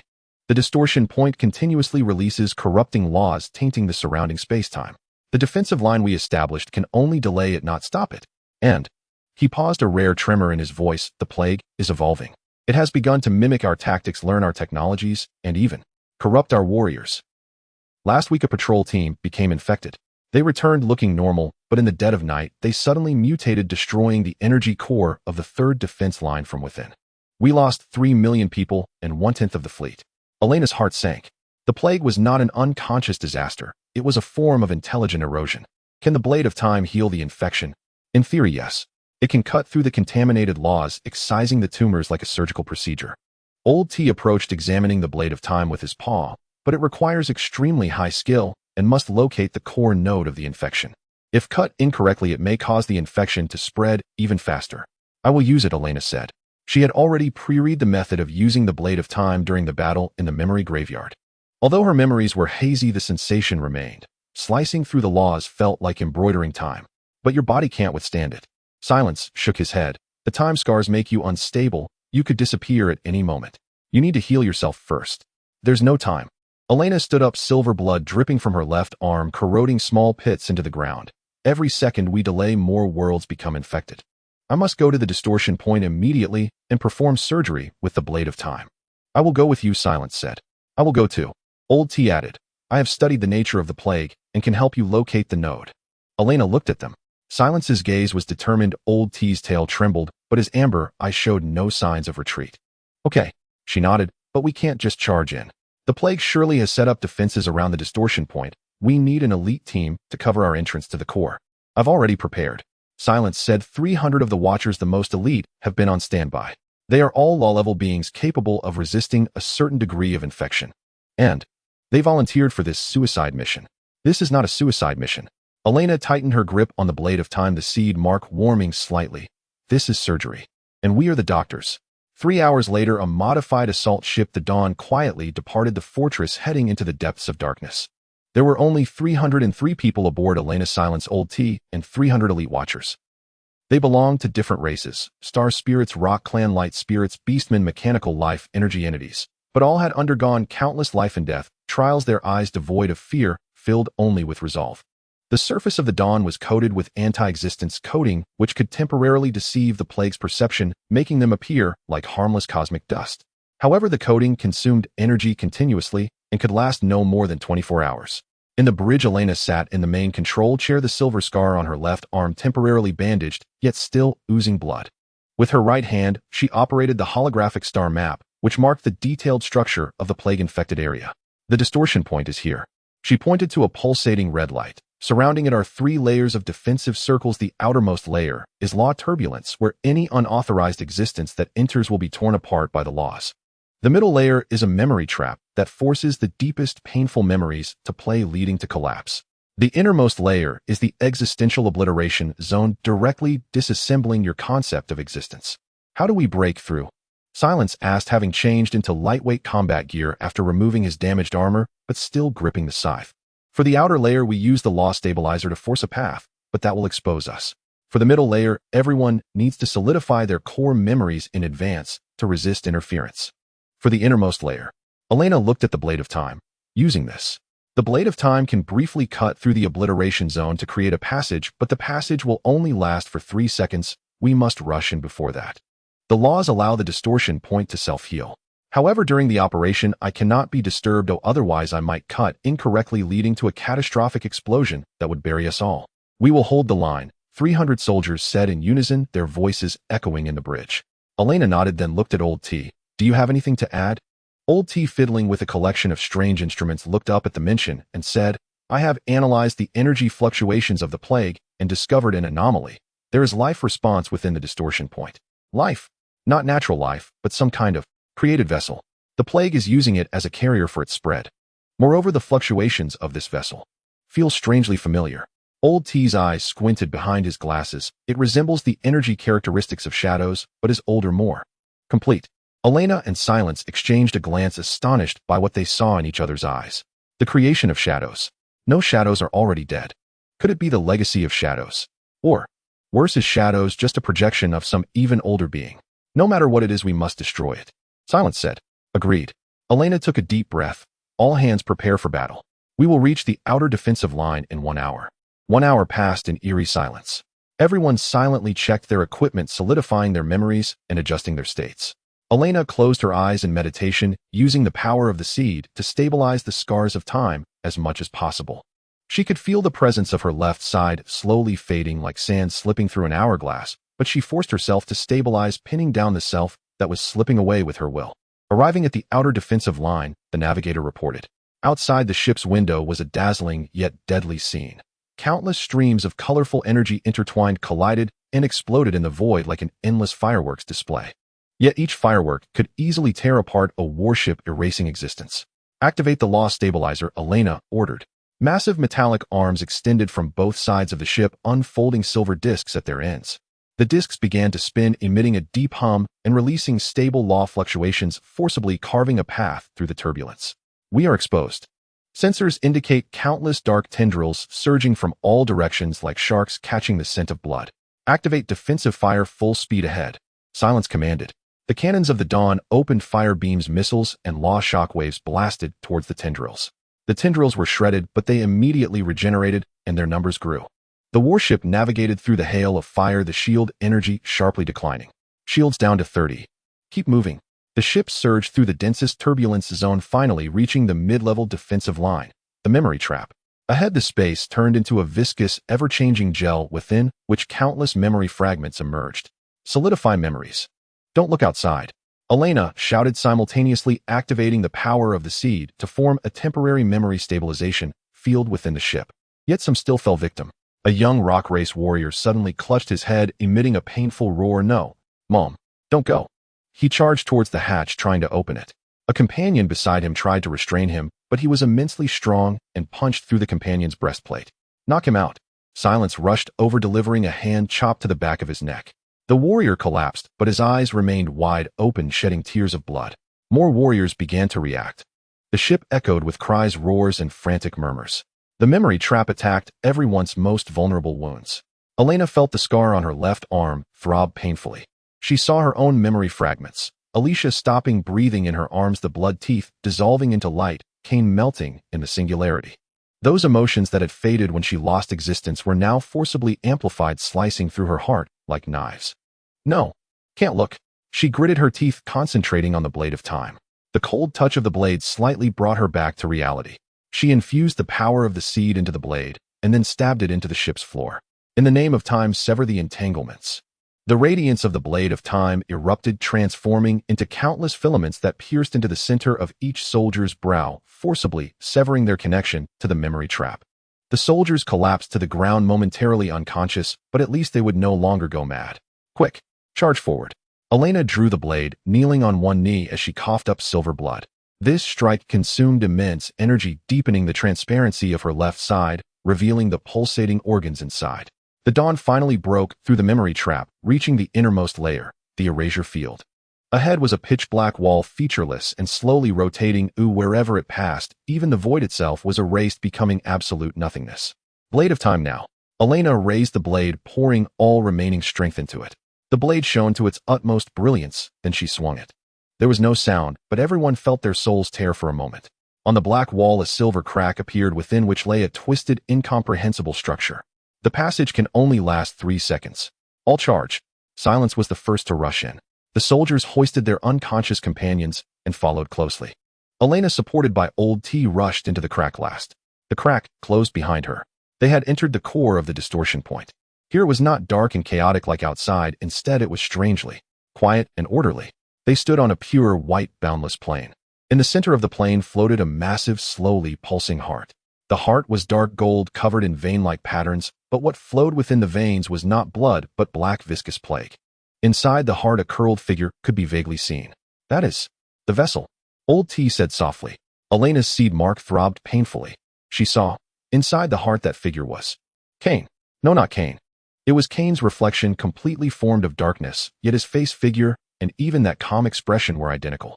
He lay with his eyes closed as if sleeping, but a black twisted knife was stabbed into his chest. That was the legacy of Shadows, the source of the plague. Shadows used its own core combined with the plague to create a false god.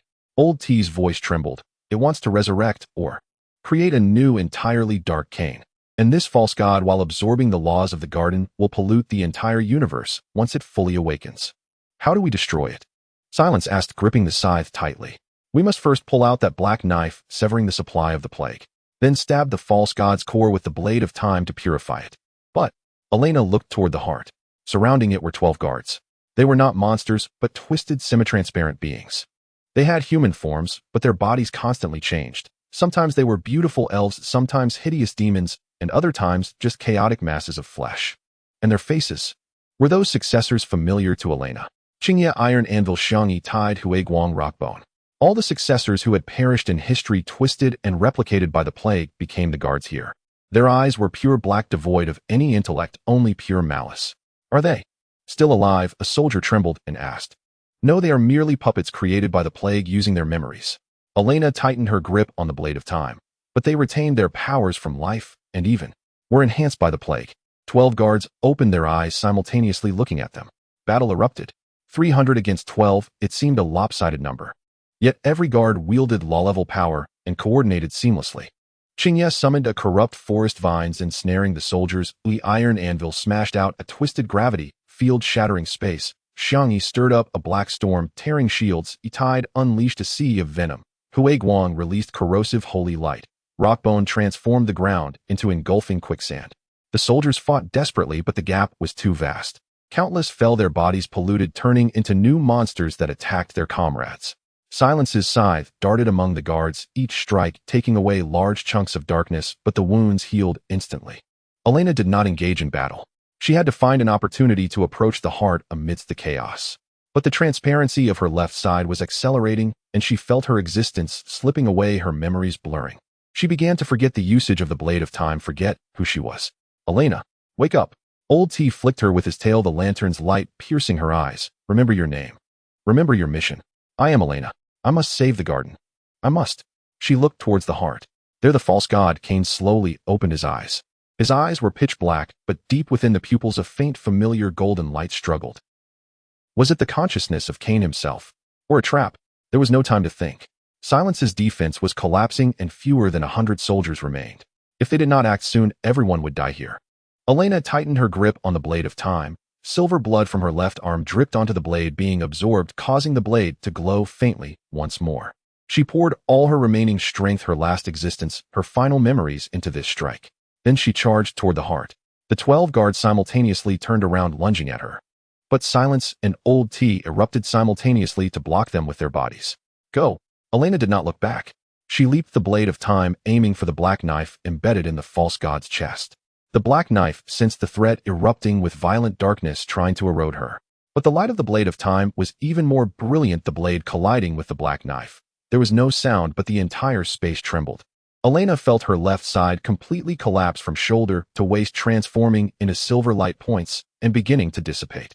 But her right hand still gripped the blade of time, tightly pressing the blade deeper into the black knife. Cain, she rasped, if you are still there, help me. The false god's eyes, that faint golden light, suddenly brightened. Then the false god raised his hand, gripping the blade of time. It was not to stop her, but to guide. He guided the blade, stabbing it into his own chest, piercing that point of golden light. In an instant, the golden light exploded. Pure, warm, hope-filled radiance erupted from within the false god, dispelling the darkness and purifying the plague. The 12 guards screamed and dissipated in the light. The heart stopped beating, surface cracks spreading. Elena was enveloped in the light. She felt the existence of her left side flowing back, the scars of time, healing, the lost memories returning. But the price was. Her right hand, the one gripping the blade, began to turn transparent in the light. The blade of time absorbed her existence, completing the final purification. No. She wanted to let go, but her hand felt welded to the hilt, unable to release. Enough. A gentle voice resonated in her heart. It was Cain's voice. You did well. Now rest. Leave the rest to me. The blade of time completely absorbed Elena's right half. Her body transformed into pure light, merging with the blade. The blade erupted with its final brilliance, then along with the false god exploded into countless light points, dispersing in the pure white space. Wherever the light passed, the plague was purified, and the distortion point began to collapse, the black wall disintegrating. Silence and Old T watched all of this in silence. Then in the light, a figure slowly coalesced. It was Elena, but different. Her left side had fully restored, while her right side was semi-transparent, composed of pure temporal energy. She closed her eyes, floating in the air, holding the blade of time. But the blade had turned into a transparent golden hue, with nebulae and 12-colored light swirling within. She slowly descended to the ground, opening her eyes. Her left eye was silver blue like starlight, and her right eye was pure gold, with a clock hand rotating within her pupils. She began, her voice overlapping between two people, herself and a trace of Cain's echo. The purification is complete. The distortion point will completely dissipate within an hour. But the source of the plague still exists. Oh, we must find it and end it completely. Silence looked at her, and after a long moment knelt on one knee. We shall follow your guidance. Old T bowed deeply. The surviving soldiers all knelt. Elena, or rather the new existence inheriting part of Cain's power and temporal authority, looked at the space beginning to collapse, and softly said, "The war is not over. But hope has reignited." The light purifying the distortion points had not yet dissipated, and the laws at the garden's border began to self-repair.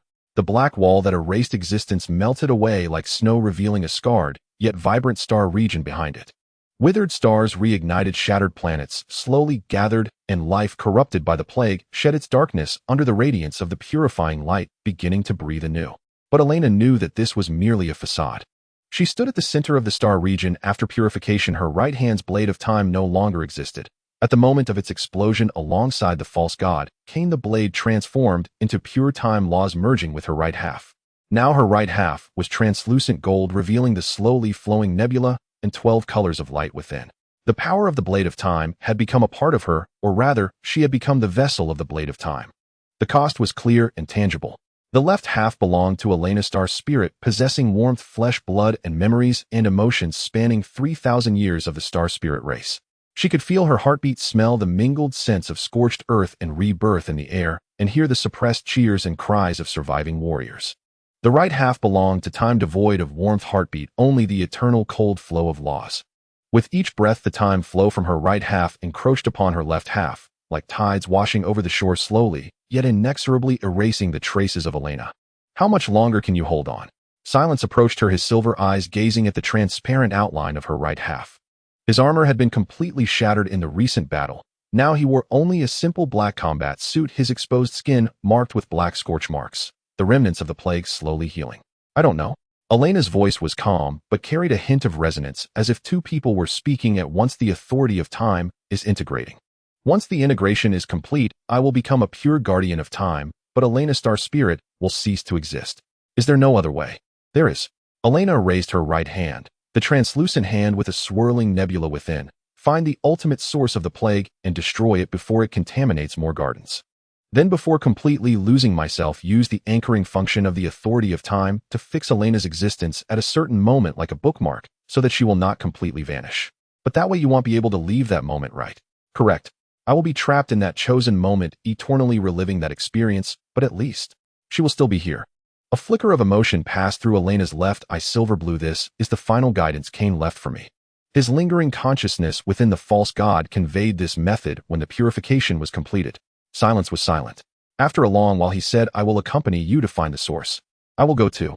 Old T approached with weary steps, his third tail's lantern completely shattered, leaving only two still lit. "But dim, I know more about the gaps and ancient existences than you do. Moreover, I owe Cain a favor." Elena looked at them, warmth in her left eye, only the coldness of laws in her right eye. "Thank you. But this journey is more dangerous than going to the Shadow Garden. The source of the plague is not in any universe we know, not even in the gaps." Cain's memory fragments pointed to a place. She paused and spoke the name, the primordial darkness. Old T's tail shot up, his amber eyes widened. "Primordial darkness. That is the void realm before the birth of the universe, the opposite of all existence, an absolute nothingness, where even time and space do not exist. No one can enter there and return. Cain has been there." Elena said when he restarted the universe with the 12 source hearts, his consciousness briefly touched the edge of the primordial darkness. There he sensed a will and existence, so ancient it cannot be comprehended. That existence lies in slumber, but its dreams, or rather its excretion, leaked into our universe, turning into the plague. The shadow is merely a fragment it unintentionally tainted. The true source still sleeps there. "You want to wake it up?" Silence frowned.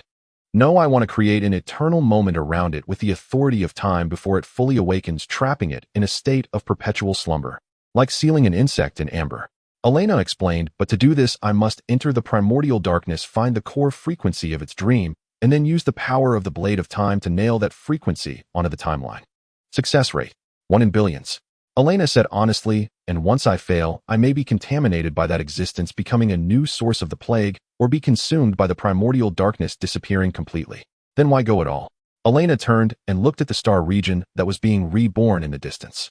There a rescue ship was landing on a shattered planet, and a medical team was carrying out survivors.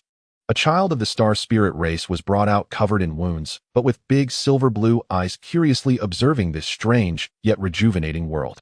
"Because if I don't, billions of years later, when it awakens, naturally all gardens will be destroyed." Elena said softly. "Cain wagered everything to give us this possibility. I cannot let this possibility end in my hands." Silence, and Old T ceased their persuasion. They knew that when a person has made a choice, persuasion would only waste the little time left. When do we depart? Silence asked. Now. Elena raised her right hand and drew a golden crack in the air. Inside the crack was not darkness, but a more profound nothing. No light, no dark, no space, no time, only pure soul-freezing emptiness. This is the fissure leading to the primordial darkness, forcibly opened by the power of the blade of time. It can only last 5 minutes, and will continuously consume my existence. Let's go. She was the first to step into the crack. Silence and Old T followed closely. Before the crack closed, Elena took one last look at the garden, the world she had guarded for 10,000 years, for which she had given everything. Then the crack closed. There was no feeling of falling, no feeling of rising, no sensation of movement. In the primordial darkness, there was no distance, no direction, no here or there. Elena's silence and Old T stood in an indescribable realm. There was no ground here, yet they did not fall, no sky, yet they did not suffocate, no light, yet they could see each other, not with their eyes, but with the perception of existence. Surrounding them was pure, heavy, viscous nothingness. It was neither black nor white, neither cold nor hot. It was nothing at all, merely nothing. But within this nothingness, something was slowly flowing like the currents at the ocean's depths, silent, yet heavy enough to crush the soul. Here, there are no laws. Silence's voice directly resonated in their consciousness, as there was no medium to transmit sound. My power is dissipating. No, not dissipating, but being assimilated. Indeed, the edges of Silence's silver body were blurring like ink dropping into clear water, slowly spreading. Old T fared worse. Its translucent body had begun to melt, the lantern on its tail flickering like a candle in the wind. Elena's right half, the part of the authority of time, was glowing, forming a thin golden barrier that barely shielded the three of them. But the barrier was visibly thinning, and her right half was becoming increasingly translucent. We must hurry. Elena's will transmitted through the barrier. I can feel that the dream of that existence is nearby. Follow me. She walked forward. There was no movement, merely concentrated will that made existence glide through the nothingness. Silence and Old T followed closely, but their existence was continuously waning like sand slipping through fingers. No one knew how long they had glided. There was no time here, but Elena's authority of time allowed her to perceive a certain sequence when they saw something. Not an object, but a point. A point suspended in the nothingness, constantly changing. At times it resembled a beating heart, at times a closed eye, at times a swirling nebula. And around the point, countless fine black threads coiled. Those were the sources of the plague, the contaminated possibilities leaking from this existence's dream. That's it. Elena stopped, the light of her right half flickering intensely as she resisted the invisible pull emanating from the point. Just by looking at it, she felt her existence being tugged, memories, emotions, and were all drawn towards that point, trying to merge into it. How? To seal it. Old T's consciousness was already fading, its body reduced to mere outlines. I need to enter its dream and find the core frequency. Elena said, her right half's light beginning to burn. She was consuming her own existence in exchange for power. Silence. Old T, stay here and use the remaining strength of my barrier to protect yourselves. If I fail, the moment the barrier shatters, use my last bit of strength to open a crack and escape back. Then tell the garden. I'm sorry. No. Silence tried to stop her, but Elena had already acted. She gathered all her will along with the authority of time from her right half, condensing it into a golden needle and thrusting it towards the point. The moment the needle pierced, Elena's vision exploded. She entered the dream. No, not a dream, but the primordial echo, the chaotic memory before the birth of the universe, when all possibilities had yet to unfold. Here there was no logic, no causality, only endless contradictory, if surging, if the universe were cold rather than hot, if time were cyclical rather than linear, if life were based on silicon rather than carbon, if the speed of light were 1 meter per second instead of 300,000 kilometers. Each if was a potential universe, all denied, suppressed, and forgotten by that existence in its slumber. These denied possibilities decayed and mutated over long periods, becoming the plague. Elena struggled in the torrent of possibilities. She saw herself becoming a mind slave until she died, saw Alicia being executed after failing her coronation, saw Bloodtooth completely going mad and destroying everything, saw Cain failing when restarting the universe, the world returning to utter nothingness. Every possibility attacked her, trying to assimilate her, making her a part of the dream. I am Elena. I am the guardian. I will save the garden. She resisted with her last shred of self-awareness, but existence was rapidly slipping away. Her left half became completely transparent, the light of her right half dimmed. She saw the core of that existence. Not a physical entity, but a concept. Everything eventually returns to nothing. That was its essence, its belief, the meaning of its existence. It believed all existence was an error, all possibilities a disease, and ultimately everything should return to nothing. The plague was not malicious. It was the purification impulse unconsciously emitted by its instinct to clear mistakes in its dreams. To seal it, this core concept must be modified, at least temporarily covered. But how to modify? Elena's existence stood before it like a drop of water facing the entire ocean.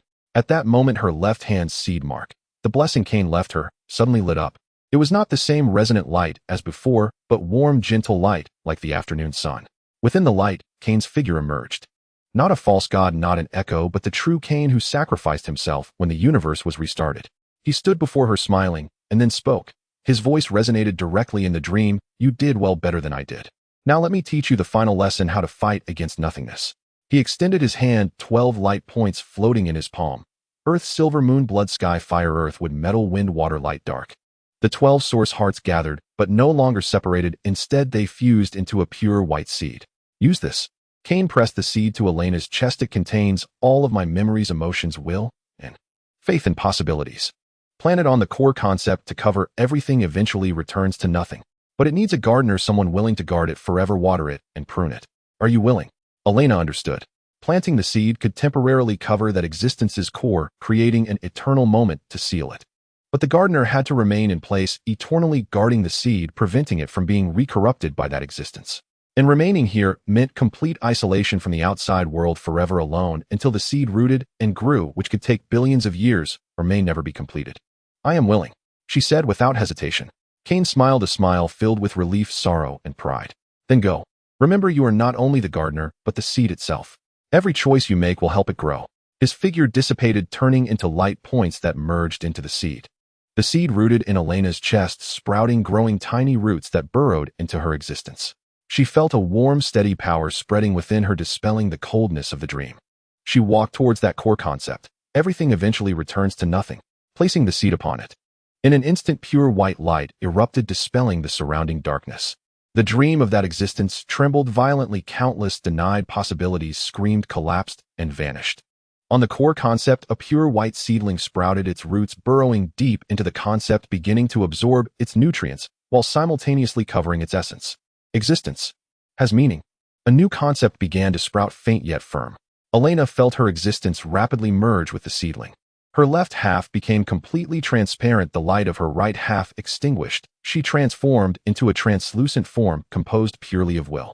But she was still there, her memories still there, her emotions still there, only devoid of entity. She would become the gardener of this seedling, forever guarding it until it grew and completely replaced the core of that existence. The task was complete, but she could not return. In front of the crack leading to the primordial darkness, silence, and old T watched the fissure slowly close. Elena did not emerge. In the final moment before the crack closed, a pure white light shot out from it, infusing into silence and old T, healing their injuries and stabilizing their existence. At the same time, a voice resonated in their consciousness: "The seal is complete, but I must stay to guard it. Go back and tell the garden that the source of the plague has been sealed, but it will take time to fully purify. During this time, keep moving forward, continue creating, continue living. I will watch over you at every moment when a possibility blooms." The crack completely closed and vanished. Silence and old T stood in the rejuvenating star region, staring at the place where the void had vanished, silent for a long time. Then Silence turned, using his scythe to carve a deep trench in the ground. "Here lies the permanent monument of the Guardians. In memory of all the sacrifices, in memory of Cain, in memory of Elena, in memory of every person who ignited a spark in the darkness." Old T nodded, pulling a seed from his backpack with his paw. That was the last tree seed he had brought out from his garden when it was destroyed. He buried the seed in the trench, watering it. May hope like trees endure forever. A millennium later, the garden had completely restored, even more prosperous than before. The plague became a term in history books, and a new generation of life had only heard of that disaster that nearly destroyed everything in legends. The Guardians organization still existed, but its duty shifted from guarding to guiding. Silence remained the leader, but now he had many white hairs. Though the Reaper race did not age, he deliberately simulated aging marks with energy. Old T built a small tea house at the edge of the garden specifically to host lost travelers, listening to their stories in exchange for tea. And at the center of the garden, beneath the world tree, a statue had appeared. It was neither Cain nor Elena, but an unnamed guardian figure, half human, half light, holding a broken blade of time, gazing into the depths of the starry sky. On the statue's pedestal were inscribed words: "I have seen all possibilities, and I choose hope." Countless lives came here daily to pay their respects, offering flowers and silently praying. They did not know who the statue commemorated, but they could feel that warm, steadfast while shining silently over the entire garden. And deep within the primordial darkness on the core concept of everything eventually returns to nothing, a pure white seedling had grown into a small tree. Beneath the tree, a translucent figure sat quietly, eyes closed, appearing to be asleep, but with a faint smile at the corner of her mouth. She was dreaming. In her dream, the garden thrived, life laughed, and possibilities blossomed like flowers. In the dream, silence trimmed the branches, old tea brewed tea, and Cain nodded at her beneath the tree. In the dream, she was still Elena, star spirit, still the guardian, still protecting all that she loved. Though eternally lonely, she had no regrets, because hope had already taken root and sprouted in every life. The new epic year, 17,200,000,000,000,000. The roots of the white Colossus had pierced every corner of the primordial darkness. Those possibilities, once rejected, corrupted, or mutated into plague, were gently purified and reorganized by the tree's entwining roots, becoming soil that nourished new shoots. The canopy stretched to the edge of the void, its pure white leaves moved without wind. Within the veins of each leaf flowed the microcosm of a universe from birth to flourishing. Beneath the tree, a translucent silhouette had faded almost to nothing. A hyena, or rather the last lingering will of a hyena, slowly opened her eyes. She had long ceased to think in terms of opening her eyes. Time had lost meaning here, and existence itself had thinned. Yet she still perceived. The pulses sent through the roots, the rhythms of countless universes. The source of the plague, that ancient entity whose core concept had been all returns to nothing, had long since been utterly overlaid and transformed. In its place emanated the tree's tranquil frequency. Existence is meaning, growth is hope. This frequency, like invisible ripples, traveled along roots and branches, seeping quietly into the foundational laws of every universe that resonated with the Colossus. Her mission was complete. The final strand of obsession began to dissipate. She sensed the last fragment of a self that constituted her being melting into the great tree, becoming the vein of a new leaf, the sheen on a dew bead, the sound of a breathless sigh. At that moment, the roots shuddered with an unusual tremor. It was not danger, but a familiar resonance. Distant, faint, yet unmistakable. She gathered the last of her awareness, and following the tremor looked. The root network unfurled infinitely through the void. The thickest root was connected to the universe where she had been born, Cain's garden. Now the tip of that root quivered violently, conveying vast, tension-laden information to the Colossus. She saw it. Cain's garden, the present world. The world tree. The one Cain left behind, not the white Colossus beneath the primordial dark. Its crown covered a third of the galaxy. Its roots connected billions of civilizations. Between its branches floated artificial world stations and ecodomes. This was the heart of the symbiosis network, the seat of the cosmic council, a confluence of knowledge and possibility. But today the crowd beneath the world tree had not gathered for celebration. Jigging stood at the forefront of the council dais. His silver armor bore fine fissures, not from battle but the erosion of time. As a member of the Reaper clan, he should have been immortal, yet after Elena's disappearance, he chose to age, letting dust gather in his silver eyes, and his once straight spine stoop ever so slightly. It was his way of honoring her, to measure infinite longing with finite time. Beside him sat Lao Cha. The old creature's 3 tails had long regrown, its lanterns had been replaced by more efficient cold lights, yet the amber eyes remained keen. Only the lenses had thickened. It cradled a thick, worn notebook, its claws idly rubbing a page corner. Below the dais stretched an ocean of people. Stark and stonefolk, luminids, beastfolk, mechanical beings, energy entities, and countless new races born over millennia. All looked up at the giant hologram floating at the center of the dais. In the projection churned a rolling dark red cloud. It consumed all it encountered with a slow, inexorable appetite. Stars were snuffed, planets crumbled to dust, even the fabric of space was stained with sickly shifting textures. At its core, a pulsing shadow flickered, formless and emitting a chill that froze the soul.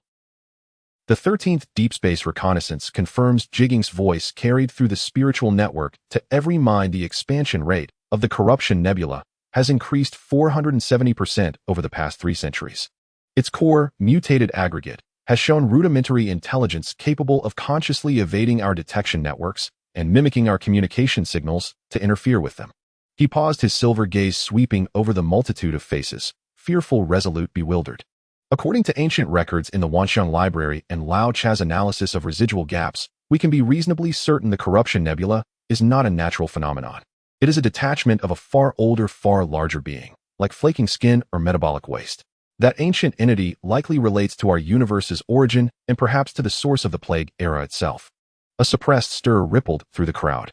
The word plague, once only found in the most ancient epics, was a vague legend to the younger generations, but coming from Jigging it bore the crushing weight of suffocating history.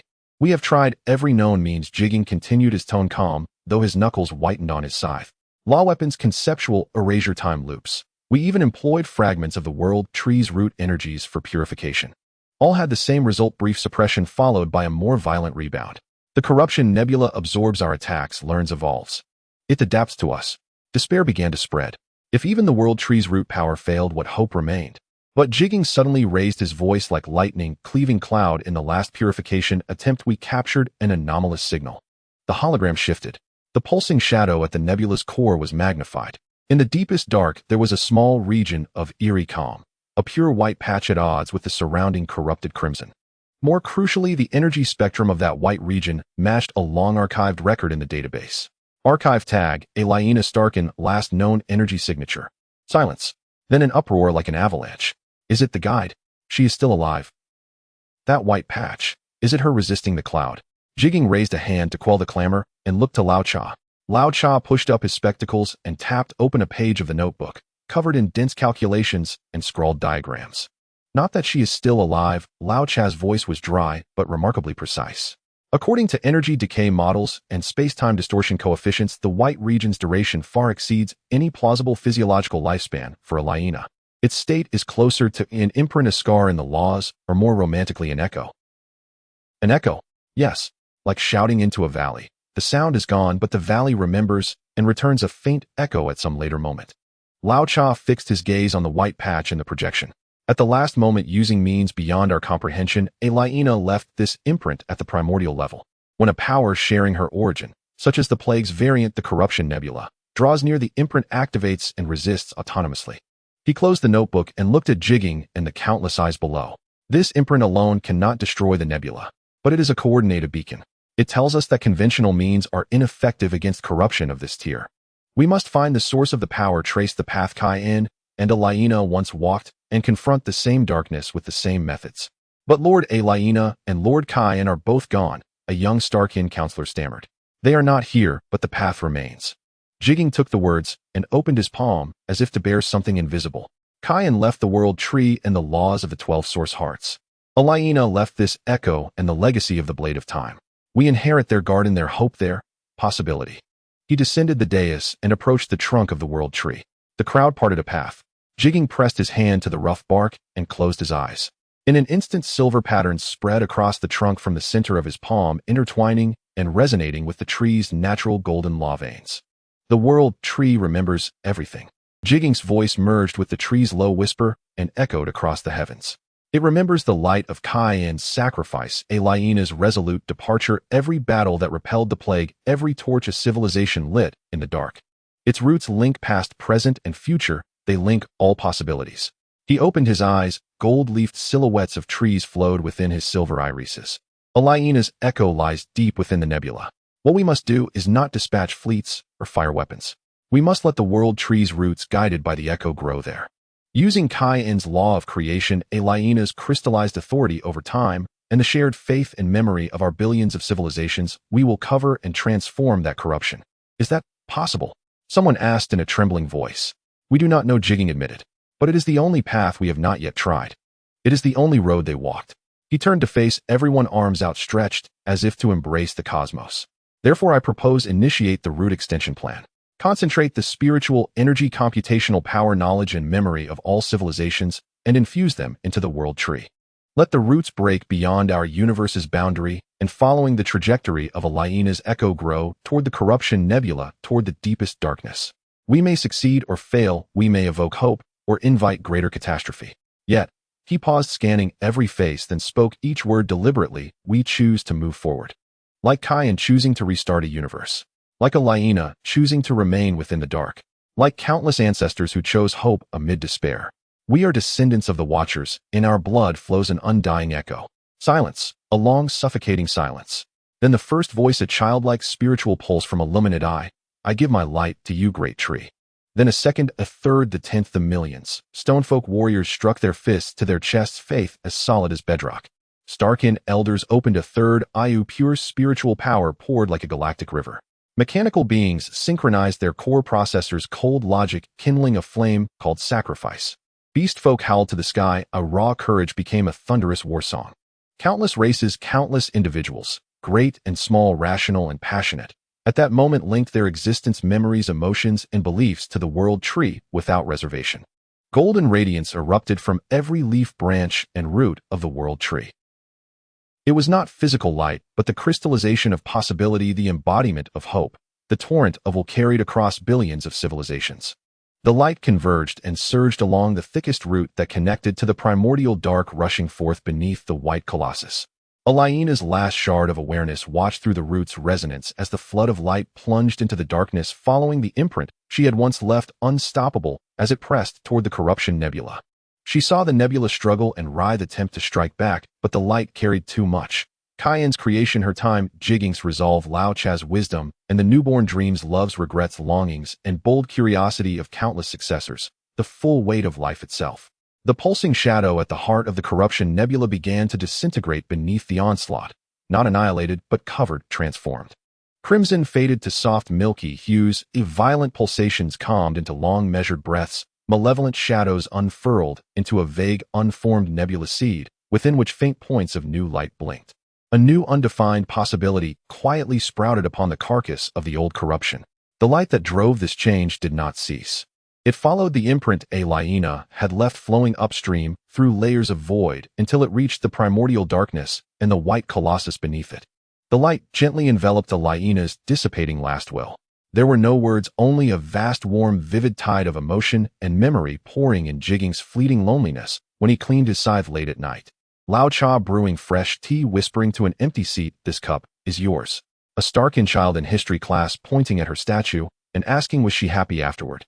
Young lovers beneath the world tree wove her name into their vows. Warriors before departure gently touched plaques engraved with her maxims. Scientists, upon discovering new laws, exclaimed this must be what the guide wanted to see. Little by little, these trickles converged into a sea, flooding into the consciousness that was about to fade. She realized she had never been forgotten. Her watch had truly become an echo sustained in the choices of those who came after. Hope, it turned out, could indeed be inherited. Wrapped in that warm light, the final stubbornness of a hyena's self dissolved completely. She felt neither pain nor regret, only a serene release.